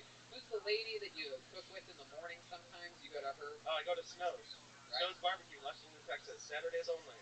And that lady's been cooking for how long?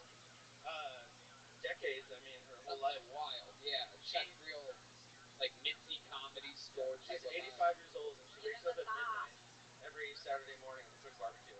Yeah, incredible. Yoni brought me some on Saturday. We were talking about something. He's like, hey, want me to bring you some chicken? I'm at this chicken, this place.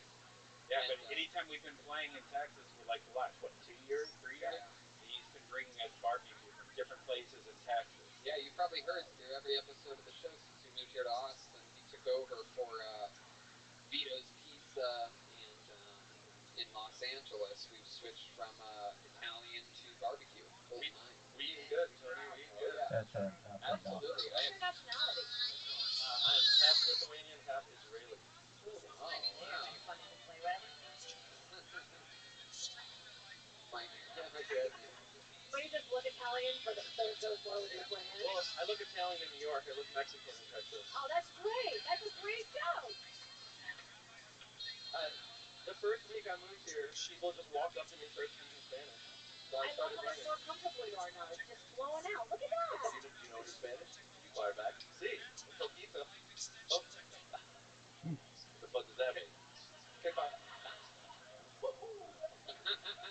love that one.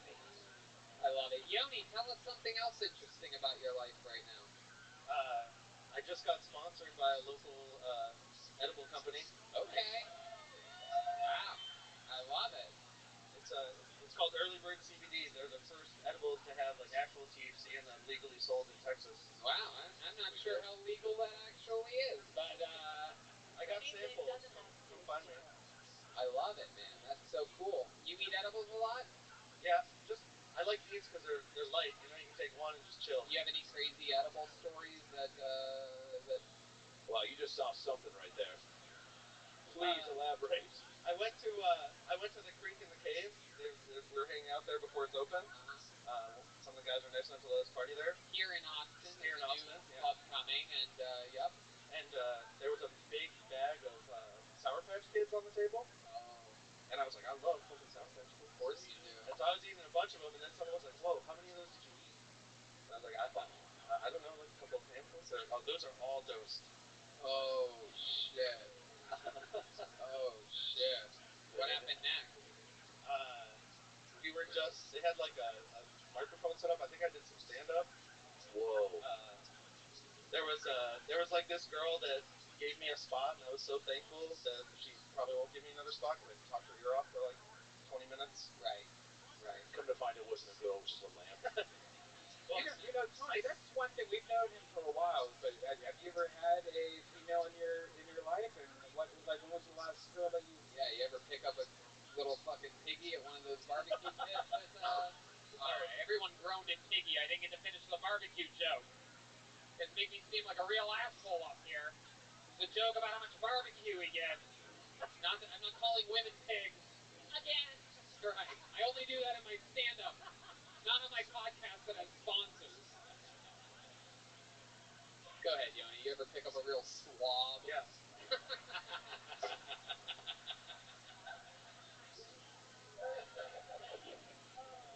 Just throw them over my shoulder, you know?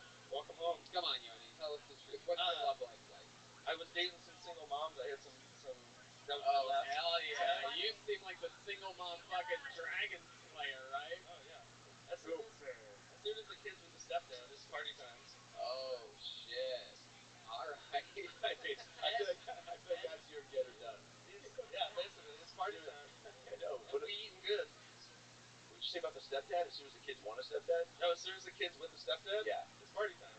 What's the longest you ever spent going down on a woman? Yeah, probably at least 20 minutes. Whoa, that's it? All right, that's pretty low, actually. I was expecting a 3-hour fucking chore from someone. I thought you go old Gilligan's Island. You gotta build it slow, and then I thought you said you loved peas. Yoni. Do you have any special tricks in the bedroom, though? Any special barbecue things? You ever put the fucking Triscuit in the brisket? You ever put the old fucking pit in the shit? You ever do the old pasta potato salad? That would've been good. Good. You ever give it on your calves? You can get a little squat going, then you're good. Damn. Where do your hands go? Where do your hands go? Do you spread the cheeks open as you do it? You just play with the suspenders now. A lot of girls. No, the suspenders are gone. No, the suspenders are gone, bro. Yeah. Meckers are bro. Yeah. Meckers are gone. First thing to go. Can line. I thought you kept them on. In the history of the show, no regular. Alabama shirt on, and I was like, roll tide, and that's the closest I've ever come to saying white power. You know, like, fucking. Wow, Martin Phillips still got it, baby. Yeah, you It know. is scary. I love it. Yeah. You guys doing it over Zoom, or are you? Just got back. It must be weird being a substitute teacher on Zoom, right? Because instead of playing a video, you must just go in and be like, all right, everybody go to YouTube and Do the video yourself. yeah, go play the video. I would play the video, but So like you just went back to work. And going to work is like overrated.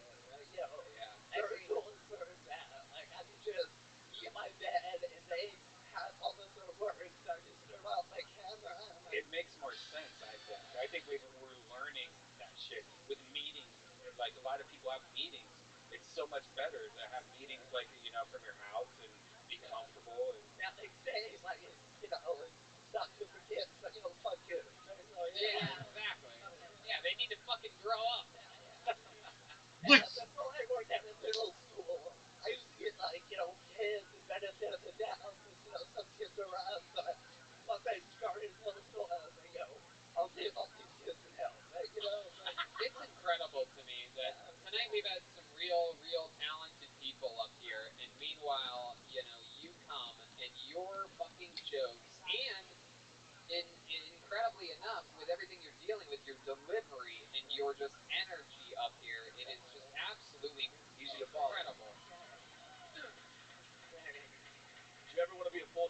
sure, or do you like the substitute life? I try to do the full kind of teacher thing, but it's better when you actually want to teach. You know? Like, I was like, this sucks. And actually, I get out to care. You know? Yeah. You can't say, fuck all you kids. You have to make it easier for kids. Do they know that you do comedy? Do you ever talk about It's on TikTok. And I got these comments off the truth. They like, Yeah. Even talking this go on. It's a scary moment, right? Yeah, I don't think Joey scares my head off. Like, what else did I say?